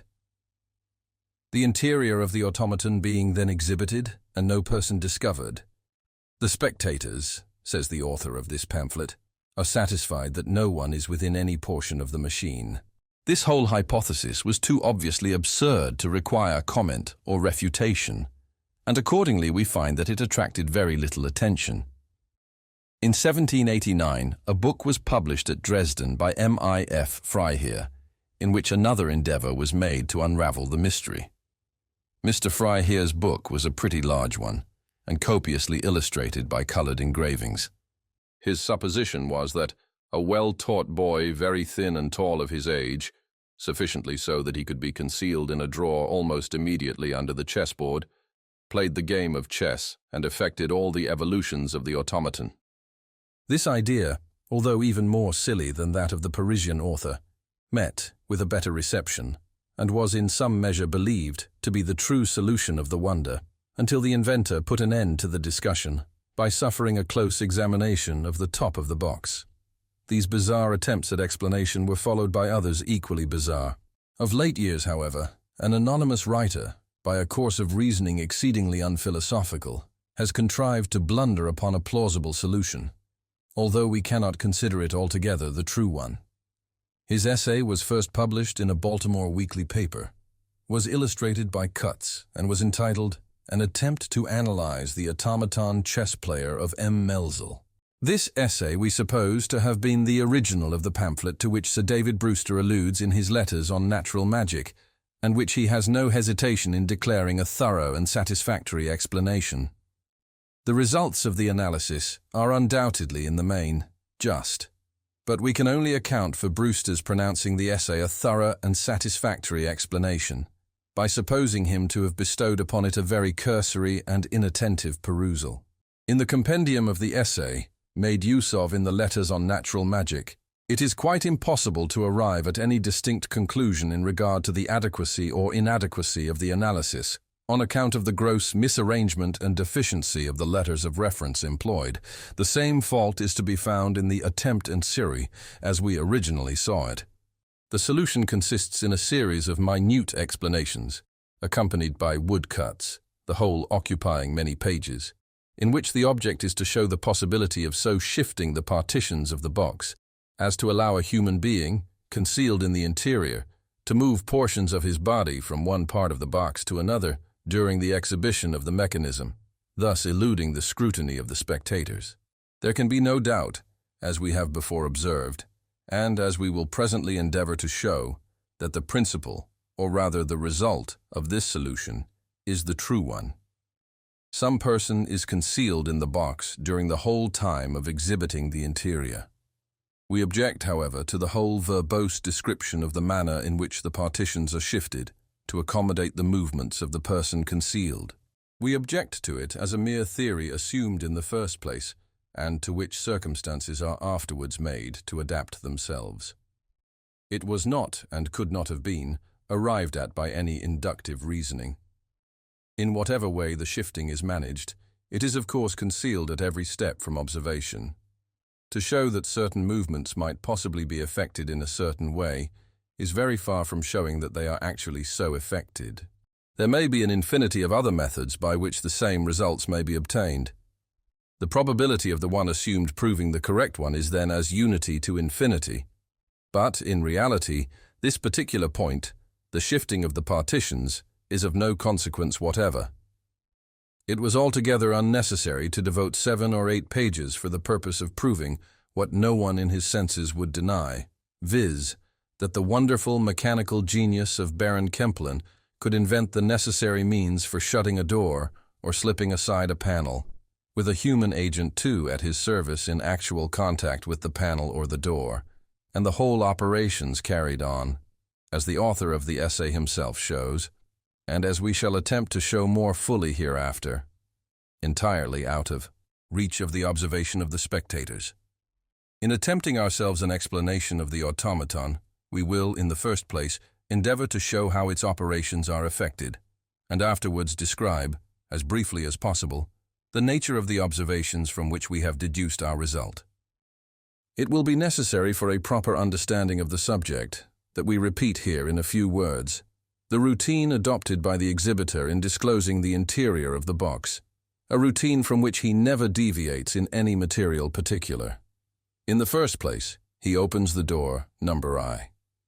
Leaving this open, he goes round to the rear of the box and opens a door precisely at the back of door number I. To this back door, he holds a lighted candle. He then closes the back door, locks it, and, coming round to the front, opens the drawer to its full extent. This done, he opens the doors number 2 and number 3, the folding doors, and displays the interior of the main compartment. Leaving open the main compartment, the drawer, and the front door of cupboard number I, he now goes to the rear again, and throws open the back door of the main compartment. In shutting up the box, no particular order is observed, except that the folding doors are always closed before the drawer.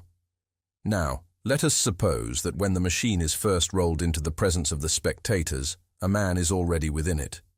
His body is situated behind the dense machinery in cupboard number T, the rear portion of which machinery is so contrived as to slip en masse from the main compartment to the cupboard No. I, as occasion may require, and his legs lie at full length in the main compartment. When MAELZEL opens the door No. I, the man within is not in any danger of discovery, for the keenest eye cannot penetrate more than about 2 inches into the darkness within. But the case is otherwise when the back door of the cupboard number I is opened. A bright light then pervades the cupboard, and the body of the man would be discovered if it were there. But it is not. The putting the key in the lock of the back door was a signal on hearing which the person concealed brought his body forward to an angle as acute as possible, throwing it altogether, or nearly so, into the main compartment. This, however, is a painful position and cannot be long maintained. Accordingly, we find that MAELZEL closes the back door. This being done, there is no reason why the body of the man may not resume its former situation, for the cupboard is again so dark as to defy scrutiny. The drawer is now opened, and the legs of the person within drop down behind it in the space it formerly occupied. There is, consequently, now no longer any part of the man in the main compartment, his body being behind the machinery in cupboard number 1, and his legs in the space occupied by the drawer. The exhibitor, therefore, finds himself at liberty to display the main compartment. This he does, opening both its back and front doors, and no person is discovered. The spectators are now satisfied that the whole of the box is exposed to view, and exposed too, all portions of it at one and the same time. But of course this is not the case.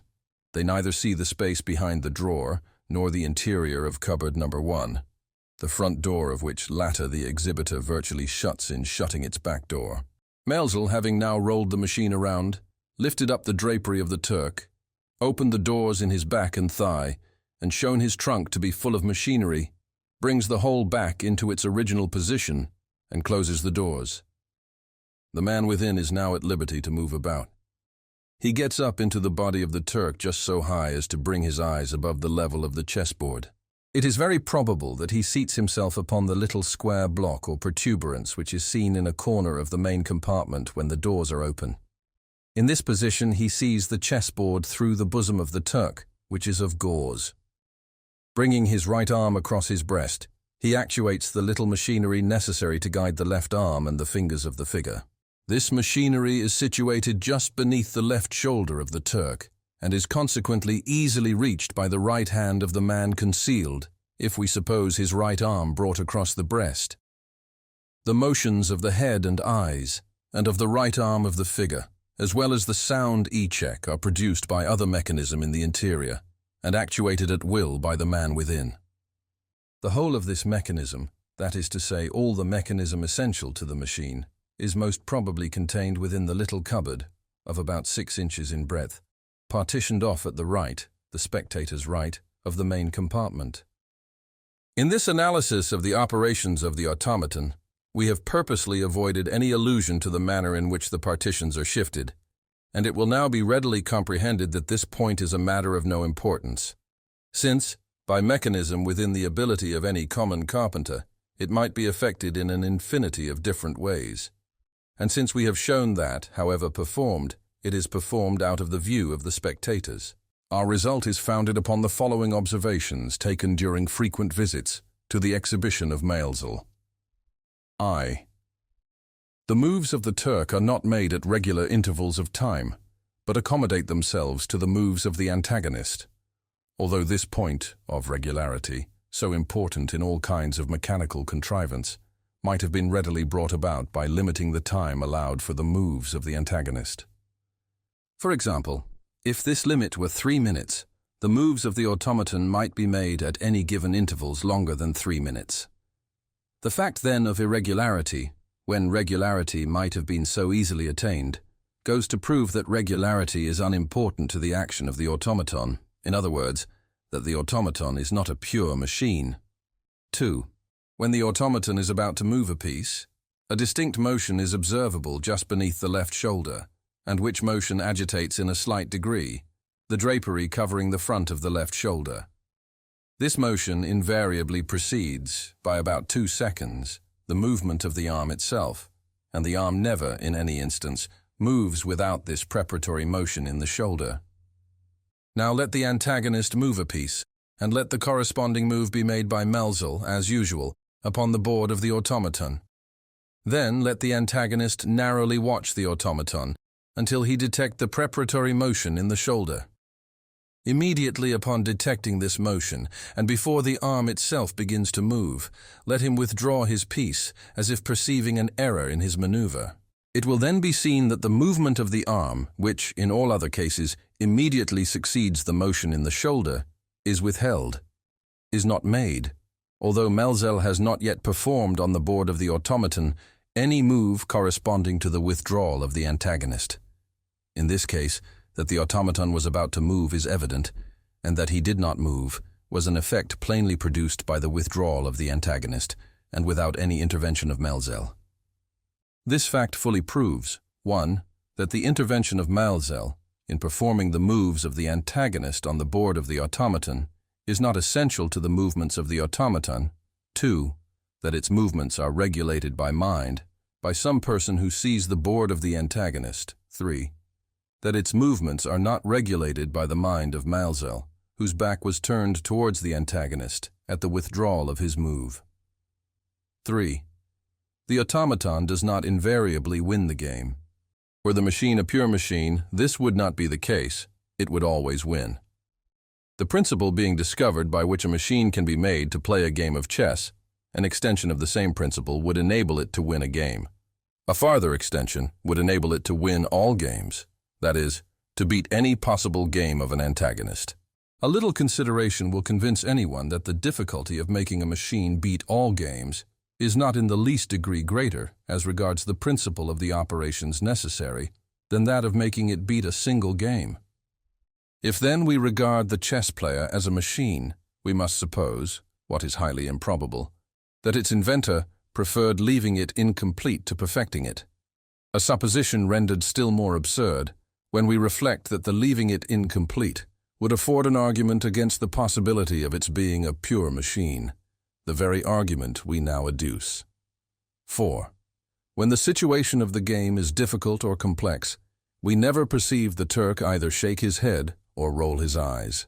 It is only when his next move is obvious, or when the game is so circumstanced that to a man in the automaton's place there would be no necessity for reflection.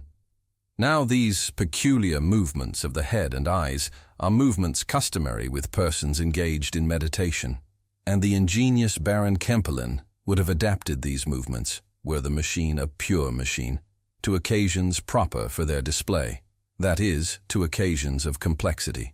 But the reverse is seen to be the case, and this reverse applies precisely to our supposition of a man in the interior. When engaged in meditation about the game, he has no time to think of setting in motion the mechanism of the automaton by which are moved the head and the eyes. When the game, however, is obvious, he has time to look about him, and, accordingly, we see the head shake and the eyes roll. 5.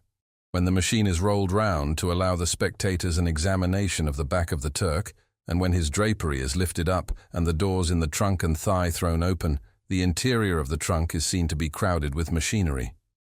In scrutinizing this machinery while the automaton was in motion, that is to say, while the whole machine was moving on the casters, it appeared to us that certain portions of the mechanism changed their shape and position in a degree too great to be accounted for by the simple laws of perspective, and subsequent examinations convinced us that these undue alterations were attributable to mirrors in the interior of the trunk. The introduction of mirrors among the machinery could not have been intended to influence in any degree the machinery itself. Their operation, whatever that operation should prove to be, must necessarily have reference to the eye of the spectator. We at once concluded that these mirrors were so placed to multiply to the vision some few pieces of machinery within the trunk, so as to give it the appearance of being crowded with mechanism. Now the direct inference from this is that the machine is not a pure machine. For if it were, the inventor, so far from wishing its mechanism to appear complex and using deception for the purpose of giving it this appearance, would have been especially desirous of convincing those who witnessed his exhibition of the simplicity of the means by which results so wonderful were brought about. 6. The external appearance, and especially the deportment of the Turk, are, when we consider them as imitations of life, but very indifferent imitations. The countenance evinces no ingenuity, and is surpassed in its resemblance to the human face by the very commonest of waxworks. The eyes roll unnaturally in the head, without any corresponding motions of the lids or brows. The arm, particularly, performs its operations in an exceedingly stiff, awkward, jerking, and rectangular manner. Now all this is the result either of inability in MAELZEL to do better, or of intentional neglect, accidental neglect being out of the question, when we consider that the whole time of the ingenious proprietor is occupied in the improvement of his machines. Most assuredly we must not refer the unlifelike appearances to inability, for all the rest of MAELZEL'S automata are evidence of his full ability to copy the motions and peculiarities of life with the most wonderful exactitude. The rope dancers, for example, are inimitable. When the clown laughs, his lips, his eyes, his eyebrows and eyelids, indeed all the features of his countenance, are imbued with their appropriate expressions. In both him and his companion, every gesture is so entirely easy and free from the semblance of artificiality that were it not for the diminutiveness of their size and the fact of their being passed from one spectator to another previous to their exhibition on the rope, it would be difficult to convince any assemblage of persons that these wooden automata were not living creatures. We cannot, therefore, doubt Mr. MAELZEL'S ability, and we must necessarily suppose that he intentionally suffered his chess player to remain the same artificial and unnatural figure which Baron Kempelen, no doubt also through design, originally made it. What this design was, it is not difficult to conceive. Were the automaton lifelike in its motions, the spectator would be more apt to attribute its operations to their true cause, that is, to human agency within, than he is now, when the awkward and rectangular manoeuvres convey the idea of pure and unaided mechanism. 7. When, a short time previous to the commencement of the game, the automaton is wound up by the exhibitor as usual, an ear in any degree accustomed to the sounds produced in winding up a system of machinery, will not fail to discover instantaneously that the axis turned by the key in the box of the chess player cannot possibly be connected with either a weight, a spring, or any system of machinery whatever. The inference here is the same as in our last observation. The winding up is inessential to the operations of the automaton, and is performed with the design of exciting in the spectators the false idea of mechanism. 8. When the question is demanded explicitly of MAELZEL, is the automaton a pure machine or not? His reply is invariably the same: I will say nothing about it. Now the notoriety of the automaton, and the great curiosity it has everywhere excited, are owing more especially to the prevalent opinion that it is a pure machine than to any other circumstance. Of course, then, it is the interest of the proprietor to represent it as a pure machine. And what more obvious and more effectual method could there be of impressing the spectators with this desired idea than a positive and explicit declaration to that effect? On the other hand, what more obvious and effectual method could there be of exciting a disbelief in the automaton's being a pure machine than by withholding such explicit declaration? For people will naturally reason thus: it is MAELZEL'S interest to represent this thing a pure machine. He refuses to do so directly, in words, although he does not scruple, and is evidently anxious to do so, indirectly by actions. Were it actually what he wishes to represent it by actions, he would gladly avail himself of the more direct testimony of words. The inference is that a consciousness of its not being a pure machine is the reason of his silence. His actions cannot implicate him in a falsehood. His words may. 9. When, in exhibiting the interior of the box, MAELZEL has thrown open the door No. I, and also the door immediately behind it, he holds a lighted candle at the back door, as mentioned above, and moves the entire machine to and fro with a view of convincing the company that the cupboard number 1 is entirely filled with machinery.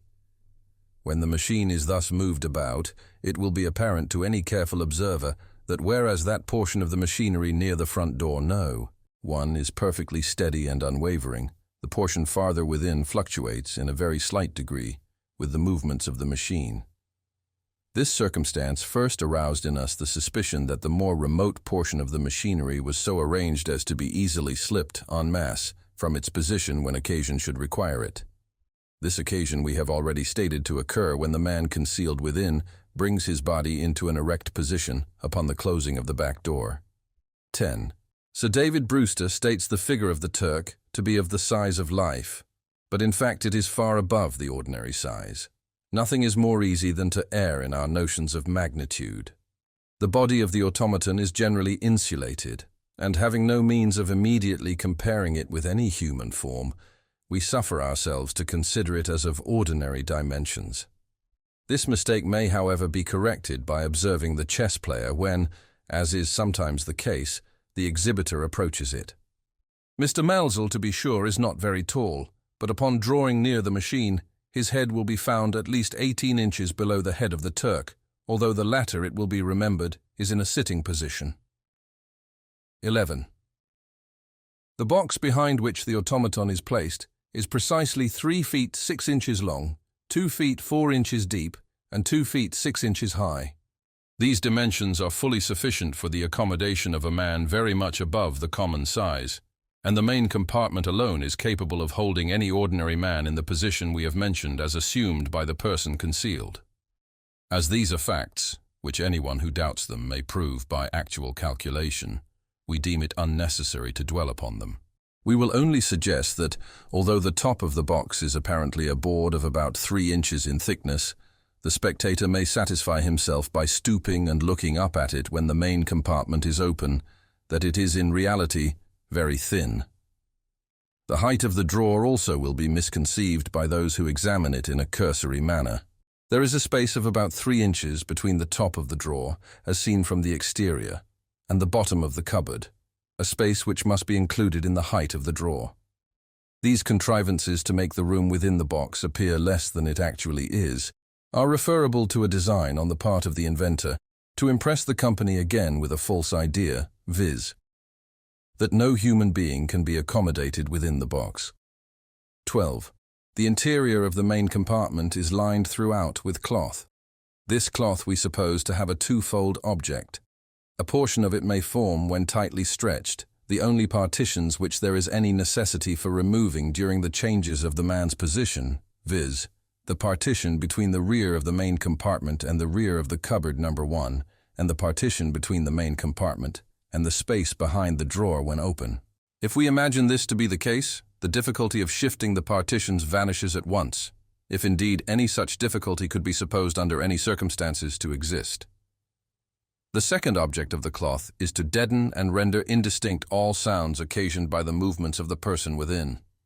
13. The antagonist, as we have before observed, is not suffered to play at the board of the automaton, but is seated at some distance from the machine. The reason which, most probably, would be assigned for this circumstance, if the question were demanded, is that were the antagonist otherwise situated, his person would intervene between the machine and the spectators and preclude the latter from a distinct view. But this difficulty might be easily obviated, either by elevating the seats of the company or by turning the end of the box towards them during the game. The true cause of the restriction is, perhaps, very different. Were the antagonist seated in contact with the box, the secret would be liable to discovery by his detecting, with the aid of a quick car, the breathings of the man concealed. 14. Although M. Maelzel, in disclosing the interior of the machine, sometimes slightly deviates from the routine which we have pointed out, yet rarely in any instance does he so deviate from it as to interfere with our solution. For example, he has been known to open, first of all, the drawer, but he never opens the main compartment without first closing the back door of cupboard number 1. He never opens the main compartment without first pulling out the drawer. He never shuts the drawer without first shutting the main compartment. He never opens the back door of cupboard number 1 while the main compartment is open, and the game of chess is never commenced until the whole machine is closed. Now, if it were observed that never in any single instance did M. Maelzel differ from the routine we have pointed out as necessary to our solution, it would be one of the strongest possible arguments in corroboration of it. But the argument becomes infinitely strengthened if we duly consider the circumstance that he does occasionally deviate from the routine, but never does so deviate as to falsify the solution. 15. There are 6 candles on the board of the automaton during exhibition.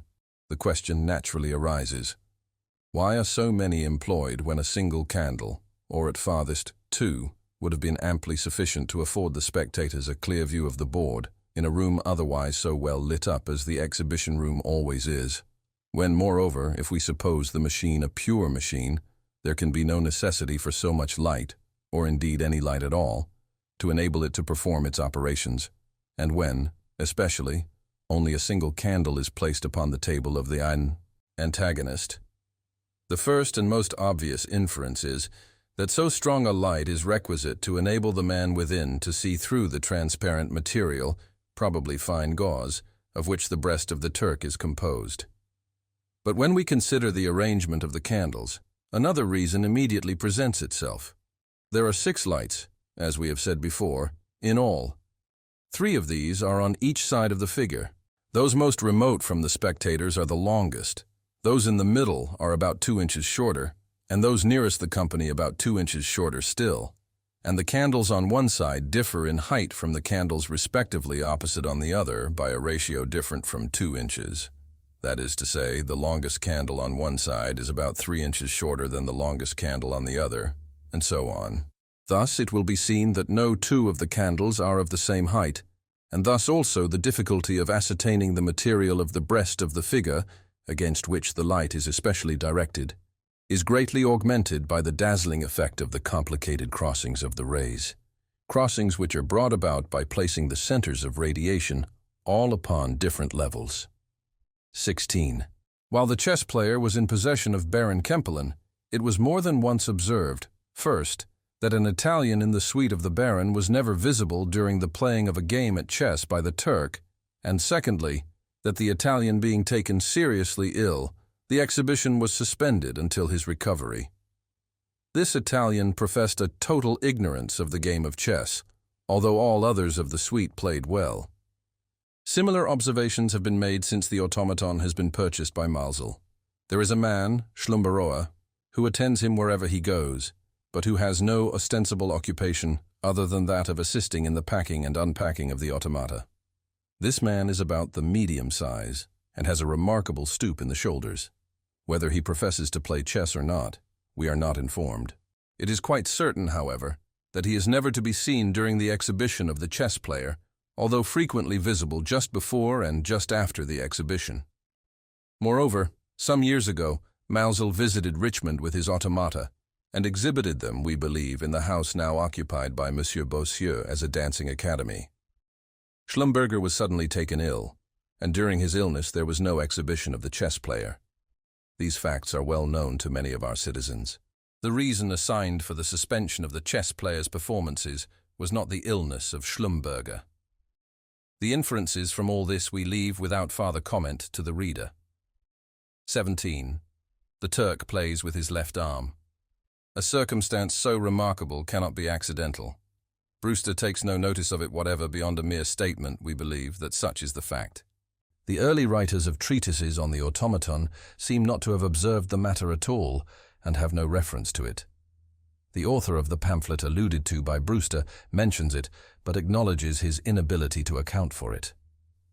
Yet it is obviously from such prominent discrepancies or incongruities as this that deductions are to be made, if made at all, which shall lead us to the truth.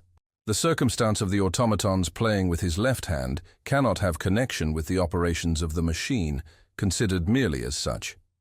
Any mechanical arrangement which would cause the figure to move, in any given manner, the left arm, could, if reversed, cause it to move in the same manner the right. But these principles cannot be extended to the human organization, wherein there is a marked and radical difference in the construction and, at all events, in the powers of the right and left arms. Reflecting upon this latter fact, we naturally refer the incongruity noticeable in the chess player to this peculiarity in the human organization. If so, we must imagine some reversion, for the chess player plays precisely as a man would not. These ideas, once entertained, are sufficient of themselves to suggest the notion of a man in the interior. A few more imperceptible steps lead us, finally, to the result. The automaton plays with his left arm, because under no other circumstances could the man within play with his right, a desideratum, of course. Let us, for example, imagine the automaton to play with his right arm. To reach the machinery which moves the arm, and which we have before explained to lie just beneath the shoulder, It would be necessary for the man within either to use his right arm in an exceedingly painful and awkward position, visage brought up close to his body and tightly compressed between his body and the side of the automaton, or else to use his left arm brought across his breast. In neither case could he act with the requisite ease or precision. On the contrary, the automaton playing, as it actually does with the left arm, all difficulties vanish. The right arm of the man within is brought across his breast, and his right fingers act, without any constraint, upon the machinery in the shoulder of the figure. We do not believe that any reasonable objections can be urged against this solution of the automaton chess player.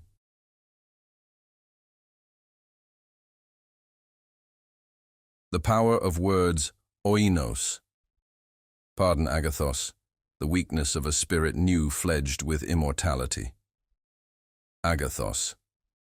You have spoken nothing, my oinos, for which pardon is to be demanded. Not even here is knowledge a thing of intuition. For wisdom, ask of the angels freely, that it may be given. Oinos. But in this existence, I dreamed that I should be at once cognizant of all things, and thus at once be happy in being cognizant of all. Agathos. Not in knowledge is happiness, but in the acquisition of knowledge.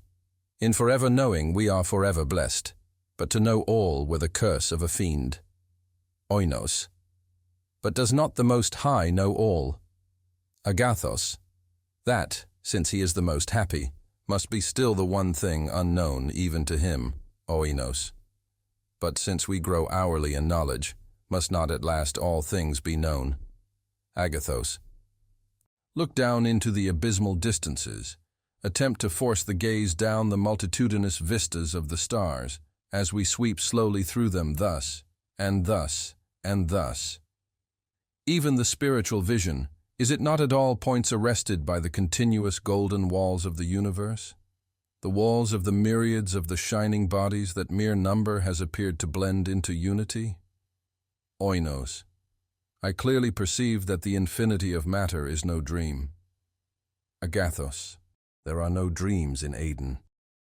But it is here whispered that, of this infinity of matter, the sole purpose is to afford infinite springs, at which the soul may allay the thirst to know, which is forever unquenchable within it, since to quench it would be to extinguish the soul's self. Question me then, my oinos, freely and without fear.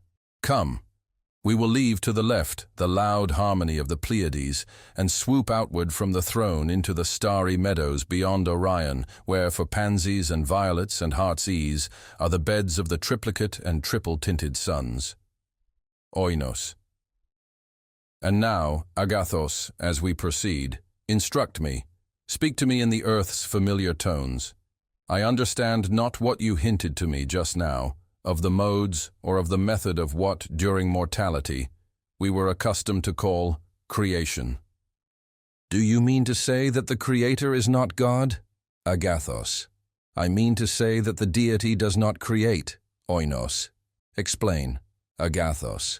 In the beginning only, he created. The seeming creatures which are now, throughout the universe, so perpetually springing into being, can only be considered as the mediate or indirect, not as the direct or immediate results of the divine creative power.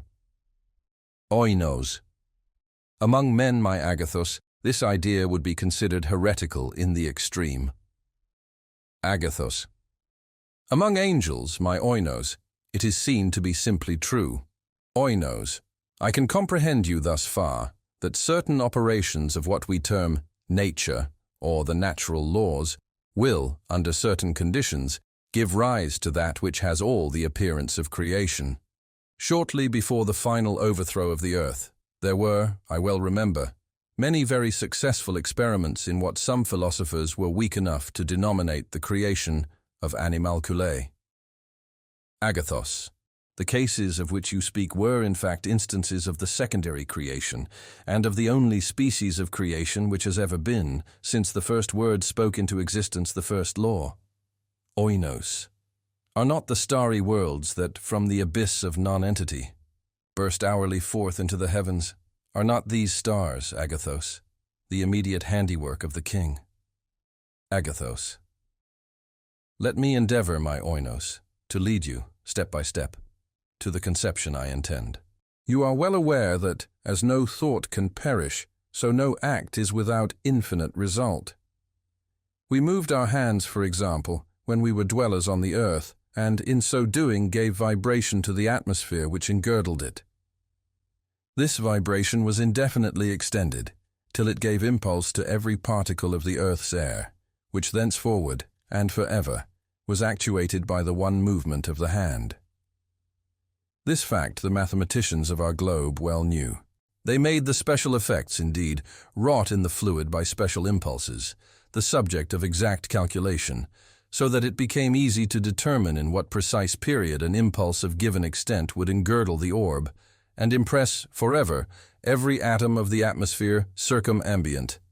Retrograding, they found no difficulty, from a given effect, under given conditions, in determining the value of the original impulse. Now the mathematicians who saw that the results of any given impulse were absolutely endless, and who saw that a portion of these results were accurately traceable through the agency of algebraic analysis, who saw, too, the facility of the retrogradation, these men saw at the same time that this species of analysis itself had within itself a capacity for indefinite progress, that there were no bounds conceivable to its advancement and applicability, except within the intellect of him who advanced or applied it. But at this point our mathematicians paused. Oinos. And why, Agathos, should they have proceeded? Agathos. Because there were some considerations of deep interest beyond. It was deducible from what they knew, that to a being of infinite understanding, one to whom the perfection of the algebraic analysis lay unfolded, there could be no difficulty in tracing every impulse given the air, and the ether through the air, to the remotest consequences at any even infinitely remote epoch of time. It is indeed demonstrable that every such impulse given the air must, in the end, impress every individual thing that exists within the universe, and the being of infinite understanding, the being whom we have imagined, might trace the remote undulations of the impulse, trace them upward and onward in their influences upon all particles of matter, upward and onward forever in their modifications of old forms, or in other words, in their creation of new, until he found them, reflected, unimpressive at last, back from the throne of the Godhead. And not only could such a thing do this, but at any epoch, should a given result be afforded him, should one of these numberless comets, for example, be presented to his inspection, he could have no difficulty in determining, by the analytic retrogradation, to what original impulse it was due. This power of retrogradation in its absolute fullness and perfection, this faculty of referring at all epochs, all effects to all causes, is of course the prerogative of the deity alone. But in every variety of degree, short of the absolute perfection, is the power itself, exercised by the whole host of the angelic intelligences. Oinos. But you speak merely of impulses upon the air. Agathos. In speaking of the air, I referred only to the earth, but the general proposition has reference to impulses upon the ether, which, since it pervades, and alone pervades all space, is thus the great medium of creation. Oinos. Then all motion, of whatever nature, creates? Agathos. It must. But a true philosophy has long taught that the source of all motion is thought, and the source of all thought is Oinos. God. Agathos. I have spoken to you, Oinos, as to a child of the fair earth which lately perished, of impulses upon the atmosphere of the earth. Oinos. You did. Agathos. And while I thus spoke, did there not cross your mind some thought of the physical power of words? Is not every word an impulse on the air? Oinos. But why, Agathos, do you weep? And why, oh why do your wings droop as we hover above this fair star, which is the greenest and yet most terrible of all we have encountered in our flight? Its brilliant flowers look like a fairy dream, but its fierce volcanoes like the passions of a turbulent heart. Agathos. They are. This wild star, It is now 3 centuries since, with clasped hands and with streaming eyes at the feet of my beloved, I spoke it, with a few passionate sentences, into birth. Its brilliant flowers are the dearest of all unfulfilled dreams, and its raging volcanoes are the passions of the most turbulent and unhallowed of hearts. The colloquy of Monos and Una. These things are in the near future. Una. Born again? Monos. Yes, fairest and best beloved Una, born again. These were the words upon whose mystical meaning I had so long pondered, rejecting the explanations of the priesthood, until death himself resolved for me the secret. Una. Death. Monos. How strangely, sweet Una, you echo my words. I observe, too, a vacillation in your step, a joyous inquietude in your eyes. You are confused and oppressed by the majestic novelty of the life eternal. Yes, it was of death I spoke. And hear how singularly sounds that word which of old was wont to bring terror to all hearts, throwing a mildew upon all pleasures. Una. Ah, death, the spectre which sate at all feasts. How often, Monos, did we lose ourselves in speculations upon its nature? How mysteriously did it act as a check to human bliss, saying unto it, thus far and no farther. That earnest, mutual love, my own Monos, which burned within our bosoms. How vainly did we flatter ourselves, feeling happy in its first upspringing, that our happiness would strengthen with its strength. Alas, as it grew, so grew in our hearts the dread of that evil hour which was hurrying to separate us forever. Thus, in time, it became painful to love. Hate would have been mercy then. Monos. Speak not here of these griefs, dear Una. Mine, forever now. Una. But the memory of past sorrow, is it not present joy? I have much to say yet of the things which have been. Above all, I burn to know the incidents of your own passage through the dark valley and shadow. Monos. And when did the radiant Una ask anything of her Monos in vain? I will be minute in relating all, but at what point shall the weird narrative begin? Una. At what point? Monos. You have said. Una. Monos, I comprehend you. In death, we have both learned the propensity of man to define the indefinable. I will not say, then, commence with the moment of life's cessation, but commence with that sad, sad instant when, the fever having abandoned you, you sank into a breathless and motionless torpor, and I pressed down your pallid eyelids with the passionate fingers of love. Monos.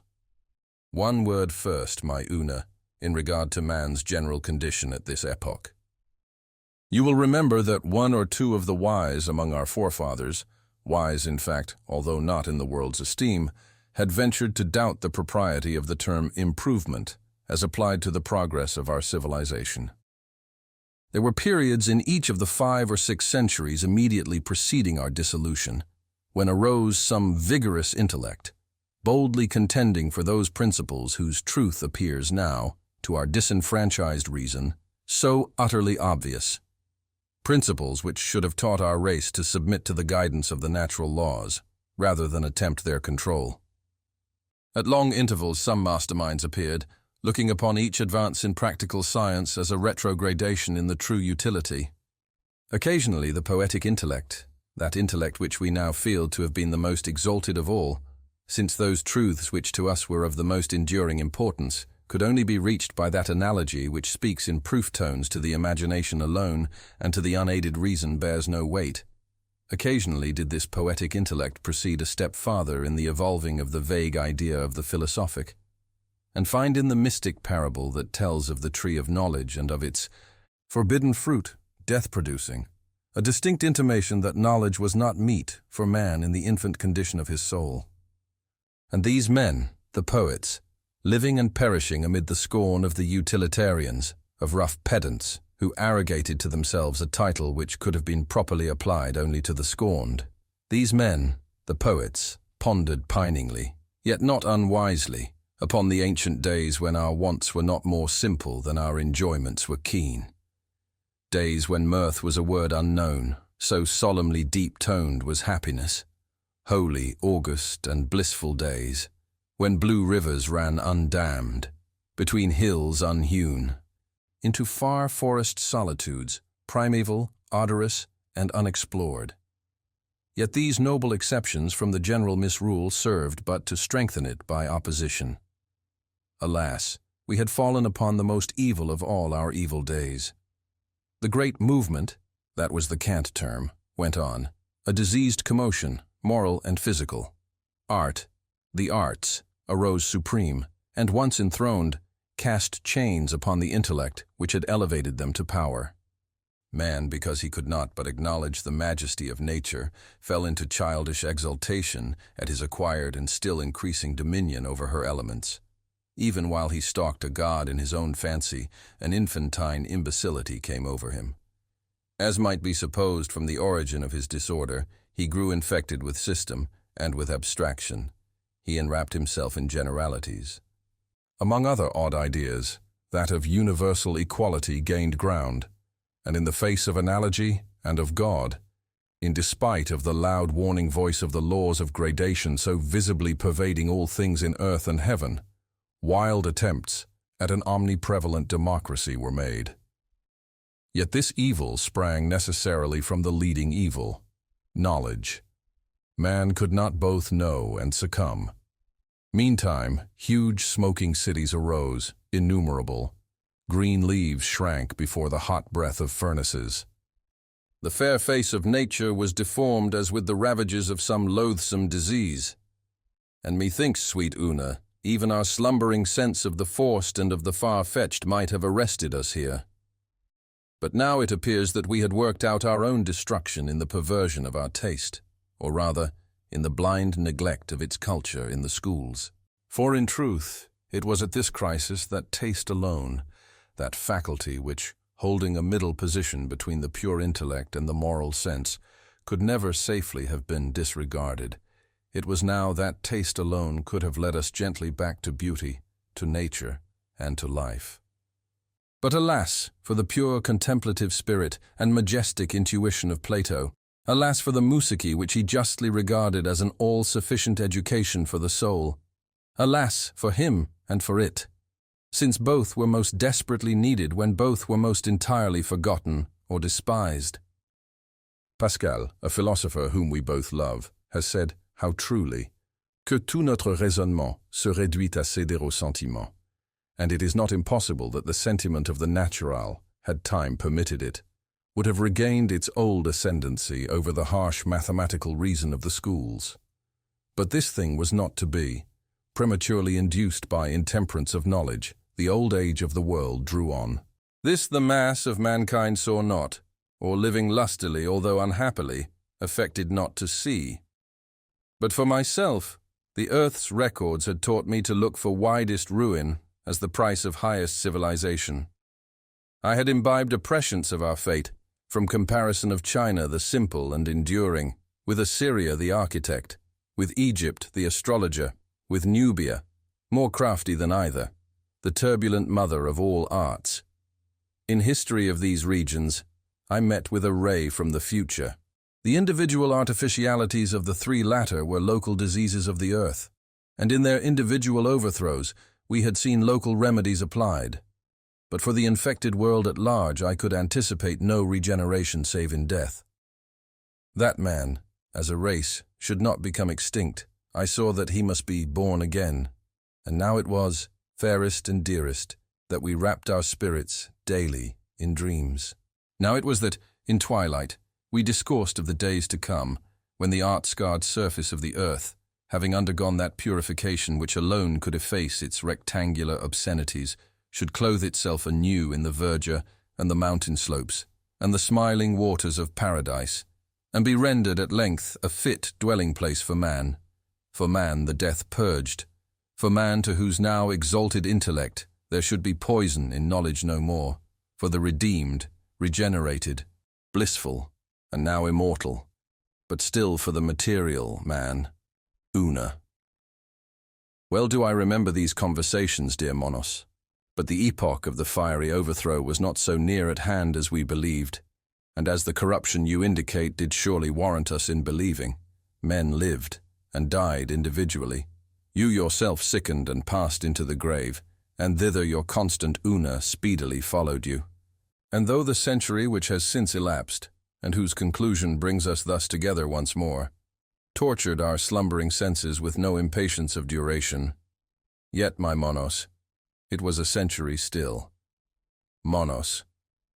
Say rather a point in the vague infinity. Unquestionably, it was in the earth's dotage that I died. Wearied at heart with anxieties which had their origin in the general turmoil and decay, I succumbed to the fierce fever.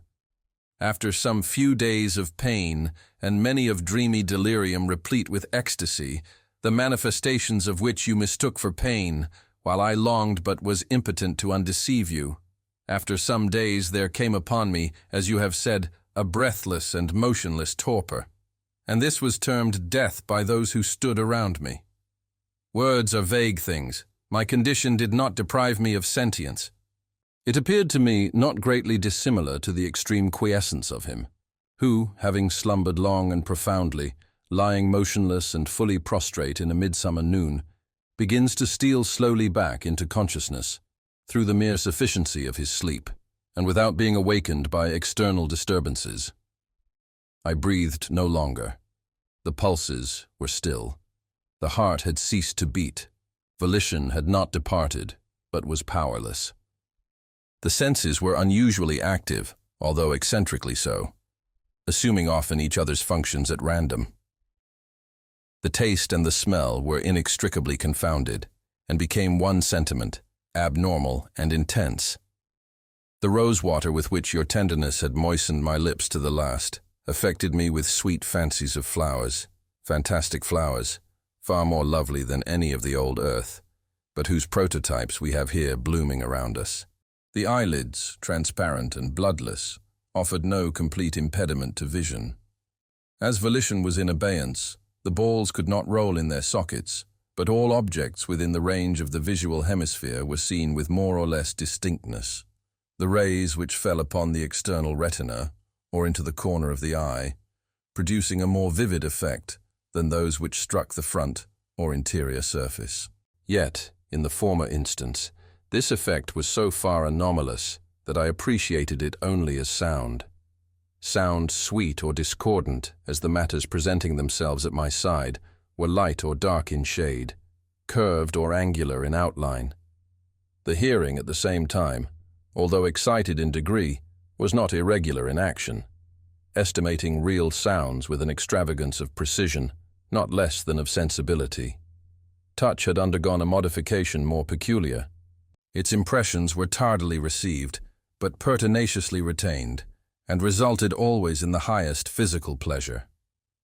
Thus, the pressure of your sweet fingers upon my eyelids, at first only recognized through vision, at length, long after their removal, filled my whole being with a sensual delight immeasurable. I say with a sensual delight. All my perceptions were purely sensual. The materials furnished the passive brain by the senses were not in the least degree wrought into shape by the deceased understanding. Of pain there was some little, of pleasure there was much, but of moral pain or pleasure none at all. Thus your wild sobs floated into my ear with all their mournful cadences, and were appreciated in their every variation of sad tone, but they were soft musical sounds and no more. They conveyed to the extinct reason no intimation of the sorrows which gave them birth, while the large and constant tears which fell upon my face, telling the bystanders of a heart which broke, thrilled every fibre of my frame with ecstasy alone. And this was in truth the death of which these bystanders spoke reverently, in low whispers, you, sweet Una, gaspingly with loud cries. They attired me for the coffin, 3 or 4 dark figures which flitted busily to and fro. As these crossed the direct line of my vision, they affected me as forms, but upon passing to my side, their images impressed me with the idea of shrieks, groans, and other dismal expressions of terror, of horror, or of woe. You alone, habited in a white robe, passed in all directions musically about me. The day waned, and as its light faded away, I became possessed by a vague uneasiness, an anxiety such as the sleeper feels when sad, real sounds fall continuously within his ear. Low, distant bell tones, solemn, at long but equal intervals, and mingling with melancholy dreams. Night arrived, and with its shadows, a heavy discomfort. It oppressed my limbs with the oppression of some dull weight, and was palpable. There was also a moaning sound, not unlike the distant reverberation of surf, but more continuous, which, beginning with the first twilight, had grown in strength with the darkness. Suddenly, lights were brought into the room, and this reverberation became forthwith interrupted into frequent, unequal bursts of the same sound, but less dreary and less distinct. The ponderous oppression was in a great measure relieved, and issuing from the flame of each lamp, for there were many, there flowed unbrokenly into my ears a strain of melodious monotone. And when now, dear Una, approaching the bed upon which I lay outstretched, you sat gently by my side, breathing odor from your sweet lips, and pressing them upon my brow, there arose tremulously within my bosom, and mingling with the merely physical sensations which circumstances had called forth, a something akin to sentiment itself, a feeling that, half appreciating, half responded to your earnest love and sorrow. But this feeling took no root in the pulseless heart, and seemed indeed rather a shadow than a reality, and faded quickly away, first into extreme quiescence, and then into a purely sensual pleasure as before. And now, from the wreck and the chaos of the usual senses, there appeared to have arisen within me a sixth, all perfect. In its exercise, I found a wild delight, yet a delight still physical, inasmuch as the understanding had in it no part. Motion in the animal frame had fully ceased. No muscle quivered, no nerve thrilled, no artery throbbed. But there seemed to have sprung up in the brain, that of which no words could convey to the merely human intelligence, even an indistinct conception. Let me term it a mental pendulous pulsation. It was the moral embodiment of man's abstract idea of time. By the absolute equalization of this movement, or of such as this, had the cycles of the firmamental orbs themselves been adjusted. By its aid, I measured the irregularities of the clock upon the mantel and of the watches of the attendants. Their tickings came sonorously to my ears, the slightest deviations from the true proportion, and these deviations were omniprevalent, affected me just as violations of abstract truth were wont, on earth, to affect the moral sense. Although no two of the timepieces in the chamber struck the individual seconds accurately together, yet I had no difficulty in holding steadily in mind the tones and the respective momentary errors of each. And this keen, perfect, self-existing sentiment of duration, this sentiment existing, as man could not possibly have conceived it to exist, independently of any succession of events, this idea, this sixth sense, upspringing from the ashes of the rest, was the first obvious and certain step of the intemporal soul upon the threshold of the temporal eternity. It was midnight, and you still sat by my side. All others had departed from the chamber of death. They had deposited me in the coffin. The lamps burned flickeringly, for this I knew by the tremulousness of the monotonous strains. But suddenly these strains diminished in distinctness and in volume. Finally, they ceased. The perfume in my nostrils died away. Forms affected my vision no longer. The oppression of the darkness uplifted itself from my bosom. A dull shock like that of electricity pervaded my frame, and was followed by total loss of the idea of contact. All of what man has termed sense was merged in the sole consciousness of entity, and in the one abiding sentiment of duration. The mortal body had been at length stricken with the hand of the deadly decay. Yet had not all of sentience departed, for the consciousness and the sentiment remaining supplied some of its functions by a lethargic intuition. I appreciated the direful change now in operation upon the flesh, and as the dreamer is sometimes aware of the bodily presence of one who leans over him, so, sweet Una, I still dully felt that you sat by my side. So, too, when the noon of the second day came, I was not unconscious of those movements which displaced you from my side, which confined me within the coffin, which deposited me within the hearse, which bore me to the grave, which lowered me within it, which heaped heavily the mould upon me, and which thus left me, in blackness and corruption, to my sad and solemn slumbers with the worm. And here, in the prison house which has few secrets to disclose, there rolled away days and weeks and months, and the soul watched narrowly each second as it flew, and without effort took record of its flight, without effort and without object. A year passed. The consciousness of being had grown hourly more indistinct, and that of mere locality had, in great measure, usurped its position. The idea of entity was becoming merged in that of place. The narrow space immediately surrounding what had been the body was now growing to be the body itself. At length, as often happens to the sleeper, by sleep and its world alone is death imaged. At length, as sometimes happened on earth to the deep slumberer, when some flitting light half startled him into awaking, yet left him half enveloped in dreams. So to me, in the strict embrace of the shadow, came that light which alone might have had power to startle, the light of enduring love. Men toiled at the grave in which I lay darkling. They upthrew the damp earth. Upon my mouldering bones there descended the coffin of Una. And now again, all was void. That nebulous light had been extinguished. That feeble thrill had vibrated itself into quiescence. Many lustra had supervened. Dust had returned to dust. The worm had food no more. The sense of being had at length utterly departed, and there reigned in its stead, instead of all things, dominant and perpetual, the autocrat's place and time. For that which was not, for that which had no form, for that which had no thought, for that which had no sentience, for that which was soulless, yet of which matter formed no portion, for all this nothingness, yet for all this immortality, the grave was still a home, and the corrosive hours, co-mates.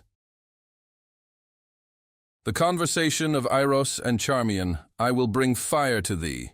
Euripides, Androm. EIROS. Why do you call me EIROS? CHARMION. So henceforward will you always be called. You must forget too my earthly name, and speak to me as CHARMION. EIROS. This is indeed no dream. CHARMION. Dreams are with us no more, but of these mysteries anon. I rejoice to see you looking lifelike and rational.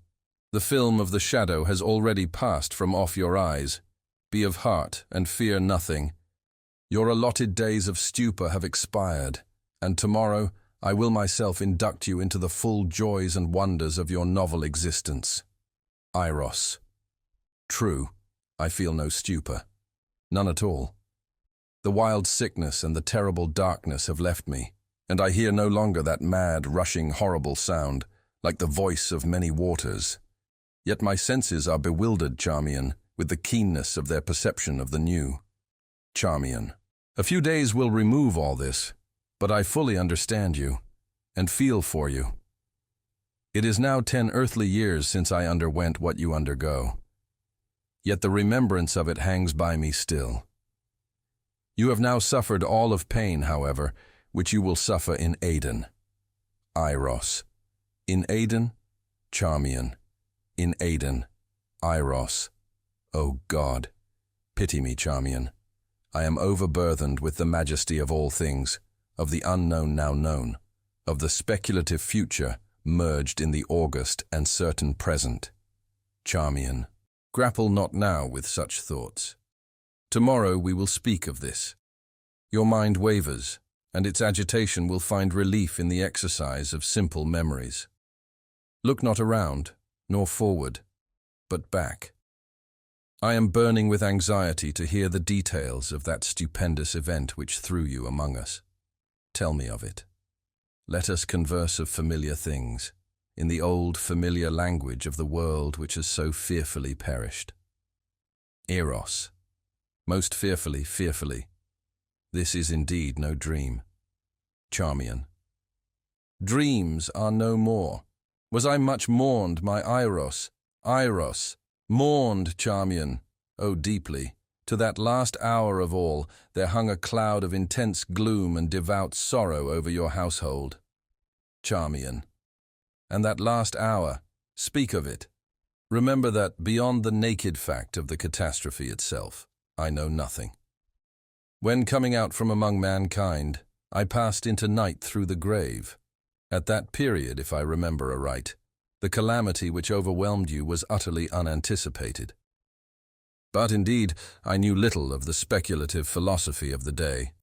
EIROS. The individual calamity was, as you say, entirely unanticipated, but analogous misfortunes had been long a subject of discussion with astronomers. I need scarce tell you, my friend, that even when you left us, men had agreed to understand those passages in the most holy writings which speak of the final destruction of all things by fire, as having reference to the orb of the earth alone. But in regard to the immediate agency of the ruin, speculation had been at fault from that epoch in astronomical knowledge, in which the comets were divested of the terrors of flame. The very moderate density of these bodies had been well established. They had been observed to pass among the satellites of Jupiter, without bringing about any sensible alteration either in the masses or in the orbits of these secondary planets. We had long regarded the wanderers as vapory creations of inconceivable tenuity, and as altogether incapable of doing injury to our substantial globe, even in the event of contact. But contact was not in any degree dreaded, for the elements of all the comets were accurately known. That among them we should look for the agency of the threatened fiery destruction had been for many years considered an inadmissible idea. But wonders and wild fancies had been, of late days, strangely rife among mankind. And although it was only with a few of the ignorant that actual apprehension prevailed, upon the announcement by astronomers of a new comet, yet this announcement was generally received with I know not what of agitation and mistrust. The elements of the strange orb were immediately calculated, and it was at once conceded by all observers that its path at perihelion would bring it into very close proximity with the Earth. There were 2 or 3 astronomers, of secondary note, who resolutely maintained that a contact was inevitable. I cannot very well express to you the effect of this intelligence upon the people. For a few short days they would not believe an assertion which their intellect, so long employed among worldly considerations, could not in any manner grasp. But the truth of a vitally important fact soon makes its way into the understanding of even the most stolid. Finally, all men saw that astronomical knowledge lied not, and they awaited the comet. Its approach was not at first seemingly rapid, nor was its appearance of very unusual character. It was of a dull red, and had little perceptible train. For 7 or 8 days we saw no material increase in its apparent diameter, and but a partial alteration in its color. Meantime, the ordinary affairs of men were discarded, and all interests absorbed in a growing discussion, instituted by the philosophic, in respect to the cometary nature. Even the grossly ignorant aroused their sluggish capacities to such considerations. The learned now gave their intellect, their soul, to no such points as the allaying of fear, or to the sustenance of loved theory. They sought, they panted for right views, they groaned for perfected knowledge. Truth arose in the purity of her strength and exceeding majesty, and the wise bowed down and adored. That material injury to our globe, or to its inhabitants, would result from the apprehended contact, was an opinion which hourly lost ground among the wise, and the wise were now freely permitted to rule the reason and the fancy of the crowd. It was demonstrated that the density of the comet's nucleus was far less than that of our rarest gas, and the harmless passage of a similar visitor among the satellites of Jupiter was a point strongly insisted upon, and which served greatly to allay terror. Theologists with an earnestness fear enkindled dwelt upon the biblical prophecies, and expounded them to the people with a directness and simplicity of which no previous instance had been known. That the final destruction of the earth must be brought about by the agency of fire was urged with a spirit that enforced everywhere conviction, and that the comets were of no fiery nature, as all men now knew, was a truth which relieved all, in a great measure, from the apprehension of the great calamity foretold. It is noticeable that the popular prejudices and vulgar errors in regard to pestilences and wars, errors which were wont to prevail upon every appearance of a comet, were now altogether unknown. As if by some sudden convulsive exertion, Reason had at once hurled superstition from her throne. The feeblest intellect had derived vigor from excessive interest. What minor evils might arise from the contact were points of elaborate question. The learned spoke of slight geological disturbances, of probable alterations in climate, and consequently in vegetation, of possible magnetic and electric influences. Many held that no visible or perceptible effect would in any manner be produced. While such discussions were going on, their subject gradually approached, growing larger in apparent diameter and of a more brilliant luster. Mankind grew paler as it came. All human operations were suspended. There was an epoch in the course of the general sentiment when the comet had attained, at length, a size surpassing that of any previously recorded visitation. The people now, dismissing any lingering hope that the astronomers were wrong, experienced all the certainty of evil. The chimerical aspect of their terror was gone. The hearts of the stoutest of our race beat violently within their bosoms. A very few days sufficed, however, to merge even such feelings in sentiments more unendurable. We could no longer apply to the strange orb any accustomed thoughts. Its historical attributes had disappeared. It oppressed us with a hideous novelty of emotion. We saw it not as an astronomical phenomenon in the heavens, but as an incubus upon our hearts and a shadow upon our brains. It had taken, with inconceivable rapidity, the character of a gigantic mantle of rare flame, extending from horizon to horizon. Yet a day, and men breathed with greater freedom. It was clear that we were already within the influence of the comet. Yet we lived. We even felt an unusual elasticity of frame and vivacity of mind. The exceeding tenuity of the object of our dread was apparent, for all heavenly objects were plainly visible through it. Meantime, our vegetation had perceptibly altered, and we gained faith, from this predicted circumstance, in the foresight of the wise. A wild luxuriance of foliage, utterly unknown before, burst out upon every vegetable thing. Yet another day, and the evil was not altogether upon us. It was now evident that its nucleus would first reach us.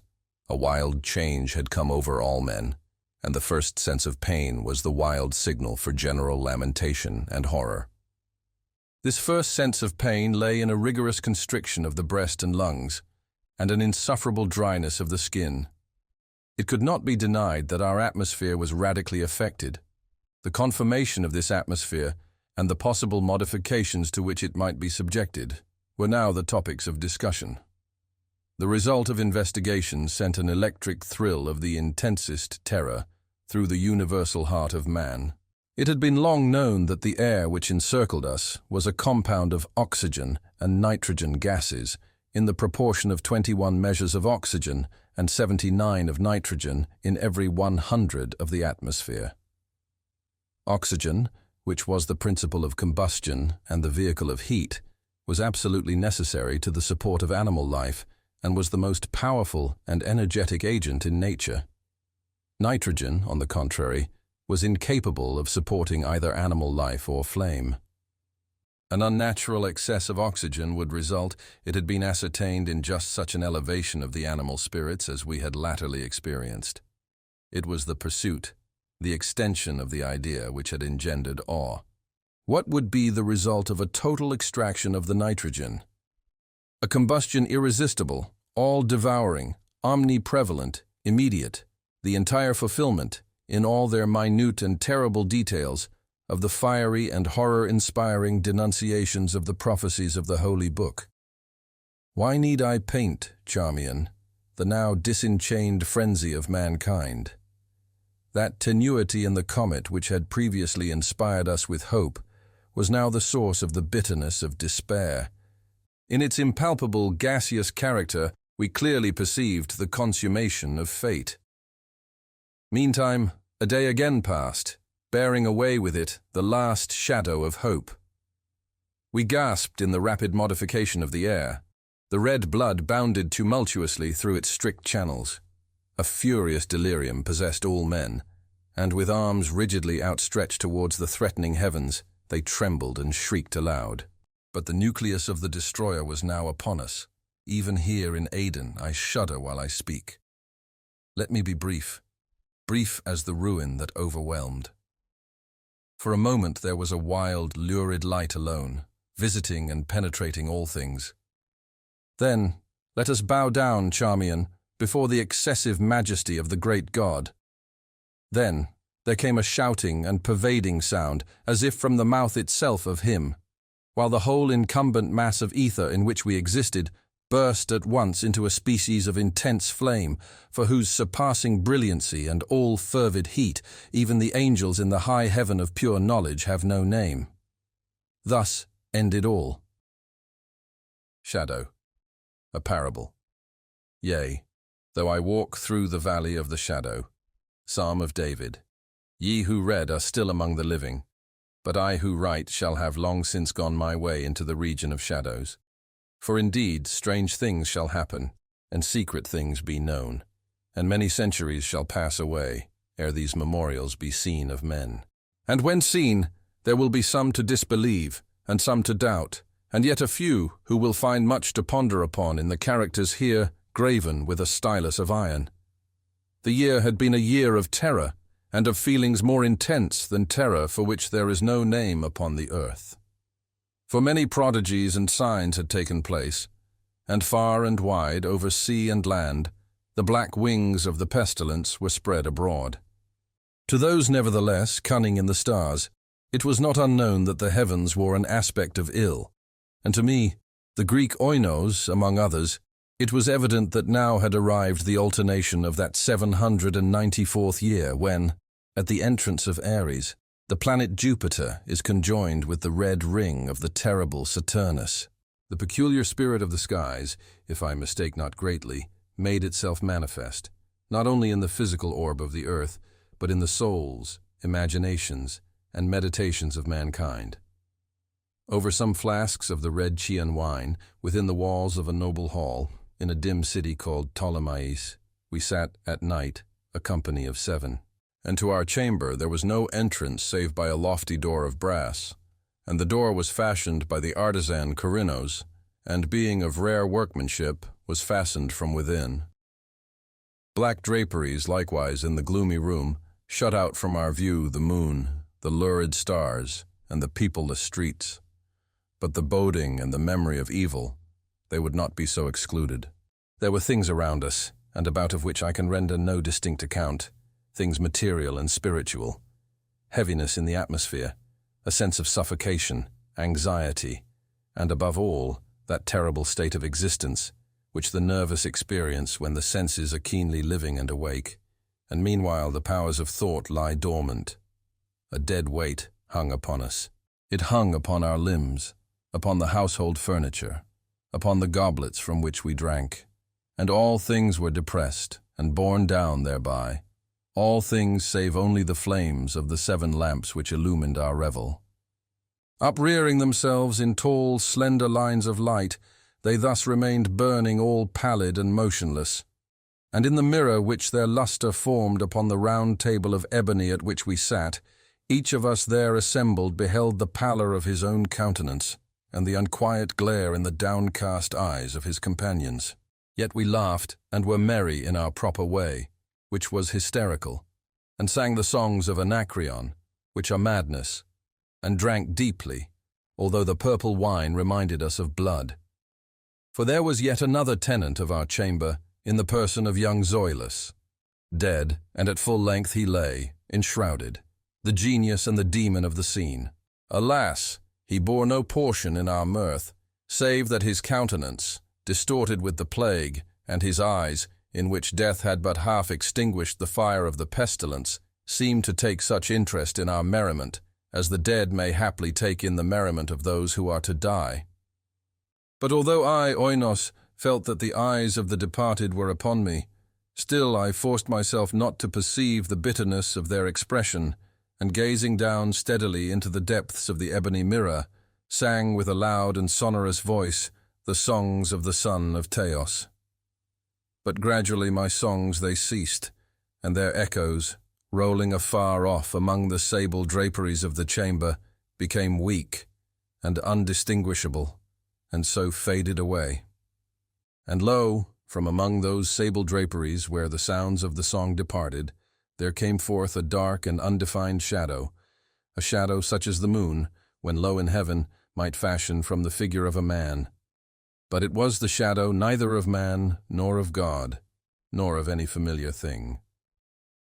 And quivering a while among the draperies of the room, it at length rested in full view upon the surface of the door of brass. But the shadow was vague and formless and indefinite, and was the shadow neither of man nor of God, neither God of Greece, nor God of Chaldea, nor any Egyptian god. And the shadow rested upon the brazen doorway, and under the arch of the entablature of the door, and moved not, nor spoke any word, but there became stationary, and remained. And the door whereupon the shadow rested was, if I remember aright, over against the feet of the young Zoilus enshrouded. But we, the seven there assembled, having seen the shadow as it came out from among the draperies, dared not steadily behold it, but cast down our eyes, and gazed continually into the depths of the mirror of ebony. And at length I, Oinos, speaking some low words, demanded of the shadow its dwelling and its appellation. And the shadow answered, I am Shadow, and my dwelling is near to the catacombs of Ptolemais, and hard by those dim plains of Helusion which border upon the foul Coronian Canal. And then did we, the seven, start from our seats in horror, and stand trembling and shuddering and aghast, for the tones in the voice of the shadow were not the tones of any one being, but of a multitude of beings, and varying in their cadences from syllable to syllable fell duskly upon our ears in the well-remembered and familiar accents of many thousand departed friends.